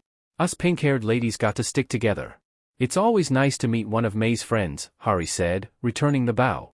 She fingered her own short pink hair, smiling. I do have to say, pink is the best hair color. I know, right? Come on, Mei, Jiro and me are picking out tunes for the ride up. What songs do you like? Mei blinked, obviously baffled by the thought. Go on, Mei. Have fun with your friends, Hari encouraged. What about Izuku? Mei asked, looking slightly worried. It's fine, I'll be around, Izuku said. Don't worry about me, have fun with Jiro and Ashido. Yeah. Come on, what sort of music do you like? Jiro's all about rock, but personally I prefer hip-hop, especially American or Korean. What about you? Mei let herself be led away by Jiro, and Izuku watched, smiling. It was good to see Mei finding more friends, and hoped she'd get along with the bubbly Ashido and the more reserved, snarky Jiro. Thank you, oh wise and powerful one, Hari said, bowing deeply and pressing the palms of her hands together. You have done as you promised. I offer you the hand of my sister in marriage. Hari. Izuku sputtered. That's not Dash. You were totally going to marry her anyway, Midoriya. Don't lie, Shinso said, coming over and giving Izuku a sly grin. Just accept it. I mean, but, it's Mei's Dash, Izuku babbled. Hari laughed and slapped Izuku on the back. You're funny, Izuku. Sup, Shinso? She extended her fist to the blue-haired boy, who glanced down, then obliged with a fist bump. Not much. Guess it's up to me to keep these two out of trouble? Shinso asked. Hari chuckled. Just try to keep them from burning down the forest. Someone has to be the responsible one in the group. In my experience, that's usually Mei, Shinso said dryly. When Hari gave him an odd look, he elaborated, if something catches on fire, your sister is usually the one responsible for it. Huh. I knew I liked you. Well, you kids have fun. Izuku, I'll pick you and Mei up in a week. Call or text when the bus gets close, okay? Yeah, okay, Izuku agreed. Thanks for the ride. Hatsume Motors, at your service. Hari said, then hopped back in her car and drove off. Hey, Midoriya. Izuku turned to see Kirishima and Kaminari coming over. How's it going, man? Kirishima asked, holding up his hand for a high five. Okay. I hope I'm not causing trouble, joining you guys and all, Izuku said, obliging with a half-hearted tap. Hey, the more the better. Plus, maybe you can keep this idiot from frying his brains out, Kirishima said with a grin, pointing over his shoulder to Kaminari. Yeah. Kaminari agreed. Then suddenly frowned. Hey, Shinso, right? Kirishima asked. Good to meet ya. I'm Ijiro Kirishima. The guy with the dumb hair is Denki Kaminari. I thought we'd see more of ya, after you made it to the semifinals and all. You're hardcore. Guess you know who I am, Shinso said stiffly. I hope you don't mind I'm gunning for your place in the hero course. Right on. Kirishima laughed. He activated his quirk, grinning and flexing his now rocky arm. It's a challenge. Man to man. Dude, what if he kicks me out? Kaminari asked nervously. I had the worst scores in the class and I failed the practical. Did you? Shinso said, giving Kaminari a tombstone grin. Well, I guess I know who to aim for. Aw man, this SCKS, Kaminari muttered. I didn't even make it to the finals of the sports festival. And maybe they won't kick anyone out, Izuku offered. Maybe they'll just, make room for us. Mei isn't, well, she's probably going to stay in the support course. So, I guess it's just me and Shinso. What, really? Kirishima asked, glancing over at Mei. She was listening to Ashido and Jiro talked, but seemed engaged in what they were saying at least. Why not? She made it to the finals too. Of course, she would run smack into that JRK. Izuku glanced at Bakugo, who had his back to the group and was sitting on top of his pack, his head resting on his arm as he looked off down the street. Well, I guess so. But, isn't Bakugo, popular in your class and all? He's really strong, and well, he did take second place and his grades were always good. What, him? Kaminari said. He glanced at Bakugo and his lip curled slightly in disgust and irritation. Oh sure, he's strong and all, but his personality is a garbage fire. If we were going to vote to kick someone out of the class to make room for you two, he'd be the second one gone. Really? Who's the first? Shinso asked, curious. Mineta, Kaminari and Kirishima said together. They caught the creep peeping on the girls in the bathroom, Kirishima said quietly, pointing to the purple-haired dwarf. He was talking to a quiet girl with bright red hair who was smiling nervously at Mineta. Not very heroic if you ask me.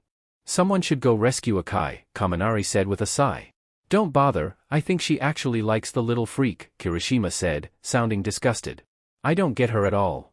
Attention, everyone. The bus will be here in 1 minute. Please, line up in an orderly fashion. Ida called, waving his hands for attention. Yeah, Kirishima said with a sigh. That guy would be annoying if he weren't right so much. That's why he's the class rep, so he can stay out of our hair, Kaminari muttered. Then he grinned. Hey, Shinso, Midoriya, you should sit with us. It'd be nice to get to know our future classmates. And, thanks Midoriya. The headband really helps. Oh, no problem. I think Mei has an idea for some more gear for you too. We were talking about ways to help you direct your electricity, instead of just randomly shooting it out, Izuku said. That would be awesome. Kaminari agreed as the bus pulled up. I have a hard time not hurting other people still, but at least now I'm not making myself stupid. Added Kirishima with a grin, and dodged a punch from Kaminari. They rode on the bus for a while. Mei ended up coming to sit by Izuku, though Shinso sat with Kirishima to chat. Ashido and Jiro sat behind Mei and Izuku, including them both in their conversation. Mei was mostly interested in making suggestions for gear for the two, and both Ashido and Jiro were genuinely interested. You really think you could extend how far I can use my jacks to here? Jiro asked excitedly. Nodding eagerly, Mei explained, yes, and I bet we could use them for sonar as well. The trick will be to allow you to send out high-frequency sound that no one else could pick up, then making a super cute baby that can read it and show you where things are. Izuku, do you think you could make the electronics for that? Sure, Izuku agreed. We just made that radar set for the power suit. It should be a similar concept, but using sound instead of radio waves. I think the manual I found explained how to rig both, so it shouldn't be too hard to make a similar device. What about me? Ashido asked eagerly. Can you make something sweet for my acid? Well, we already made you a gun and some grenades, Mei mused. But I think we could make you a way to propel yourself better. You already have special shoes, right? Well, what if we could make it so you could spray the acid at high velocity to increase your speed? That sounds super amazing. Ashido cheered. Hey, do you think you could make anything for me, Ribbit? A green-haired girl with large eyes asked. I'm Tsuyu Azui, by the way, but call me Tsu. You're the frog, right? Mei asked. Don't worry, I won't eat you. Izuku blushed and squeezed her hand, but Tsu just nodded. Yep, that's me. I probably don't taste very good, but thanks anyway. I bet you could use a thermal underwire for your costume. Mei said excitedly. You're a poikilatherm, right? A what now? Kaminari asked, leaning over from his seat beside Tsu. It means I'm cold-blooded, Tsu explained. Sort of. I can regulate my own body temperature at least a little, but I have a hard time when it's hot and dry or very cold. Izuku can make one. He's good at thermoregulators. We had to make some for baby number 47, the power suit. Mei stated. Yeah, I'd be happy to help, Izuku agreed. Upon hearing that, half the class immediately had demands for their own gear, which made Mei absolutely ecstatic. Izuku was caught up in the discussion too, until about half an hour later when Mr. Aizawa stood up to make an announcement. We're coming to a rest area. Get out, and stretch your legs. We've still got a ways to go. Everyone, make sure to use the restroom. Ida called. We don't want any unnecessary extra stops. Yes, Mom, Shinso answered, which got a laugh from most of the others, and made Ida blush. There is no shame in fulfilling one's duty. As class rep, it's my job to make sure everyone's needs are cared for. Ida protested. Relax, I'll make sure to take a leak, Speedy, Shinso said, rolling his eyes. Ida colored. I am Tenya Ida, also known as Ingenium, and Dash. Speedy, huh? Kirishima laughed as they filed off the bus. I like it. What does that make me, Rocky? Hey, where's the bathrooms? Kaminari asked, looking around. They were stopped at a pull-off along the highway, but there were no buildings and only a small stretch of dirt along the road overlooking a cliff. It's just empty here. And who's this kid? A young boy in a ball cap and shorts stood by the bus, frowning as the students got off, but Izuku didn't recognize him from anywhere. He's my nephew, a woman in a red sailor uniform with mechanical cat ears on her head said, stepping up behind the lone boy in question. And we're your hosts. Look on us with sparkling gazes, another woman in similar dress that was colored blue with blonde hair said, smiling and striking a pose. We've come to lend a paw and help. Coming out of nowhere, strikingly cute and cat-like, it's Dash. The wild pussycats. Izuku gasped. They're mountain rescue heroes. They're famous. They've been around for 12 years. Hey, don't steal our thunder kid, the blonde woman, who Izuku now recognized as Pixie Bob, snapped. And don't be giving away a lady's age like that. He didn't say how old you are, Mei pointed out. Pixie Bob huffed. Well, yes, but Dash. But if you've been around for 12 years, that means you're at least 30. Mei declared. Pixie Bob's eye flashed. Eraser, can I just get started now? Sure, Mr. Aizawa said with a shrug. They're all off the bus. What? The class gasped. Oh no, Kirishima groaned. Not another DMED deception. It was only logical, Aizawa said with a wicked grin. Bye-bye kids. Have fun. Pixie Bob laughed.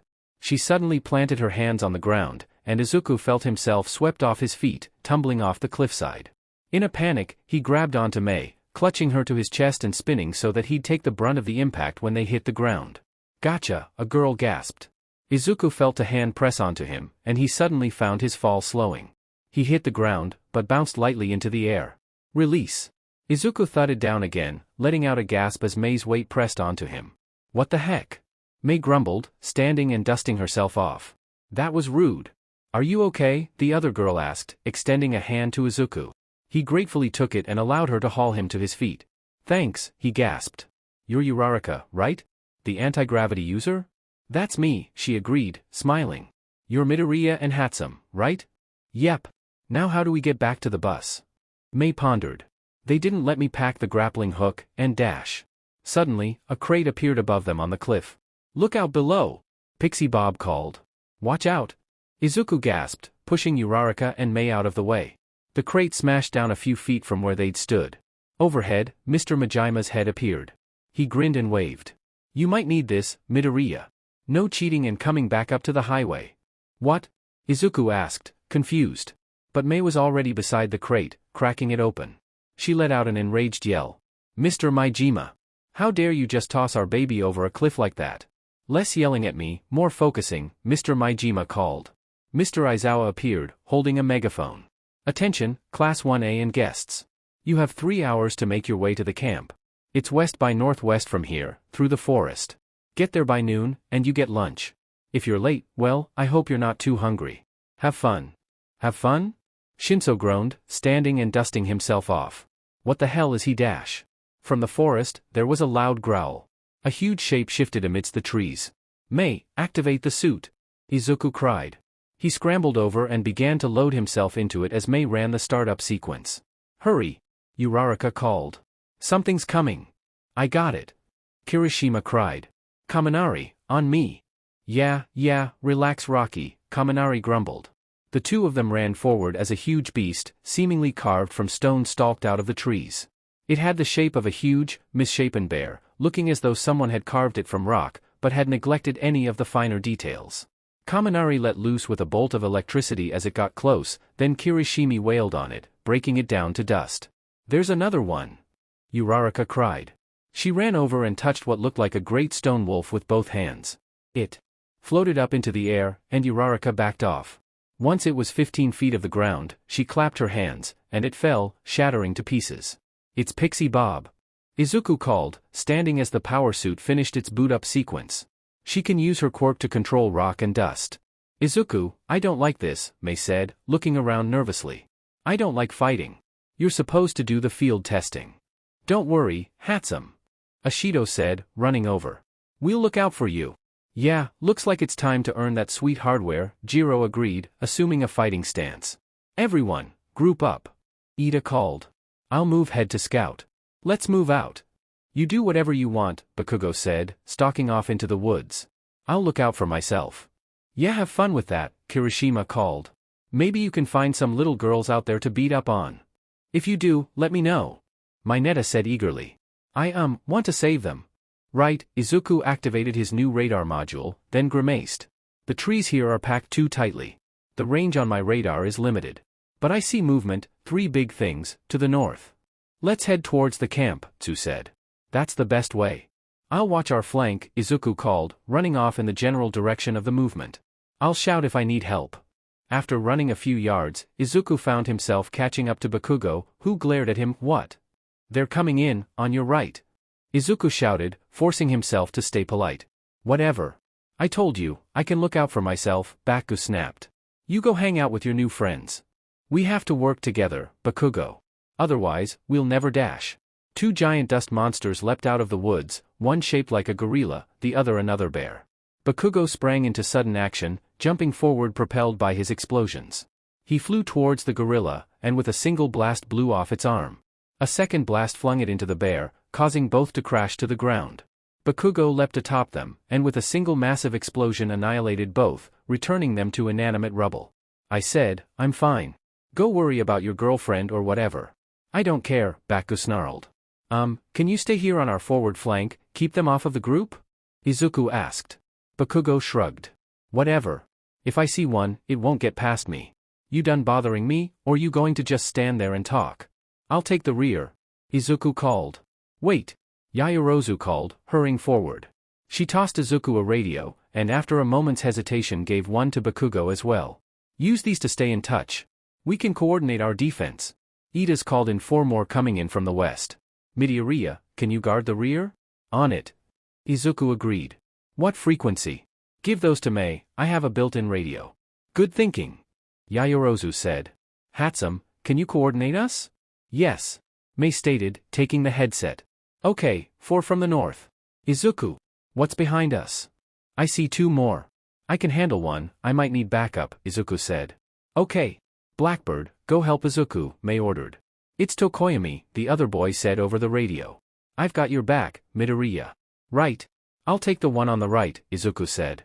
The left is mine then, Tokoyami agreed. Izuku rushed the dust monster, this one in the form of a giant spider that was swinging from tree to tree on a dusty line of webbing. It flung itself at him when he approached, but Izuku was able to dodge to the side. He activated his laser attachment, cutting a hole in the side of the spider, which shrieked in anger.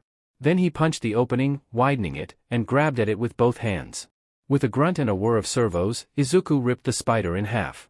It fell to the ground, twitching, then dissolved back to dust.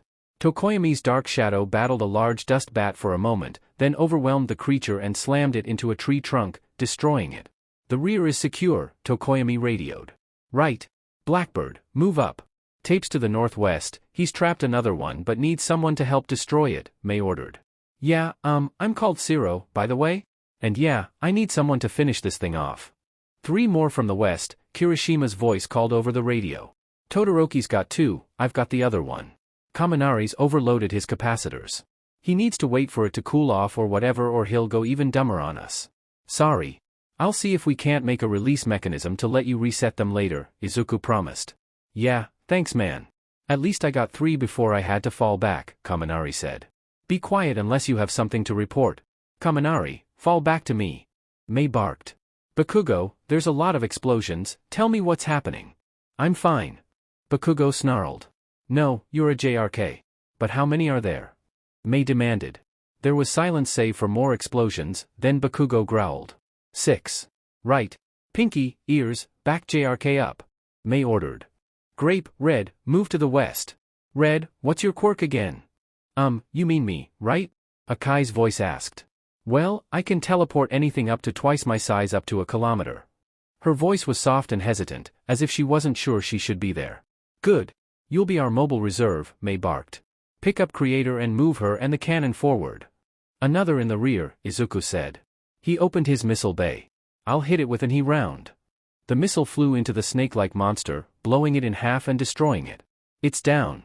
But there's 2 more behind it. Floaty, help him. Mei ordered. Okay. Uraraka agreed. On it. And so it went, for hours and hours. Ida scouted ahead, while Todoroki, Kirishima, and a rotation of Sato and Izuku busted their way through the bulk of the dust monsters. Bakugo did a surprisingly good job of warding the left flank, while Yamamo, Shoji, and Wajiro guarded the right. Izuku and Tokoyami defended the rear, and the others with the help of Akai acted as a mobile reserve, moving to fight wherever the most dust monsters appeared. By the end of it, even Izuku was only able to trudge forward, and Mei was only giving out terse commands such as, tape, grape, south.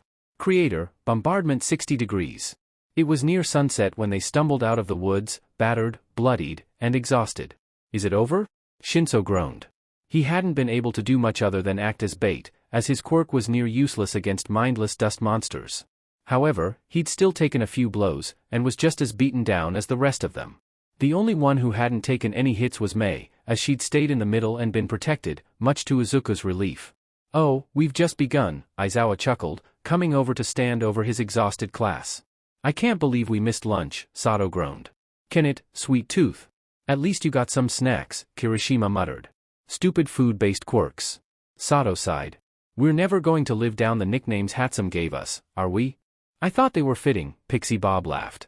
She smiled at Mei, her grin predatory. Have you learned your lesson about calling people old, dearie? Probably not, Mei sighed. I'm not very good with social skills. Hey lady, back off of her, Kirishima sighed, shaking his head. She's, well, she's special. And she was helpful. Plus, Midoriya will blow you up or something if you're not nice. Oh, one with spirit. Pixie Bob chuckled, her hands reaching out towards Kirishima. I like young and spirited. Down, girl, Mandalay ordered, coming up to stand beside her. Partner. Well everyone, you actually did really well. It took you 6 hours to get through that. I would have bet 8. Pros can do it in 3, of course, but you're still just kids. Which means good news, everyone. You still get dinner. Pixie Bob said. That brought a ragged cheer out of the group, but Mandalay wagged a finger at them. This is the only night we'll be cooking for you. From now on, you'll have to make your own food. But for tonight we'll cut you a break. Thank God, I thought we weren't going to get to eat, Ashido sighed.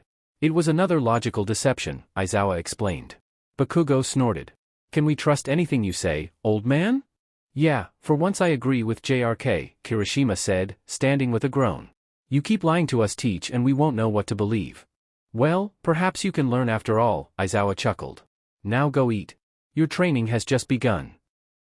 Okay, sadly the chapter is over. And if you enjoyed the video, just leave a like and subscribe with post notification. So when the next chapter is ready, you will be notified. Okay, see you in the next video. Bye.